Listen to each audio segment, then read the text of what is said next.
everybody else. You can actually brake too late with it, and then once you brake past the brow and it's really polished, you're going downhill again. So then you can't, so then you can't, then you can't grip it.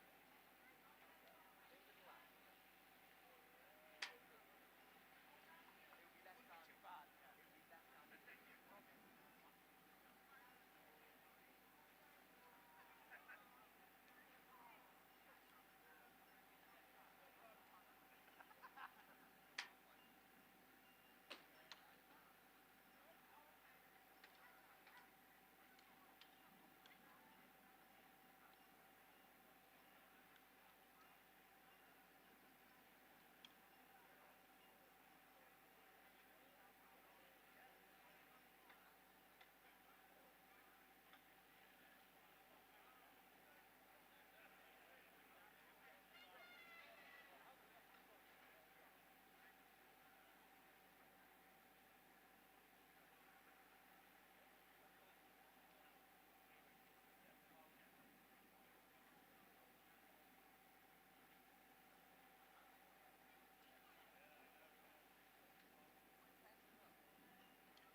Welcome to BAStv.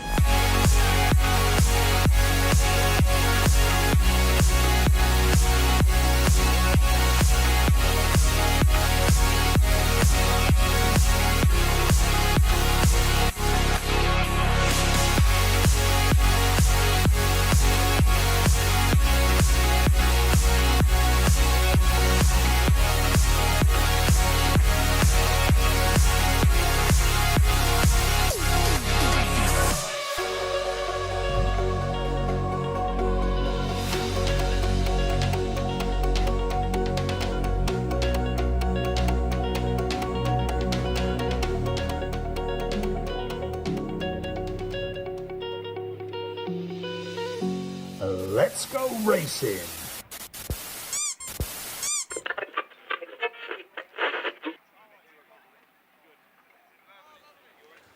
Ladies and gentlemen, boys and girls, on behalf of the British Autograss Series and your very, very great host this weekend, Radford Autograss Club, it is an extremely warm, in every sense of the word, welcome to Westwell Hall Farm for round 3.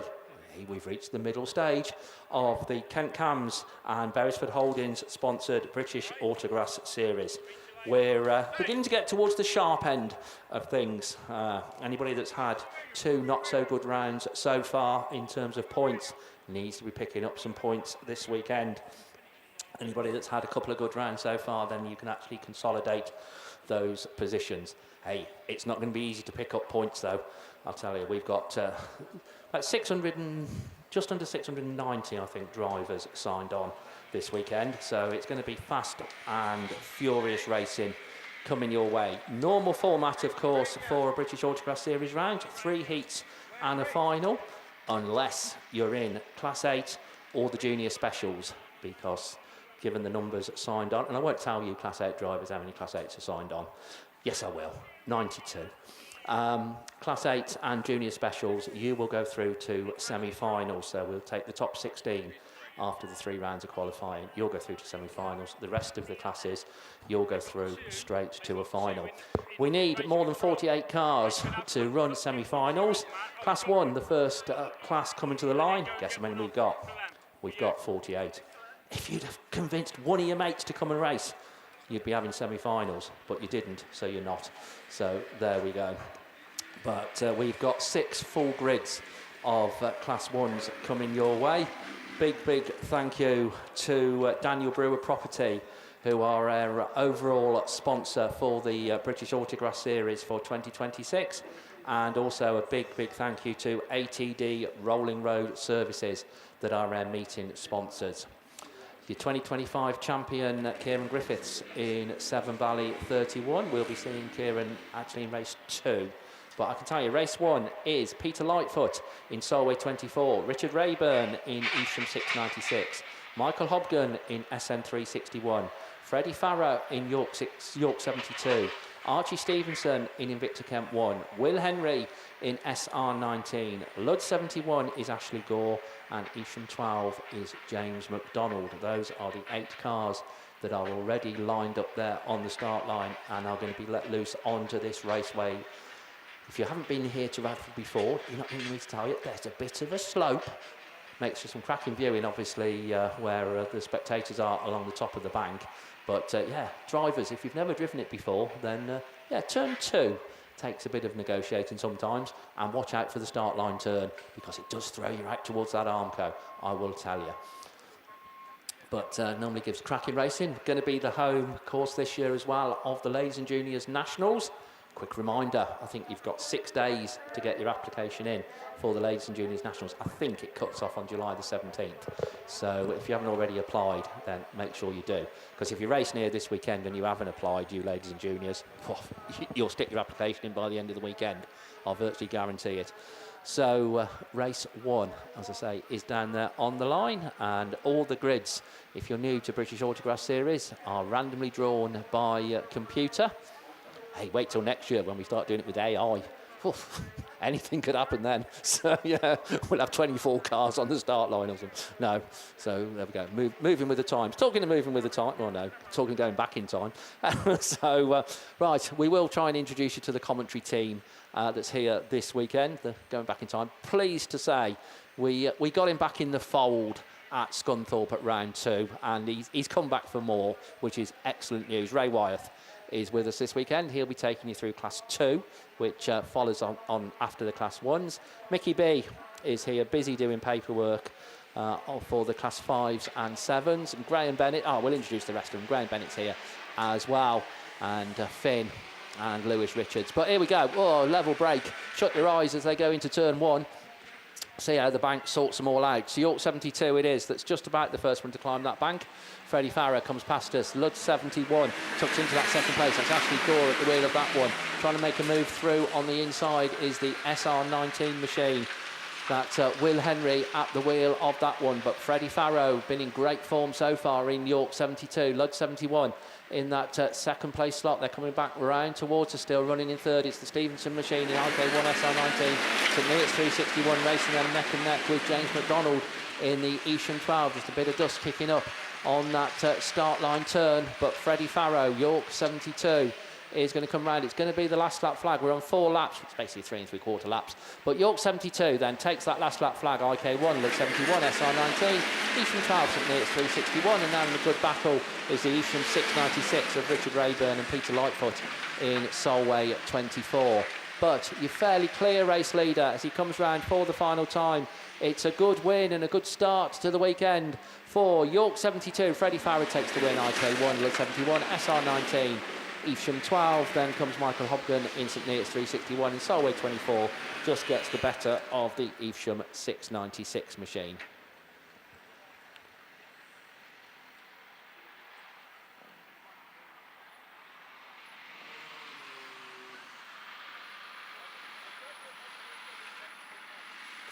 So race 2 then does bring out your defending champion Kieran Griffiths in Severn Valley 31. He's joined by Ryan Polly in Cambridge 136, Jake Lockwood in Scunthorpe 292, Tom Retter in South Somerset 103, Ashley Hutchins in PhD 12, Wayne Rees in PAC Treble 1, Luke Fairhurst in ARC 304, and Rich Owen in North Wales 51. So as is every race at a British Autograss series, then very, very competitive indeed, which is just what you would expect. So just going to do a little bit of track watering, looking at proceedings out there, and as soon as that has been sorted, then we should be underway with race 2, as I say, of the 6 races of this first round of the 3 rounds of qualifying.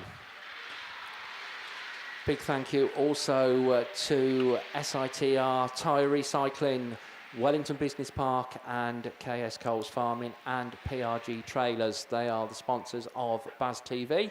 So if you're sat at home or sat somewhere else watching this on BAStv, it is courtesy of those companies. So we thank them very much indeed for their sponsorship and support. But I tell you what, there is nothing like being here, particularly on a day like today. So it's going to be a good one. It's going to be hot, and we'll put our normal medical advice out there. Please, please, please look after yourselves in the sun. Keep yourself as much in the shade as you can. Keep yourself very much hydrated with water or some similar liquid. Alcohol doesn't hydrate you. It's a known fact. Yeah. Yes, Mickey. No, it doesn't. So here we go then, as they get away from the line, and once again another very, very level break into that first bend. South Somerset 103, Tom Retter. It is that he's going to come back towards us though. On the outside is the Severn Valley 31, Kieran Griffiths, the ARC 304 car of Luke Fairhurst. It is in that third place slot as they go round that start line turn. South Somerset 103 though, Tom Retter, another car that's been looking in good form. Kieran Griffiths, Severn Valley 31, missed the first round, so he'll be looking for a good score here once again. On the inside in his battle for third place, Rich Owen in North Wales 51, trying to come up through the field is Ashley Hutchins in the PhD 12 car. But it's developing into a little bit of a two-way battle for the lead down the far side. Tom Retter it is. in South Somerset 103. A little bit of a gap there on the inside, and you don't leave those for Kieran Griffiths as the last lap flag goes out. Severn Valley 31 in that second place slot. He'll be looking just to see. And has he got an opportunity down that far side? There is the gap on the inside, and Kieran Griffiths is going to say, thank you very much. And I tell you, if you climb the bank here at Radford, you come through on the inside, you're going to take it. Kieran Griffiths does. SS 103 in second, North Wales 51. ARC 304, then the Cambridge car finishing just ahead of the PhD 12 machine of Ashley Hutchins. Didn't get much of a mention, if at all, for Jake Lockwood or Ryan Polly. Do apologise on that one, but race is just ticking away, or going away so quickly. Race 3 down there on the line. Harvey Ford in Scunthorpe 229. Jack Saunders in Cambridge 82. Nick Stepney in Carmarthen 5. Josh Fowler in North Shropshire 2. George Taylor in Cumdee 711. Kieran McKenzie in Cambridge 403. Dave Owen in North Wales 97. And Wayne Price will be coming out of lane 1 in SR 53. So just looking round, then once all the marshals are happy with their corner, the yellow flags will go up and the wind-up signal will go from that first bend, and we're underway and racing. And it's just about the North Wales car of Dave Owen in 97 that's the first one to show. Tucking in behind him is Wayne Price in SR 53. On the outside of these is the North Shropshire 2 of Josh Fowler, Cambridge 403. Kieran McKenzie runs in that fourth place position. Down the far side though, 97 it is. That's that race leader, the Spalding 43 car though, looking to put a challenge in. Sorry, the SR 53 car looking to put a challenge in that second place slot. Cambridge 403, North Shropshire 2. Cumdee 711, George Taylor is the next one through. This leading group still very, very tightly bunched as they go down that far side. But the race leader climbing the bank for the final time. It is North Wales 97, SR 53, 403, North Shropshire 2, 711, Cambridge 32. Nick Stepney then in Carmarthen 5, and the one playing catch up right from the word go has been Harvey Ford in Scunthorpe 229. But checkered flag time it is, and I think he's going to lead right from the start to the end. Dave Owen takes it, Wayne Price in second, Kieran McKenzie in third, Josh Fowler in fourth. 711, Cambridge 82, Nick Stepney in Carmarthen 5, and Scunthorpe 229. Harvey Ford completes things. 3 down and 3 to go. Halfway in this first round of qualifying of the Daniel Brewer Property Services and ATD Rolling Road Services sponsored Class 1s. So just a little bit of water going down then on the inside of that start line turn, where a bit of dust beginning to kick up. Like all tracks in this part of the world, I will tell you that this track does go quite polished. So the watering just has to be tempered a little bit, otherwise it does become almost a little bit of a skating rink. So just getting the balancing act right, and they will get the balancing act right, I can assure you. Right, race 4 then. Michael Stotton in North Wales 91, Gareth Stokes in Pennine 88, Stephen McCready in Down Autograss 917, Ben Gould in North Shropshire 443, Tyre Lee Hardman in North Wales 326, Tom Powell in Cumdee 182, Ollie Hadley in Severn Valley 701, and Alex Hill in St Neots 164. So we've had some very directed water onto the inside of the track, and we're going to have now sort of like a general water over all the rest of the track, just to keep the dust down and just help the surface to polish off, as it will do, I will tell you. But yeah, just got to keep this loose down. A lot of water went down on the track yesterday, and obviously we're going to be seeing the water carts a fair amount today, as you can understand. I think it could be the Little and Often approach.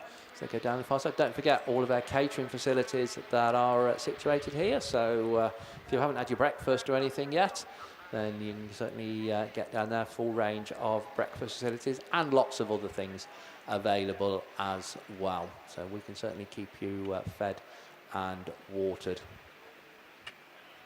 So the water carts move into the middle of the raceway. We look to the start line, and without any further ado, race 4 gets underway as they go down the far side, the Severn Valley 701 car, one of the first ones that we can see. Ollie Hadley in that lead. Oh, that was a bit messy. That's my technical term for it. I have a feeling that that one's not going to go too much further. So, unfortunately, at the moment, we haven't got any radios. So right, Graham is on the case. So at the minute, we're going to make it up. No, we're not. I'm going to confidently say I think that's going to be a rerun. Yeah, So there we go. Yeah, so there we go. Right, I got almost halfway through introducing your commentators last time round, didn't I? So yeah, I'm going to take you through Class 1. Ray Wyeth is here with us, I'm pleased to say. Mickey B, Graham Bennett, Finn Shepherd. Finn's got, it's a short straw, the long straw really, but amongst other classes, Finn's going to be doing the Class 8, so he's got to battle through, I think it's 12 heats of Class 8. Lewis Richards is also with us. Now Lewis, and it's just one of these things, but yes, we know the priority parking is over a generous area, I think, shall we say, here at Radford. So some of the priority parking is a little distant from the racetrack, but that's the layout of the field and that's the way it is. Now Lewis yesterday was doing a timed run, timed walk I think, so it needs to be a run, and we'll mention that to him, a timed walk from his priority parking space to commentary. He reckons it takes him 12 minutes each way, so hopefully he'll get back in time for some commentary. Morning, Mickey. Yeah, morning, Steve. Morning, everyone. Hey, another glorious weekend for racing. It's going to be a hot one. But look, talking about the distance, I think the reason they put me where they did is they thought Mickey needs the exercise, right? But I went down to the hospitality area, like the beer tent and the food outlets. I needed some food. And there was one of the trade stands. He's still got some left, by the way. Brand new bikes. Nigel Morris, absolutely. I had a mooch over there, Steve, as you do. Yeah. And there was this one here, had like a luminous green like brake cables. I thought, oh, that matches my car, and it's got a bit of blue, matches Callum's car. So I ended up buying it. So my route from the motorhome, from the parking location to here, is via the pedal bike. However, what I will say, Steve, it hasn't got sat-nav though, has it? It ain't got based sat-nav, on your earlier story. On the way down here, the hills are coming in our favour, right? And I've got a decent bit of speed up. Thought that'll get me up the commentary. I only took the wrong exit, right, and ended up in the beer tent area, right? There's a surprise. It's obviously practicing for later or something. Tracking system, yeah. But no, all good, and it doesn't matter if you have to walk or whatever. It's all good for you. All you want to make sure today, everyone, is that you've got your sun cream on, you've got your hats on, you're drinking plenty of water, as Steve has said. Keep your fluids up. I've got factor 50 on my neck already. My neck normally burns, Steve. It will go as red as our t-shirts, to be fair. Yeah, I do have to say I was a bit worried because I know sort of you've just had a week in Spain or some time in Spain, very nice too, and there was a Facebook post and it was sort of like leading up to some pictures of Mickey in swimwear, and I thought, oh no, not the Speedos. Please, not the Speedos. But no, we were all right. There's a couple of magazines that have been in touch for me for some more photo shoots, but I've said, no, I'm busy this weekend. It's Autograss weekend, so no can do. The Beano. But hey, you can go off, people, Ray. You can. But no, Neil, we've just got back from Spain a couple of days ago, so good time. And back for racing. Over to Steve. Thank you very much. So, yeah, race 4, as I say, we're confidently going to say is a rerun. Not sure of any exclusions. Race 5, Thomas Holden, Sarah Trott, Andy Kelsey, Joseph Leake, Ryan Mulroy, Connor Griffiths, Daffy Jones and Rhys Roberts. Hey, that's a fair line-up, isn't it? As they go into that first corner and just drift in a little bit wider. Tucking through on the inside, though, is the Scunthorpe 25 machine. That's Ryan Mulroy that found the line round that first bend. Connor Griffiths, though, Tyre 16, trying to do likewise round that start line turn, but right round the outside. I think that's the other Tyre car. I think that's Daffy Jones then, is it? As they come back round towards us, taking the inside line, though, still is the Tyre 16, but Tyre 18 leads the way. 25-16, Sarah Trott coming up through the field. She was the ladies Class 1 champion in 2025, but racing now with the men and racing very closely with Andy Kelsey in Evesham 100 as they go down the far side. Joseph Leake also very much involved in that battle for fourth in Cambridge 40. But your race leader, Daffyd Jones it is, as the last lap flag goes out. It's a tidy 1-2 because Connor's up into second place in 16. He's looking to go round the outside. Oh, a couple of them coming together on that start line turn. I think that's the Andy Kelsey, Evesham 100 and Joseph Leake in Cambridge 40 machine. But we're very much carry on racing because the checkered flag is going out, and it is going to go out to Tyre 16 who takes it. So Griffiths boys looking in good form. Tyre 18 in second, Ryan Mulroy third. Sarah Trott comes home in fourth. Spalding 84 is Thomas Holden, finishing just ahead of the PAC 157 of Rhys Roberts. And problems for Andy Kelsey. Unfortunately, that little bit of a tangle there with Joseph Leake. So Andy gets across the line. Joseph, unfortunately, comes to a halt over there on the far side in the Cambridge 40 machine. Race 6 then, the final race of the Class 1s, bearing in mind that we have got that one in the rerun lane.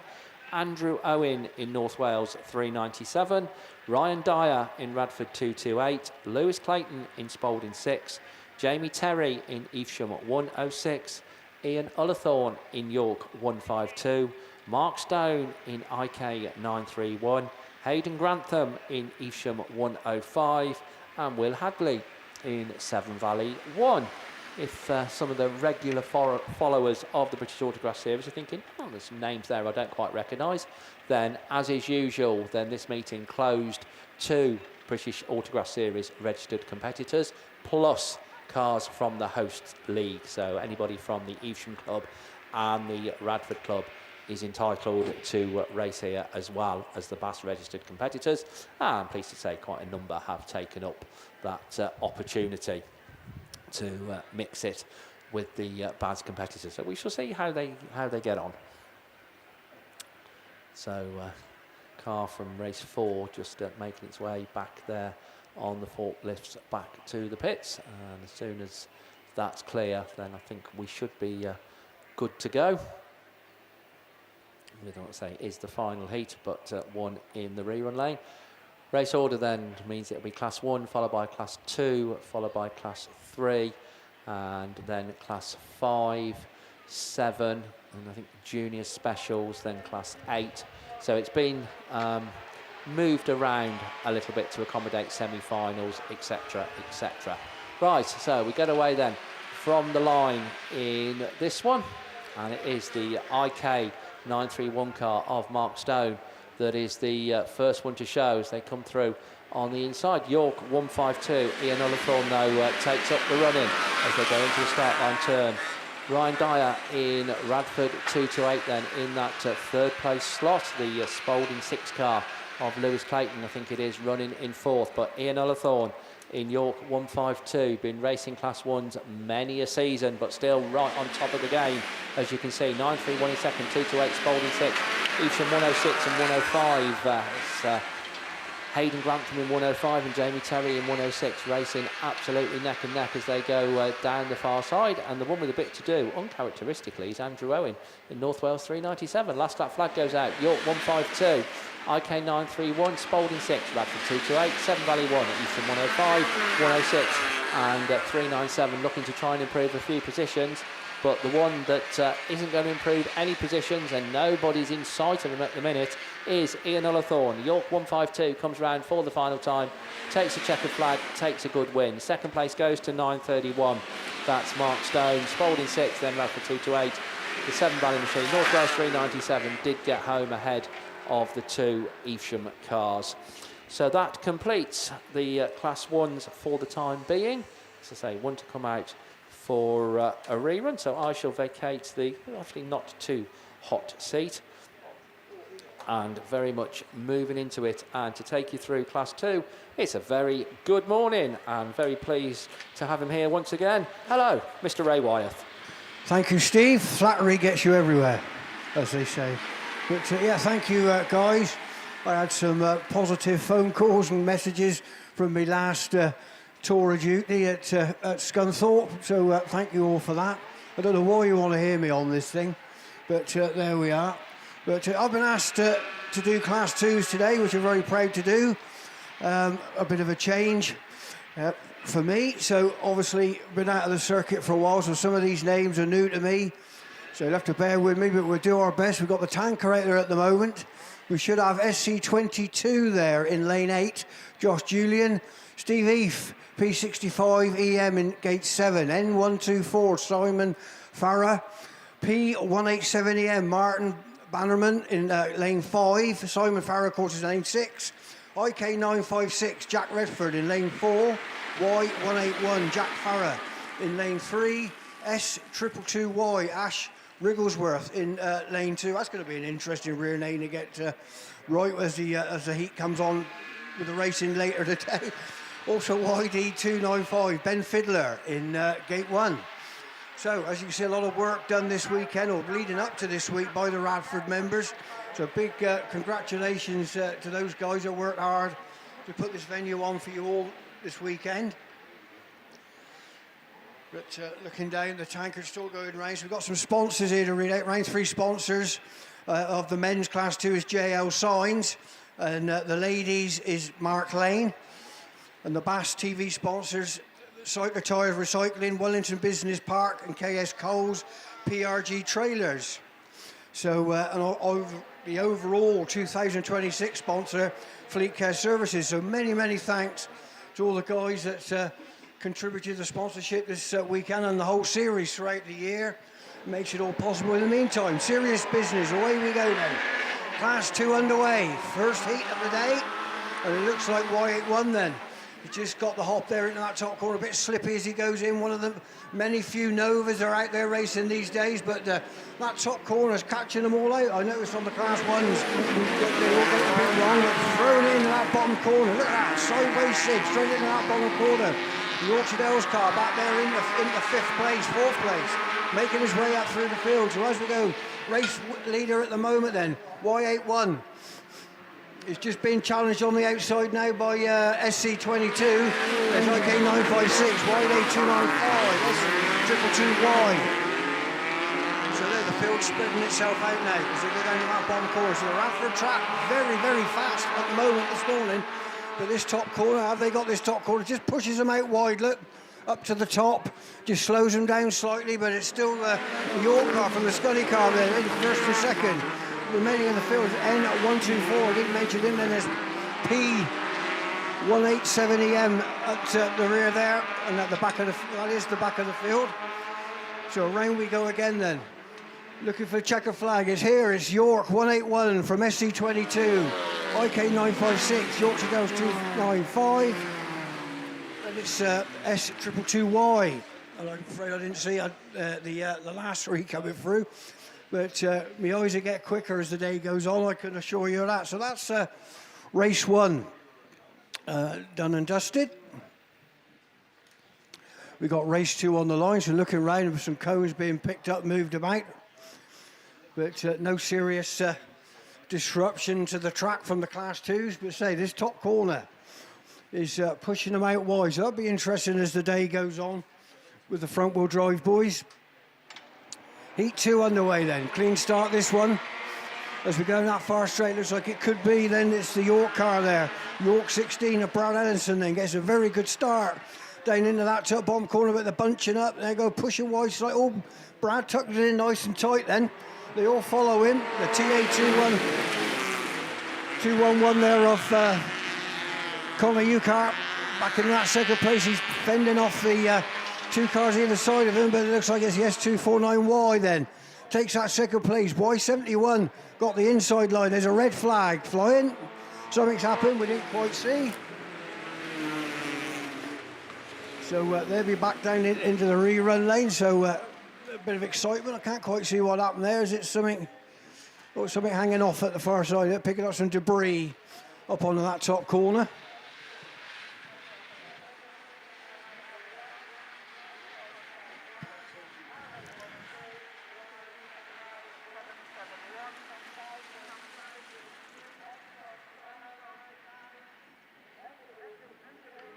So just looking now, you've got some trade stands out there. So get yourself over to the trade stands for drinks and waters and parts for your cars and all sorts of bits and pieces, tyres.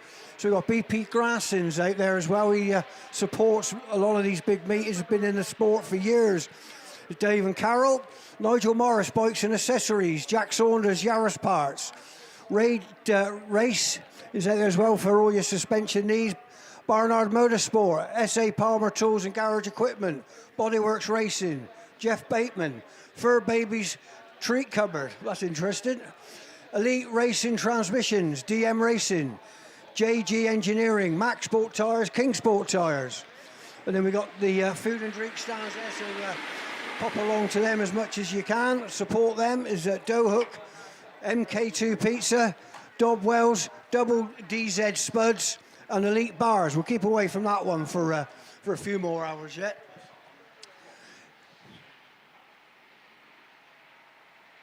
So as you go right, we'll read out race 3, sorry.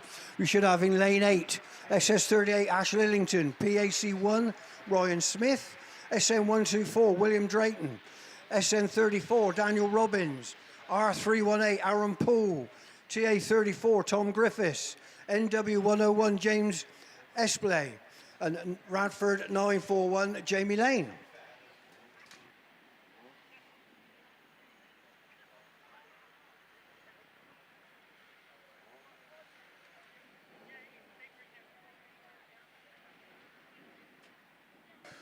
So round 3 then. Sponsors, I said earlier, for the men's is JL Signs, and for the ladies is Mark Lane.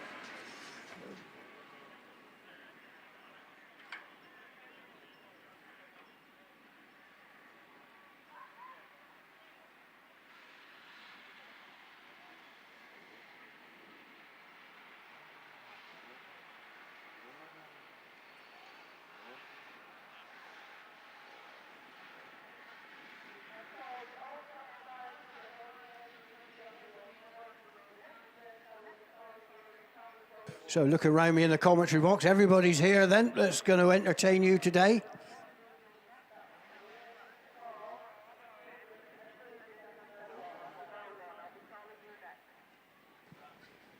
So I've got Finn sat next to me. You all right, Finn? What are you doing today?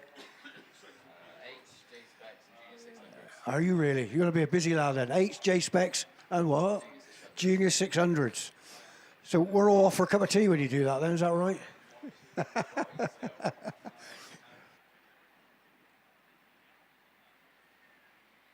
In all fairness, though, it's good to see the young lads coming on within the sport, whether it's commentating, whether it's on a committee of a club, or just help setting out. It's the future of Autograss, and we need these you young people to, and I'll put it bluntly, step up to the plate and take over from us old uns. We're not going to be here forever. As Graham says, get really old. And thank you, Graham, for your support.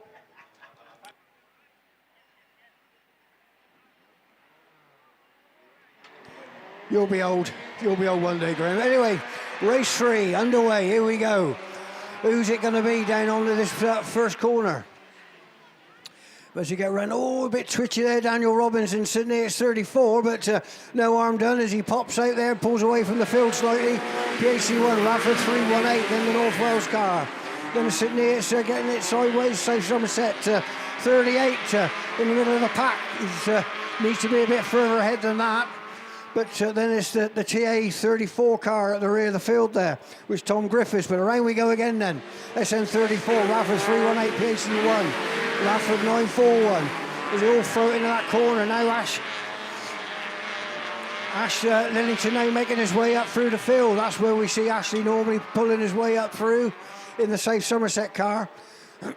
But it's a last lap flag this time then for SN34, Radford 318, PAC1. The SS38, then it's a Radford 941, then it's a North Wales car. Was that 111? No, it was 101, James Espley. Then it's a St Neots car 124, then the TA34 at the rear of the field. But Dan Robbins then, commanding the lead, commanding win in St Neots 34, Radford 318. Whatever if it's PAC1 or the South Somerset car there, we'll get confirmation on that one. Not going to call that one. And then the rest of the field there coming over the line. No casualties at all to report on this one, which is unusual for Class 2, but fair play to the boys. So as the track guys sort of gather up the dust and the debris at the far side, we've got race 4 on the line. starting from gate 8 then, that's B48 Tom Creed, CM6 Darren Williams, 515F Sam Doddridge, SC227 Chris Hall, SV5 Tim Harbour, Radford 171 Seb Fackrell, B10H Josh Mason, and North Wales 151 Dan Owen. So it looks like the guys have picked up the bits and pieces. Looks like the cones and that are going for a ride up on this top bend, but the boys keep it up nice and tight. That's where they gain the advantage. But this top corner still pushing them out slightly wide. So it'll be interesting to see as the day and the weekend goes on where that changes. But in the meantime, then, clean start by the look of it. There's a casualty though off the line as he's puffing and going. But in the meantime, thrown it right into the corner. So someone's off then in his tractor bay. That's B10H. Quite what happened then. We've got red flags on this one then. So Marshall's not happy with that first approach.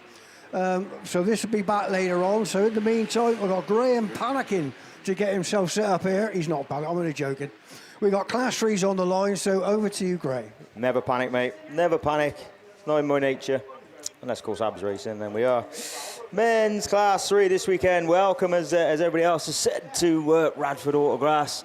Class 3's down on the start line then. Series sponsors this weekend, Ram Developments, overall sponsor 2026, Shebden Plant Hire and Thomas Brothers Funeral Directors. Shebtech Racing, men's and ladies sponsors this weekend, so thank you very much to them. We've got Red still up and a bit of carnage to get sorted. Poor old Mason then, Josh Mason was just put out on that bottom corner, so hopefully he'll be allowed back in. And of course he was in junior specials last year, so getting used to the front wheel drive car as he goes up into the men's classes.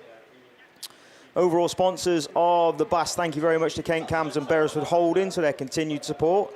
Just remember, guys, and everybody in here as well, let's keep plugging on the BAStv. We got to like, click, subscribe, and everything else that we got to do to get us going, get our likes up, and get a wider audience to listen into BAStv and watch BAStv at the weekends. This is the third round, so we've got another 2 rounds before we get to see Mickey B's bits on his nice tattoo that's hidden somewhere. So if we get up to a certain amount of clicks and subscribes, we will be all right. So that's a good shout. Just a reminder then, while we're here, Blair Robinson, thanks for that. He's caught me in the right time, so fair play to you. Just remember then, a good shout out at BAStv weekend. Would really like to appreciate if you could pass out this to all the mics here we get there. So celebrate 20 years of Scottish Autograss. 22nd and 23rd of August at Avon Bridge, Falkirk. So we've been talking about going up to Scotland for a long, long time. We had a few customers up there. I'll have a quick word with Abs and see if we might be able to scoot up there. But Central Scotland Autograss at the Jock Rankin race meeting. That's 20 years celebrating up there in Scotland. It's about time we got up there and joined in with their festivities, because obviously they support the English a lot, don't they? Especially in the football, the Scots. I've noticed that. They're right behind us, the Scots, when we're playing football, Ray. They'll be with us tonight, cheering on. But I don't think that's exactly right, to be fair. But we will go and support them in Grafton, because Grafton's a different breed, isn't it? We'll support anybody these days, mate, anybody. No, I'm only joking, Scotland. We love you. We'll always support you, whether you support us or not. That's just the rules of football. Right then, Class 3, then down on the line. As I say, let's have a look through then. So, race 1, NS343, a current British champion. Sam Gould down there with the Chevy-powered Nova. Next to him with the Chevy-powered Nova is Y4 Russell Tinker. He's on grid 7. Paul Stevens out of grid 6 with another Nova, but running a Duratec. Jeff Gibbs is down there again with another Nova, but I think running, I'm not going to guess, but I think he's Duratec as well. I'll have to go and see Jeff, see what he's on.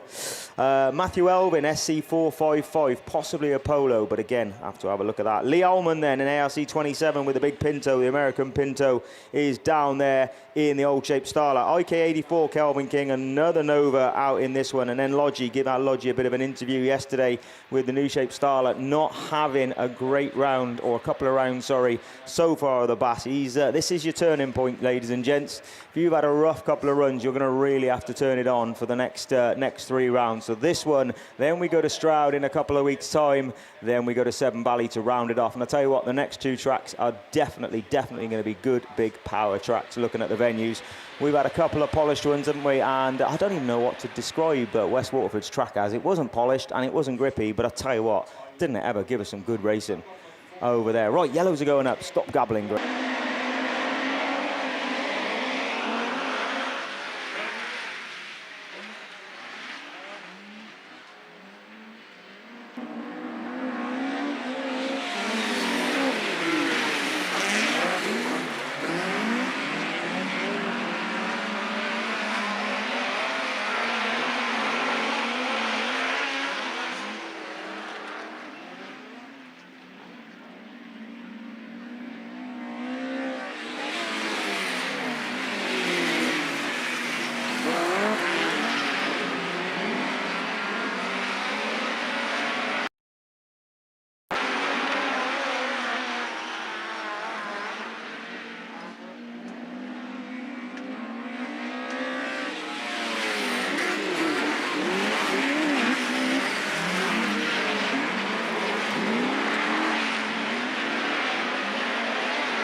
There with the Nova. Jamie Lee with the Polo. Get online, click like and subscribe, and have a look at the video that we did with Jamie Lee in the North Wales 14, the Volvo powered VW Polo. Great bit of kit. Liam Brocklebank in SC398, Tom DePrez in NW250 and DA164. Emmett Kelly, DA164. Nice to see the Irish and Northern Irish over here coming to race around this bowl this weekend. So again, a little bit more water gone down. Let's just tick that. One there, right. So as we say then, this one should throw up a good run. I think Matty Barnbrook, Pete Robinson, it'd be interesting to see who makes the start out of grids in 1 and 2, but the Holloway car has been on sparkling form, piloted by Phil Cooper last weekend at the Alfcote Memorial Evesham. Who's that then? Sainty. Holloway just gets that nose in. Barnbrook left the gap. Holloway gets a bit of push on though, and Robinson's trying to come through the inside, but I tell you what, Barnbrook, bit of prior knowledge, like I said, raced here a couple of weeks ago, managed to get a storming start off grid 1, SC96, and it is followed by NS72, then Robinson, and who's that? NW14 with a big 300 horsepower Volvo down the back straight, gets the power down, a little bit of push on getting into that bend, manages to get the nose tucked in though, and the little A35 then SC96 Duratec power, NS72 there in second place, and Rob will be looking for a good run through this weekend. He loves it racing around here. A few times over the years I've seen him down here at Radford in the bowl here. So another lap completed, last lap flag this time then. Barnbrook seems to have it under control from the very, very fast Robinson in second place. 96.72, 14, 5.46, 34. Unusual to see 34 back in the back of the pack there now, about 5th place at the moment. So Holloway's got work to do. Brocklebank, NW250, BA164 bringing up the rear, but it is checkered flag time, just about gets it out in time, and it is SC96 then takes the win. Good win for Barnbrook. 72, 14, 5.46, 34 back in 5th. He will not be happy with that. 398 NW250 and another VW Polo, but sounds like, I think that's the VR6 one. So again, we'll have a look at that later on. DA164 bringing up the rear in the Nova. So another one done and dusted for you Class 4s. Just the 4 heats of, Class 3s. Just the 4 heats of you men's Class 3s this weekend. Race 3 sees Liam Wakefield out in the R838 car. I think that's the Mark II Escort. We'll have to have a look. I think it is out on grid 8, right next to Mick Sumner's, because they don't race enough down here at Radford. So they come to a British Championship and racing side by side again. Mick Sumner's in the Mark I Escort in the R169 car. Rupert Lomax in the very, very fast V8 Polo. Rich Lee, again, very, very fast, but SC70 machine, the Nova. And I think he's running Duratec as well. Vernon McKenzie, CA7. I can't even remember what that car is. But I will chat with you with Vernon later on. Hugh Jones, CM7, getting ever faster, and you can always call him a consistent front runner now in the Red Nova from Carmarthen 7. And Stephen Woodruff, newly married this year, missed out on Bass Round 1, so congrats to them. And he'll be looking to try and gain some points up in the Nova in White Rose 71. Just a quick while they're doing a bit of watering, and we're going to see a lot of water in this weekend. I've always been pretty honest on the mic, and I reckon this could be the first time we see the 50% rule come into play, and it's not going to be down to any issues other than the fact I think we've got to try and keep as much water down on this track as possible. The sheer volume of cars, it's not going to be any detriment to anybody that's put the meeting on or anything like that, so that will never be put into question at all. But as I say, hold on to your hats, because I reckon we could see the first 50% rule, and we need it because we need to know if it works, and we need to know if people like it or dislike it or whatever. So I don't think it's necessarily a bad thing, but we will see. Trade stands down there. Let's have a look. BP Grassing right there. Nigel Morris already sold a couple of bikes. One to Mickey B, who was up here panting earlier on. Jack Saunders is down there with a load of Yaris parts to keep a light out for him. Raid Race, who's doing absolutely great guns with the back in the business full time now. With Raid Race shocks, and he's literally, anybody who's at the front at the moment has basically been to Raid Race, so fair play to him. Barnard Motorsport is down there as well with all your goggles, and I'll tell you, selling some fans yesterday, so I hope he stocked up big on them over the weekend. SA Palmer Tools and Garage Equipment, had a quick look around that yesterday. Thank you for them to coming along, because you'll always need extra tools, because everybody loves tools. Big sweet shop. Bodyworks Racing is obviously down there, Daz, with a load of rims and things and lots of bits and pieces. And also they, of course, sponsor the Best Turned Out Saloon and Special, so get your polish out. The rest of them we'll run through in a minute, because the water bowsers are... one's going off, one's staying in. Fur Babies Treat Cupboard. Jeff Bateman's down there, of course. So Jeff Bateman, Elite Racing Transmissions have joined us this weekend. DM Racing, Dan McKenzie, engine builder of most of the bike engines in Class 8, to be fair. JG Engineering, John Gayers down there. Max Sport Tyres, and of course King Sport Tyres. So thank you very much to all them that have come and give us something to go and spend our hard-earned money on this weekend. We'll keep giving you plenty of shout-outs over the weekend, especially the ice cream van. Where's the ice cream van? We're going to have a chat with him later on as well. Right, yellows are going up then. First marshal's post, and who makes a start? Outside grids are working well, aren't they? So Rupert Lomax grabbed that second gear. I'll tell you what he did. He probably just pulled a really tall first gear. Thank you, Ray. Into the first corner he goes, and a little bit wide. Oh, Rich Lee, that completely dismantled front end. That's definitely red flags, and Vernon McKenzie will be rubbing his hands together there going up the straight, didn't he? Because he had a terrible start. Now, whether that was a initiation of what happened in the first corner, I doubt it. It was quite far back, but Rich Lee with a lot of repair work to do. So anybody who's down there in the pits that are in the Rich Lee team on SC70, get your spanners out and your hammers out and your bits and pieces out, because you've got some work to do. Right, other things that are down there. Oh wow, nice. They do look after us Yorkshire Flapjack people, don't they, mate? Can I have that other them two sheets? There we go. Associate sponsors then. Let's have a look at you guys as well. Source Security Services Limited, thank you very much for them. SE Davis and Son, I saw them coming here yesterday dropping a load of kit off. So a lot of the kit sponsored by SE Davis, not sponsored, sorry, delivered by SE Davis and Sons Limited the weekend. Cotswold Coffee and Company, everybody will need a coffee after tonight, depending on how the results go in the England game. Hawthorne Sprayworks, of course, two of the hardest working people in this track, in this venue, is, of course, Simon Hawthorne and Julie Fernio, Hawthorne Sprayworks. OD Fernio, Ollie Fernio, again, hard-working man. Fireman, tried to have a catch-up with Matt Manning yesterday, surprisingly the shyest man on the field. But we did have a couple of words with him. And then Simply Fresh, another sponsor for this weekend.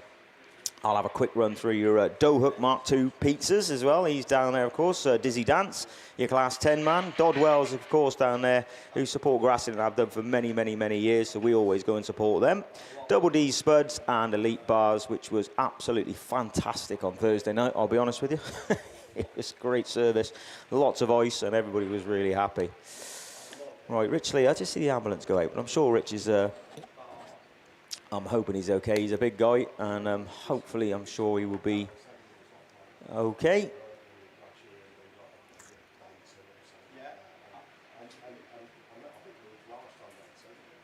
Yeah, he is, because he's walking through the centre of the track, so that's good to see.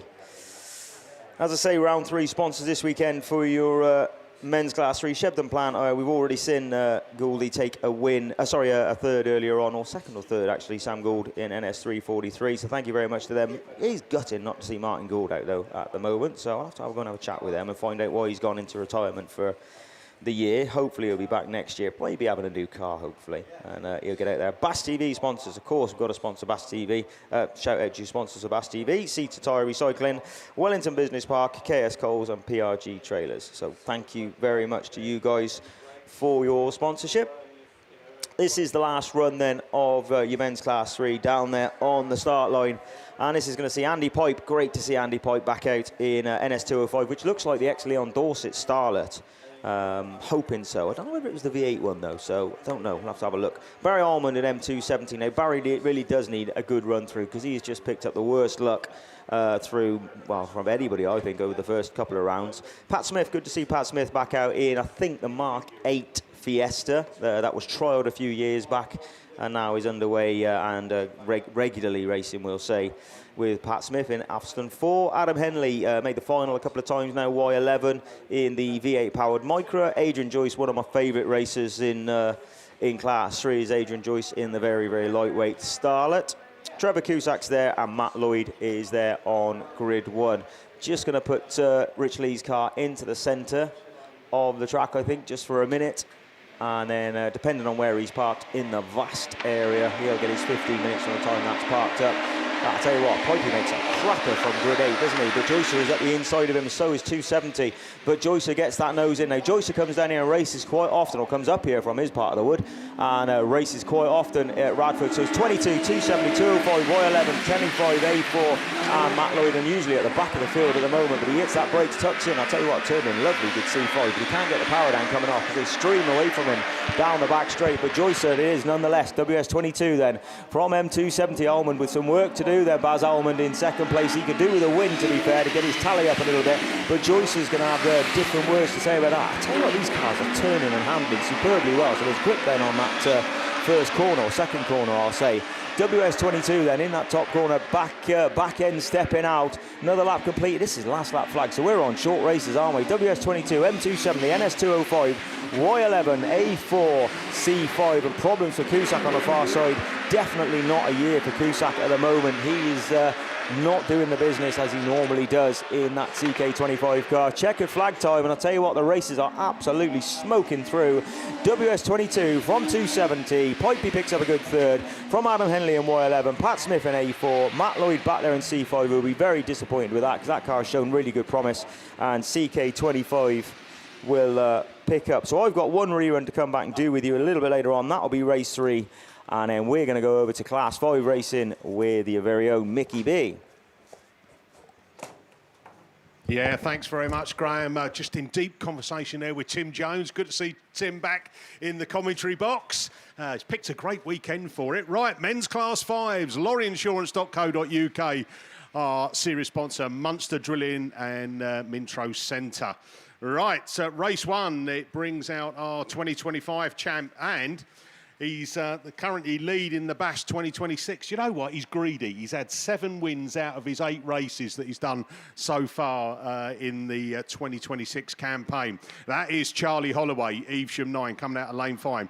Storming Norman Mason, PhD 137, lane 6. Peter Turbot, lane 7. Dan Godfrey, Cambridge 10. He's currently sat 7th in the championship. Colin Hadley's out. Alex Hayes, Patrick Daly, and Ian Jones. So here we go. Bungee lifts. Let's go racing then. And who's got the best of the start? And here's Holloway, takes him up there from the Hadley machine as they turn it into a tight turn 1 and down the hill. Woohoo! I've been waiting to do that for a while. PhD 137, storming Norman Mason, looking for a tight line, and that seems to be paying off as well. Radford 120, Pete Turbot. Obviously, local track knowledge, this, isn't it? Pete Turbot makes his way up into that 3rd place. Oh, Dan Godfrey on the grass. He's out of this one. Right, who's coming down to the lower places? It is Daly then from Jones. And the Radford 149 of Alex Hayes. But Charlie Holloway then looking to make it 8 wins out of 9 in the championship, and down the hill he goes with one more lap to go. Colin Hadley in the 747. Then we go down in the Radford 120. Pete Turbot's got himself, in front of storming Norman Mason, out of that start gate turn. Daly then under pressure now from Jones, who's coming up, but taking the win. And it is Evesham 9, Charlie Holloway from Colin Hadley, Seven Valley 247. Pete Turbot in Radford 120, from Stormy Norman Mason PhD 137, Ian Jones Cumby 31, Patrick Daly CW 88, Radford 149, Alex Hayes. So Kent Cams and Beresford Holdings are overall main sponsors for the BASS series. Thank you to them. Right, race 2. Well, race 2 doesn't bring out any of the top 8 in the championship, so they're all after points this weekend. Matt Davis, Carl Burns. They're putting some water down on that start line. So, and do you know what, Mickey?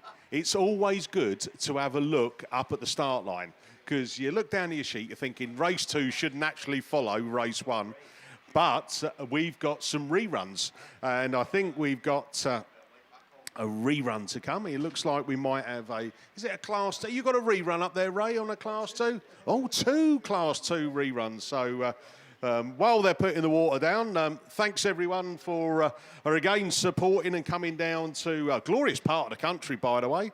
I had a little bit of a mare coming down, Ray. Well, not too much of a mare. I'd done 179 miles. I had 6 to go. 6 to go. And I had Vicky Appleton, who was my co-driver. Callum was asleep in the back, you know, as you do. And we followed Sooty's sat-nav on her phone, right? And I think we took the route that was can you find the smallest, narrowest roads you can? And we went round. We got to this junction. It was like uphill. And then there was cars going up and down quite fast. And there was a gap. And so I set off and I got halfway across the road. And the front wheels of the motorhome, because I'd got the 2 cars on the back, lit the front wheels up. There was smoke bellowing everywhere. And I had to put my hazards on. I caused a bit of a commotion, really. But I got here. I mean, all safe and sound. And the other thing as well, to be fair, is I'm flying solo this weekend, Ray. Jilly B, the housekeeper, as I call her, she is at home, housekeeping.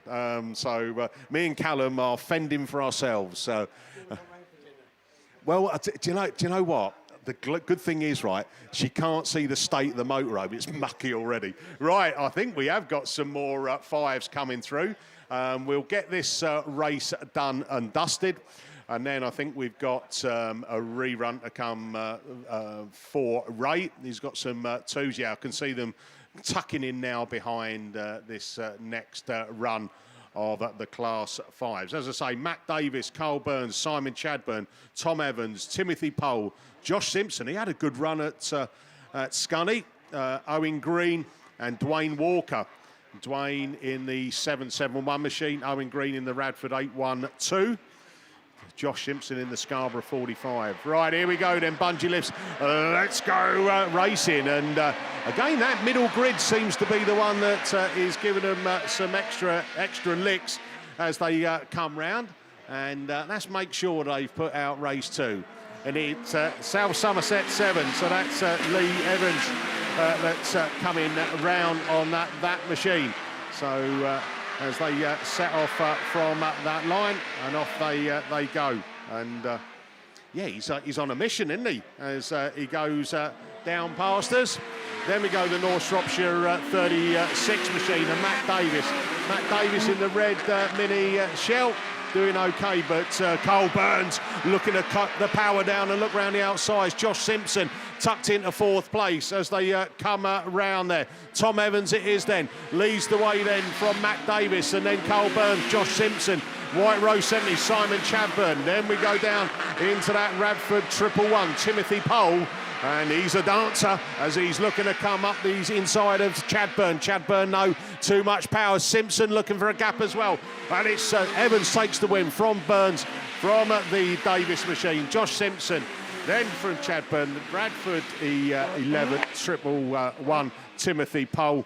And we've got the Owen Green and Dwayne Walker machine across the line. So looking up there, we're going over to Class 2 rerun. So it's back over to Ray. Thank you, mate. Yeah, so good to hear Mickey B back on form this weekend. It's a shame that he's fending for himself, but he said any food parcels will be gratefully received this evening. But in the meantime, we got a Class 2 rerun on the line, and away we go. This should be race 2. Should be one with S71, or is it S2, sorry, Pit Melly, which there he is.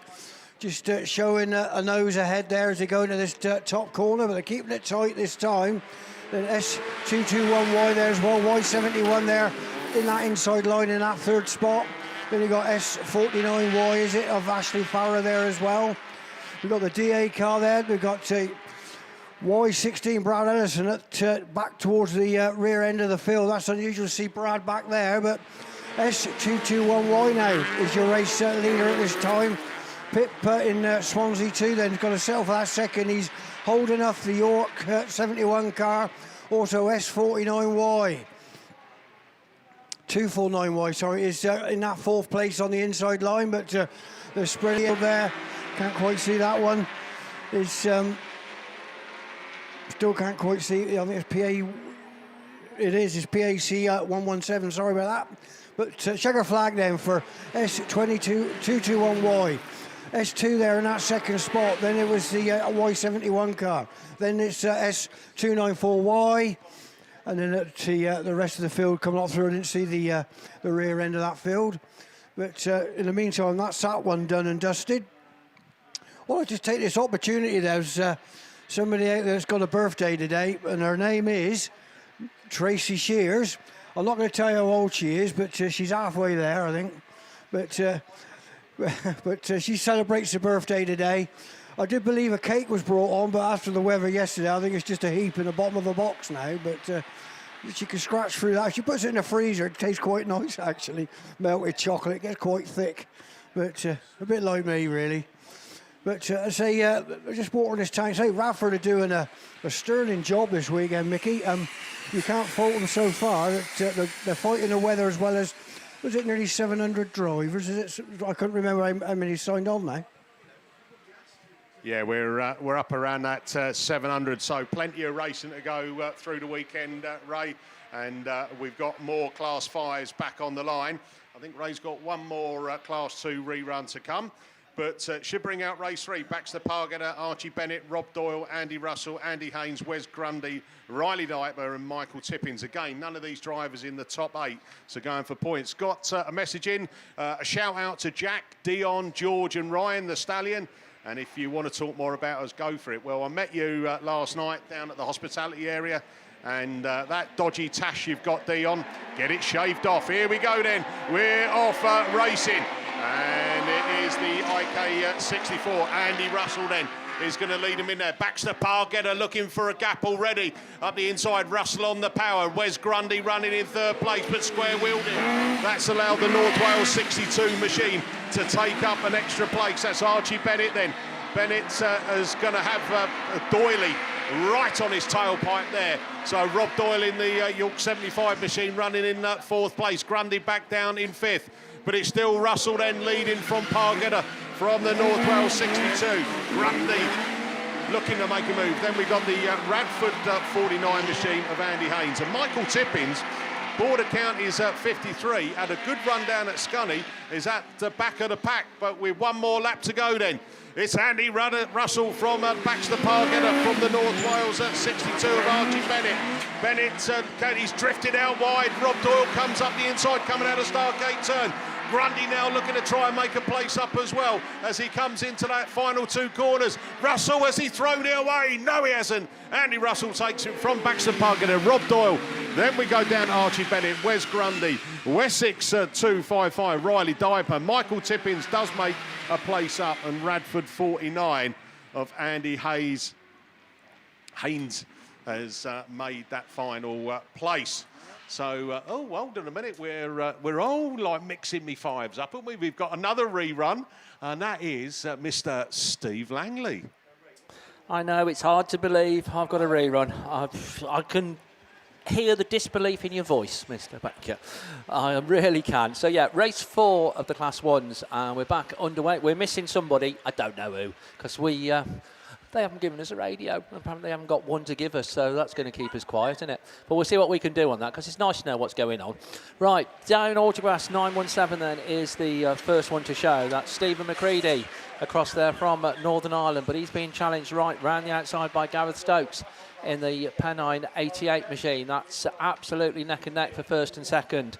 Running in that third place, Tom Powell coming on the inside in 182, but then drifts a little bit wide, and going for the cutback is the North Wales 91 machine. That's Michael Stoughton at the wheel of that one. North Wales 326 is your next one through, racing just ahead of, I think that's Ben Goulding, North Shropshire 443, and the North Wales 326. So it looks like it's Ollie Hadley that we're running without as the last lap flag goes out. One to go for down Autograss 917, Pennine 88, North Wales 91. That's the 1, 2, 3. They're all onto their final circuit, and yeah, it is unfortunately Ollie Hadley that we haven't got out there in Seven Valley 701. But Stephen McCready, he's looking in good form in down Autograss 917 in the 2026 British Autograss Series. As he comes across the line, takes a good win. Gareth Stokes second in 88, North Wales 91 in third. Tom Powell, for my money, just in fourth, ahead of Ben Goulding, North Shropshire 443. Tyre Lee Hardman then in North Wales 326. And completing it all, it is the St Neots 164 car, uncharacteristically at the back of the pack. That's Alex Hill. So that's the Class 1 rerun successfully completed. That looks like more Class 5s on the line, and looks like more Mickey B on the mic. Yeah, thanks very much, Steve. Race 4 then. It brings out the round 2 winner, PAC 60, Tyler Davis. Had a brilliant round, didn't he? Currently sat 4th in the championship as well. He's coming out of lane 7. Sean Lambert in the CW37, lane 8. Ash Robinson in Scunthorpe 43, lane 6. Wes Hathaway likes to get away in Tyre 73. He's running 6 in the championship and coming out of lane 5. Max Haynes in lane 4 in the Radford 249. Anthony Nutter, LM 161, lane 2. And Mark Blobby Grice. The mighty England, the Lions are going to do it tonight. We're not sleeping tonight. Here we go. We're off and racing again, and a pretty even start as they bring it up there. Ash Robinson in the Scunthorpe 43 is the first to show. Oh, he's got it all wrong. He's pushed out wide. That's Wes Hathaway's getting away down the hill. Woohoo! Tyler Davis then, PAC. Oh, a bit of climbing. Oh, you reverse out the way. Go on then.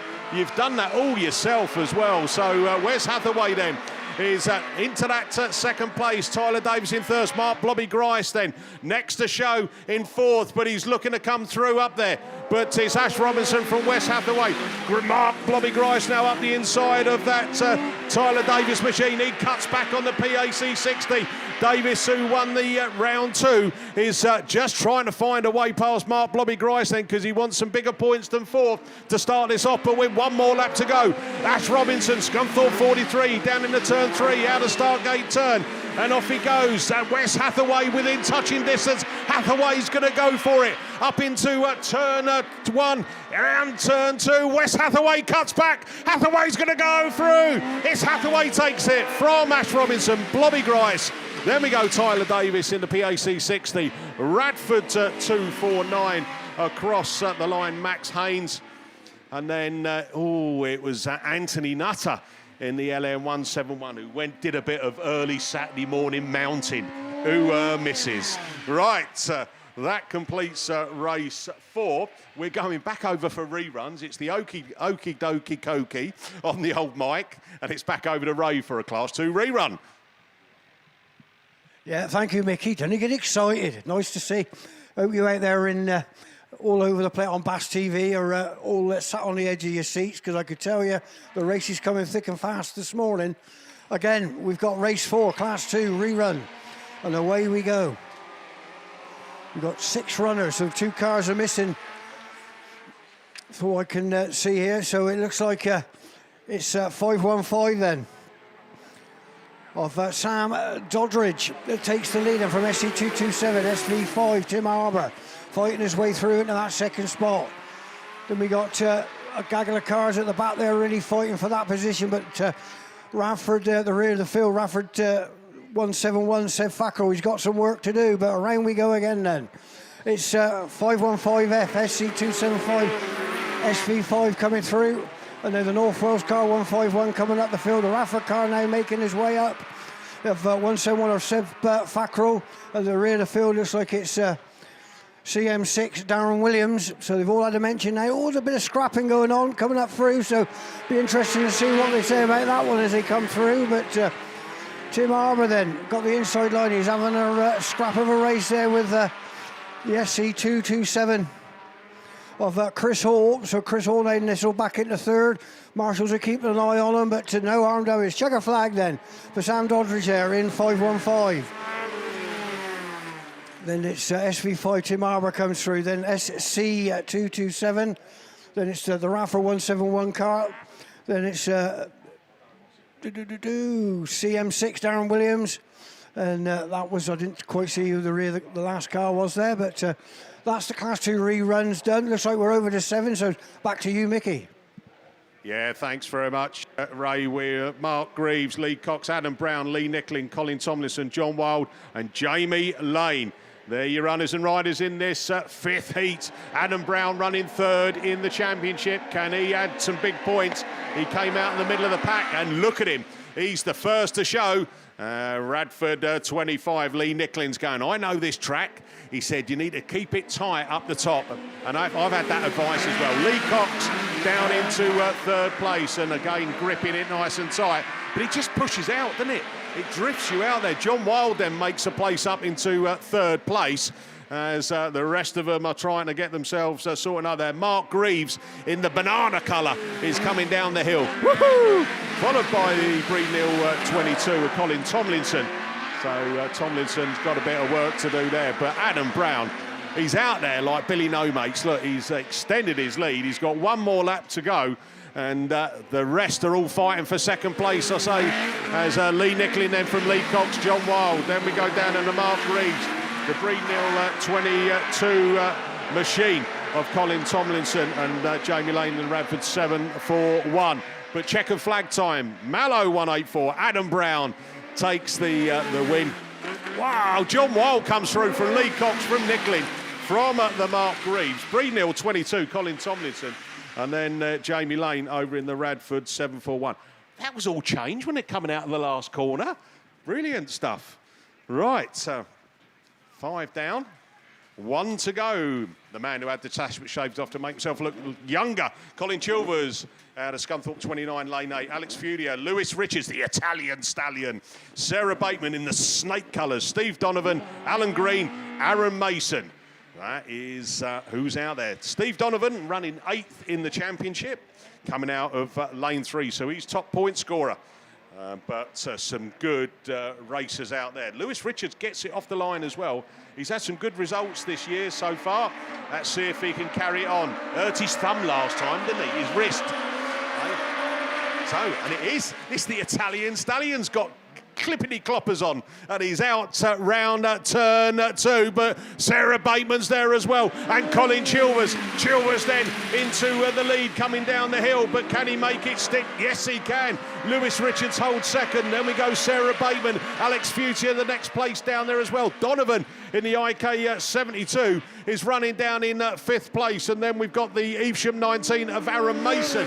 Oh, get up there, Donovan's mounted the Evesham 19, Aaron Mason. But we all keep going, because as we're coming up the hill, we're going to come round and see the last lap flag. 1 to go. Radford 420 has been on the grass. Alan Green. Green grass of home, Alan. That's what I like to see. 1 more lap to go then. Colin Chilvers, the man who had to touch it, make himself look younger and go faster, is up the hill for the final time.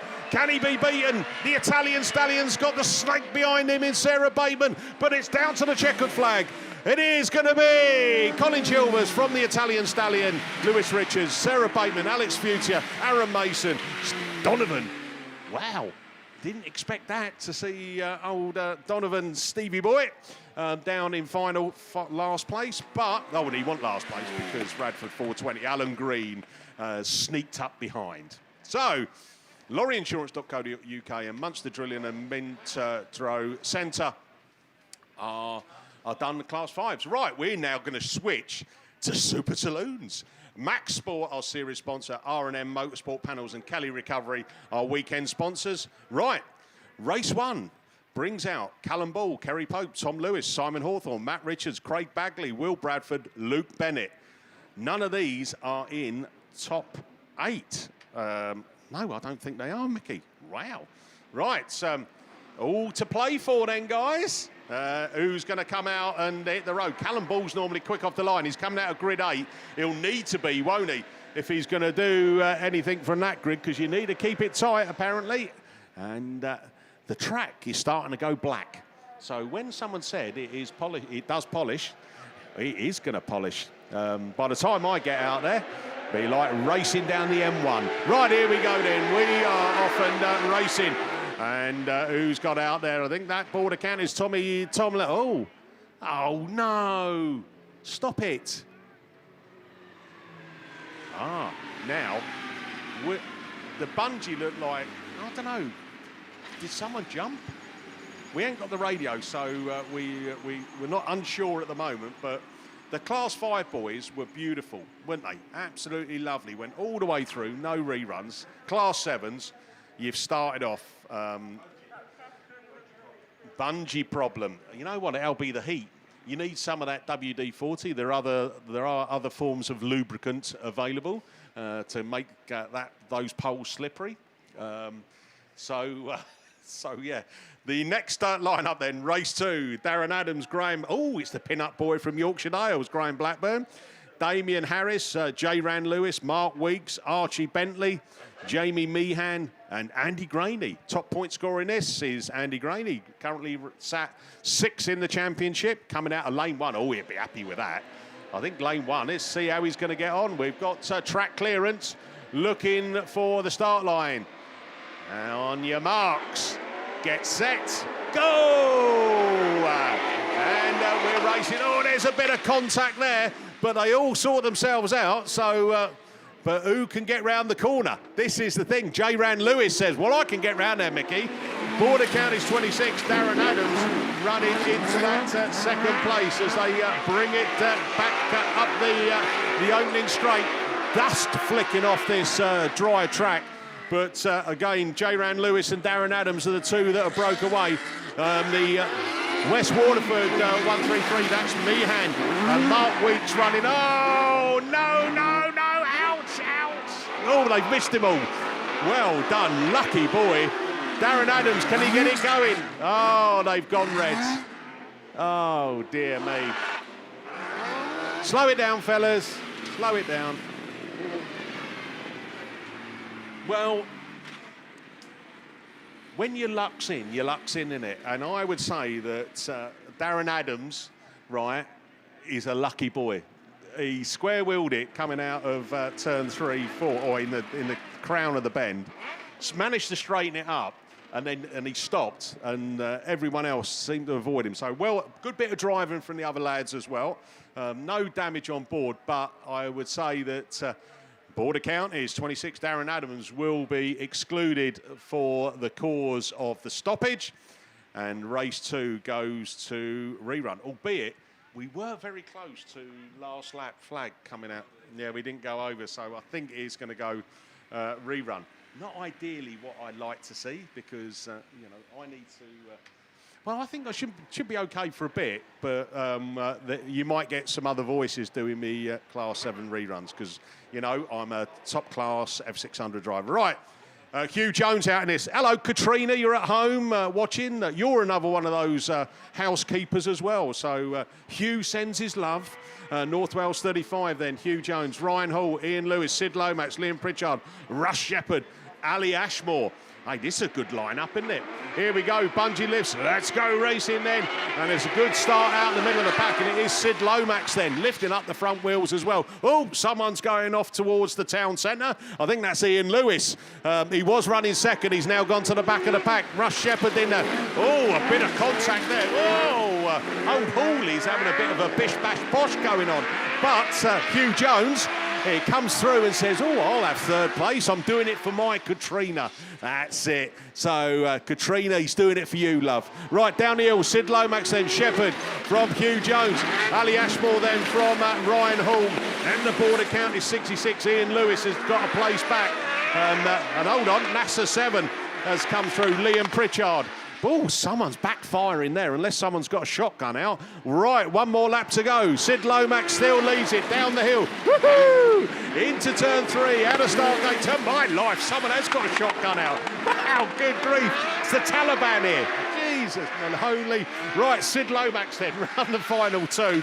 Checker flag at the ready. We've got a Class 7 race finish. Whee! Lomax then takes it from Shepherd, from Hugh Jones, from Ryan Hall. Ali Ashbourne is spawned in 514. Then we go down to the board account is 66 Ian Lewis from Liam Pritchard. And that was a fair old backfire, wasn't it? Coming out of... It's the Turbo 7. Oh, right. So a man in the know. It's not a shotgun. It's not the Taliban. It's a turbo. Hey? Brilliant stuff. Right. Race 3. You've done all right. And Katrina at home, Hugh did it for you, love. 3rd place points, 36. Will that do you? Will that get him in the good books? You know what I mean? Right, race 4 then. Brings out Phil Barliman, running 8th in the championship, but he didn't do round 1, so he's done all right, hasn't he? Brilliant, well done, Phil. Keep it going. Joel Edwards, Charlie Mustoe, Jake Lee, Troy Holtby, Andy Holtby, and do you know what? They're side by side. And Howard Thomas in down 26 out of lane 1. So Andy Holtby coming out of lane 2, Troy out of lane 3. I wonder if he turns left or right into him. We'll see. Jake Lee's coming out of lane 4 in that Scunthorpe 12. Charlie Mustoe, Breenhill 23 out of lane 5. Joel Edwards and North Shropshire 77. You know, with the round 2 down at Sunny Scunny, we had a lad that was just come to race because he was in the league, and you remember his surname? Yole, right? And now looking at this, what have I got on this one? I've got a Joel. So Joel Edwards. So yeah, we'll carry on that theme. You know, you like it really, don't you? So, but great to be back down. Have we got time? I don't know if we've got time for this. But has anyone been into airport security with carry-on luggage? I've done that. Put it in the old grey box, goes through the scanner, and you know it comes out and it stops, right? And if it goes left, you've got to show them your knickers, haven't you? If it goes right, then you can just pick your bag up and go, guess what? I went left, right? So she got hold of my case, and I said, oh, you only want to see how well I've packed my case. And then she opened it up, and she found a Lynx deodorant, 150 ml. She said, no, you can only allow 100 ml. All right. So they confiscated it, right? So there's obviously some nice smelling like airport security now. But the crazy thing is, I go through security into the duty-free side. I go into Boots and buy exactly the same deodorant for 150 ml and put it in my rucksack and get on the plane. So what's all that about? Is it a scam? That's when they sell on they confiscate. Scammers. It needs to be something on TV about that. You know, how much deodorant do they want? Yeah, so that was like my little episode. I've got a few stories over the weekend, by the way, of my trip to Spain. It didn't always go to plan. Oh, hold on a minute. I've got a message coming through from, Sarah.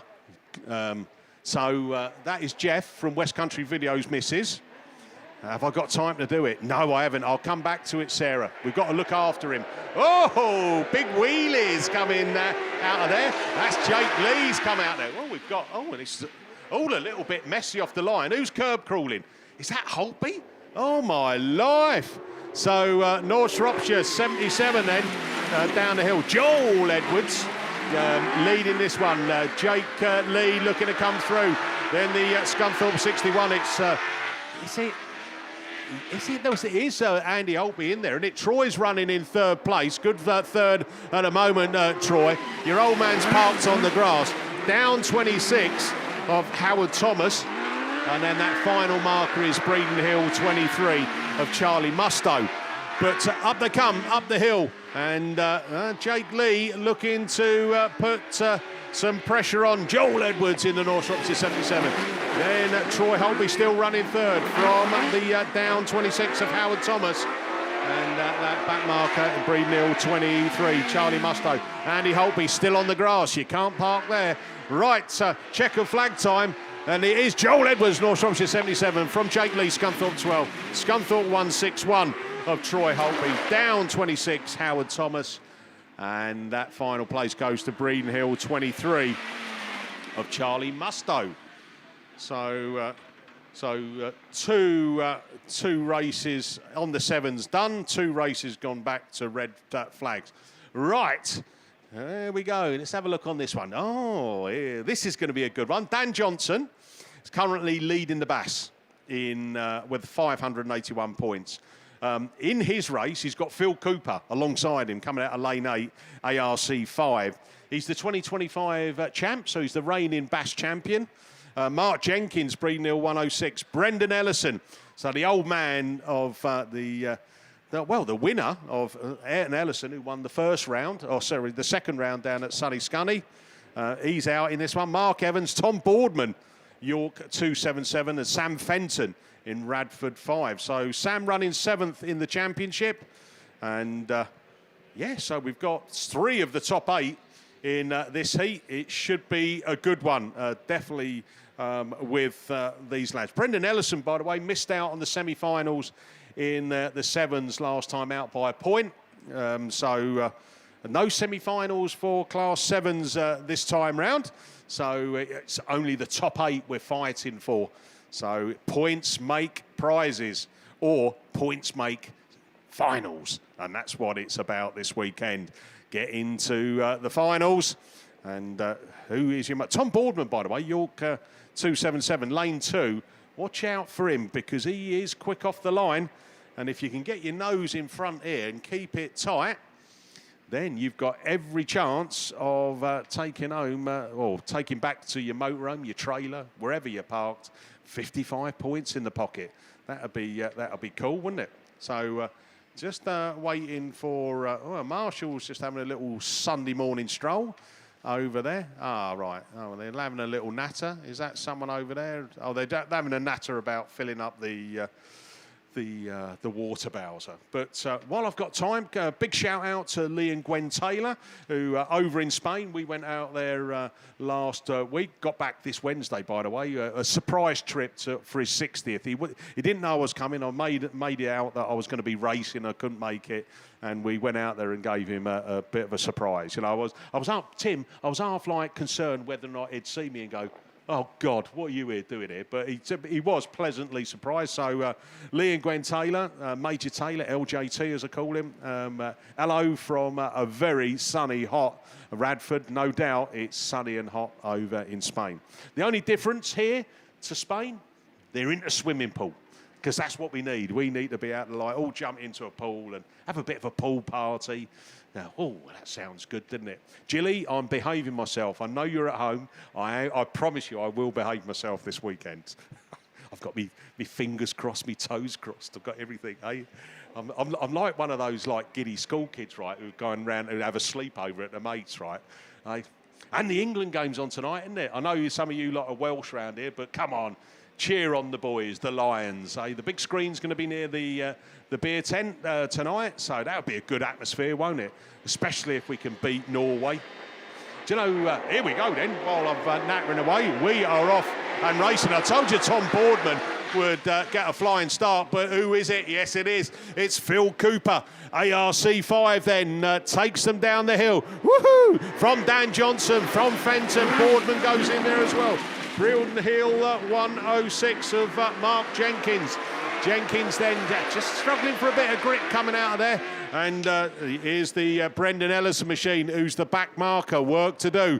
But I'm telling you, Dan Johnson, this is going to make it interesting, isn't it? Because Phil Cooper leads the way. Johnson then looks for the tighter and switchback line. Can he get past him? Cooper's on the power. He's slowing it down, but Johnson's going to look for the cutback. Oh, there was a bit of contact, was there? Round down there, checker flag time, is it? Last lap flag. 1 to go then. It's Phil Cooper then from Sam Johnson, and then it's Sam Fenton. Round out of start gate turn, and he's switching for it. Johnson goes for a move on the outside there. Cooper keeps it slowing down in there. Johnson, is he going to be brave? He's going to try round there as they come down there. Fenton's close as well, but it's Cooper from Johnson, from Fenton.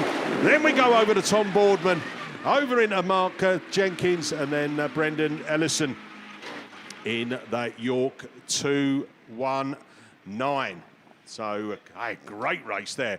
I tell you what, you can see that. Like Johnson knows that if he went too wide at turn one, he just wouldn't get it back. So he was waiting for a gap to appear from Cooper. Cooper just had the door firmly closed, and he kicks his weekend off with 55 points. Right, race 6 then of the scheduled Class 7, sponsored by Maxsport, R&M Motorsport Panels and Kelly Recovery. Our overall series sponsors are Kent Cams and Bereford's Holdings. So thank you for all our sponsors. Right, race 6 brings out round 2 winner, Ayrton Ellison. What a drive. Do you remember there was a green flag given to Phil Cooper who crossed the line? He was second. I did actually say that it was Dan Johnson that would have picked up second. That was wrong. But all in the heat of the moment, that's how things happen. But Ayrton Ellison then, York 14. Coming out of lane 6. Currently sat 3rd in the championship as well, so he's having a good season. Cameron Mills, Cumdee 9's out in this one, lane 3. He's currently running 2nd in the championship. And do you know what? He's only 26 points behind Dan Johnson. So there you go. Dan Johnson picking up 2nd place points. So if Cameron Mills gets a win, that will just close the gap by 10 points and make it 16. So that's what's in front of Cameron Mills. Dan Thomas is out in this, PhD 147. Not the best of round 2s, but he'll come back strong. Lewis Woodruff, White Rose 75. Always like watching Lewis, good young driver. Barry Leach in down 120. He's coming out of lane 2. And Phil Olsen, Carmarthen 47. Phil did well last round as well in the yellow colours. He's coming out of lane 1.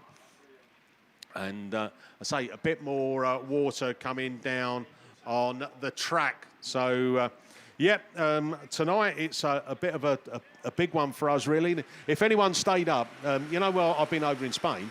So the England game, right, was over here, was like, it was supposed to be 1 o'clock in the morning. Over in Spain, it was 2 o'clock in the morning. So when I got up, and then it got delayed an hour, didn't it? So it was 2 o'clock for you boys and girls over here, and it was 3 o'clock in the morning over there. But what a watch. Unbelievable. What a game. It'll go down in history when it's been, I wouldn't say, when I say an epic, it had so much drama with... obviously, the 2 goals, you thought, wow, we've done it. And then they got a goal back. Then we had the sending off. And, then the penalty, Kane. Oh, what a cool hand Luke. He would have been good in the Westerns, wouldn't he? You know, when they did like the old standoff and shoot off, he would have won all the time, wouldn't he? Brilliant stuff. And then, they got one back. And then we had 20 minutes of, defending. Get the old big Cole Burns on. He was top drawer, wasn't he? I reckon he might start tonight and do a job on Haaland. If we stop Haaland, then I think we've got a good chance. But I think old Thomas Tuchel, right? People had a few question marks about him. I think some of his tactical stuff, I think that's where he just edges it over other managers that we've had of recent times. But good stuff. We're looking forward to that. Kick-off 10 o'clock. 10 till 12, that's the showing, unless it goes into extra time, and then we're all going to be a bit bleary-eyed in the morning. Talking about bleary-eyed, by the way. Oh, well, no, I know, Tim, you like to be tucked up in bed early, don't you? But I went to bed, I woke up, the truth be known, because I'm on my own, I was watching a bit of the telly, and I woke up asleep when it was still on, early hours this morning. Right, track clearance. Let's do the sensible stuff and do some commentating. Here we go then, bungee lifts. Let's go racing. Phil Olsen's had a flyer out of grid 1. Cameron Mills, but it's Dan Thomas then. PhD 147. Mills looks there. Olsen looks for the cutback. Oh, bit of contact there with Cameron Mills. Nothing too hard as they come down the hill. So it is Dan Thomas. Cameron Mills goes for a gap. Can he make it stick? Olsen goes for a real tight line, but it's Cameron Mills then. Takes up the running from Phil Olsen. Dan Thomas in that 3rd place as they bring out the hill. And the top 3 have all gone a little bit Well, they're all close together, aren't they? Oh, we've got down 120 on the grass. Barry Leach, is he going to get it going again? As Cameron Mills then holding off the charge from Phil Olsen. Olsen's doing a sterling job. Dan Thomas then still running at third place. 3 cars broke away from the pack as they bring it down. Lewis Woodruff, the next to show down there. And then the round 2 winner, Ayrton Ellison, is down in 5th place at the moment. Barry Leach has got the car back on the track, but he's out of this one. As they come round this time, it switches from last lap flag to checkered flag. So down the hill, woohoo! Cameron Mills then takes the win from Phil Olsen in Carmarthen 47, Dan Thomas PhD 147, Lewis Woodruff in White Rose 75, Ayrton Ellison in York 14. And then we've got the 2 just fighting out for the minor places. And we've got the Leachy machine from South Somerset 36 of Matt Thompson. So that is Class 7s through the schedule. We've got 2 reruns to come. Up on the line, oh, talking about reruns, Graham Bennett's arrived. That means a Class 3. It is, mate. Yeah, and 1 this morning so far out of 4 races, so good going. Race 3 then, AR838 Liam Wakefield, Mick Sumner's R169, NW99 Rupert Lomax, Rich Lee if he's got it repaired, which it doesn't look like he has. No time to run through the others. I'll tell you what, the big Chevy Polo makes a good start, doesn't he? Vernon gets a better start there into 3rd place. CM7 has got back out in the rerun. Hugh Jones, he's currently running 10th in your Bass at the moment, so he's got some work to do to get up into that top 8. Vernon goes running outside of Ruffy in WR71. Down the back straight they go then. It is Rupert Lomax, NW99. Vernon's gone out wide and allowed the 2 cars to get the inside now. He just slicks back. I'll tell you what, great move, Vernon. Straight between the 2 of them into 2nd place. Now, can he keep the power on around the outside, or have they got the grip on the inside? In the meantime, though, Lomax is gone, isn't he? CA7, CM7, 71, 169 and 838 in the Chevy powered Escort at the back of the field.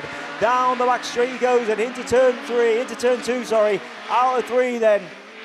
As he comes round, this is last lap flag time. NW99. Vernon's on it all to do, isn't he? CM7, Hughes right on the inside with their switching and changing the big flip.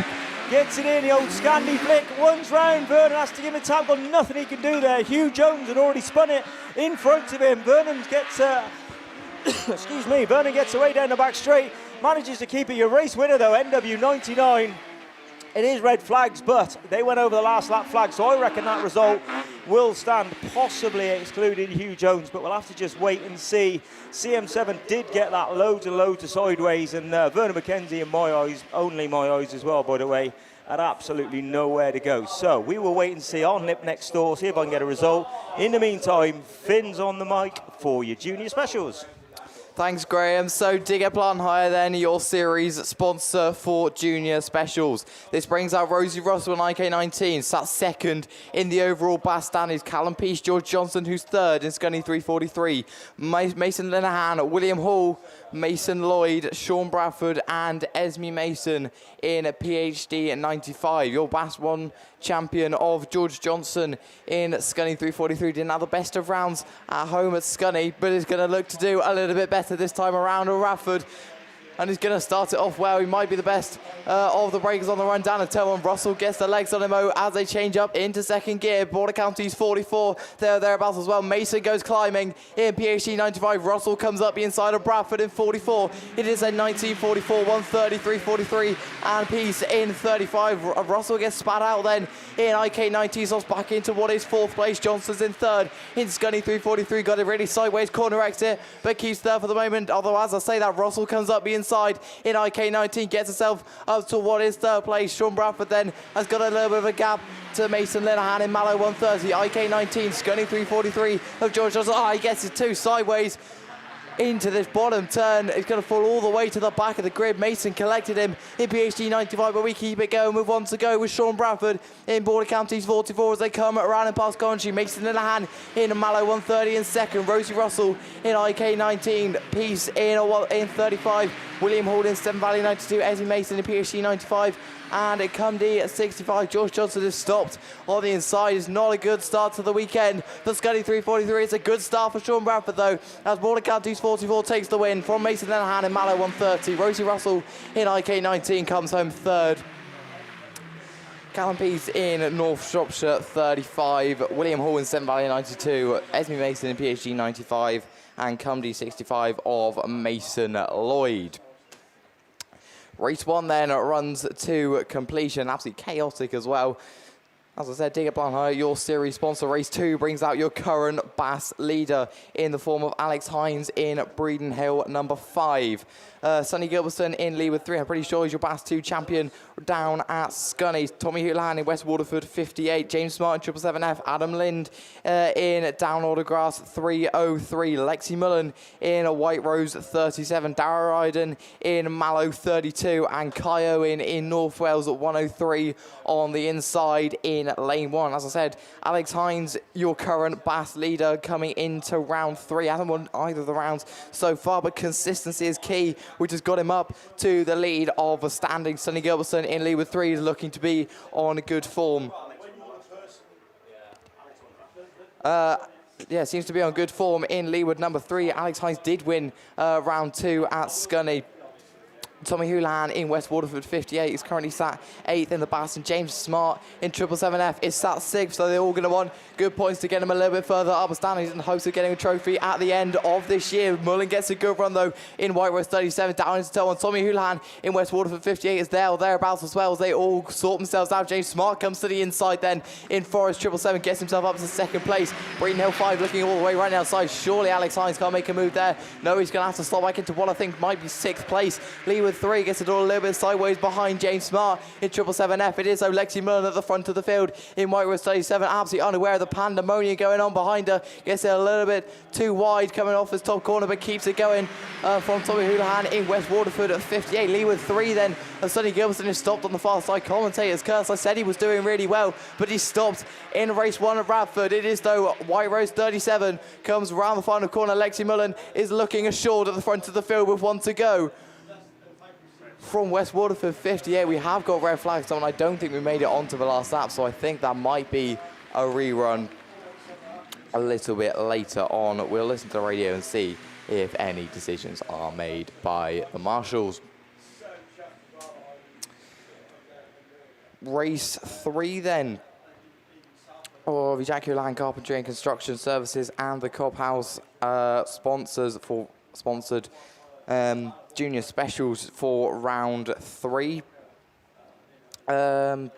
We'll bring out Fionn Griffiths on the outside in lane 8 in PhD 33. If you're watching on BAStv, that'll be the lane that is closest to you. Should also bring out Riley Godfrey in Cambridge 9. Austin Bennett in North Wales 26. Currently 4th in the BAS standing, so if he stays where he is now at the end of the year, he will be in for a trophy. Ellie Kelly in West Waterford 404. Charlie Clark in Spalding 541. Amelia Moss in White Rose 7 and Seth Wright in Scunny 121. Your overall BAStv sponsors are SITR Recycling, Wellington Business Park, KS Coles and PRG Trailers, and your overall BAS sponsors are Ken Cams and Beresford Holdings. So thank you to sponsors all the way through the BAS. Obviously this couldn't be done without them. If you're watching on BAStv, a lot of these sponsors are what helps, gives the money to help all of this happen, set up all the cameras, get it all sorted. So those are the people you really have to thank for BAStv. I was just thinking, I think this is my 4th year in the BAS. I think it's my 4th year. It depends. I think it's my 3rd year as part of the BAS team, and then my first BAS was down at South Somerset 4 years ago. I'll tell you what, the commentators around me have been so brilliant to me. They've been so supportive all the way through. I've commentated alongside many different people, and everyone's just been so nice and supportive with stuff like constructive criticism, but also letting me make my own mistakes, even if it is at the cost of people watching on BAStv. I've loved my time doing the BAS and commentating as a whole. I love doing commentary. Yeah, the people that I really just can't thank them enough that have got me to where I am now. that have given me the opportunities to do things like commentate at the BAS for all of you people watching on BAStv, all you people trackside. And I really, just can't thank them enough. It's been brilliant, the 4 years I've been doing it so far, and I'd like to continue as I have been. I mean, I've made it to the top, haven't I? I'm doing a couple of most competitive classes in the sport, at the most competitive place in the sport, especially in terms of numbers. I've got 8 grids of junior specials and 12 grids of men's class 8, which is what I'm going to be taking you through this weekend. And they are just, as I said, ultra competitive. You can see it. I mean, they are throughout the BAS, all classes are. There's just so many people now that every point is so hardly contested for.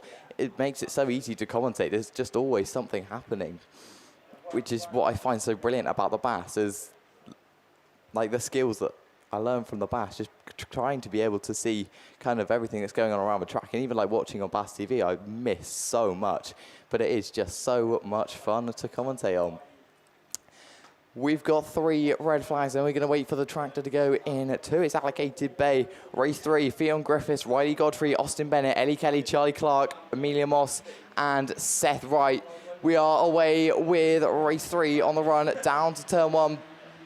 I think it might be sporting 5-4-1 of Charlie Clark against the best of the race. I'm pretty sure made it to the final in Scunny, as he comes around and past country looking to take another win at Radford. Sporting 5:41, then Scunny 1:21. Ellie Kelly in West Waterford 4:04. Austin Bennett in North Wales 26 is going to look to get himself a little bit further up if he wants to keep his 4th place in the overall BAS standings. 4th place isn't really ideal. It is Sporting 5:41 though. Charlie Clark comes around and past country with a couple of laps left to go before he takes a well-earned 55 points. Seth Wright and Scunny 1:21. Just has no way through at the moment. Ellie Kelly all over the back in West Waterford 4:04. Austin Bennett got it 2 sideways in North Wales 26. Is all over the back of Ellie Kelly though, looking to be a little bit quicker. Charlie Clark comes around the final corner and moves on with 1 lap left to go from Seth Wright in Scunny 1:21. Ellie Kelly in West Waterford 4:04. North Wales 26 of Austin Bennett, Amelia Moss in White Rose 7. And Riley Godfrey in Cambridge 9 under a little bit of pressure as he goes side by side down that back straight. Round the final corner, there we go, with Charlie Clark in Sporting 5:41. Takes a very well-earned win from Seth Wright, who just about held on to the line from Scunny 1:21. I think North Wales 26 might have just got Ellie Kelly over the line. Amelia Moss in White Rose 37. PhD 33 of Fionn Griffiths, and Riley Godfrey will be your final finisher in Cambridge 9. We've got a Class 7 rerun, so I'm going to hand you back over to Mickey. Yeah, well done, Finn. Thank you. Yeah, they've brought this Class 7 out rerun.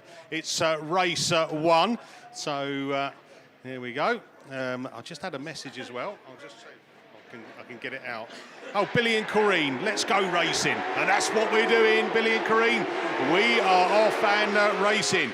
And that's North Wales machine. Luke Bennett then better start this time and leads them for the first time of asking down the hill from Bradford. Then Simon Hawthorne. Callum Ball goes in there in that White Rose 4.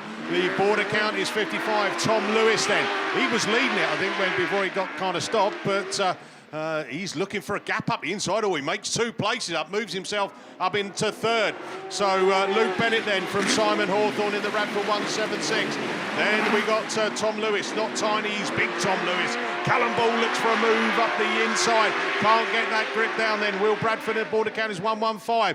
Then we go Matt Lewis. Oh, God grief, Michael, you should know that. Matt Richards as he goes through, and then Kerry Pope in the Spalding 82. So looking at that, they're all on the last lap. Checker flag out already, and it is the North Wales 6-2-1. Luke Bennett then down the hill, woohoo! Takes the win from Simon Hawthorne, from Callum Ball, then Will Bradford, then Lewis Richards, Spalding 82, Kerry Pope, and Tom Lewis up on the grass, top of the hill. Has he been spat out? But he is going to be like the Eurovision Song Contest, nil point. Right, that is race 1 done. Do you know what? They've done me a real favour, this. And I don't know if anyone's had a word, but once I've finished, hopefully, this next rerun of Class 7s, then I'm going to be on my... I don't have to take my push bike, Steve, but I'm going to go on my push bike, back down into the pits, I'm going to get myself into race mode. I have to meditate for about 15 seconds and then squeeze myself in the car, and then I'll be out in the F600. Right, so we're back to your navigational skills, aren't we? So if you see anybody looking lost riding a bike around the field, then yeah, just say hello, Mickey. I think I've got to go that way. That looks downhill a bit, doesn't it, going that way? So if I can get a bit of a lick of speed up the top, round, down. Oh, yes, I'll be fine. I'll be panting a bit, though. Which is nothing unusual for me. There we go. Anything that saves a bit of weight for the F600, they've got to be good, innit? It is, yeah. No, but they always say power to weight ratio. Don't eat breakfast in the morning on race day, Steve. You know, it's preparation, mate. So how many of those Yorkshire flapjacks have you had then? No, I've eyed a couple up, and the box doesn't look full anymore. So I'm looking at you. Sally's not here, is she? No, Sally's not here. No. And Sally, do you know what? When you had that, Sally isn't listening either because she's doing something else. So it's even better. Oh, is it? No, but she'll listen back, won't she? You know that fresh fruit yoghurt you had this morning, and apples and oranges. Absolutely, yeah. I thought it was such a healthy diet. That kiwi fruit that looked like bacon, yeah. It's good, that, isn't it? It's really good. I can see why they sell a lot of that. It's like vegetarian food, Steve, that. Right, here we go. We're getting engines revving on the line.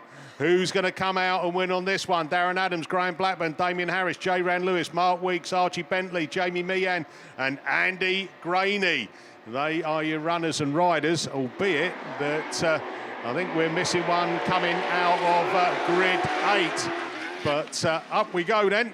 And I think the Meehan machine, he's left the door open as we come down the hill.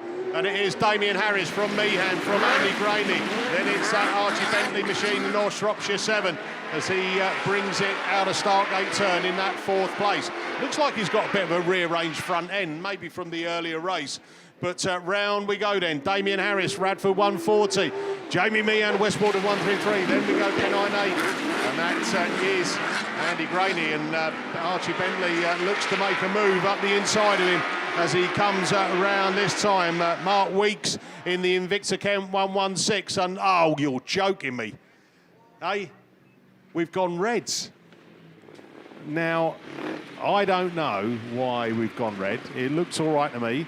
The pin-up boy from Yorkshire Dales, Graham Blackburn, his wheels are still rolling. J. Ran Lewis, he's still running. So whether or not they've seen something off the start line, but race 2 will go for another rerun, and that rerun will be picked up by someone else because I won't be about. So over to Finn, back over to Junior Specials. Thanks, Mickey. So we move on with race 4 of your Digger Plan Hire sponsored Junior Specials. Jacob Davies in Cumdy 55 on the outside. Currently sat 12th in the BAS. So needs a good set of points in Cumdy 55 on the outside, which is the closest to you if you're watching on BAStv. Finn Elford in PAC 83. Alex Jesse in York 34, Jack Saunders in Wessex 20, Neve Thomas in Border Counties 8, Nico Melly in Swansea 3, and Vince Pascal in Hereford 450. We've got yellow flags all the way around the circuit. We look to First Marshal, who does the Abby Juggins at pirouette, hammer away with race number 4 of your Junior Specials on the run down to turn 1. Nico Melly gets a good run in Swansea number 3. Oh, we're climbing cars with Jack Saunders. I think Jacob Davies, are we going to keep it going for now? No, we're not. We're going to go red flags with race number 4. 50% success rate then, which is really brilliant. But we're going to hope that the rest of them prove a little bit better than we've had so far.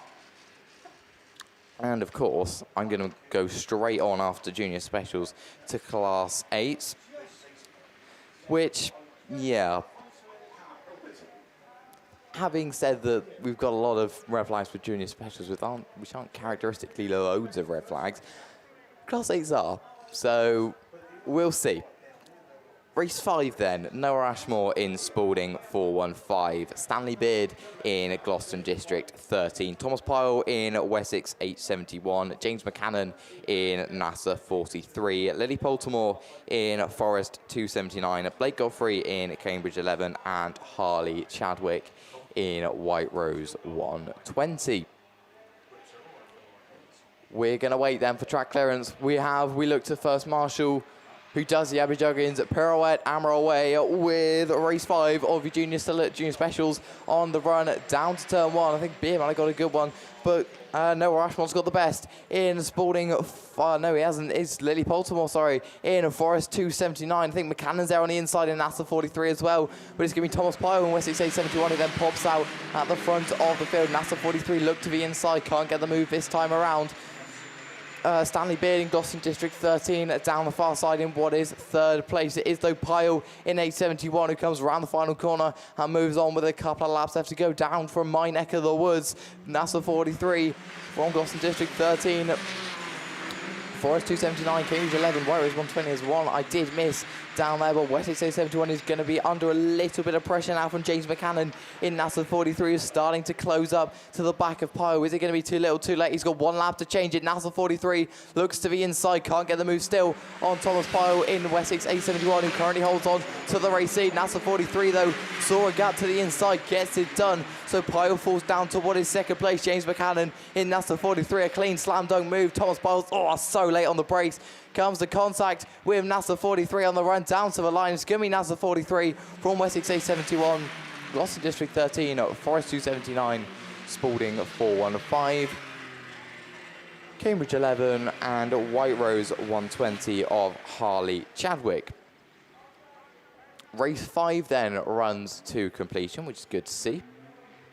Race 6 brings out your current 5th in the standings of Regan Dixon in Border Counties 99, Ema O'Brien in down 23, Elliot Grasby in Evesham 122, Junior Holtby in Scunny 60, Ada Wright in Scunny 21, William Smith in Lud 46, and Kai Cooper in Evesham 3. Down the far side, we're away with down 23. And I think that's Border Counties 99 new colours then for Regan Dixon as he comes around turn 1.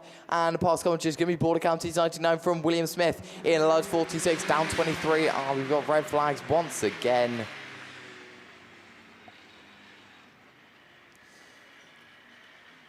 At least the 50% success rate continues, which really is not ideal, to be honest. I think we're just going to move on and not say anything else. Izzy Merrick in Radford 422 is in lane 8 on the outside in race 7. Isla Griffiths in PhD 35. Evie Ross in Scunny 27. Dexter Jones in PAC 13. Lola Jones in Cumdy 27, Ellis James in North Shropshire 43, and Oscar Burns in Breeden Hill 78. We're away with race 7 on the run down to turn 1. Merrick's got a good run in Radford 422. So is NASA 43, North Shropshire 43, should I say, of Ellis James. But Izzy Merrick takes up the running in Radford 422. Comes around and past commentary for the first time of asking from North Shropshire 43, PhD 35, PhD 13, Breeden Hill 78. And Cumdy 27, Lola Jones gets herself up to what is 5th place. It is, though, Izzy Merrick in Radford 422, who's starting to pull just that little bit of a gap on Ellis James in North Shropshire 43. Isla Griffiths in what is 3rd place to PhD 35, looking to put on a little bit of pressure for what is 2nd place. These top 3 then starting to break away from Dexter Jones in PAC at 13, and he's breaking away from Lola Jones in Cumdy at 27. 1 to go then around the final corner for Izzy Merrick in Radford 422, who's looking assured. Under pressure then is Ellis James in North Shropshire 43. From PhD 35, who then, as I say that, gets to the inside. Isla Griffiths then moves up to 2nd place. North Shropshire 43 then falls to what is 3rd place, under a little bit of pressure now from PhD 13 of Dexter Jones. They're going to stay line astern, though, around the final corner. It's going to be Radford 422. Izzy Merrick takes the win from Isla Griffiths in PhD 35. North Shropshire 43 of Ellis James. Dexter Jones in PhD 13. Lola Jones in Cumdy 27. Oscar Burns in Breeden Hill 78, and your final finisher will be Evie Ross in Scunny 27.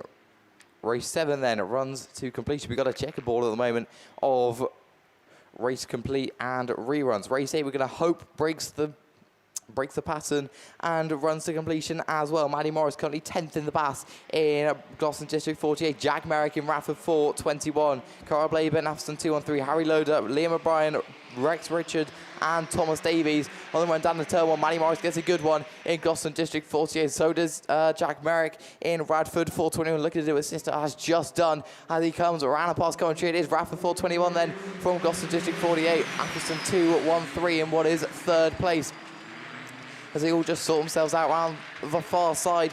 Border Counties 24. Thomas Davies look to the outside. Has he got the move done though? Oh, down 96 is climbing cars with Liam O'Brien, who then looks to the inside. Can't find the grip this time around though. So it is Radford 421 from Gosling District 48. Atherstone 2-1-3.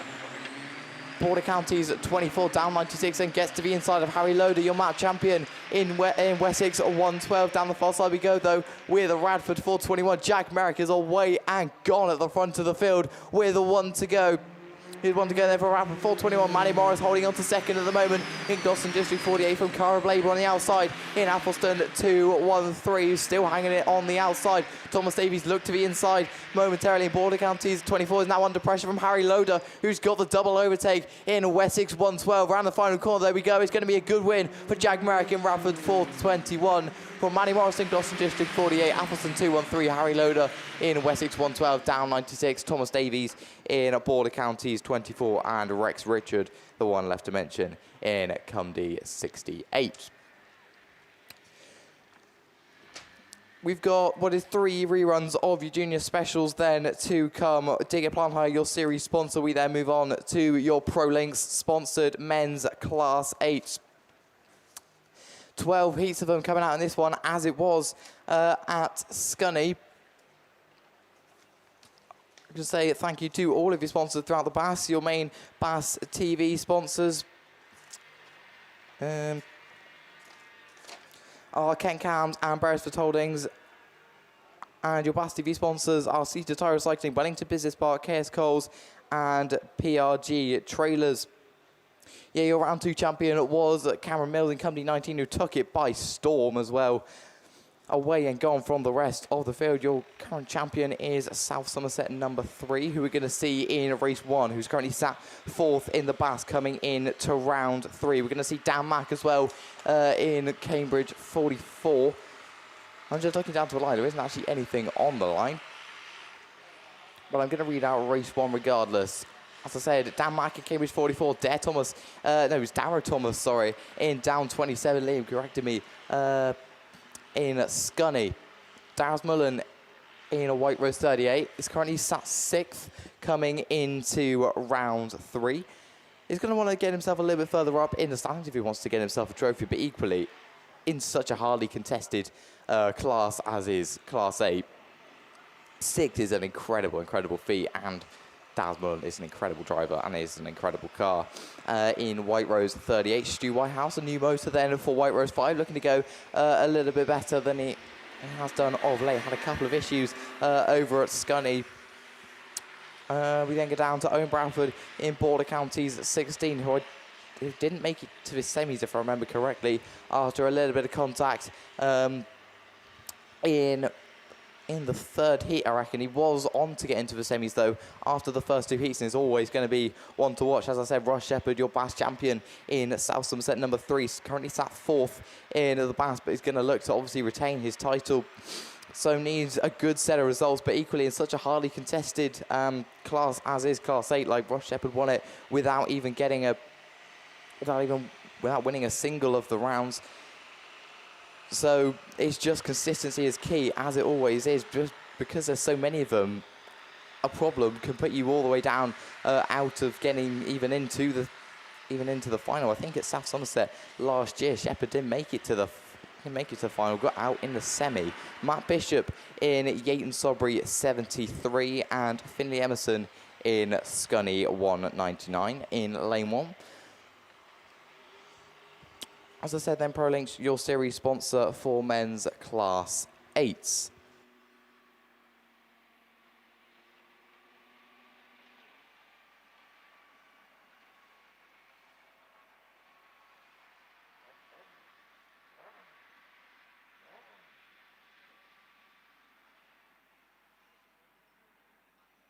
So someone lost a phone a little bit earlier on. Some very kind person has handed it back into pits control. So thank you to whoever that was. A very kind act, and it's very nice of you to do. Yeah, as I was saying earlier, the people that have helped me all the way through to where I am now, I am obviously so grateful for. I think this year's going to be my first nationals, my first men's nationals. I did the junior specials a couple of years ago. And I think it was South Wales, if I remember correctly. That was a whole load of fun. And it is fun doing the nationals, being able to commentate alongside commentators I don't normally commentate around.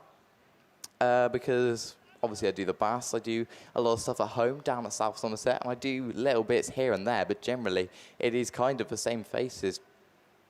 So it is good to see kind of some of the different people commentators from, say, the UK up around, like, say, Scotland and Ireland area that I don't really ever get to commentate around. Just like Mags at round 1 was nice to commentate alongside. And yeah, it's just, I'm just ever growing the amount of people that I know through commentary around Autograss in general, and the commentators that I know, which is, it's brilliant. I love doing commentary. We've got 3 yellow flags there. We've still got a red flag on the first marshal's post, but it's going to be Dan Mack in Cambridge 44, Dara Thomas in down 27, Daz Mullen in White Rose 38, Stu Whitehouse in White Rose 5, Owen Bradford in Border County 16, Russ Shepherd in South Somerset number 3, Matt Bishop in Yates Aubrey 73, and Finley Emerson in Scunny 199. We're going with Shepherd in South Somerset number 3, who gets the best of break. So does Dan Mack in Cambridge 44. Oh, we're climbing cars with Russ Shepherd and Border County 16 of Owen Bradford. We keep it going for the moment, though. We're going to have reds. Yes, we are.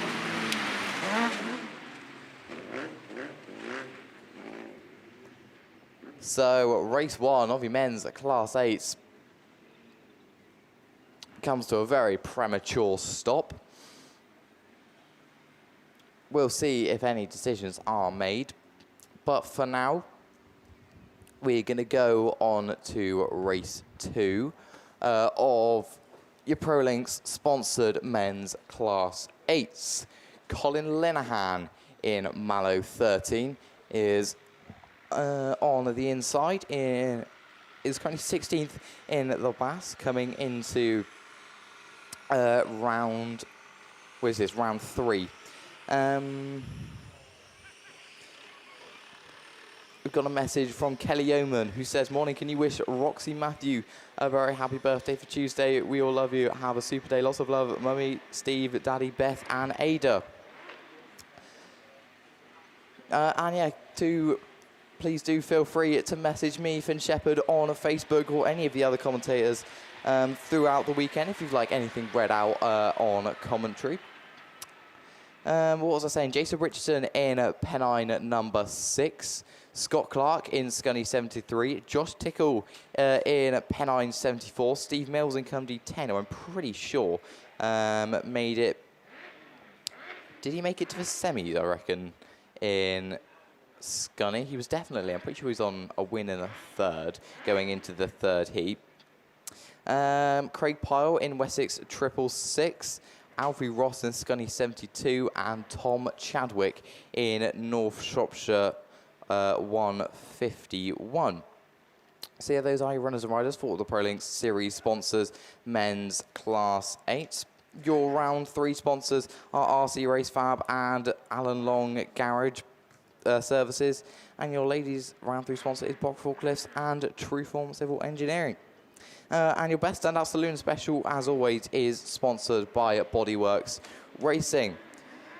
Race 2, as I said then, Thomas Chadwick, Alfie Ross, Craig Pyle, Steve Mills, Josh Tickle, Scott Clark, Jason Richardson, and Colin Linehan. We're away with race 2 on the run down into turn 1. It's going to be Cumdy 10 of Steve Mills that gets the best of the breaks. Colin Linehan in Mallow 13, and Alfie Ross go with him in Scunny 72 as they come past commentary. Those Cumdy 10, Scunny 72, Mallow 13, Thomas Chadwick. Oh my goodness, that was so close to the back of Colin Linehan in a Mallow 13. We'll just about keep it going down the far side. Took a step back in commentary. Golly. It is, though, Cumdy 10. Steve Mills comes round and past commentary for the second time in control of this one from Scunny 72, Mallow 13, Pennine 6 to Jason Richardson, and Wessex a triple set to yellow flag with the black crosses being made ready as Steve Mills goes down the far side. In come D10, Alfie Ross and Scunny 72 still in what is second place, keeping him honest as they come round past commentary. One to go for 10, one to go for 72, one to go for 13, one to go for 6,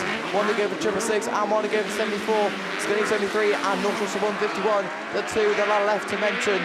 Down the far side we go though, come D10, Steve Mills is looking to start off his Radford campaigner with a bang as he comes round past commentary. 55 points well over come D10. Alfie Ross comes home second in Scunny 72. Colin Linehan in Mallow 13. Richardson in 6. Josh Dickel in Pennine 64.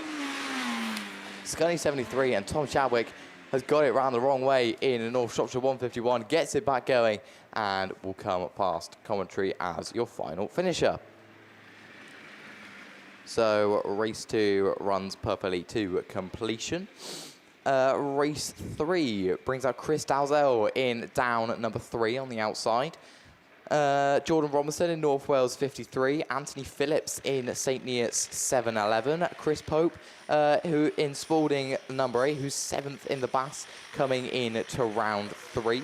Alex Hall in Radford 4-11, who's currently 13th in the BAS. Jamie Meehan in West Waterford 132, who is 15th in the BAS. Didn't have the best, well, he was very, very quick over at Ireland, was unbeaten going into the semi-final, didn't make it out of the semi-final though, which just shows that the points aren't all, they don't count after you get to kind of the semi-final. It's all about whether you get into the top 4 in semi-final A or B. Was quick still at Sky. He wasn't as quick as he was over at Ireland. Did have a couple of just a couple of unlucky moments really, which didn't get him to the semi, I don't think, as Scunny either, but he has still been very good in the heats. Scott Shell in Forest 95 and Marty Perrett in South Somerset 71. Those are the 8 we're going to have in race number 3 of your men's Class 8. 12 of them scheduled to come out. I'm not sure of an actual number, but it's going to be a fair few of them. It is absolutely mental. We look to first master who does the Abby Juggins pirouette and roll away with men's at Class 8s on the run down to turn 1. Who's going to get the best of the break? I think it's someone from the middle. Scott Shells on the outside in a Forest 95. We're going to pick them up as they come around and past commentary. That's the Yorkshire Dales 104, which means this is race 4. A lot of contact. Jamie Little's involved. So Scunny 2011. Jeffro, I think we're going to keep it going for now with the Yorkshire Dales 104. Jack Hodgson got it really sideways coming in to his bottom corner. And Jake Harden in PhD 25 in what is second place from Evesham 2. Wessex 89 and Mike Sturmey, Scunny 52 and Josie Tonkinson. Evesham 2's got it all kinds of sideways. Sturmey's got a huge understeer in 89, so falls back to what is what to go 5th place. Chris Dyer in Evesham 28. Jamie Little's all the way at the back of the field in Solway 46. Another very, very quick one who really doesn't need this. Hodgson's got it. No, he hasn't got it round. He's just about caught it in Yorkshire Dales 104. Harden then in PhD 25 in what is second place. Scunny 52 looking towards the inside of Cooper in Evesham number 3. Checker flags out though as they come round and past commentary. It's going to be a good win for Jack Hodgson. Managed the conditions perfectly in Yorkshire Dales 104 from Jake Harden in PhD 25. Tonkins is going to come ahead of Cooper in Evesham 2. Sturmey in Wessex 89. Jamie Little in Solway 46, all the way back in what I think is 6th place. Chris Dyer in Evesham 28, and Scunny 20 of Emily Jefferson in will be your final finisher. Let's see if I can be a little bit more aware this time of what race is coming out when. I'm looking down towards the line. I'm not sure. I think this is race 5. So Ash Howard, Jack Gibbons, Zach Yardley, Dan Hughes, Oliver Ball, Jamie Newham, Callum Barker, and Matt Owen were all way there on the inside. Absolutely storming start from your previous national champion in the form of Jack Gibbons in lead with 17. Cumdy 115, and Matt Owen gets a good one as well. Howard stuck on the line, and we're going to have red flags on race number 5. I reckon that's Reagan Coles, which would make coming to the line race 6? If so, it's Adam Sullivan on the outside in Radford 217, Ethan Lind in down 323, Reagan Coles in Wessex 96. Mitchell Collins in a PhD 27, Simon Hawthorne in Radford 76, Gareth Hankey in ARC 2, Ben Payne in Radford 476, and Kevin McBride in Solway number 4. No one in the top 16 of the BASt coming out in this one, so they can all get themselves a good hunk of points and start off their round 3 with a bang. We're away with the men's Class 8. Race 6 is away to turn 1. Kevin McBride gets a good run in Solway 7. So does Radford 476 of Ben Payne as they come around and past commentary. Then Solway 4 is on the inside of Kevin McBride. I think Radford 476 might just have the race lead though. Hankey in ALC 2 comes up to second place. They're all really sideways coming into this bottom corner. Wessex 96 has got a little bit too sideways as they go down the far side though. Hankey, Radford 476, so Hankey is round. Kevin McBride then comes up to what is second place. Radford 476 though of Ben Payne is still going to be your race leader. Payne it is then from Kevin McBride, who looks towards the inside. Is that a Lind? I think it might be Ethan Lind in down at 323 in what is third place. Radford 476 then of Ben Payne falls back to what is second place. Solway number 4 then comes around and past commentary as your race leader with 1 to go from Radford 476 down 323.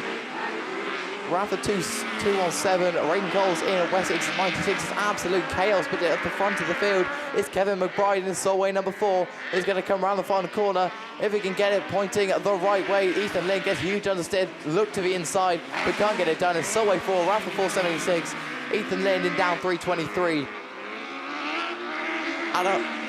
Wessex 96, Reagan Coles, Adam Sullivan in Radford 217, Gareth Hankey in ALC 2.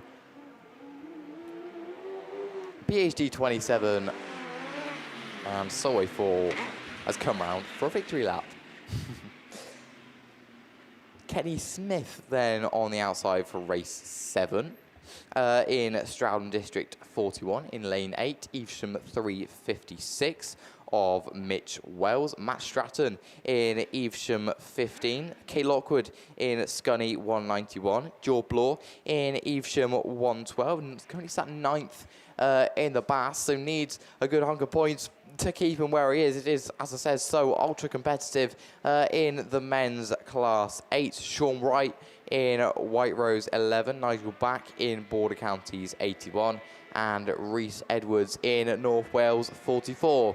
We've got yellow flags all the way around the circuit. We look to the first marshal, who does the Abby Jug into pirouette, and we're away on the run, down to turn 1, back is a good one. But you're under a seat, I think it's going to be Sean Wright in White Rose 11, Evesham 356 gets a good run as well though, so Mitch Wells comes up to what is second place. It's going to be White Rose 11, Evesham 356, Nigel Back in Border Counties 81. A little bit of contact as they go into this bottom corner. Evesham 112 moves up to what is third place then. Falls back to second as Back's running outside as well in Border Counties 81. George's got a little bit of understeer but keeps it going the right way. Sean Wright it is then from Mitch Wells. Evesham 15 then, a Matt Stratton in what is third place. Evesham 112 looks to the inside, can't get it done once again though, so George Ball still has to stay in what is fourth place. Was a little bit later on the brakes than Matt Stratton and looks to the inside. Stratton's over in Evesham 15 after contact with Matt Stratton, with Jordan Bloor, should I say, in Evesham 115. So I think I'm going to stay a little bit quiet for the moment until we have news.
So, race 8 of the men's Class 8 will bring out Scunny 427 of Sam Matthews on the outside.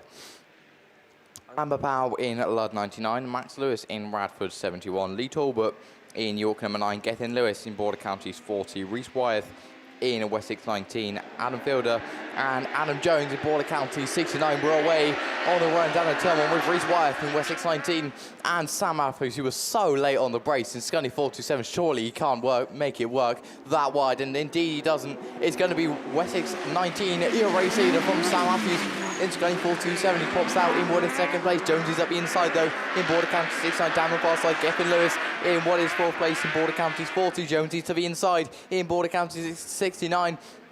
Gets the move done as well as they come past commentaries. Wyeth though in Wessex 19 from Border Counties 69. Scunny 427 of Sam Matthews looking for a move to the outside. Can't get it done. Switches to the inside. Can't get that done either. Gets himself all a little bit out of shape. Gethin Lewis comes to the inside now in Border Counties 49. In Border Counties 40, should I say. Scunny 427 is falling further and further down the order, and he's taking it wide. It's not going to work for him though, as he's fallen back to what is now fifth place, I think, as Lee Talbot comes towards the inside. It is though Wessex 19 down the far side with the Reese Wyeth. Is absolutely away and gone from Jonesy in Border Counties at 69. I think it might be a green flag handed out to Jonesy as they come around the box commentary. It's going to be a win for Wessex 19. Border Counties 69.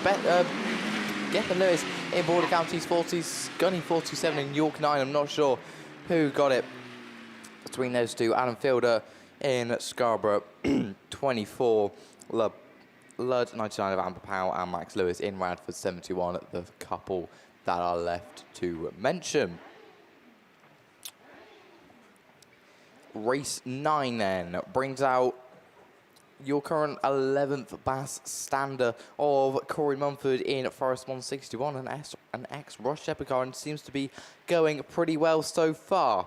Harry Hurst in York 36, Dan Stead in Border Counties number 6, James Bow in Pennine 9, Jamie Williams in Melton 58, Liam Nichols in Yorkshire Dale 7, and Caden Cheetham in Scarborough 37. Caden did have a good run over at Scunny's going to look to continue that form.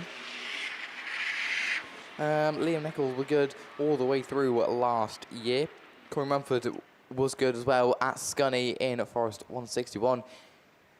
He's just going to look to get himself a good hunk of points, keep himself where he is at the moment, because as I said, it is just so competitive all the way through men's Class 8. James Bow in Pennine 9, and characteristically quite far down the order, well, for James that is. So he's going to want a little bit better points just to get himself a little bit further up the standings and obviously get himself into the semi-final and eventually the final a little bit later on tomorrow. The final Bowser then, it gets itself off the track. And we've got 1, 2, 3 and 4 yellow flags. We look to the first marshal, who does Yabby Juggins pirouette hammer away with race 9 on the run down until Mumford's got a good run in Forest 161. Into turn 1, so Scarborough 37, so's Harry Hurst. I don't know, is that Liam Nichols in Yorkshire Dales number 7? Yeah, it is. Into second place, it is Forest 161. Yorkshire Dales 7, James Bow looks to the inside of Caden Cheetham in Scarborough 37. Can't get the move done. Oh, Mumford's got it all kinds of sideways in Forest 161. Falls back to what is second place. Nichols comes through to the race lead then in Yorkshire Dales at number 7 as they come. Ryan Paul's commentaries, Yorkshire Dales 7 from Forest 161. And Scarborough 37 and Caden Cheetham. Yorkshire Dale 7 gets it too wide though, so Mumford comes up towards the inside. Contact between the two. Mumford's on 2 wheels. So Caden Cheetham in Scarborough 37. I think York 36 then comes towards the race lead. I think we are going to have red flags on that one though. And we weren't on the final lap, so I think we're going to go to a rerun with race 9.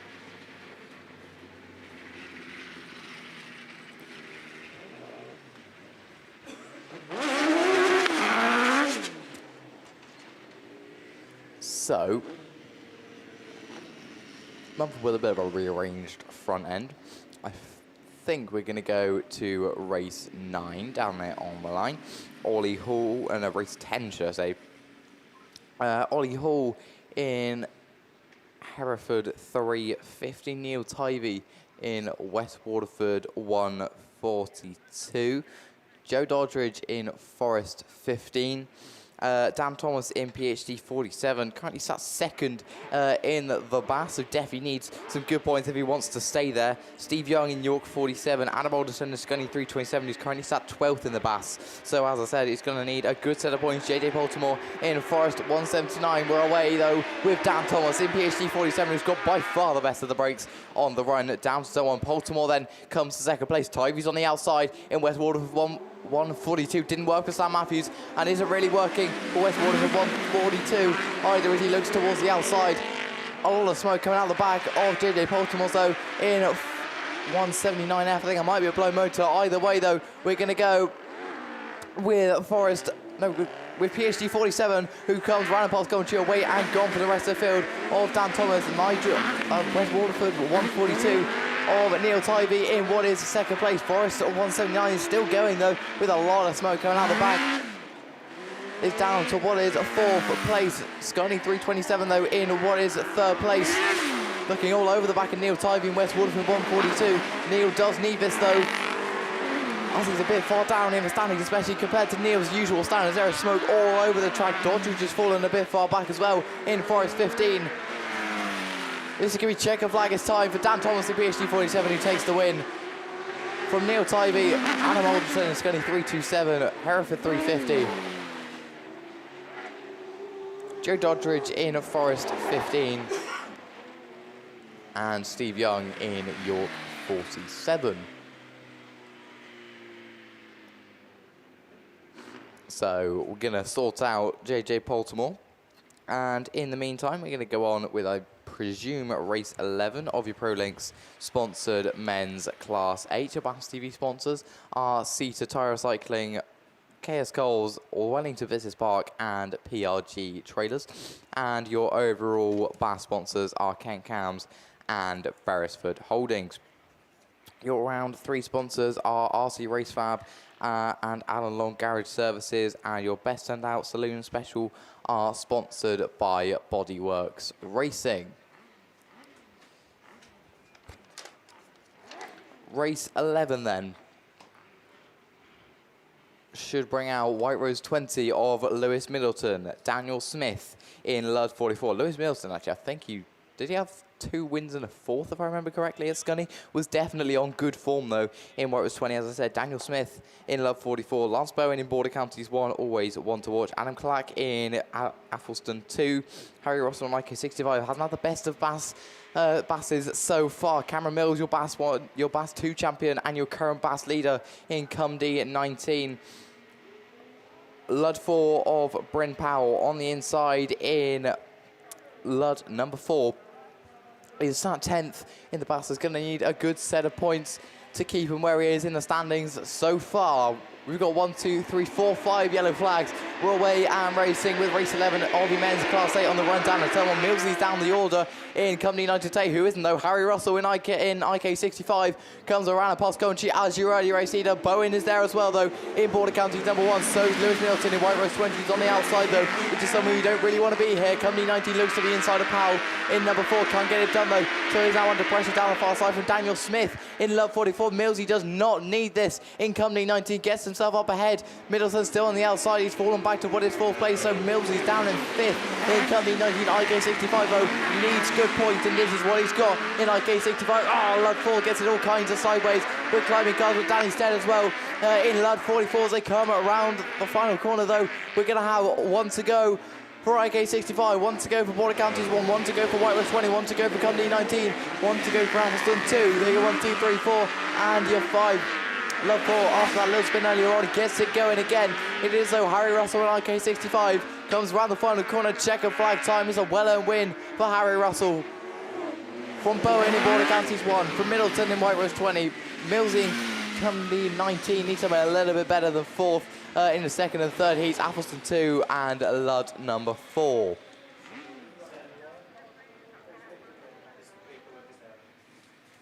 So Mickey is not here to do his 7 rerun. He did alert me to that earlier. So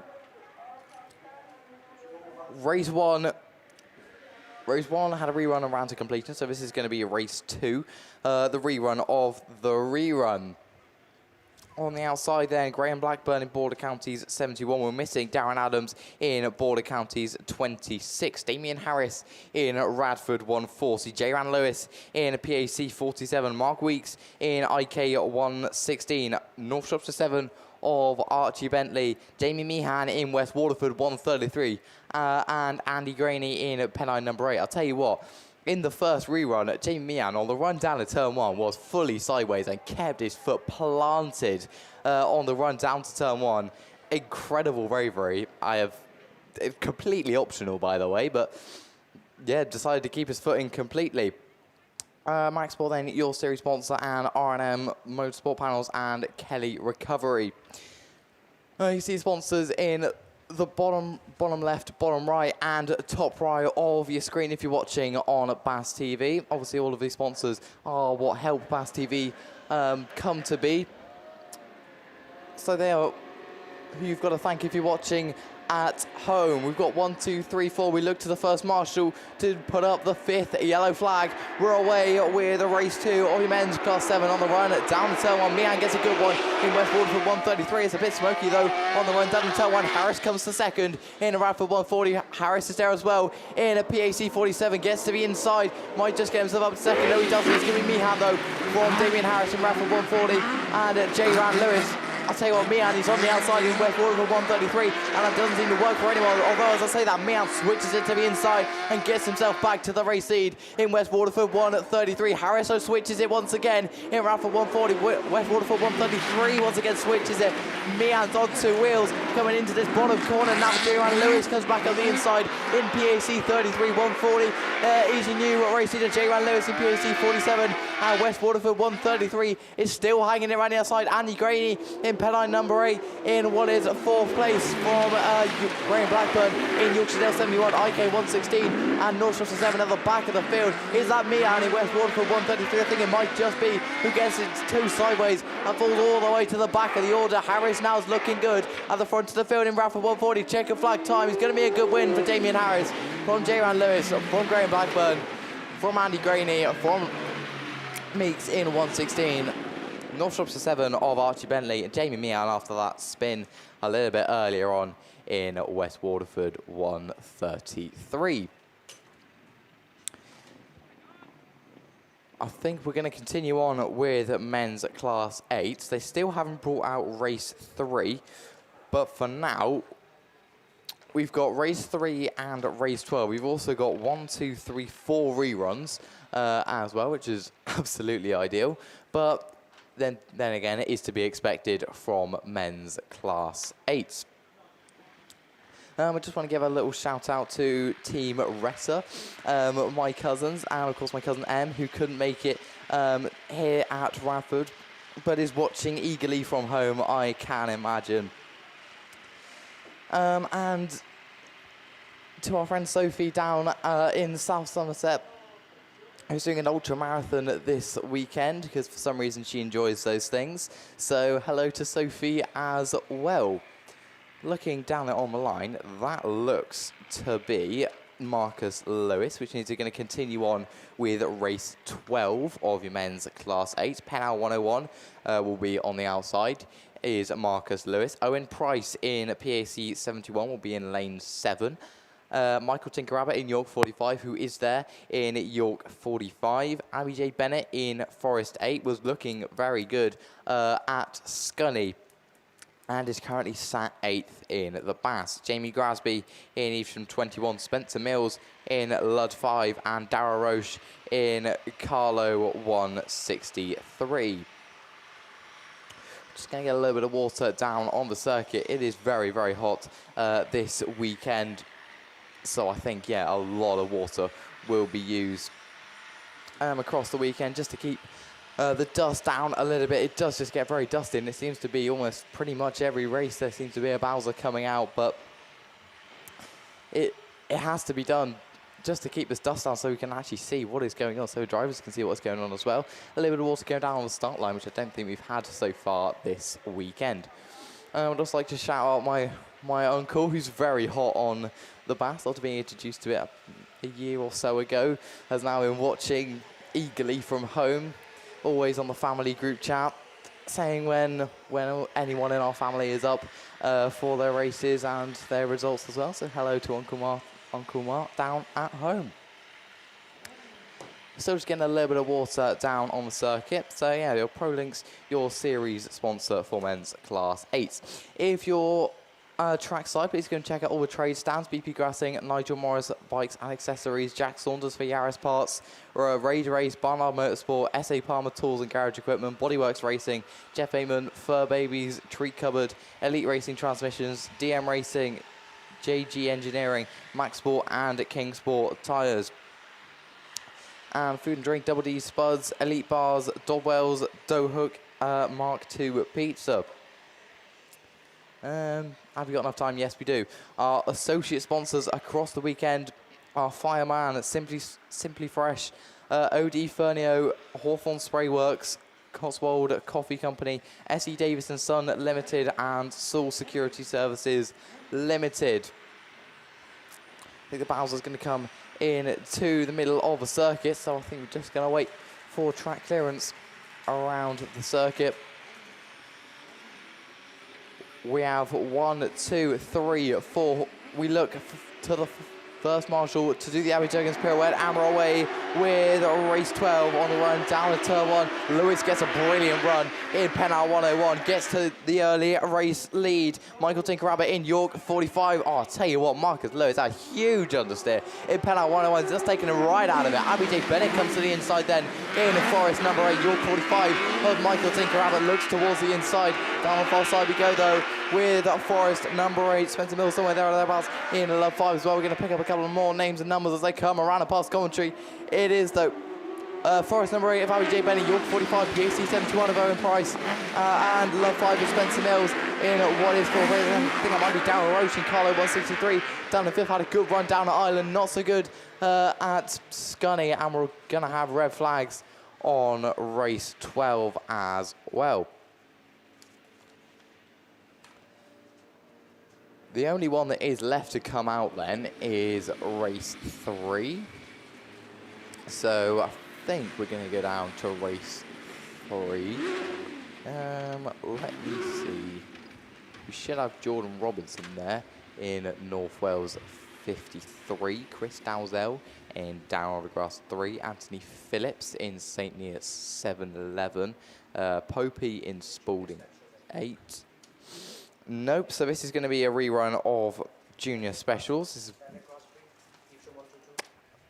Elliot Grasby. It means this is going to be a rerun of race. Let me see, Elliot Grasby.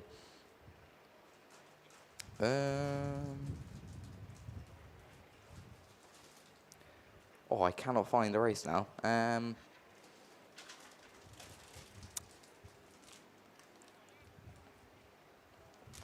And it's race 6. Liam Lewis has come straight over and pointed it out to me. Kai Cooper in Evesham 3 should be on the outside. I thought that looked like Kai Cooper. William Smith in Love 46. Ada Wright in Scunny 21. Junior Holtby in Scunny 60. Elliot Grasby in Evesham 122. Regan Dixon Border Counties 99. And Ema O'Brien in Down 23. So Regan Dixon, he's going to need good points. He's been on good form so far in the BAStv in Border Counties 99, hoping that the new colours are going to continue this good form. We've got 3 yellow flags. We've got someone still on the start line though, so we have got a couple of seconds. Digger Plant Hire, your series sponsor, which you can see in the bottom left-hand corner of your screen if you're watching on BAStv. Yes, so Regan Dixon then has been, as I said, on sterling form so far in Border Counties 99. I can't remember what he had now. Scunny definitely had a couple of wins there and was challenging Rosie Russell, which in itself is a brilliant statement to make about someone. Are we done? I think we've got one more car to come to the line. Yeah, it might be Ada Wright in Scunny 21. We then wait for track clearance on the start.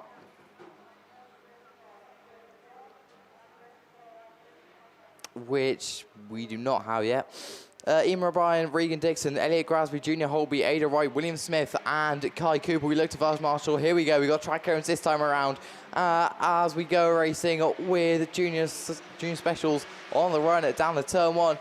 I'm not sure who that is. Evesham 3 is definitely there or thereabouts as well, and so is down 23. We're missing Regan Dixon in Border Counties 99. I was talking about it, but he's not here. It's going to be Love 46 then that gets the best of the breaks going in to what is turn 2.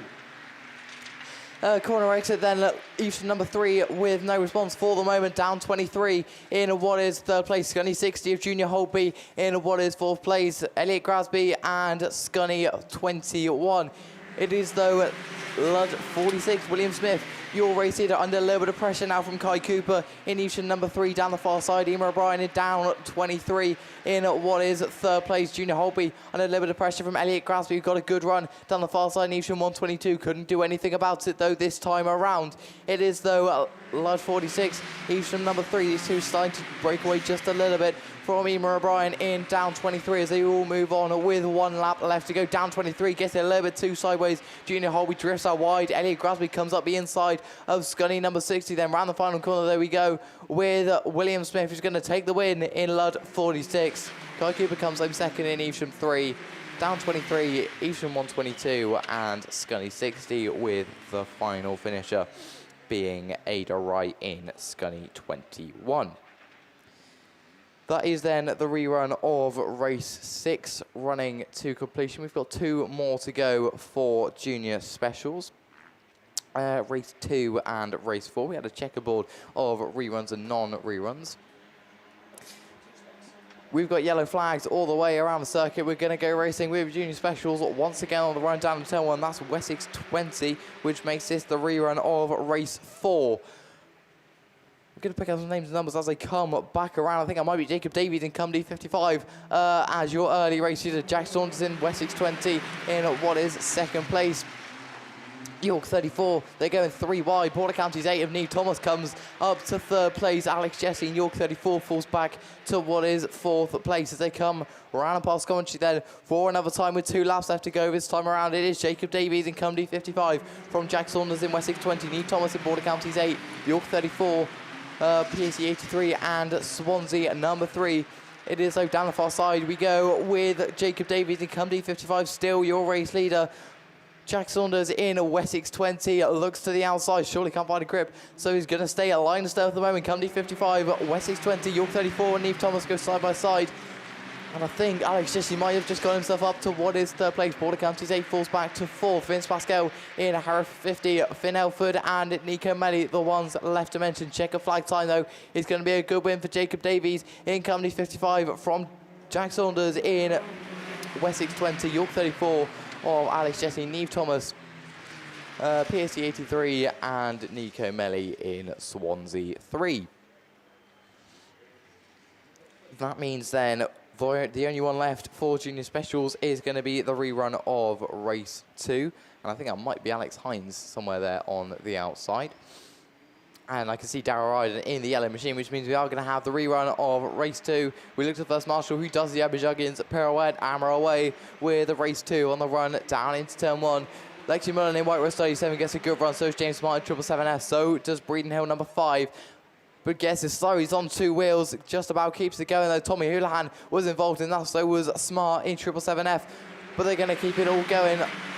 It is then Lexi Mullen, White Rose 37, led it earlier on, is going to lead it again down the far side. 777F in what is 3rd place is down 303, looks towards the inside. Adam Lynn then is going to be your new race leader unless Mullen's got an answer, which he doesn't. So it is down 303, your new race leader from White Rose 37. Alex Hines comes up to 3rd place from Mallow 32. Darryl Ryden gets a little bit of contact with Alex Hines, but they all keep it going. For the moment, James Smart in 777F, Tommy Houlihan in West Waterford 57 and Northwest 103. The one left to mention. Round the far side we go though with Lind in 303 as he comes past Coventry with 1 to go. White Rose 37 gets to the inside, although Taser Cone can't make the move this time around, or it will be a black flag. Breeden Hill 5 then slots back into 3rd place. Mallow 32 in 4th. James Smart 777 all the way back in 5th. It is a race of quality this, and it's going to be Lind that comes out on top. Comes past Coventry and takes a good win from White Rose 37, Breeden Hill 5, Mallow 32, 777F West Waterford 58 and North Wales 103. That means then Junior Specials is done and dusted for your first tee anyway. And we'll see him a little bit later on. I reckon we're going to go back to men's Class 8s. As I've still got 1, 2, 3, 4, 5 reruns and a race that hasn't gone yet. Is this going to be race 3 then? I think it is. So Chris Dalzell in Down Autograss 3. Jordan Robinson in North Wales 53, Anthony Phillips in St. Neots 7-11, Popey and Spalding 8. Currently sat 7th in the BAS, so he's going to need good points, as does Alex Hall and Jamie Meehan in Radford 4-11 and West Waterford 132, who are sat 13th and 15th in the BAS, respectively. Scott Shell in Forest 95 and Marty Perry in South Somerset 71. Pro League Extended Series sponsor for men's Class 8s. Popey was quite good actually last weekend, especially in Spalding 8. I think he was on 2 wins and something else going into the third heat. I can't remember what he had in the third heat. But yeah, it was definitely ultra good throughout the weekend. I think he might have had a 5th in the final, but still a brilliant amount of points, which got him up to 7th place in the standings coming into round 3 here at Radford. It's going to be an absolute scorcher as well. You can see that just by the amount of water that's having to go down on the track just to keep the dust down. As the tractor comes into the infield, is that going to be track clearance? I reckon so. We've got 1, 2, 3 and 4 yellow flags, so we're going to look to the first marshal to do the Abby Juggins pirouette, and we have to bungee, which goes up. We're away with race 3 on the run down turn 1. Jamie Meehan gets a good run in West Waterford 132, so does Popey and Spalding number 8, so does Radford 411 of Alex Hall. As they come around across country, those Popey in 8 from Meehan in 132, from North Wales 53 and Radford 411 of Alex Hall in what is 4th place. Popey comes to the inside of Meehan then, so Spalding number 8 is going to be your new race leader. I said he was needing good points, and he has been on good form, and he's showing that here.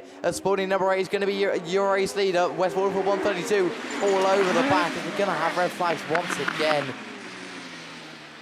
Race 3 is going to be a rerun as well, which means that takes the number of reruns up to 6 now.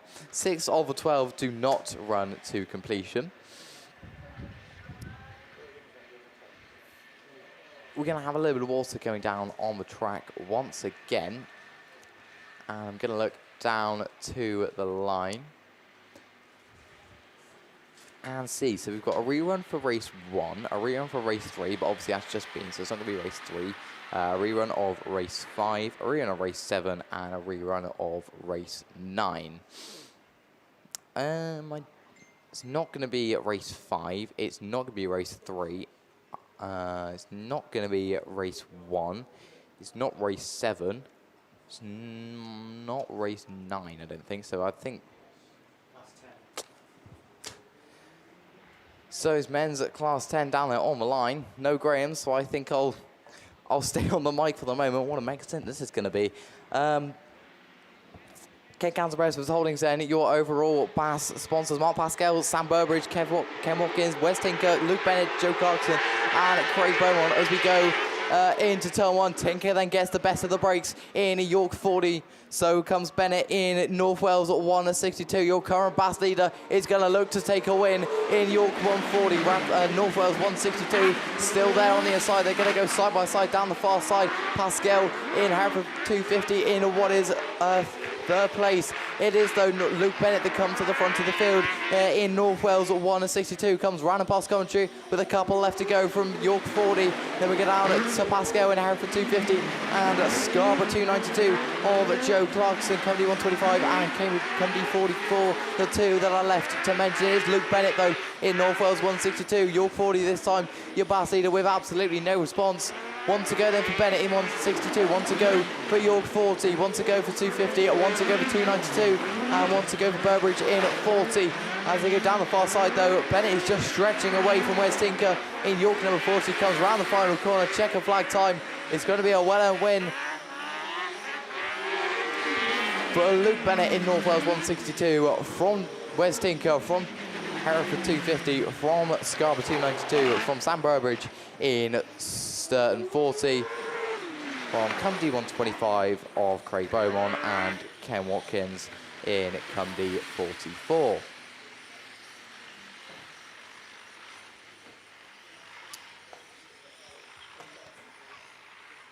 Nothing coming up to the line now. I presume we're going to continue on with men's class 10s for the moment. As once again, we're just getting a little bit of water down around the circuit. As I said, it's just needed. It's going to be, I think it's going to be well into the 30s this weekend, if I remember correctly. It is raining somewhere down country, though, if I'm not wrong. I think down in the south and southwest, there's going to be a little bit of rain forecast for the weekend. Definitely not here, though, as we're going to have to do that all artificially. So I'm going to be taking you through then men's class 8s and junior specials. I'm covering men's 10s for Graham at the moment until Graham makes an appearance.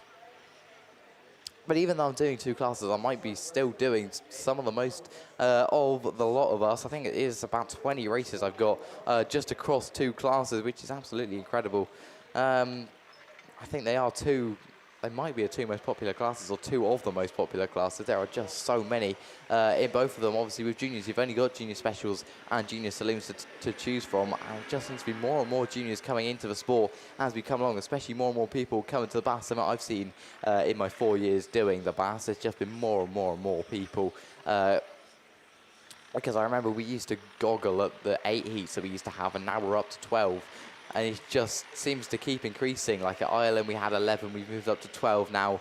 At the back end of last year, I think round 4 was 11 heats, and round 5 was 10. And we were 10 across the rest of the year. So we've moved up to 12 now. We've gained another 2 heats just across the winter break, which is absolutely incredible.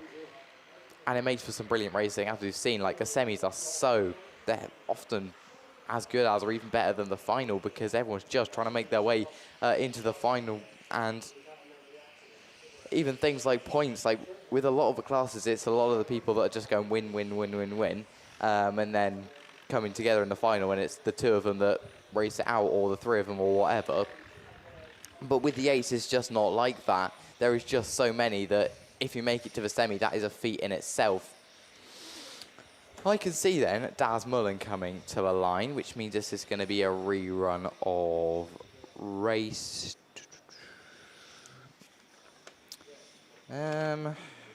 Just scrolling through my 2 sheets of seemingly just reruns. Where is it? On the inside, that's White Race 5, which makes this a rerun of race 1. This one should bring out then Dan Mack in Cambridge 44. Darragh Thomas in Down 27. Daz Mullen in White Rose 38. Stu Whitehouse in White Rose 5. Owen Bradford in Border Counties 16.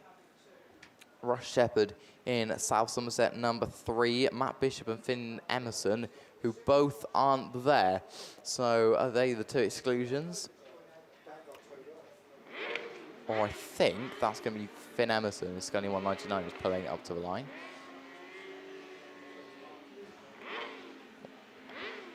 And in the meantime, we've got 1, 2, 3, nearly 4 yellow flags. Did they put them all back in? Because I think Owen Bradford and Russ Shepherd were the 2 that were involved in the contact, but they're both down there, so I think it might just be a rerun with them all back in. No Finn Emerson, actually. I think that was Matt Bishop was pulled up to the line in lane 2 in Yayton Sodbury 73. We're waiting for 1 yellow flag on the start line. which we get. We look to the first marshal as we've got 4 yellow flags. We wait for the 5th. There we go. We're away with race 1 of your men's Class 8 on the run down to turn 1. Cambridge 44 then will get the best of the breaks. Dan Mash going to be your early race leader. Border County 60 and South Somerset 3 are on the inside as they come round and past Coventry. Can I have you red flags again? It's going to be once again a rerun of race number 1.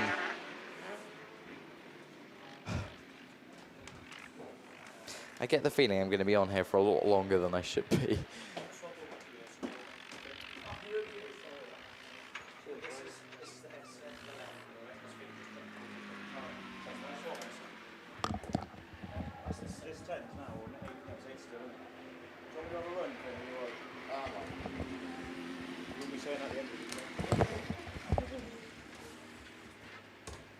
So, Wessex 89 makes this the rerun of race 4, which I didn't even have down as a rerun, but that one's a rerun as well. I think it did run to completion, but I presume there's been a complaint, which is going to be brilliant for Jamie Little, who's currently 5th in the BAStv in Solway 46, but came all the way at the back of the grid, which is obviously really not ideal for his standings, for his place in the standings. So, our rerun is brilliant for Jamie Little in Solway 46, Emily Gill in Scunny 20, Josie Dawkinson in Scunny 52, Jake Harden in PhD 25, Chris Dyer in Evesham 28, Jack Hodgson in Yorkshire Dales 104, Rich Cooper in Evesham 2, and Mike Sturmey in Wessex 89. We're away then with race 5 on the run down into turn 1. We go with Cooper in Evesham number 3 and Harden in PhD 25. They're going to be the two to get the best of the breaks. Hodgson's there or thereabouts as well as they come around the post, which is going to be Evesham 2, PhD 25. Scunny 50 with Scunny 20, Emily Jefferson in what is 4th place. Solway 46 gets to what is 4th place. Jamie Little then up to 4th. He's still going to want better than this, and he's looking to be inside of Tomkinson in Scunny 52 to do just that as they come past Coventry, though. It is Evesham 2. From PhD 25, Solway 46, Scunny 52, Scunny 20, Jack Hodgson in Yorkshire Dales at 104, and Mike Sturmey. Cooper's got in all kinds of sideways in Evesham 2. Little comes through in the Solway 46 up the inside of PhD 25, who just slowed it down a little bit too much. The cone goes absolutely flying. It is then Jamie Little in Solway 46 who's just managed to pick them off one by one and has got himself up to the race. Coates has got it sideways once again. This time he falls back to what is 4th, maybe even 5th. As Tolgerson goes back up the inside. Scunny 52 has to fall back into what is 5th place. It's going to be a win then for Jamie Little. How has he done that? Emily Jefferson is Scunny 52, PhD 25 of Jake Harden, Scunny 52, Scunny 20, Wessex 89, and who was the other ones to mention? Chris Dyer and Jack Hodgson, Yorkshire 104. Jack Hodgson really has not benefited you at all. Won it before it got reran, and now he's all the way back into what I think is 6th place. What I think. Ready? So I'm going to hand you over to Graham, who's going to take you through the rest of the 10s. Cheers, buddy. Thanks for doing the first run for me as well. So Zach Yardley, I can see out there on grid 8. He'll be looking for a good run, being he hasn't had a good run through the 8, so to speak. So the big Chevy right out on grid 8. Who's out there? Poltermore's coming out of grid 1. So let's see which side of the grid's are gating correctly as we go. Crossovers left, right and centre. So let's see what happens on that call then. Colsey it is, though, that makes a start, though. SS9 into the first corner, slows it down, gets on that grippy line. Who's that coming at the inside? I think it's BC 666, Carl Morgan. But Colsey does get the whip down, so it is SS9 then. Puts the front wheel just bouncing off the inside of the track, not touching the cone, and perfectly poised as it goes down the back straight. Pulls about 4 car lengths, 5 car lengths from BC 666, Carl Morgan. And James Poltermore, a good friend of theirs, is sat there in 3rd place. And here comes the Chevy then. Yardley's ST69 getting the power down. So let's see if the Chevy can do anything about these twins. He's gone out wide there. He's going to look for a big swing round the outside. He's going down the back straight, but he's had to come through a pile of dust, and he can't quite do it. So he just nips back to the inside. Poltermore gets a push. Yardley's going to try on the inside in the meantime. Last lap flag time. SS9, BC 666. Yardley's through into 3rd place. Puts the Chevy on the inside of Poltermore. Gets that wheel on the inside. That's the line you got to get. He's coming out the inside inside. Can he get the power down and try and get around the BC 666 though? But Carl is driving really well in the second place car, BC 666. But it is SS9 going to take the win. 666 from ST69, 79F. MA48, Dan Ray was in this one. He's currently 4th in your BAS. He was back in about 4th or 5th spot there. Well done, you Class 10s. That's a race completed. Did my first run of Class 10s go through, guys? Yeah. Who won it? Luke Bennett, Wes? Luke Bennett. So Luke Bennett won the first round, so that's good too. He's currently running 6th in the BAS, and Wes Tinker is your current BAS leader. I don't know where he finished. I'll have a look. He did come 2nd, so Wes Tinker finished 2nd in that one. So he's doing the business to keep his BAS championship alive, isn't he? Race 3 then, Brandon Young is out on grid 8. Gary Morris, G28D, is in lane 7. Liam Grasby, E121. YS1, Andy Bishop had a really good run last round. Lance Bowen is currently running 2nd in the BAS in BC22, lane 4. And ARC3, Lee Seagrove is currently running 3rd in the BAS. These two always give us some good racing, don't they? Overall sponsors of men's Class 10 this year, 2026 SGS Gases, thank you very much for them. And your round sponsors this weekend are Phil Young Heating Services and KS Coles. And for your ladies, Liam Evans Tyres. Thank you very much to them as well. Your overall sponsors, of course, of BAS, Kent Cams and Beresford Holdings. Many, many thanks to those.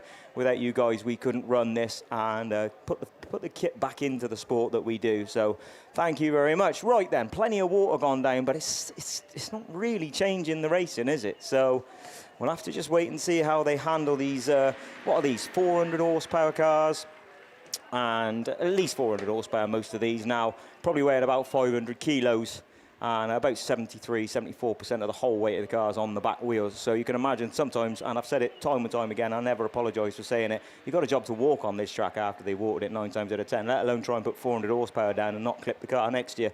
So we'll have to just wait and see how they go. I'm expecting big things from Grasby, because he had a good run last weekend around at Evesham. So hopefully he's getting himself back in the groove, and will put himself in the mix. YS1 and Andy Bishop, as I said, he's got the twin ZX10 car, the later Kawasaki's, who was putting some good results together the last BAS out. So, right, waffling done. Tanker to the middle. Yellow flags going up. Let's see what happens on this start line for this run then.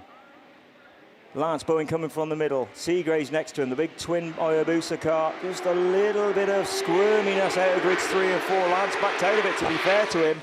And it's going to be 3, 4, 5 into the corner. God, Gary Morris has gone right out left, trying to go out the exit gate on the top corner. But in the meantime, twin boosters then to the 4. ARC1 then from BC22, E223, E121, and YS1 after bigging him up for a good run round. Just the 4 cars left going, 5 cars now, because Bishop's going to get that going. 5th place points might do him a favour towards the end of the day. 1, 2, 3, 4, 5, 6 in this race. So only 4 heats of them this weekend. And Lance Bowen has managed to get through. So the Yamaha with the flat plane cranks doing the business, puts power down in a slightly different way does this motor, and it will come into play on this nice polishing up track. As you can see, he just gets the grip coming off that corner, goes a bit wide into there. Seagraves though tries that inside but manages to push on, but he's going to snick up the inside of him. So what Lance just did to him the lap before, Seagraves has just done to Lance. And let's see where they can control this bottom corner in later turns 3 and 4 as they go in the bottom corner. Lance has switched him, loads of drive off the inside. Now Lance, slow down, hit the brake pedal, which I know is like a foreign word to you, brake pedal, but get yourself on the inside, which he does superbly well. Checkered flag, and it is Lance Bowen and BC22 from ARC1, E223 Brandon Young. Good drive there for 3rd. Grasby then in 4th. Problems for Gary Morris and problems for YS1. And that's the last time, Andrew Bishop, that I big you up, and apologies for doing that, because you had a mare right back at the back of the field. I think he might come in 5th in this one, because I think Gary Morris was parked up for a lap. But check the results later on when you check. Don't forget as well to click and subscribe on BAStv. The more subscriptions we get, the better it is for all of us, because we get some better equipment. So we're pushing that as hard as we can, which is great. We're going to move on to race 4 now. Liam Evans, currently running 5th in the BAS after just a storming drive over in Ireland. Had the most disastrous run last time. I've got to be honest, it's probably going to be his drop scores last round, but we'll have to wait and see. Ornshaw with the Millington powers coming out of grid 8, and Liam Evans is right next to him. So who puts the power down the best? Coming out of the mid-corner, Rio Sheehan had a mid-pack. Rio Sheehan had a good run into the first corner. Liam hits the brakes, tucks on the inside. He saw where the line was. Ornshaw's gone right to the outside with the big powered Millington and dropped right to the back of the pack. Oh, gets the power down though. Goes right down the outside of Cusack, I think that is in 25. He's going to try and snick on the inside of the BB car on the inside, but Sheehan had the other BB car, goes right on the outside of him. Hornshaw's now realised his mistake, nicked back on the inside, and now usual service resumes. Back to these two at the front then. NS3, YS7, MA25 is Cusack then from C99 and PAC 44. C99 Eddie Milder, of course, there having a good bit of fun there in the third place. Kelly Bishop, unfortunately, at the back of the pack. Last lap flag this time, though, and he's passed him, isn't he? Hornshaw's passed him at the inside, but gone really, really wide. Liam Evans saw that and managed to get his toe down. NS3, then Y7, MA25. We're going to stick with these two at the front then as they go into the bottom corner. And there's nearly Robbins racing, Harry. NS3 manages to get away, though, and just slows it down, gets that front right wheel kicking up in the air, and Hornshaw's going to have to work very hard to go around him now, and it is going to be a win. Back to winning form for NS3. Y7 then, race to the line for MA25, BAC 44 and C99. Well done, Class 10, done and dusted straight through. We're going to go back over to Finn because he's not done anywhere near enough today with 12 heats of Class 8. How many heats of Junior Specials, Finn? 8. 8 heats of Junior, so you've done 20 races in a row, plus my 10s, thank you very much. And you've got reruns. And I've got reruns of basically all of the 8s as well. Oh. Ideal. So, this is going to be a rerun of race 8, which I also didn't think was going to be a rerun, but this one's going to be a rerun as well. Scunny 427 then, Sam Matthews will be pleased about this. Had a 5th before it was reran. It's going to do a little bit better than that. Amber Powell, Max Lewis, Lee Talbot, Gethin Lewis, Reese Wyeth, Adam Fielder, and Adam Jones in Border Counties 69. We're away then with race 8 on the run. Down to still one. Sam Matthews once again gets a good break. So is Jonesy in Border Counties 69. So does Talbot in York number 9. Gethin Lewis in Border Counties 40 falls back to what is 4th place. Jonesy gets it all kinds of sideways. So does Talbot. And so does Gethin Lewis in Border Counties 40. Talbot's gone mowing in York number 9. As he's gone straight through the infield. It is Border County 69 though. Your race leader from Sam Matthews and Scunny 427. Radford 71 of Max Lewis. As they come around and past Coventry then is Border County 69 from Scunny 427, from Radford 71, from Blood 99, from Scarborough 24, and Border County 40 all the way at the back of the field. After that little bit of contact earlier on, Adam Jones is away and gone. Jonesy then your race leader comes past Coventry once to go in Border County 69. Sam Matthews in Scunny 427 in what is second place and doing a lot better than he did before the race was reran. A huge gap away though to Jonesy in Border County 69. Is going to come around the final corner. What a brilliant drive this has been. Border County 69 is going to take a well-earned 55 points from Sam Matthews in Scunny 427. I think he's just going to hold off a challenge from Max Lewis in Radford 71. I think it was just about Scarborough 24 of Adam Fielder from Gethin Lewis, and then Amber Powell in Lud 99.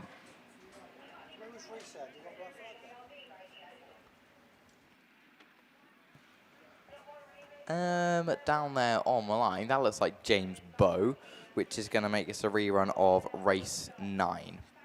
So we've had 1, 2, 3, 4, 5, 6 go through, so we've just got 6 to rerun. Hooray! Yeah, James Bow, which makes this, yeah, that's Harry Hurst. So Corey Mumford in Forest 161 should be there on the outside, and he is.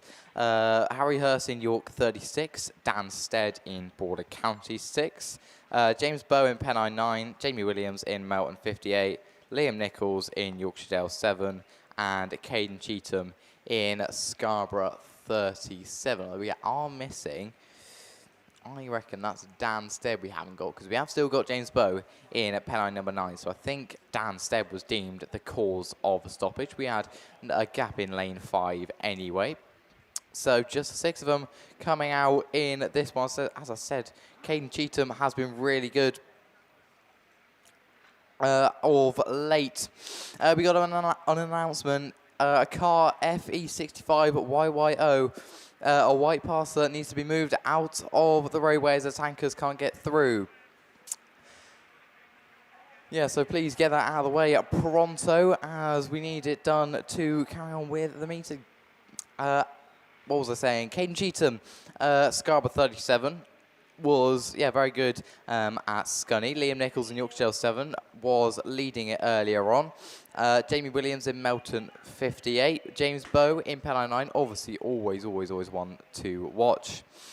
Danstead in Border County 6 was deemed the cause of the stoppage, so he's not going to be out in this one. Harry Hurst in York 36 was leading it just before it got red flagged. Corey Mumford in Forest 161, currently sat 11th in the BAS. Is definitely going to be one to watch throughout the series and throughout probably seasons to come. York 9 of Lee Talbot's going to be taken then back into the pit, so I think just to the middle for now, as we once again get a little bit of water coming on around the circuit, and we'll be back racing fairly shortly. Your BAStv sponsors then are SITR, Tyre Recycling, KS Coles, the Wellington Business Park and PRG Trailers, and your BAS sponsors are Beresford Holdings and Kent Cams. Our Best of Afternoon Special are sponsored by Bodyworks Racing. Your associate sponsors are Saul Security Services Limited, S.E. Davis & Son Limited, Cotswold Coffee Company, Hawthorne Spray Works, OD Fernio, Fireman and Simply Fresh. So yeah, thank you to the sponsors all the way across the weekend, because that's obviously what helps a lot of this stuff get done. What pays for things like BAStv, which you're probably watching on from home. And that's just, make sure you're liking and subscribing for BAStv as well. It helps us all out just that little bit. And I think the viewing is growing as well. I think we're well into probably the 35,000s maybe for the first couple of rounds. I think especially Ireland was quite the hit. And yeah, it's just going up and up every weekend, the viewing of BAStv. And of course, we do the Nationals on BAStv as well. I think that one got about 40,000 views as well, which is absolutely crazy. And it's just, as I said, getting more and more every weekend. It's growing by like probably 5,000 every year. It just seems to be growing a little bit exponentially. Make sure you are going and looking at all of the trade stands across the weekend as well. There's 1,300 people watching right now on YouTube, which is absolutely crazy, bearing in mind, well, kind of nothing's happening, and you're just listening to the sound of my voice, which is lovely. Make sure you do message any one of the commentators, me, Ray, Lewis, Mickey, Graham, anybody. Me, Finn Shepherd, of course, if you want to message me with any shout-outs or anything you do want to be read out across commentary. We've got the Bowsers going into their allocated bay then. We look to the first marshal as we're starting to get track clearance all the way around the circuit.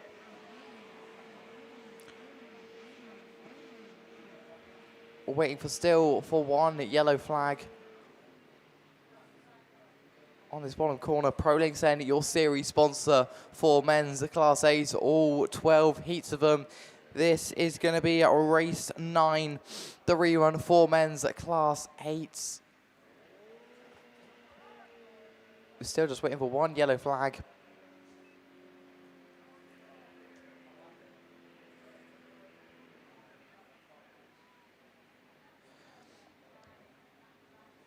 Yeah, BAStv sponsors then SITR, Tyre Recycling, KS Coles, Wellington Business Park and PRG Trailers. And your BAS sponsors are Kent Cams and Beresford Holdings. Finally, we've got the final yellow flag. We look to first marshal, who does the Harry Jugget into pirouette. Amber away with men's Class 8s on the run, down into turn 1. James Bow gets a good run in Pennine number 9. Someone's there or thereabouts on the outside. I think that's Mumford in 161. Yorkshire Dale 7 is there or thereabouts as well. Nichols falls back to third though, so it is Bow and Mumford goes side by side into this bottom corner. I think Bow might just have to run in Pennine number 9, 161, and then falls back to what is second place, Liam Nichols in Yorkshire Dale 7. In what is third place, as it all gets a little bit tight. Bow backed them all up, coming into the bottom turn and just stretches away. Now Melton 58 comes to the inside of Liam Nichols in Yorkshire Dale's at number 7.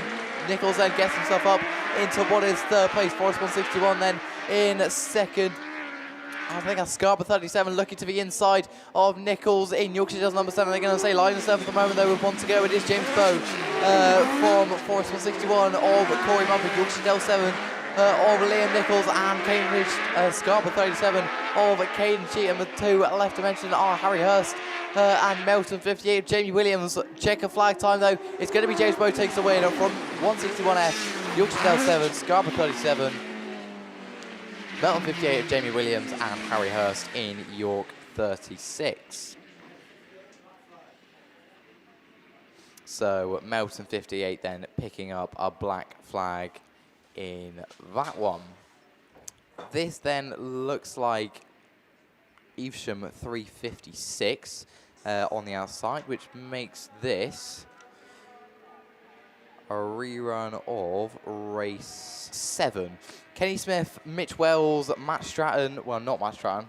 Oh no, Matt Stratton is back out there. That's a well effort. It's a well good effort to get him back out there. Kate Lockwood in Scunny 191. Jordan Bloor in Evesham 112. Sean Wright in a White Rose 11. Nigel Back in Border County 81. And Rhys Edwards in North Wales at 44. Nigel Back is the best of the breaks then in Border Counties 81. North Wales 44 is there on the inside. So is Lockwood in Scunny 191.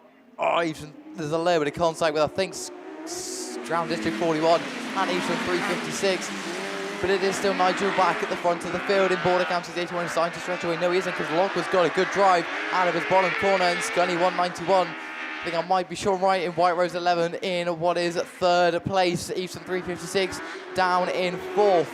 Unusual to see for Mitch Wells, who wants to get himself a little bit higher up the standings. And as I said, that gets himself up to third place. It's a little bit sideways for third place as it stands. North Wales at 44 then. Rhys Edwards moves up to what is fourth place as Sean Wright moves to the inside as well.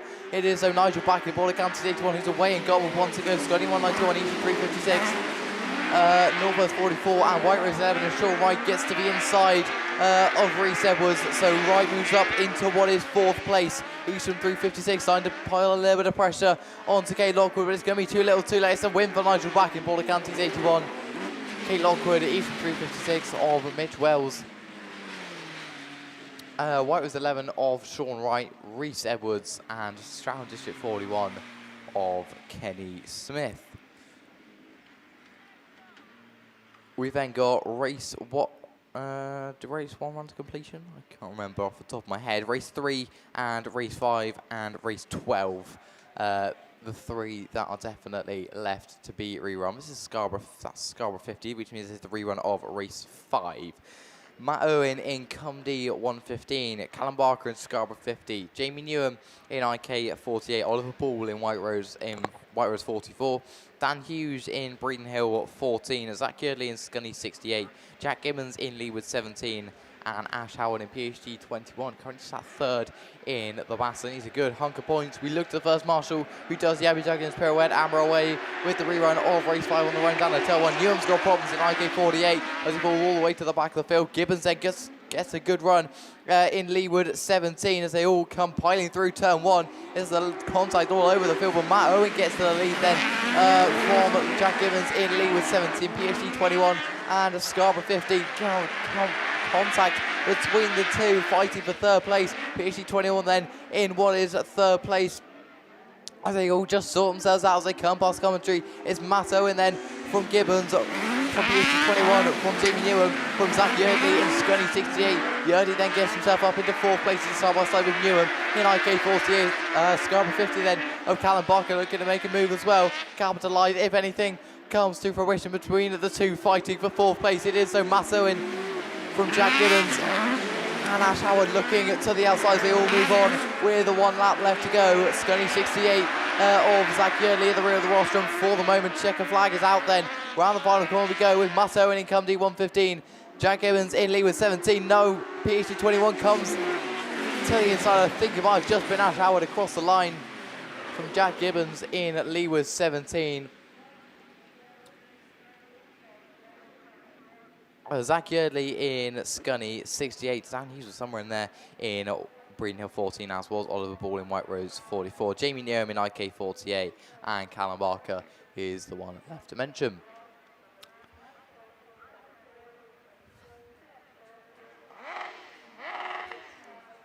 down there on the line. We've just got 3 reruns left to go, but that looks like F600 machinery, so I'm going to hand you over to Lewis. Cheers, Finn. Yeah, it's great to be on the mic here again this weekend at Radford Autograss Club for the 3rd round of the British Autograss Series, sponsored obviously by Kent Cams and Beresford Holdings as your overall sponsors for the season. And this weekend then I'll be on the F600s, which are already down there on the line. And in this one we've got 3 cars down there who are up in the top 10, which is Brian Neal in the PAC 16, CA48. Lee Deegan is currently leading the overall BAS points so far this year. And E1 Dylan Grasby down in 7th, and we're already up and running then. Bit of a slow start for the cars in grid 7 and 8. I think that's Sue Herdman in the Cumdee number 56. But it is your current leader, CA48 then. Deegan it is who leads them on that tight line around turns 1 and 2 across then. But it's Brian Neal in the PAC 16 who found a bit of grip around the outside. Can he keep it in to get that tight line to stop Deegan from getting up on the inside there? But it is Neal then who is now going to pull away a couple of cars lengths from your current leader in the championship overall. That's the Cambridge number 48 there of Lee Deegan. Evesham number 1 then, Dylan Grasby in 7th overall at the moment in that 3rd spot. Then we've got the TA number 8 then of Horace Jones in that 4th spot. Sue Herdman it is in Cumdee number 56 in 5th at the moment, trying to keep on the inside to get on the inside of Horace. Look at that race for 4th and 5th between Herdman and Jones there as they go up into turns 1 and 2. But it's still Brian Neal then who's leading them round this turns 1 and 2 for the last lap flag this time then, just staying ahead of Deegan in that 2nd spot. We look further back then, we've got the Hathaway machine, the Breedon Hill number 4, who had a bit of an incident out in Ireland and missed out on a few points there. But look at Deegan at the head of the phase there, making a move on the inside. He's got that inside line and just by Brian Neal there. Brian Neal cuts back in front of him. Who's got the legs then? Down the first straight. It's going to be a win for PAC 16, Brian Neal. Cambridge 48, Evesham number 1, Tyre 8, Cumdee 56, Breedon Hill number 4, White Rose 2, and then your final finisher, I think, is the Warrener machine. NS 225 there. Andy Warrener was your final finisher in that first run of the men's F600s. I can't sit down here because I'm too short to see what flags are being held up here on the finish line, so I'm going to have to stand up to see what's going on down there on the marshal's post there. It looks like we got a bit of water out coming out there then, so it gives me a bit of a chance to say a little bit more about these F600s. As I mentioned then, Lee Deegan is your current leader with 546 points, but obviously take that with a pinch of salt, because at the end of the season, obviously, everybody's top 16 results will count, with their best overall round being doubled to add to their tally. Lee then was your champion in round 1 over in Ireland, and your current reigning champion is Bill Bradford in the BC 16. Finn is giving me the eye here. He needs to get onto the mic. I think we've got Class 8 down there, so it's over to Finn then. Yeah, thanks, Lewis. We're away with Marcus Owen Price, Michael Tickerrabbit, Abby Jake Bennett, Jamie Grasby, Spencer Mills, and Darragh Roche on the run down the turn 1. Marcus Lewis once again gets a good break, but once again has got huge understeer in Penal 101. Takes it eyes all the way in the Armco. Spencer Mills then in Lud number 5 is going to get the best. He's going to be at the front of the field. Michael Tickerrabbit in York 45 in what is 2nd place. Abby J. Bennett in Forest 8 in what is 3rd. As they come around past Coventry then, it's going to be Love 5 from York 45, Forest 8, PAC 71, and Darragh Roche in Carlo 163 from 21, and Penal 101 of Marcus Oates at the back of the field for the moment. Did actually manage to get himself out of the Armco somehow.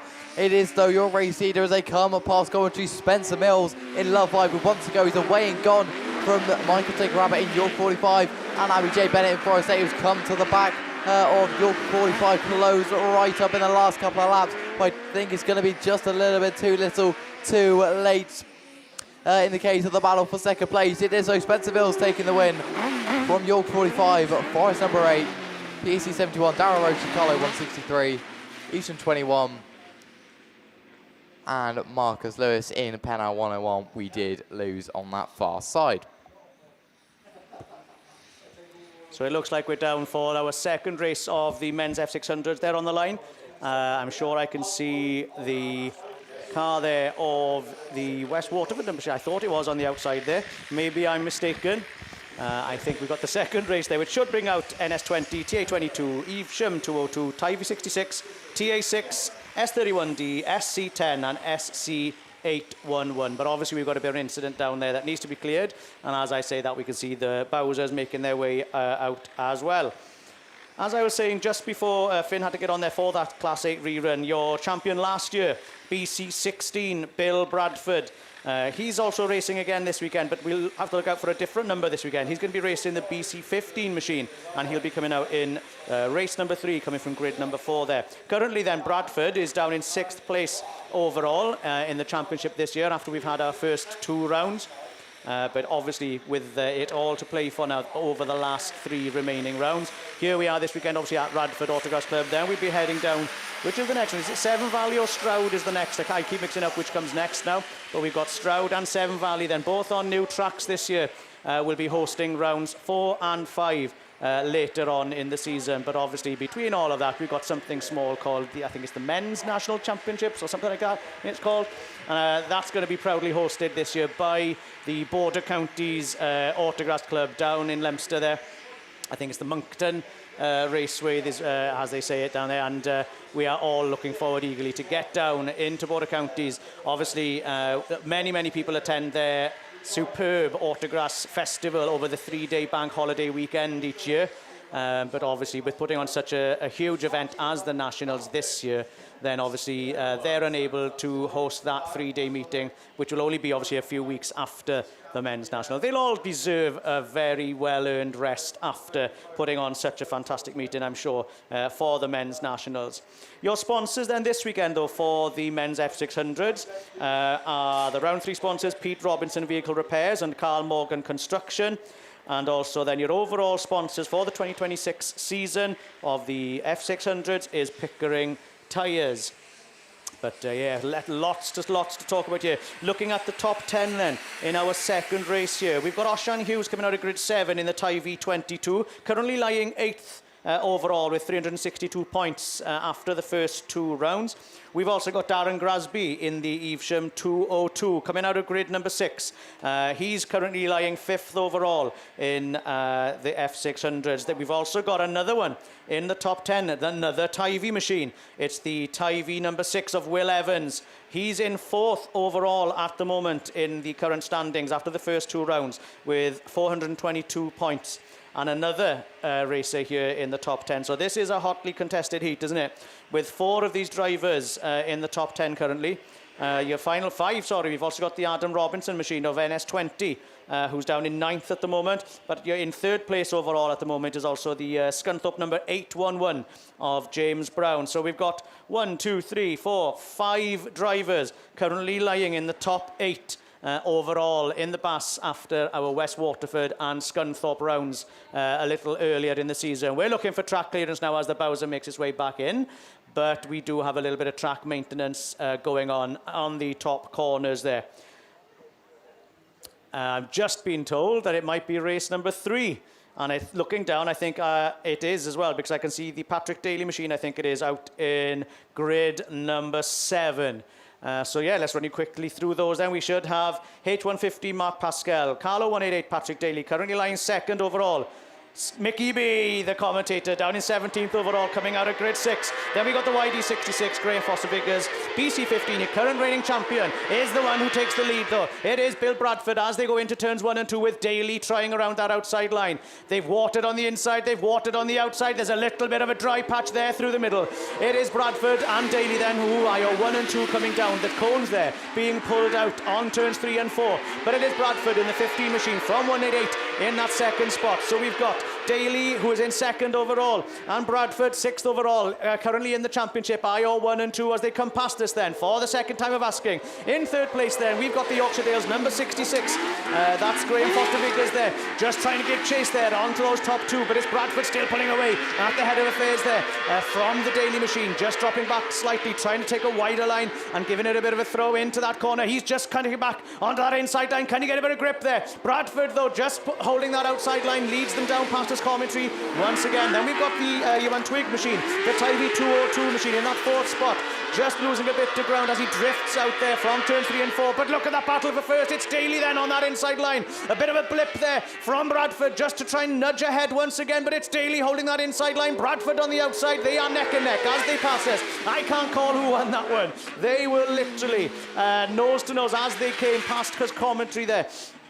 So that's up to the lap scorers. Maybe you had a better view on the camera than I had at commentary, because we're just slightly angled there. But what a race it was there for the lead there on that last corner. But great racing there from those. I'm sorry, I missed out a lot of the other drivers there involved in that race. And I didn't mention Mickey B. Oh, I'm gutted about that. Well, that was my chance. That was my chance, but never mind. I hope he had a good race. I was glued, unfortunately, to the race that was happening at the head of affairs there. Back we go then, hopefully, to race number 2 in your Pete Robertson Vehicle Repairs and Carl Morgan Construction sponsored men's F600s this weekend. I've already told you who the runners and riders are in this one. I said 5 of them in the top 10, so it's all to play for here. Let's see who gets the better of the start. Grid number 4 it was, Will Evans, I think, who had a storming start there. Yeah, I can't say gated like a train anymore. I was told by Graham Bennett the other week, gates go slowly when they start off. So anyway, like a rocket maybe it was then. Tyve number 6 then it is, who's in the lead as they lead past us here. SC10 and C22. Another one of those Tyve machines then. Oshan Hughes it is in that 3rd spot on the inside line though, getting the traction there as he moves up into that 2nd spot.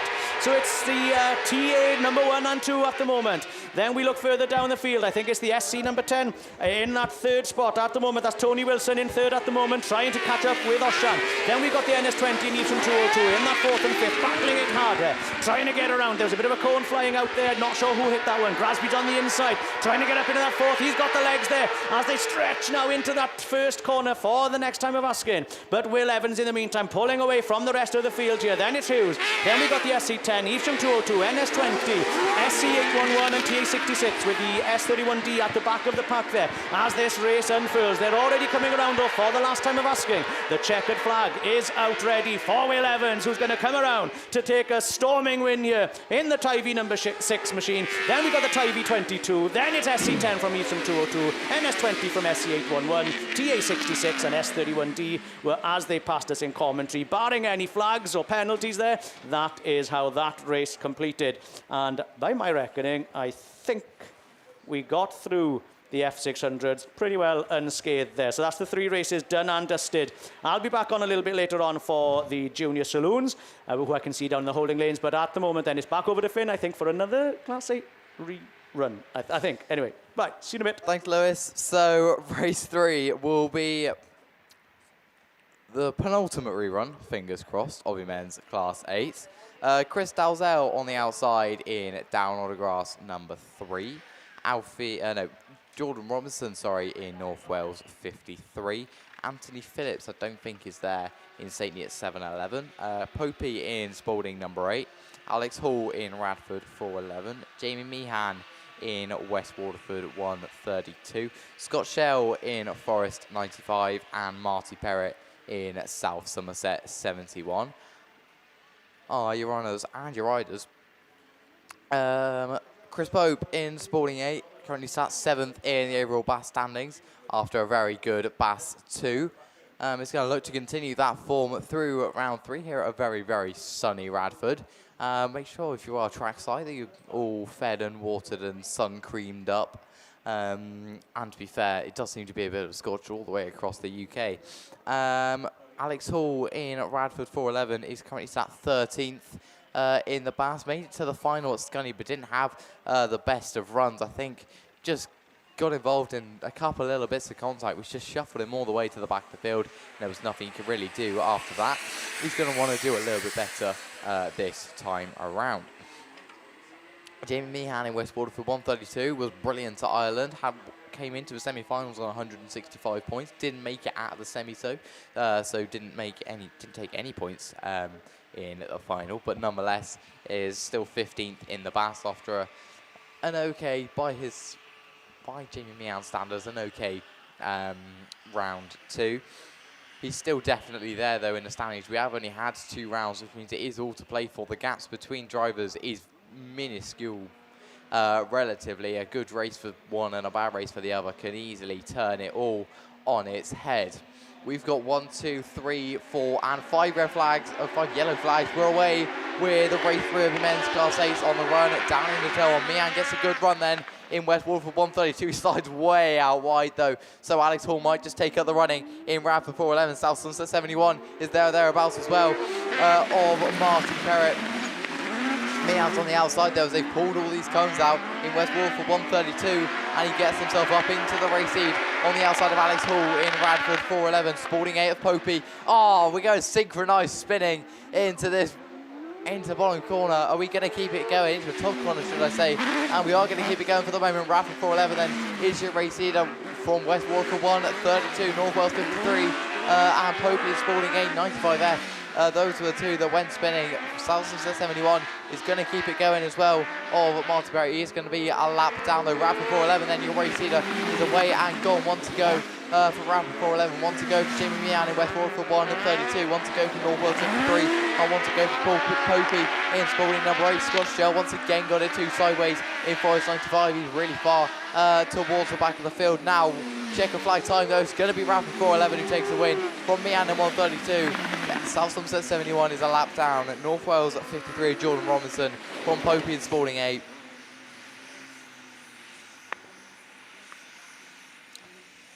And then we get down to Scott Shell in Forest 95. That means, I think that's all but race 1 has run to completion, if my memory serves me correctly. What I've got down on the sheet of paper says just that.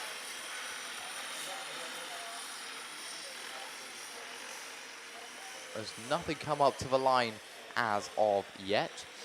ProLink saying your series sponsor for men's Class 8. Your round 3 sponsors are RC Race Fab and Allen Long Garage Services.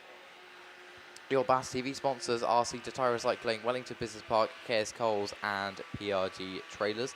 And your BAS sponsors are Kent Cams and Beresford Holdings. If you are watching on BAStv, make sure you are liking and subscribing. It does really help us all out. Brings our numbers up and means we can extend to an even wider audience than we have at the moment, which is obviously absolutely brilliant. So yeah, please make sure you are liking and subscribing. If you want anything read out across commentary, please feel free to message me, Lewis Richards, me, Finn Shepherd, Ray, Graham, Mickey, any of the commentators, and I'm sure your message will get read out at some point across the weekend. Make sure you are checking out all the trade stands around the circuit, all the burger vans, and Double D Spuds was very good last night. I had some of that. It was very, very good. Just once again getting a little bit of water down across the circuit. Still not entirely sure what's going to come up to the line. We think it's going to be juniors, so I'm going to hand you over to Lewis. Thank you very much, Finn. Yeah, so we should be having, we just heard over the radios that it's going to be the first heats now then of the junior saloons coming up next. I think we do have another rerun maybe of the Class 8s to come too, so Finn is on standby should that come up next. So your 2025 champion of the junior saloons was Rhys Tipton in the Ludlow number 1, and he was also your 2025 Young Guns champ last year. Rhys, though, not out this weekend. I'm not sure if he's sort of come of age and gone into the men's ranks there, but he is not there this weekend, certainly, from what I can see on the signing on sheet here. And your round 2 champion was Adam Turkington in the Evesham number 48, and it is Adam, actually, who leads the BAS overall at the moment in the Evesham 48 machine with 562 points. He was also your winner, like I just said, in the round 2 up in Scunthorpe. But yeah, it's very, very close at the top of the junior saloons with only 12 points splitting the top 3. We've got, like I just said, Adam Turkington it is in the Evesham 48 who's in the lead with 562. Then we go down to Corey Reid in the Tyre treble 2 on 556. And then just 6 points behind him again, we've got the Rayfield machine, IK273, who's on 550 points. So like I said, just 12 points there separating the top 3 in the junior saloons after the first 2 rounds. Who else do we have in the top 10 then for you to keep an eye on this weekend to see if they can maintain that good record so far? In the 4th spot, we should have the Faro machine, York 81 on 511 points. Then we've got the Row 408F in 5th spot. Then we got Power Synod in Carlow number 173. Jones in Cambridge number 33. Then we look a little bit further down as we go into 8th position. It's the Severn Valley number 29. and that is being driven by William Hall. Then we go down to number 9, 9th position overall in the championship. After the first 2 rounds is the St Neots number 18 machine of Betty Tilson, and 10th overall so far then after the first 2 rounds is the Southgate machine, and that's the South Somerset number 50.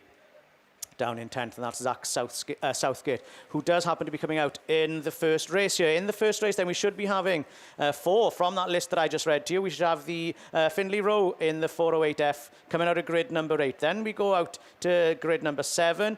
That should bring out your 10th place car overall, the SS50 machine of Zach Southgate. Then we go into lane number 6, White Rose 720. Harley Chadwick is coming out of that grid for this first race. Oakley Stokes in the Pennine number 88 should be coming out of grid number 5. But as I start to introduce them, they told us a porky pie, because I can see some specials coming up into the grids. So I think it will be over to Finn, maybe, just to take you through this rerun. They're very, very slow coming up to the line, though. So now, just hearing over the radios that they're holding that race for some reason. I'll carry on introducing this first race of the juniors, so I've already done that in case they do happen to come up to the line, as Finn's probably already introduced the 8s for you just a couple of times already this morning. So then, on grid number 4, then coming out for race number 1 should be Kai Rees in the PAC number 55. William Hall, I mentioned earlier, 8th overall so far, should be coming out of grid 3 in the Severn Valley 29 machine. Then lane number 2 belongs to Jacob Farrow in the first race, and he's currently lying 4th overall with 511 points. So Farrow in the York 81 should be coming out of grid 2, and then Amy Draper in the Yorkshire Dales 126 will be coming out of grid 1. But we can see 4 of those Class 8s. They're starting a rev, and I'll hand you over to Finn then to take you through this rerun. Thanks, Lewis. So, on the outside, we've got Dan Mack in Cambridge 44. Dara Thomas in Down Autograss 27. Daz Mullen, who's currently sat 6th in the BAStv standings after 2 rounds in White Rose 38. White Rose 5 of Stu Whitehouse, numerator just done by RLM. We're going to see how that works. Border County 16, I'm not sure is there of Owen Bradford. South Somerset 3 of Rush Shepherd got involved in a little bit of contact on the first run of race 1. Nothing in race 2, so we're going to see how race 3 fares for him. Currently sat 4th in the BAStv standings, and the one left to mention is Matt Bishop in Yayton Sawbury 73. We've got 1, 2, 3, 4, 5 yellow flags. We're away with race number 1 on the run down turn 1, and Ross Shepherd and Dan Mack in Cambridge 44. And at South Somerset number 3, Darragh Thomas has got it way too sideways in down 27. It's going to be Shepherd then in South Somerset number 3 that pops out at the head of affairs from White Rose 5 and Cambridge 44. Dan Mack, the one, Daz Mullen, the one left to mention in a White Rose 38. They're going to go 3 wide. Daz Mullen comes to the inside, gets himself up to 2nd place in White Rose 38. South Somerset number 3 though is your race leader, already away and gone from the rest of the field.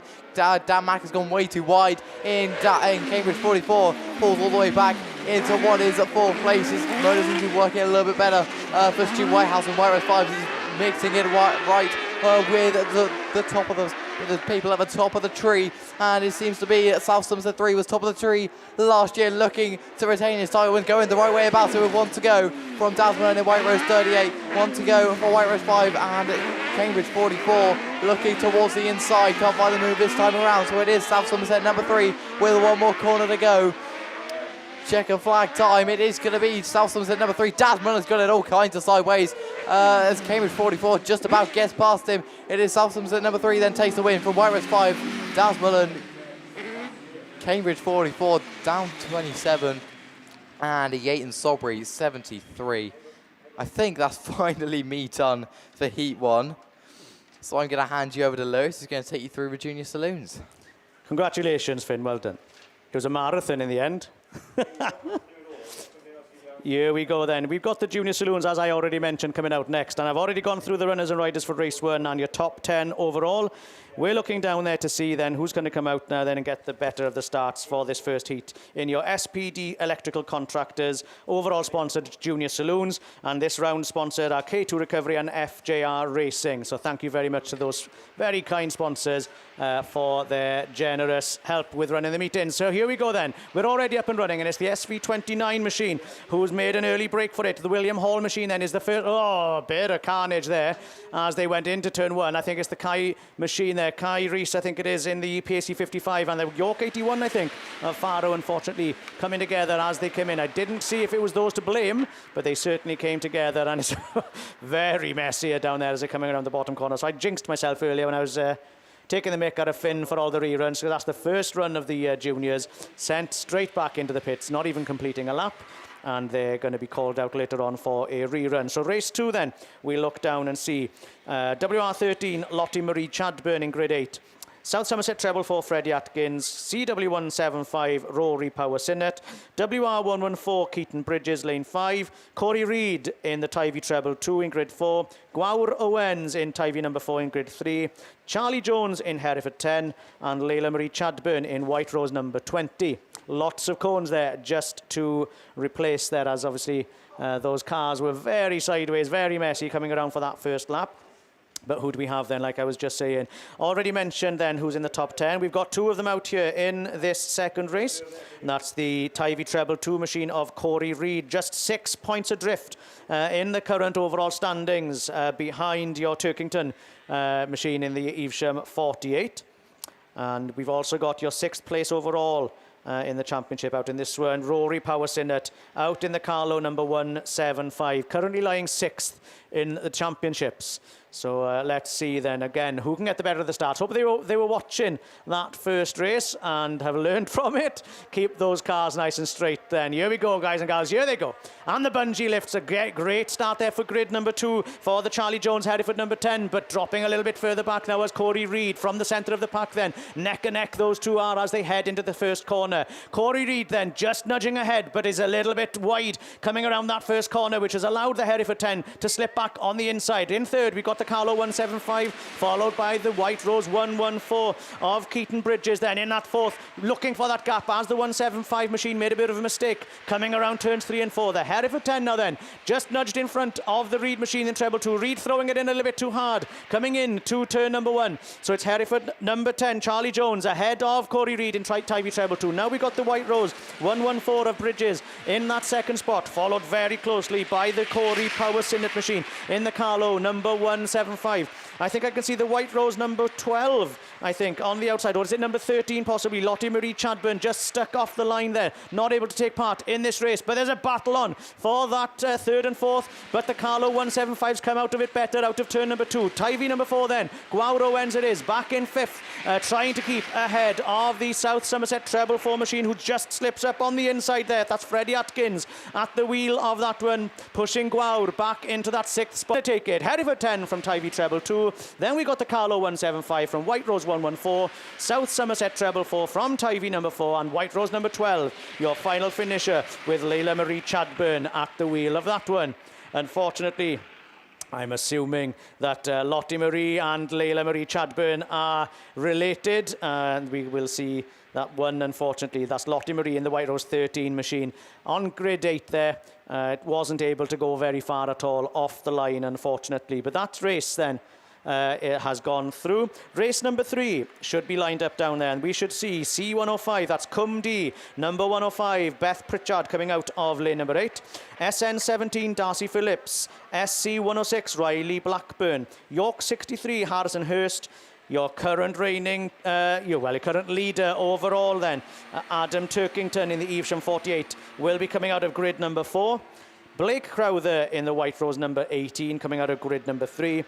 Then we've got George Bolster in the Evesham treble 9 coming out of grid 2. And your final car in this race should see Betty Tilson in St. Neots number 18 coming out of grid number 1.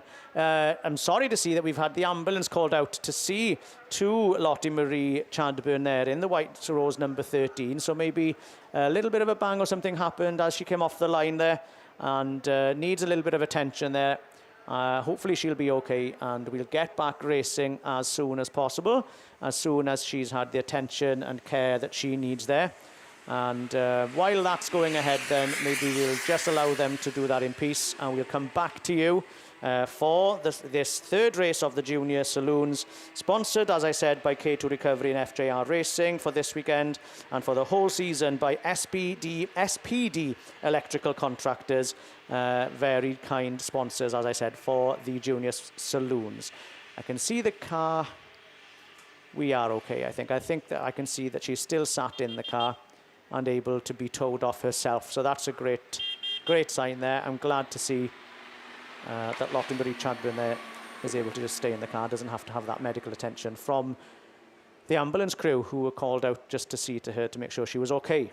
Obviously with the juniors, that extra little bit of care is taken just to make sure that they are okay before they are moved, before they are expected then to sort of take their cars back into the pit. So I'm glad to see that. I think it was Lottie there who was still at the wheel of that one to be towed off back into the pit. So race 3 then, we'll be watching eagerly. Where has that Bowser been? Where is that dry line? Where are they going to be aiming for as they come into that first corner? If you look really closely, they've watered around the cones. That may be just to encourage them to try and keep off the cones slightly. And you can see they've watered around the outside also. So there is that, from where I can stand here looking down on it, obviously it's easier to see possibly, but we can see a little bit of a dry line through the middle there on that sort of tight, that hardened, polished surface as the ambulance just making its way off there, reversing back on into their bay there, waiting then for track clearance for us to get racing with this third heat of the Junior Saloons. Looking for track clearance then. All the yellows are up. The wind-up marshal turns to face the racers. Here we go.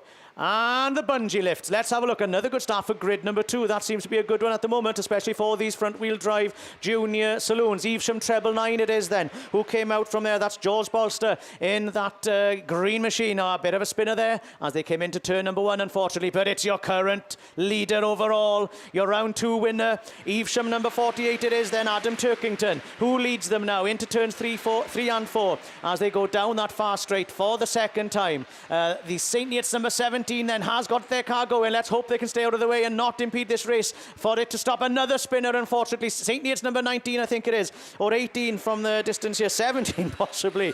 Darcy Phillips, another spinner as they headed into turns number 1 there. But look at the lead then already. Turkington pulling away from the Evesham treble 9, your early leader, as they went up that first straight. Then we've got the West Waterford number 118, it looks like. Is this a mixed up race?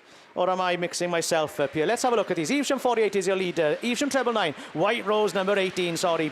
SC 106, C 105. That is as they passed us. So that is your top 1, 2, 3, 4, 5 as they passed commentary. We've still got that St. Neots car stuck on that far side, I think it is.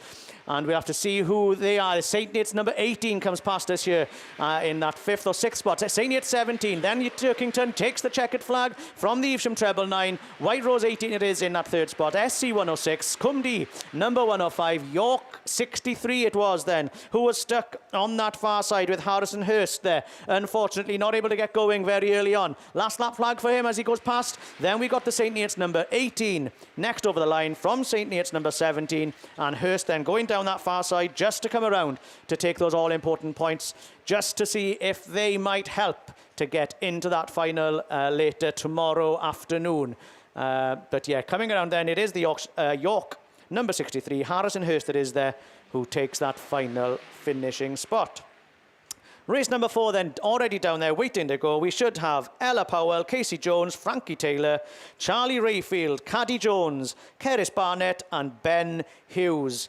Charlie Rayfield in 3rd overall and Casey Jones in 7th. So that's your IK273, which is Charlie Rayfield in 3rd, and Cambridge 33, driven by Casey Jones, currently 7th overall in the championship. A little bit of attention needed there for the car out in grid number 8. I think that's Ella Powell in the Cumdy number 182.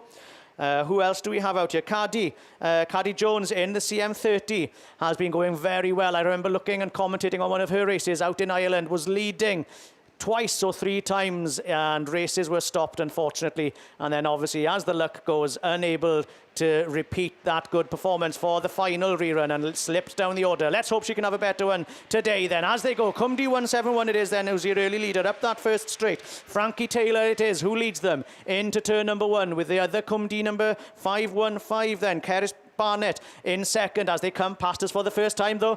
IK273 from the Cumdy number 515 with the Evesham 127 of Ben Hughes there on that inside line in that 4th spot. Caddy drifting out very wide though on that turn 3 and 4, allowing all of the pack to pass her on the inside unfortunately. But let's look back at the head of affairs then. It's the Cumdy 171 from Cumdy 515, IK273 and Evesham 127, then closely followed by the Cambridge 33 Casey Jones lying 7th overall as I said in the championship. Oh, big push forward there for the Cumdy 515. Whether there was a nudge involved I'm not sure, but almost making contact with the fence on that far side. Keris Barnett struggling to keep that car in straight line, coming back onto that far straight.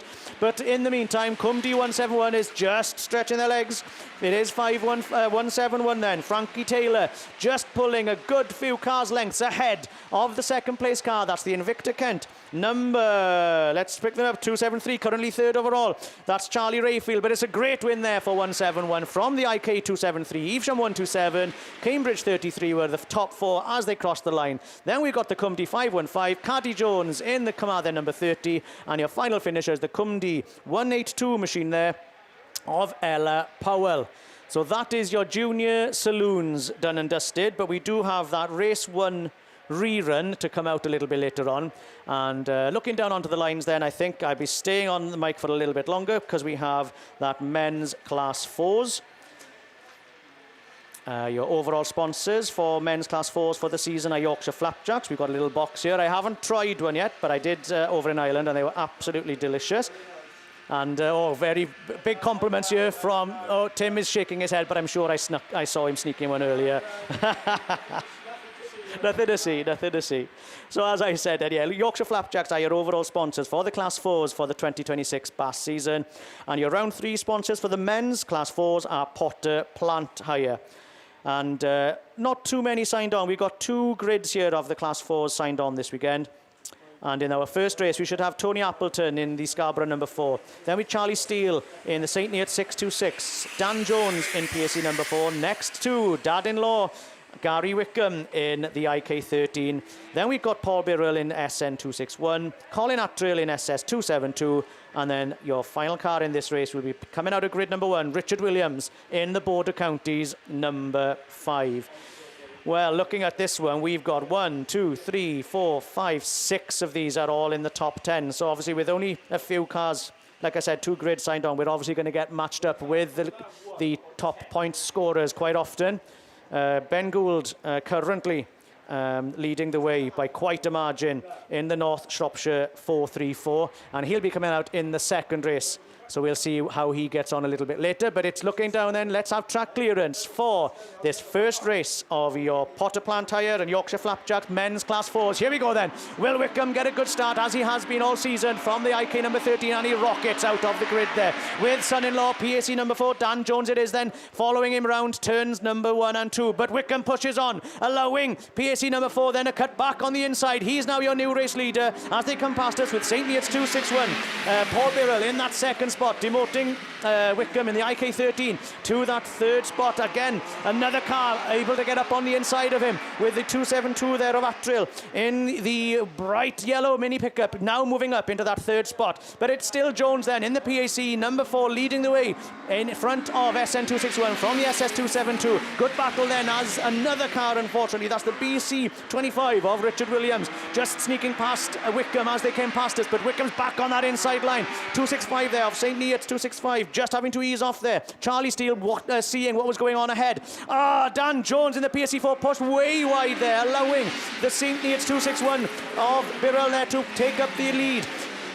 Dan Jones there switching back onto the inside line, but he hasn't got much time to do anything about it, to come back and sneak past the 261 machine. So it's going to be, unless something happens, of course, a great win here after that last lap move from Paul Birrell in the 261, from Dan Jones in PSC4. Then we got the Attrill machine in South Somerset 272. Then we got BC25, St. Neots 626. Okay, the numbers mixed up here. 626 Charlie Steele. And then Wickham demoted almost to the back of the pack. But then your final finisher was the Scarborough number 8 of Tony Appleton.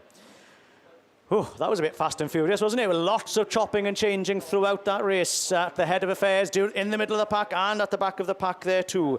But as they're making their way off to the pits, then let's have a look who we have in race number 2. As I said just now, then your overall leader so far is Ben Gould in the 434 machine. White Rose number 50, Tony Clarkson should also be out in this one. Andy Whittingham in star number 50, Nigel Bache in BC 80, David O'Leary in Carlo 144, Trevor Cusack in Mallow number 5, and Nick Williams in Melton number 60. If you think back, Melton 60 there with a 2nd and 2/4 at Scunthorpe shows the sort of calibre there of the car and driver. Missed round 1, but is also very capable. And as I say that, it's him, Melton 60, sneaking up into that 2nd spot behind your current leader and current champion, of course. No, not your current champion. That's Dalt Thomas in the Scarborough number 8. That's NS434 then, leading this one then, ahead of Nick Williams in the Melton number 60. Then we've got the star number 50 machine of Andy Whittingham in the mini pickup in that 3rd spot, just ahead of Cusack in the Mallow number 5 then. In 4th, Whittingham though just drifting out very wide into turn number 1, allowing Mallow number 5 of Cusack to sneak back through on the inside there. It's that inside line that these drivers need to be getting on. Look at Gould, nice, tight and tidy, round turns 3 and 4, allowing him then to pull even further away from the Melton number 60 of Nick Williams, who's now still in that 2nd spot. In that 4th spot then, we've got the DA44 machine, I think it is. CW144, can't see on that far side. CW144 is David O'Leary then in that 4th spot with the Whittingham machine, and then back into that 5th spot, unfortunately. Then in 6th, White Rose number 50 and the Bache machine there, BC 80 at the back of the pack. But it's going to be a win here for Gould. A good start to his weekend. Then another race win for North Shropshire 434. Melton 60 takes 2nd, Mallow number 5 in 3rd. Then we got the Carlo 144 from Star 50, White Rose 50. Oh, hard on the brakes there to avoid a shunt over the line. And it's the Nigel Bache machine then at the back of the pack, your final finisher for your men's class 4s. And looking down, I think we've got men's 6s. And I'm handing over to Steve by the looks of things. And I'll speak to you later on. No, you're only handing over to me very, very briefly. Because we've got something a little bit special here this afternoon. Those of you that have followed Autograss, followed the British Autograss series, will know that one of our commentators was taken fairly seriously ill last year, Mr. Tim Jones, of course. What I'm very, very pleased to say, and yeah, we're going to be a bit late with this race, but Tim is back. Welcome back, Mr. Jones. Thank you, Mr. Langley. Yes, and yes, we are back and going with, well, what else could it be but men's Class 6s, Kent Cameron and Beresford Holdings, of course, the main of the sponsor, and Total Civil Solutions, your class sponsor. And right front then, we've got York 35. Is the first one to show of race 1. That's going to be York 35. Jordan Tinker comes out of lane 2 and leads them back round towards us once again with T35. That's going to be Tristan Daniels. Slotted into that 2nd place slot just ahead of the Radford machine racing on home soil. Rob Lancaster in Radford at 471 just ahead of Mad Mush, Richard Jones into 79, but back round towards the end. One more lap to go. Tinker and Daniels then have just pulled away from Rob Lancaster in 71, and Richard Jones also battling with Josh Griffiths round the start gate turn. They go swap and change as we go, but back out front, and Daniels is looking up that inside line. It's going to be a dash line, 55 points. That'll do nicely. Tristan Daniels takes the win from York 35, from Rob Lancaster, Richard Jones, and the Radford 44. One we didn't mention, but we'll certainly put that straight right now. That's Adam McCready in down Autograss 171. Wow, that was a bit of a baptism of fire, wasn't it? But yeah, there we go, Class 6s. As I say, yes, I'm back after quite a fair few months off, and we're looking at the points board and everything. Of course, the points winner and the champion for last year, of course, that will be the Manning machine, Evolution 152 of Matthew Manning, of course, who comes out, I think, Well, he actually does come out in race 2. So there we are. He's joined by Phil Deprez in North Wales at 2:51. Dave Gilder, always fast and racing on home soil as well in Radford at 61. Sean Thompson, Tomo in Scarborough 1:30. Dave Hound, another Radford man on the home soil in Radford at 27. Martin Phillips in C47. It's been going well in the minor neck of the world. He's qualified for Nationals as well as Martin in C47. Matt Manning then, your 25 British champion, and looking to kick off his campaign and title defence. And it's not down to the point. He sits at 3rd over a couple of rounds, so that's not doing too serious as well as in Isham at 152. And not forgetting Dan Bryan, and nice to see Dan on the start line in Scarborough 41. So that's your lineup for the Class 6's race 2.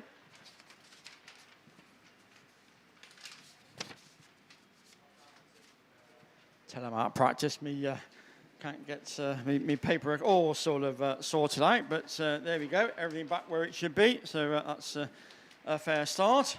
So 4 races, of course, to come your way in the Class 6 machinery. As I say, our massive, massive thanks to our sponsor. Total Civil Solutions is the overall Class 6 sponsor. And once again, a massive, massive thanks. And not forgetting round 3 sponsor in the men's, Andy Russell Landscapes and Brown's Motorhomes. So again, massive, massive thanks to Andy and all the team at Brown's Motorhomes for their kind sponsorship, and we make no apology for giving them as much airtime as we possibly can. Right, Bowser done his evil job once again, and the bungee lifts there, and away we go. Let's go. Class 6s are underway, and manager made a good start in 152 from Dave Houghton in Radford 27 into turn 1. And at turn 1 we go, Manning just hooks it up on that inside line. 152 it is that leads away. Radford 27, Martin Phillips just going on that slightly wider outside line, trying to carry a bit more speed round the start gate turn from Darren Bryan, running in 4th in Scarborough 141. But down the far side, Manning is looking to get and add 55 points on the board. And in round 3 of qualifying, 152 it is then that leads away. Radford 27 from Darren Bryan now has got himself up to 3rd in Scarborough at 41, C47. Then we go to Dave Gilder in Radford at 61 and Phil Deprez in North Wales at 2:51. And poor old Tomo, his luck really doesn't change, does it? But I'm sure it will. But we're going back to the leader. That's Mr. Manning in Isham at 152. Just starting to settle down and pull a little bit away from Dave Houghton in Radford at 27. And it's going to be a checkered flag. This will do very nicely for Evesham 152. Mick Manning takes it. Radford 27 from Darren Bryan taking a good 3rd ahead of Martin Phillips. And then go North Wales 251 of Phil Deprez and Phil Thompson. Tomo in Scarborough 130.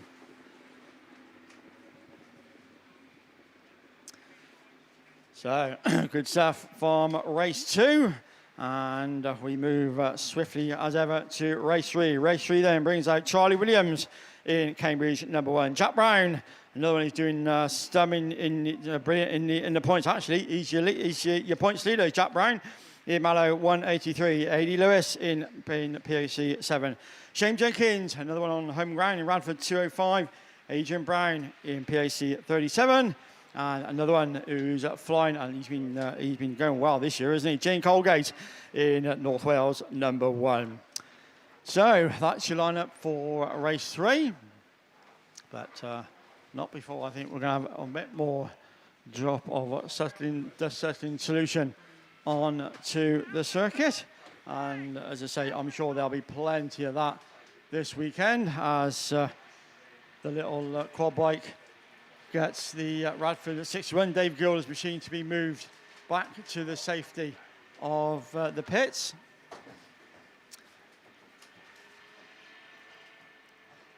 So it is warm out. So if you are out, don't forget keep your hat on, get your sunglasses on, keep yourself hydrated, and just enjoy the racing.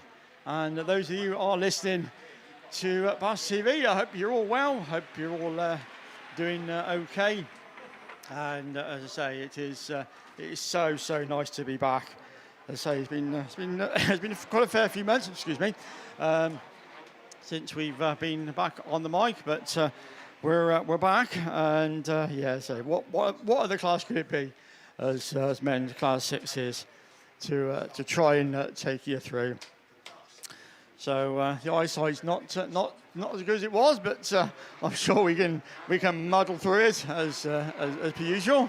But away we go then. We're moving on to race 3 already on men's class 6s. And it is Jack Brown, the Irish machine, that leads them into turn 1 in Mallow 183. The ex-Andy Russell machine as round turn 1 and turn 2. Problems for the Grace Williams machine in Cambridge, number 1, but does rejoin towards the tail of the field, but no touch problem for Jack Brown. Mallow 182 from Shane Jenkins in Radford at 205. Certainly knows his way around this circuit. Is the 205 machine as they go around the top part of the circuit, round towards us once again from Colgate, who now just runs in that 3rd place ahead of the PAC 7 machine that runs down that far side. But Jack Brown it is that once again is going to lead them back around towards us with the ever familiar yellow flag with a black cross. 1 more to go. 182, 205, North Wales number 1. These 3 have just broken away from PAC 37 of Adrian Brown and Gracie Williams in Cambridge number 1, and Adrian Lewis in PAC number 7. But he's back to the front and taking another good win, and 55 points. That'll do nicely. Jack Brown takes it right for 205 from North Wales number 1, PAC 37, and Charlie Williams in CA number 1, and completing it will be Adrian Lewis in PAC 7. Right.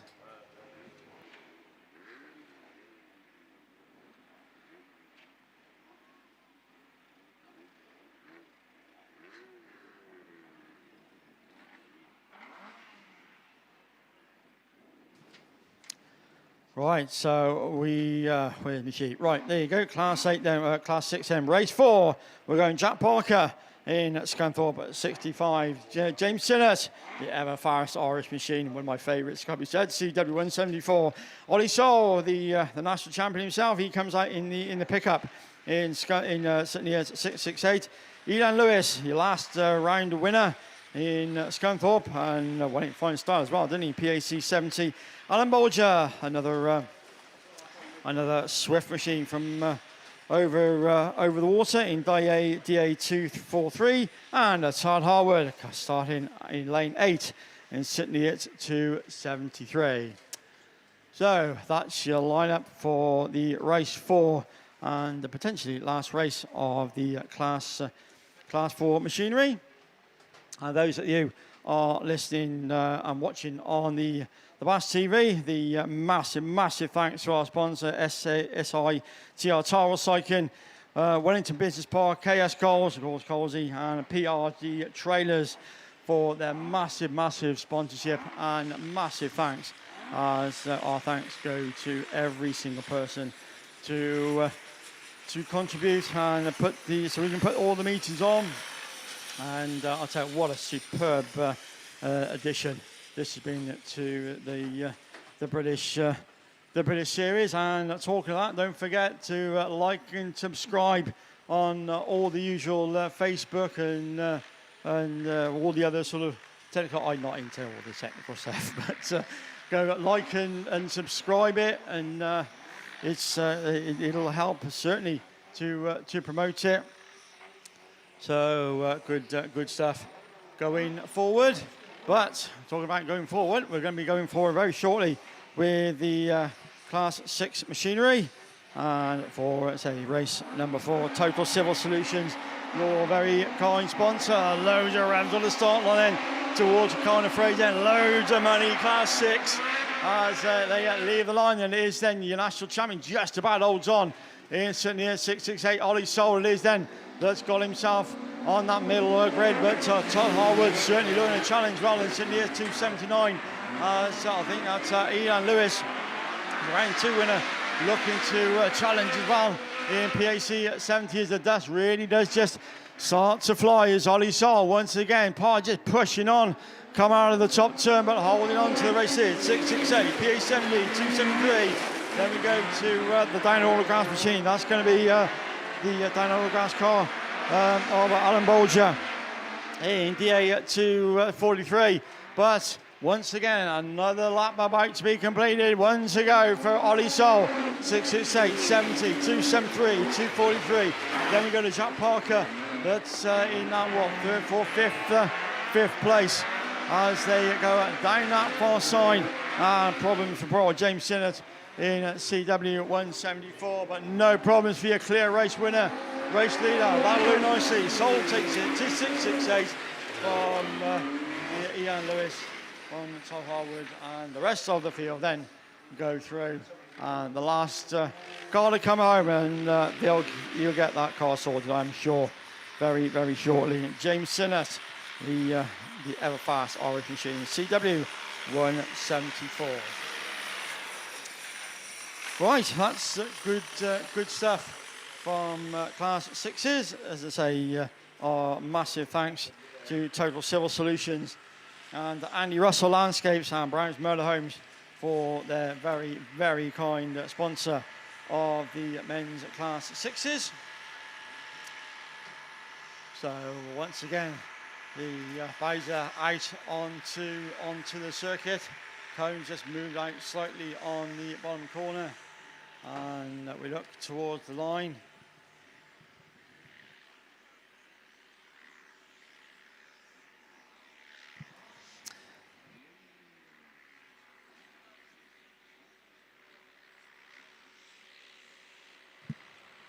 So yeah, getting the paper all sorted. As I say, we're a bit out of practice at this, but I'm sure we'll be all right. So moving on then, race 1 are the men's stock hatches. So the stock hatch overall sponsor, of course, D&D Transport. Our big thanks to them, and Mill Scrap Metal Recycling and Sons, the sponsor for round 3. So once again, massive, massive thanks to them. Race 1 then, that brings out Scott Atkins in South Somerset 44, coming out of lane 1. John Cosby in Mallet Mountain number 4. Leroy McElroy, Joyce Schaefer, Cameron Phillips, Ben Doyle, Michael Aiken, and Thomas Hardon. That's your lead into the first turn as they lead around turn 1. Oh, that didn't get very far, did it? So we've got red flags. So typical. Goes through Class 6s without a hitch. And then we get to the stock hatches, and yeah, it's all gone a bit line, hasn't it? It's all gone a bit messy.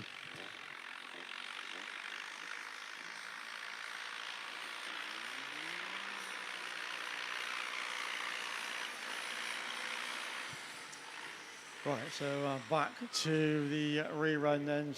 They will go. Obviously, somebody getting close to the fence, so they'll have to get that sorted. And we'll see them a little bit later on. But we're moving on. Race 2 then. Paul Harrington in Solway number 90. Ryan Owen in Radford at Treble 4 racing on home track. Of course, Dan Aiken in North Shropshire 19. Cameron Pittman in Evesham number 4. Cody Phillips in C49. Dean Smith in Bradford 248. And Jordan Regan starting in lane 8 in Breeden Hill 25. So that's your lineup for race 2 of the ever popular, ever fast men's stock hatches. And let's see who's doing what. Well, truly at a storming round 1 and round 2 did Ollie Stevens, he leads on top of the shop, low 64. And he comes, what race are we? Right in the, yeah, in race 4, so the last race of the stock hatches. There's Ollie in lane 5, so looking to continue where he's successfully made his mark so far.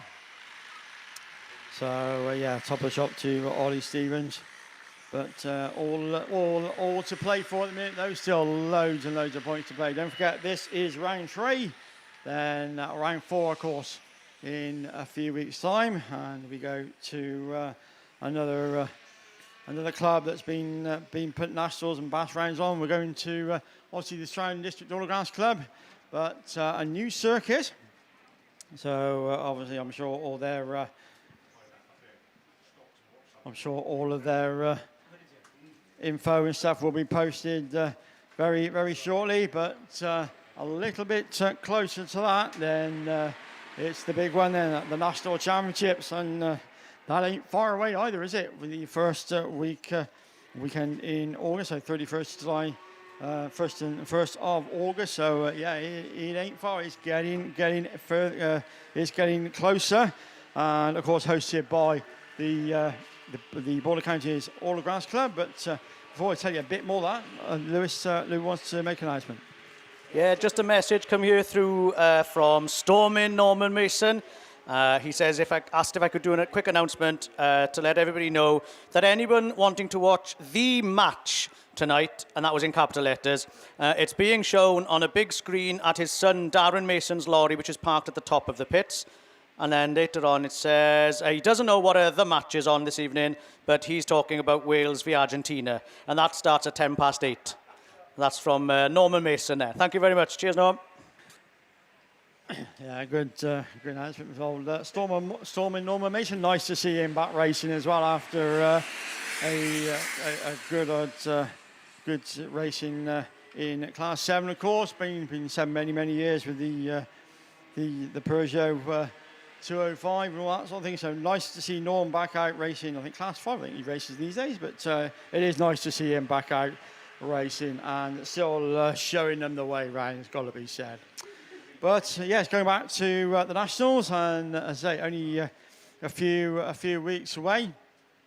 Border Counties Autograss Club, of course, are the hosts. All the details, of course, will be on the Facebook and all the usual bits and pieces. That's where stuff's usually done these days, isn't it? And I know there's some big stuff that's been planned. And I'll tell you what, it's going to be one to come and see. It really is. Massively looking forward to that, and being back on the mic as well. So unfortunately, yes, you have got to listen to me, but only Class 6s, I think. So there we go. Right, there we go. You still got to pull at me though, because that's race 2 rather, of men's stock catches. And it is Solway 19, Paul Harrington, who's the quickest one to lead him into turn 1, but somebody on that inside line, that's the Radford 248 machine, that's Dean Smith, who just slots into that second place slot racing just ahead. That's going to be Darren Aiken in North Shropshire 19. That runs in that, third place slot at the minute, just ahead of Eacham 4 of Cameron Pittman. But back round towards us again then, and change the leader. It's Dean Smith, Radford 248, Radford North Shropshire 19. That's still 1 and 2 from the Radford machine going through, Eacham number 4, and Solway 90 of Paul Harrington. Problems on board somewhere, he dropped right down towards the back of the field, but no problems at all for your race leader. With 1 more lap to go, 248, North Shropshire 19. Then these two have just broken well clear of Eacham 4, Cameron Pittman, and C49. That's going to be the Cody Phillips machine. It's Radford Treble 4 and Solway 90, and Breeden Hill 25. One to mention, that's Jordan Regan. But there's your race winner, 248 from the North Shropshire 19. And it's going to be a dash to the line, I think, or just about Eacham 4 from Radford 248. So the rest of the field then go through as my paperwork flies everywhere. And Jordan Regan in Breeden Hill at 25.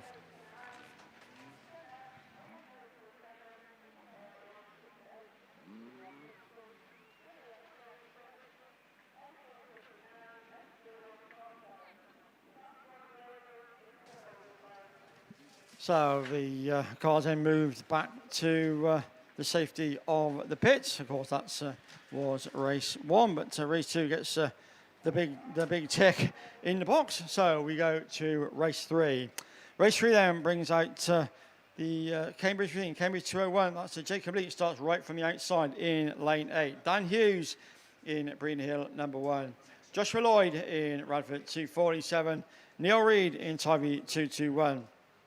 Darren Mumford in IK 505. Alan Hawkins in Severn Valley 22. And starting right towards the inside, Nigel Bush in PAC 26. So that's your lineup for race 3, and no sooner said than the bungee goes, and we get this underway and straight out of the blocks and into the lead then right from the outside. That's Dan Hughes in Breenhill, number 1, but Alan Hawkins follows him in Severn Valley 22 from Neil Reid in Tyre at 221. That's the top 3 then as they go by us for the first time of asking, but it is the Breenhill machine that just time to just break us slightly away from Alan Hawkins in Severn Valley at 22 from Neil Reid in TA 221, running just ahead of the IK machine. That's going to be IK 505 of Dan Mumford, racing just alongside the Radford machine. That's Joshua Lloyd in Radford 247, but he's back to the front. And with the very familiar yellow flag with a black cross, one more to go as a Breenhill number 1 lap, so here we go. Severn Valley 22 of Alan Hawkins when Nigel Reid in Type 221. These 3 just broken clear from IK 505 as they go into the top turn for the final time. Took a flag, good win from Breenhill number 1, then takes it from Severn Valley 22, Type Treble 221. And then the rest of the field then go through. PAC 26 of Nigel Bush, one we forgot to mention, but we'll sort that right now. And he completes in PAC 26. So more good stuff from race 3. Let's keep it going, and fingers crossed. And don't forget D&D Transport, your very, very kind overall sponsor, and Will Scrap Metal Recycling and Sons, your very, very kind round sponsor. So we look through race 4, and we go with Stewie Gardner, Travis Markilly, Jamie Maiden, Ollie Stevens, the lead top of the shop at the minute, Mark McCoy, Logan Garner and Ian Smith. That's the ones that we got all more contact, all more push and shoving and paint swapping going on. Round turn 1 and 2, but it's PAC at 22. That's pick takes up the run then. Logan Garner it is. That leads the way from your points leader and round leader at the minute then, Ollie Stevens in Ludlow at 64. That's chasing hard in that second place slot, but no answers at the minute to the PAC at 22. That's 64. Then we go to the CW machine that goes through.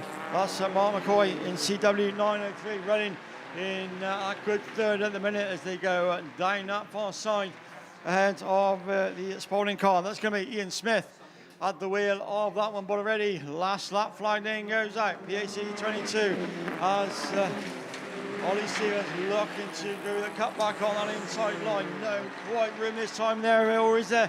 He's gone alongside as they go down that far side into turn 1 for the final time. Just need to tuck it in, but there is a small gap. It's going to be a dash to line, but Stevens takes it. PAC 22, CW 903. Spawning 205. Then we go to Breenhill 125. Easham 69. Then it comes across the line. That's going to be Jamie Malin. And that we get another big tick in the box. That's race 4, all done and dusted. So, just one more rerun to come. That's a race 1. Well, that's not bad for first time in 8 or 9 months. So I'll take that. I'll take that. But for me, that's for the minute. So for the minutes, we're going to leave that looking towards the line. I think we're going with juniors, but my eyesight is pretty terrible, so I apologise if it's wrong. If it is, Lewis, it's over to you. Well, I am expecting one of the junior reruns to come out, so I hope it is them that's down there on the line, and it'll be the rerun then of race number 1, which should be bringing out 408F Findlay Row out of grid number 8. I'm trying to see on the screen. It's very bright in here. White Rose 720. Yes, so this is race 1. Harley Chadwick there in the White Rose 720 coming out of grid 6. I can just about make out on the screen. Yeah, they're just watering the line, or just in front of the line there, I should say, as they're sprinkling a bit of the wet stuff around the outside of the track there as well. So let's remind you then who we should have out in this first race, which is your rerun, which sort of stopped earlier on. And we should have 408F, as I said, Findlay Row coming out of grid 8. Zach Southgate coming out of grid 7 in the South Somerset 50. Harley Chadwick in White Rose number 720, coming out of grid 6. The Pennine number 88, Oakley Stokes in lane 5. PAC 55, Kai Rees in grid 4. SV 29, William Hall in grid 3. Jacob Farrow, grid number 2 in the York 81. And Amy Draper in the Yorkshire Dales 126, coming out of grid number 1. There was a bit of carnage from my memory here, and all I saw was the York 81, Jacob Farrow and Kai Rees in the PSE 55 sort of tangled on the entrance to turn number 1, but I'm not sure if something happened ahead of them for that to have happened. So it'll be interesting now then to see. I think we got an empty grid number 4. And that, I think, would mean that Kai Rees in the PSE 55 isn't actually down there for this rerun, so maybe penalised for whatever happened there in the first race. Obviously, if you're on the BAStv and you're watching at home, you can sort of flick back a little bit, give it a bit of a rewind and remind yourself about what happened there. And obviously, you don't have that advantage here up in the commentary box. So yes, your SPD electrical contractors are your overall sponsors for the season of the Junior Saloons, and your round 3 sponsors are K2 Recovery and FJR Racing. We're looking around the track then as the Bowsers make their way into the centre of the field to have track clearance. We've got the twirl, we've got the raise of the yellow flag. Bit of a dodgy start there for grid number 8, unfortunately, for the Finley Row machine in the 408F, but an absolute stormer for the South Somerset 50, though. Southgate it is then, who leads them into turn number 1. A bit of a knock there, I think, between those two. Now they're at the back of the pack. I think it's the White Rose number 720, Harley Chadwick, and I think it's the Pennine 88 then of Stokes there, who were coming together into the entry to turn 1, but it is York 81 who's in second, so that's Farrow now then giving chase to the South Somerset number 50 with the SV 29 machine of William Hall in that third spot, chucking it a bit too sideways there. The 408F machine, I think, just going on into turn number 1. Finley Row there just losing it ever so slightly, causing then the Chadwick machine in the White Rose number 720 having to slow down and ease off to avoid contact. Yorkshire Dales number 126 it is, who's at the back of the pack at the moment, and that's Amy Draper at the wheel of that one. But coming around then already for the last lap flag, early race leader after a storming start, it has to be said. South Somerset number 50 it is, from York 81 and SV 29. Then we got the 408F machine, followed then by White Rose 720. Very wide line on the exit there of turn number 2 for the Yorkshire Dales number 126. For Amy Draper, as she just falls a little bit further behind at the back of the pack there for the last lap. But it is going to be checkered flag time this time round then for South Somerset number 50. Fantastic win there, ahead of York 81 and SV 29. Then we got the 408F in that fourth spot. White Rose 720 it is then in fifth, followed then by Draper in the Yorkshire Dales 126, your final finisher in that rerun of race 1 of the Junior Saloons. We're on to some open wheelers down there now, and I think by my reckoning we're on to class 9s, which means I'm going to be handing you then back over, if you're ready, Gray, to Graham Bennett to take you through these ones then. Yeah, thank you, mate. Yeah, so this is the last men's class of the day, of the morning, isn't it? First round of qualifying. Class 9s. Have we got time? Yeah, we got time. Round sponsors then this weekend. Overall sponsor, of course, is Extract Shocks. Round sponsors, MJA Engineering and SJ Lewis & Son are your latest sponsors for today. So thank you very much to them. Of course, your overall BAS sponsors are Kent Cams and Beresford Holdings. Right, have we got some yellows going up? We certainly have. Let's have a look what we can do then with these men's class 9. They've had to wait a long time to get here. Not used to that. They're used to getting out early. So who makes the start? On about grid 6. James Heselton was one of the fastest ones out the door, and he is. SC75 is the first one in. Oh, Andrew Adams, did he stall it? Did he hit the brakes very hard? He did, he stalled it. He must have just dabbed that brake and locked it up. But Heselton didn't. SC75 is away. Now Ashmore then, I think that is behind him in 514. C50's in amongst it in as Nick Fletcher up there in third. We've gone really, really wide and allowed the very, very fast charge, and even from 26, Mark Barker to come in amongst it, but a little bit of push on there, and Ashmore's backed it down. Can he get up to the inside of him? 75 then from 514, 50, 26, Lud 3. Problems on the bottom corner then, he's spun out then, I think so. Lewis Farrer, I think that is in N42. He's sat in the middle of the track, but in the meantime, Hesse backs it down, hits the brakes, tucks it in sideways, gets a load of grip as he comes out, boots the throttle, and he comes over his last lap flag. 514.50 holding on very well to second place is C50. It's his OC50 then. Let's have a quick look. C50 Nick Fletcher, as we said, then holding on, as I say, to third place. Evesham 26 in fourth. Ludlow 3. Marcus Mills towards the back. And R8, who looks had stalled it, but SC75, SP514. Barker does get in from C50 in fourth. Ludlow 3 from Radford 8. Disastrous run for Andrew Adams. Got into that first corner, hit the brakes hard to try and tuck it on the inside. I think he stalled it because that's the way it looked. And you did see a puff of smoke as he just fired it back up and got it going. So, race 1 done and dusted. Thank you very much, Class 9. Right, Adam Robinson went to Evesham last weekend and had a few issues. Probably not had time to trial the car, but I think they know what they're doing by now, don't they, the Robinson family? So he'll be coming out of grid 8 and be looking for some good points. Your current national champion, of course, is NS71. Barry Smith in CY9. Dave Palmer in North Wales 31. Aidan Llewellyn currently running second in your British Championship in PhD 9. He's coming out of lane 4. Ben Wilson at WR143 coming out of lane 3. Had a good run over in Ireland a couple of weeks back, or a couple of months back now. Callum Allenson currently running in third in your British Autograss Series is YD34 and LM18. Ben Gibbons currently in the top 8, just in 8th place. So, few top cars in this one that's going to... well, Adam Robinson, you'd expect him to be in the top 8, wouldn't you, so far? But just having a disastrous run on their standards as we speak. Currently leading your British Autograss Series is ARC3 Lee Seagraves with the Vauxhall 16-valve powered Class 9. We're going to see him out later on with Mike Lydiot, Jack Joyce, Sam Pinches, Zach Mills, Miho Keogh in C333. And then race 4 is going to see young Maxton Young, who sat in 4th. Neil Tivey, a young Neil Tivey as well, sat in 5th in the British Series. And Aaron Richardson, so the battle of the young lads, he sat in 6th, along with Michael Bailey and Andy Hornshaw, who's not in your top 8 as we speak in Class 9 at the moment, with Henry Deprez, NW252 in that one. So, as I say, we're going to move on to race 2.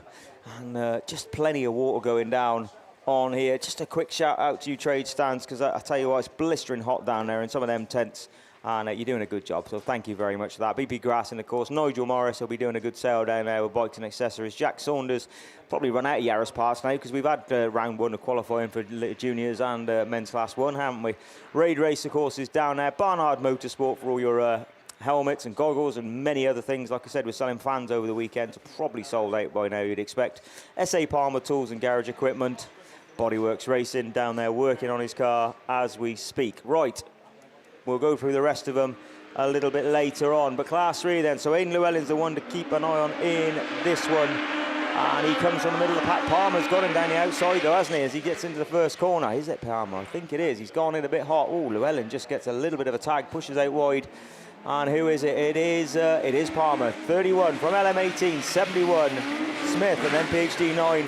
One's over on the far side, and WR143 with issues. So we've got one out on the top corner. I reckon that might be... Is that Callum Allenson? Wow, I hope not. Red flags. Yes, that's... We will have to wait and see. No idea what's going to be the call on that one. But that one will go back to a rerun a little bit later on. And pretty certain that will be, just for process of elimination, really, Callum Allenson is going to be there over the far side.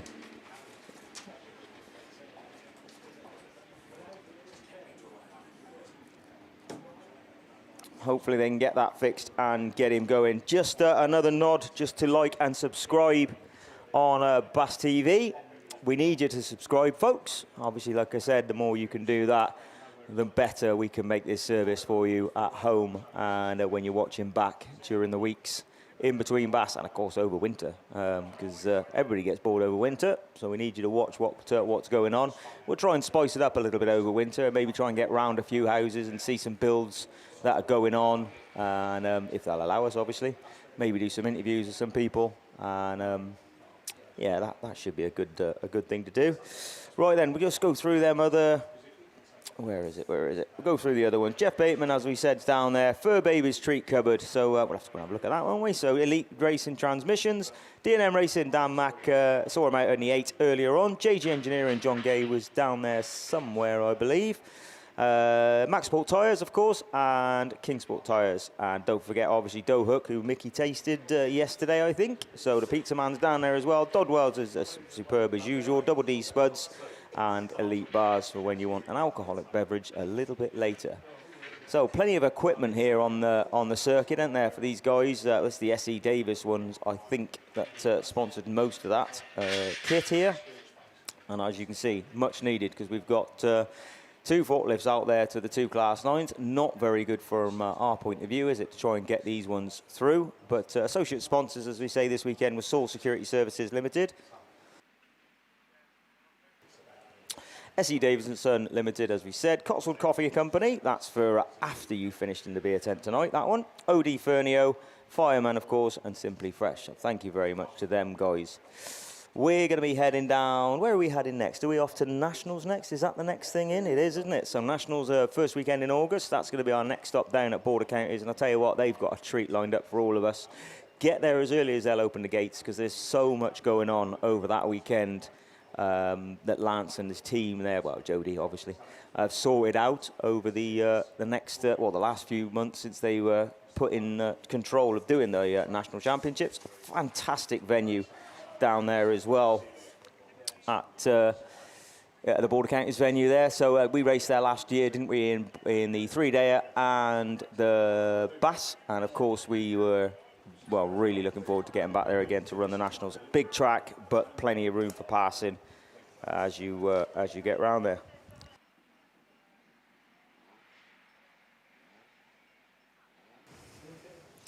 Come on in, Mickey. Talk us through how you got on in the in your F600. What do you think to this Radford track? Well, challenging, but every track is comes with its own challenge, doesn't it? As an F600, right, what you don't want to really see is the water come out just before you go out, and the water did come out, and look, they've got to balance that out between obviously 100%. The dust. Coming around that top corner, it did feel a little bit light under the wheels, but then I came out of Startgate turn, and then the dust was flicking up. You think, hold a minute, we've just been round with the Bowser, yeah. You know, so it don't last long, did it, in this heat? It doesn't. But you know what? Starting to feel a little better in it, you know, a little bit more confident. So we're looking for top 10s next year then?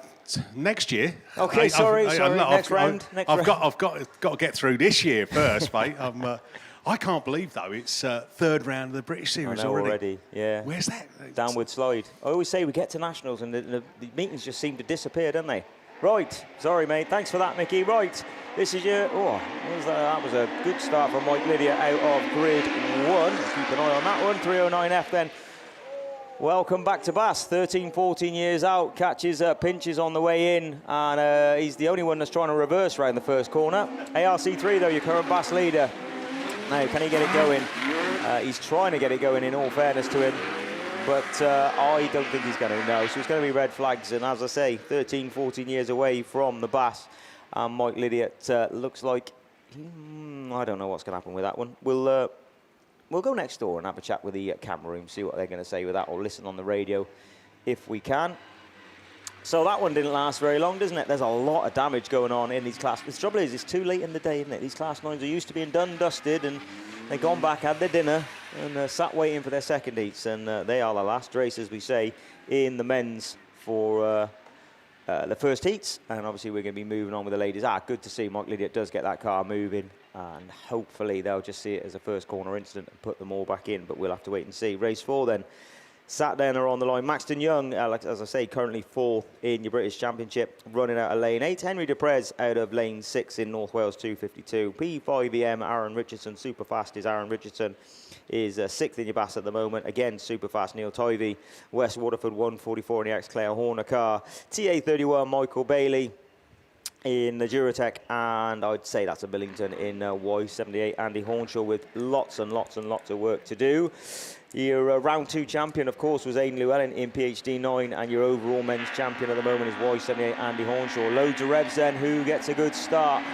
The gate is starting to get a bit more even, isn't it? So that's going to make it tricky coming down the first straight. It's who's got the power into the first corner. And it looks like Maxton Young had the power into the first corner. Drifts wide coming off, but he has managed to get the power down. And it is Y49 from 6 from 78, 252. And who's that picking up the back? 144. Unusual to see Tidy at the back of the pack there. TA31 doesn't even seem to have made it out, unfortunately, in that one. Is that him sat on the start line? I think it is. But it is, as we go around, another lap completed then. 49, Maxton Young, fifth from 5, from 78. 252 and 144. Duprez then having a good run there in 4th place in the North Wales 252 car. Down the back straight they go then. Maxton Young, another lap completed, coming around this time for the last lap flag. Maxton Young come out of grid 8, had a flyer into the first corner, managed to slow it down. 49, Richardson can't do nothing about him. Nork and Hornshaw there in 3rd place. Nice and tidy, just picking up that dirty line on the outside to get the drive down the back straight.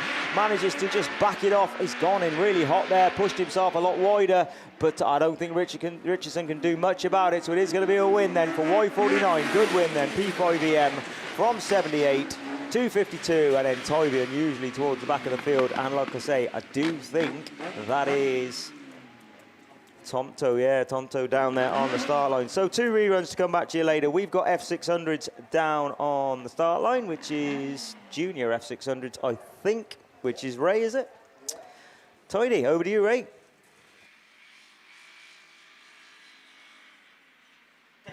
Thank you, Graham. Yep, we've got F600s. I've been drafted in for this one.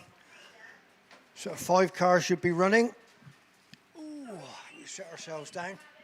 So are they going to do a bit of watering? I hope not. Come on in, Raymondo. What can we do about getting more juniors in these F600s class? Because we all, I mean, let's be honest, in the men's ladies, it's really taken off really, really well, hasn't it? Yeah. But is it an age thing? Is there an issue with the age, the fact that they're 14 and they only get 2 years in it? You know, we got 5 cars down on the start line for a British Championship. We would expect a lot more, surely.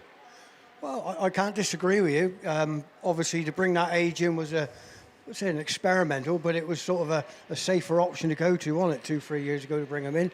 600s were very thin on the ground with the juniors, but if, you know, at the end of the day, you need to write into the directors, to your clubs, to get the clubs to write in, and let's talk about it. It's a bit old school that though, Ray, isn't it? Well, it's the way to go. I'm not going to get too into it, but Procedure. Yeah. Procedure. We need to work on that. I've been trying to work on that for years. Yeah. But so, do you think, is it a case that we can open the age up a bit on it? Do you think we can bring it into 13s or maybe go 14 to 18s and stay in juniors till 18s in the F600? Nothing say. You're not going to put me on the spot, but no, I'm not trying to. I'm just saying if there's anything being spoken about at that level, really. No, not really. No, I've got to be honest. Junior F600s haven't been spoken about the age limit, but there's no reason why after today it can't go on the table. Yeah. It's only it's an outside view. There's nothing. You know, we hear it a lot when we're going around doing interviews and speaking to people, and obviously we got a lot of contacts in the sport as well. You know, just in general. And you hear it, and you're like, you know, it could do some. It could do something because these guys, some of them are going and racing at meetings with like one car. Yeah. What can they do? Yeah. You're away anyway, Ray. Sorry. Right. Sorry, Mickey. That's all right, Greg. No, it's good food for thought as far as I'm concerned. But if that's what the general consensus is, then I say talk about it. You say it's not the way to go. Obviously, there's a procedure to go to get it listened to, and that's what you want. So follow the procedure, get it in if that's what you want to discuss. Get your chairman to look at it. But in the meantime, we've got these young experts out there now. There's 4 of them out there. We're 1 down for some reason. But away we go round then. We've got BC4, Sean Bradford. And this is a new innovation. This has gone away from the Vauxhalls. It's got an AGO engine in the front of that, which we as NASA, we've let that come through the ranks. It had 3 years trial, 2-year trial with this one. Not this particular car, but the engine concept. And here we go. Young Bradford there is showing the way round. So we've given him a mention, but then we go back to S14D, White Rose 1 and MA1. So around we go. Track's a bit slick, but you can see that these guys can certainly pedal these cars around there. These 600 motorcycle engines come out of a 1200 Vauxhall. But look at young Sean at the far side then. Just throws it sideways into the corner, sets the car up. They've gone the last lap flag now. It's BC4, S14D. That's young Levi. Well, no, Levi came up from the Vauxhall Power Junior Special into this one. Is doing very well. White Rose 1. That's a Denver White House. And at the rear of the field, but trying to catch up really quick is MA1. That's Dara Royden. But it's checker flag then for young Sean Bradford. S14D Levi Phipps in that second spot. Then in White Rose, one Denver White House, and at the rear of the field there was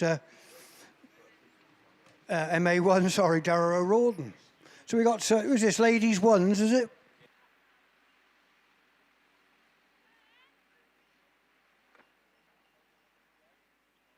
No, Graham, we won't talk about ladies ones and why it's so popular.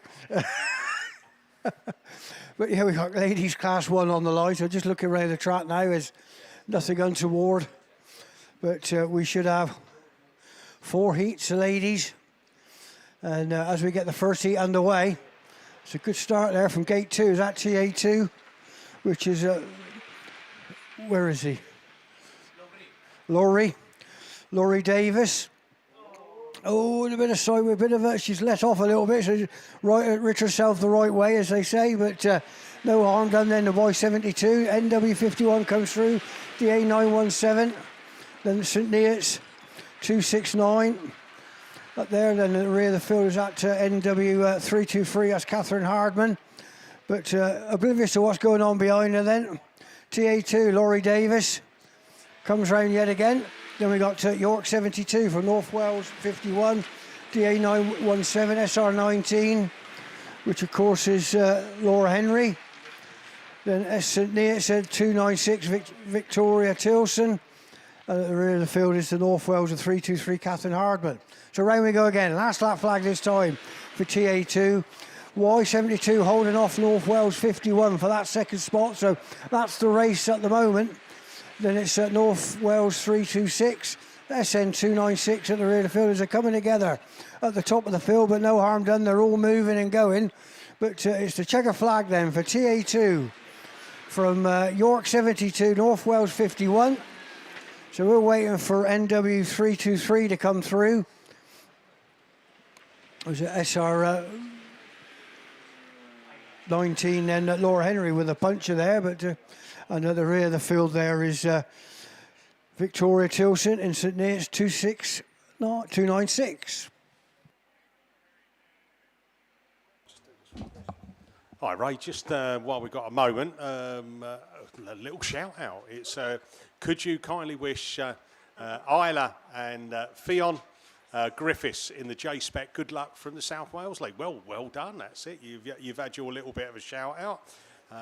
We've got a bit of recovery coming on, so I might be able to just get one more. I did have another one from. I have to switch apps, by the way. If anyone wants to send me a message, 07359 112 920. Who was the other one from? I'm trying to think which app it was. What we've got Messenger, we've got WhatsApp. Text. Do you reckon it could be a text? I got a text. Yeah, I think it's. Oh, here it is. You're right. It was a text. Well, good. Top of the class. Well, you are a school teacher. All right, Mickey. It's Dion. Can you give little Jackson, Sydney, and Harrison a shout out? Jackson is the little boy you met last night. Oh, yeah, I was playing Keep Me Up with the football. I managed to do 2. Yeah, great. I met Tara Hardman last night. She was on the beer, and his cousin NS36, Matt Davis, in Class 5. That's it. Back over to Ray. Yeah, thank you, mate. It's always good to get a mention. And if you can, why not? But in the meantime, Heat 2 underway. And it looks like it's the North Shropshire 2 then on the inside, but CA142 then getting herself out into the lead now. She comes by. Then BC35, TA352, E24, and 397 there at the rear of the field. But it's the Cambridge car then. They're all spread out. 2-3 car lengths ahead now of the North Shropshire car. They slowed down, they have. There's a car that's come to grief up at the far side. So that'll be a rerun. Let's see them a bit later on.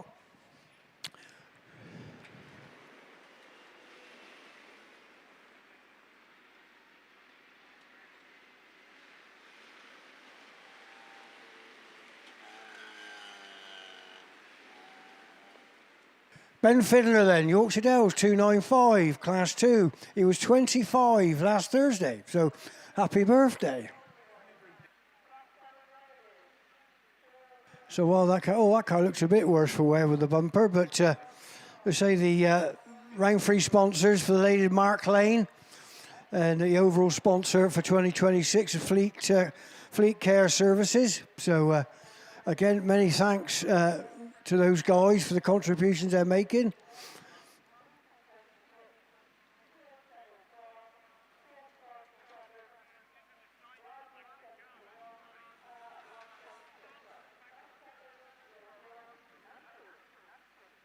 So that pitch radio is hard to hear, isn't it? You can hear it 5 times what she's saying as it echoes around the field.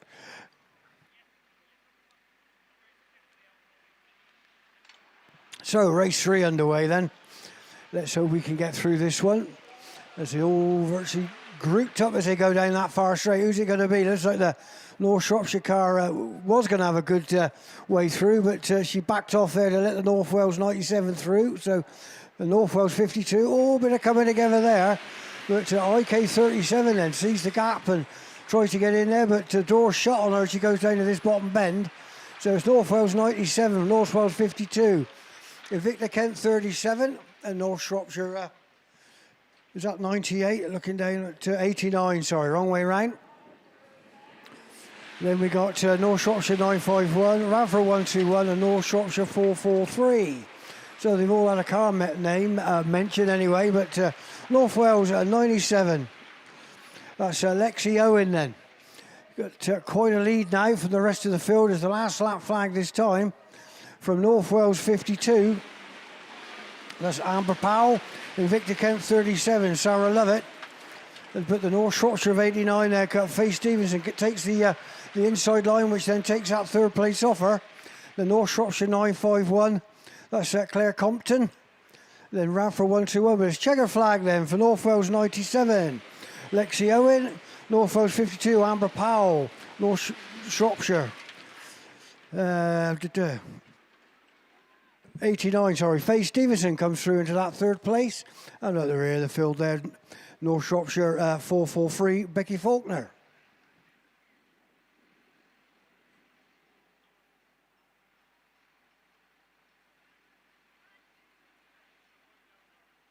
So that's the 3rd heat, 3rd race done and dusted.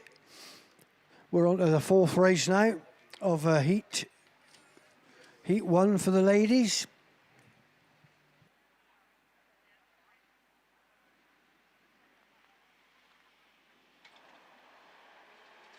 So away we go then. Down at that far straight, WS36. Of course, that's Charlotte Hart. From a pair of, the nice little tidy line going through on the inside there by BC 150. Eastern 327 couldn't react to that one. 10F there as well. Then there's the DA 168, Molly Jane Kelly. Right at the far side, at the rear of the field now. SC 59 there. That's Frankie Dunmo. And then it's got, I think that's SV 147, is it? It is. 10F seems to have a problem. She's thumping the steering wheel as she comes past us, Lily Chapman. So it looks like she may have a problem. But your race leader at the moment then, BC 150. That's Chloe Ray from Eastern 327. That's Jill Hughes. Then we got Charlotte Hart there in the Wessex car, Wessex 36 from SV 147 and SC 59. Then it's DA 168. And at the rear of the field with obviously a problem there, Lily Chapman in 10F. But the race is on then, there's Evesham car then. Got the inside line of 327 of Jill Hughes. So Jill Hughes looks like she's taken the checker flag, she does, from BC 150, WS36, SV 147, SC 59. DA 168, Molly Jane Kelly. And then 10F at the rear of the field, that's Lily Chapman.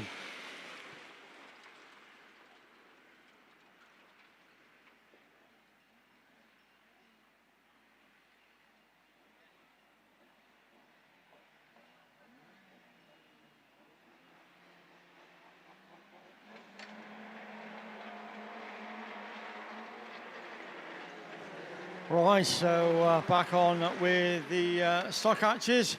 So the one outstanding rerun. So this has got to be race number 1, isn't it?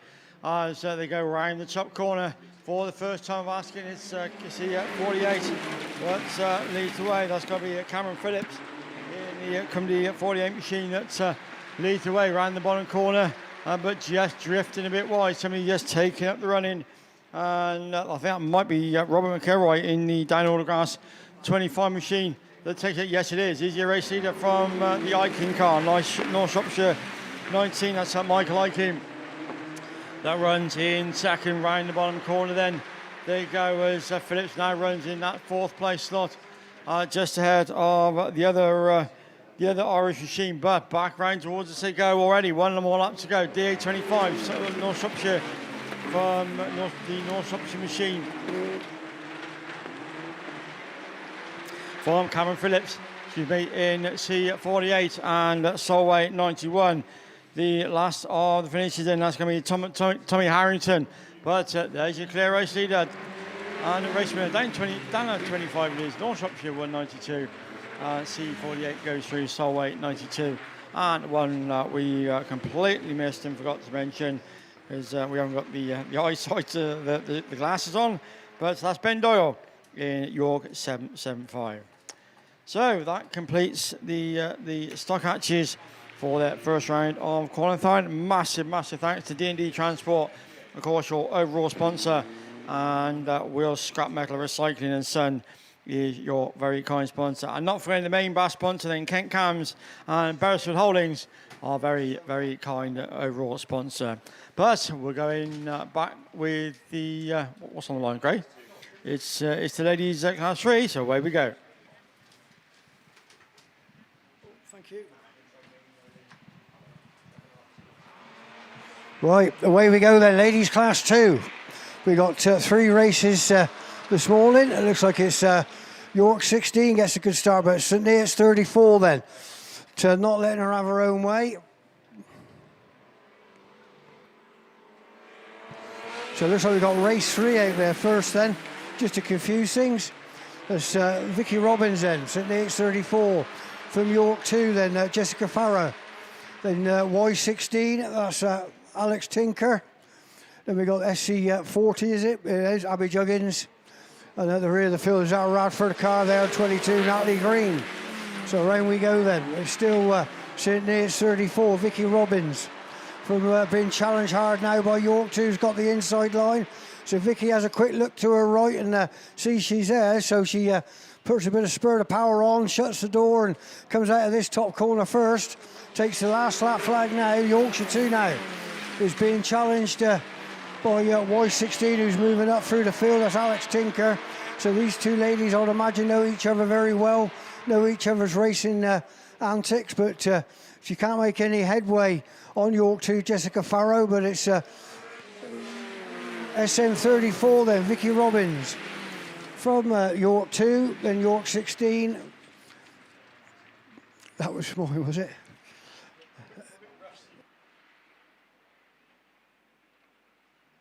So yeah, that's the ladies class 2. That's one race done.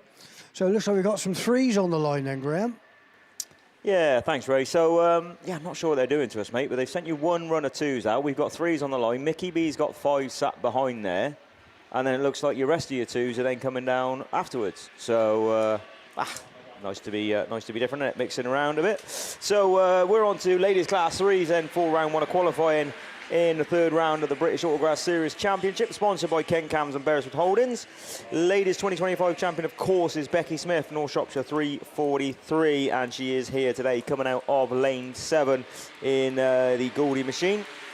Round 2 champion was Nicola Saint in CA 546, and she is coming out of lane 2, so the inside to keep an eye out for them too, but equally as fast. Your round 1 champion, CN3, Catherine Bynum, and Gwen Jones, who led the final over in Scunthorpe and just allowed him to come through. Managed to pick up a 2nd, I think Gwen did, last round in a CM7, getting ever faster. And then Beth Almond will always pull a win out during the heat, so she's one to look at as well in the Mountain 270. Not forgetting Erin Almond, of course, in ARC 27 in the old-shaped Starlet, who is sat there in lane 6. So just a little sprinkle of water this time. Bowser's to the centre of the track. We're going to get these ladies away. We're at 2 o'clock heading up to and just getting into our ladies racing on our stride here. So these ladies, I'm pretty certain, will be done for the day. Once they've done these heat, we're not going to see them, I don't think, for a second run later on today, but what do I know? Let's see who makes the start then. Oh, a terrible start for Catherine Boynan out of grid 3. But somebody who did make a very good start was, of course, Becky Smith, NS334, your current British champion. But she's got loads of push on. She's hit that wet straight away. In fact, nearly all of them has. Gwen Jones finds that inside line, though, gets the power down, but Goldie's got it away. No, it isn't Goldie, sorry. Smith has got it away in 334. She keeps telling me off for that because Sam hasn't bothered to answer any questions yet. She's gone wide, though, 334.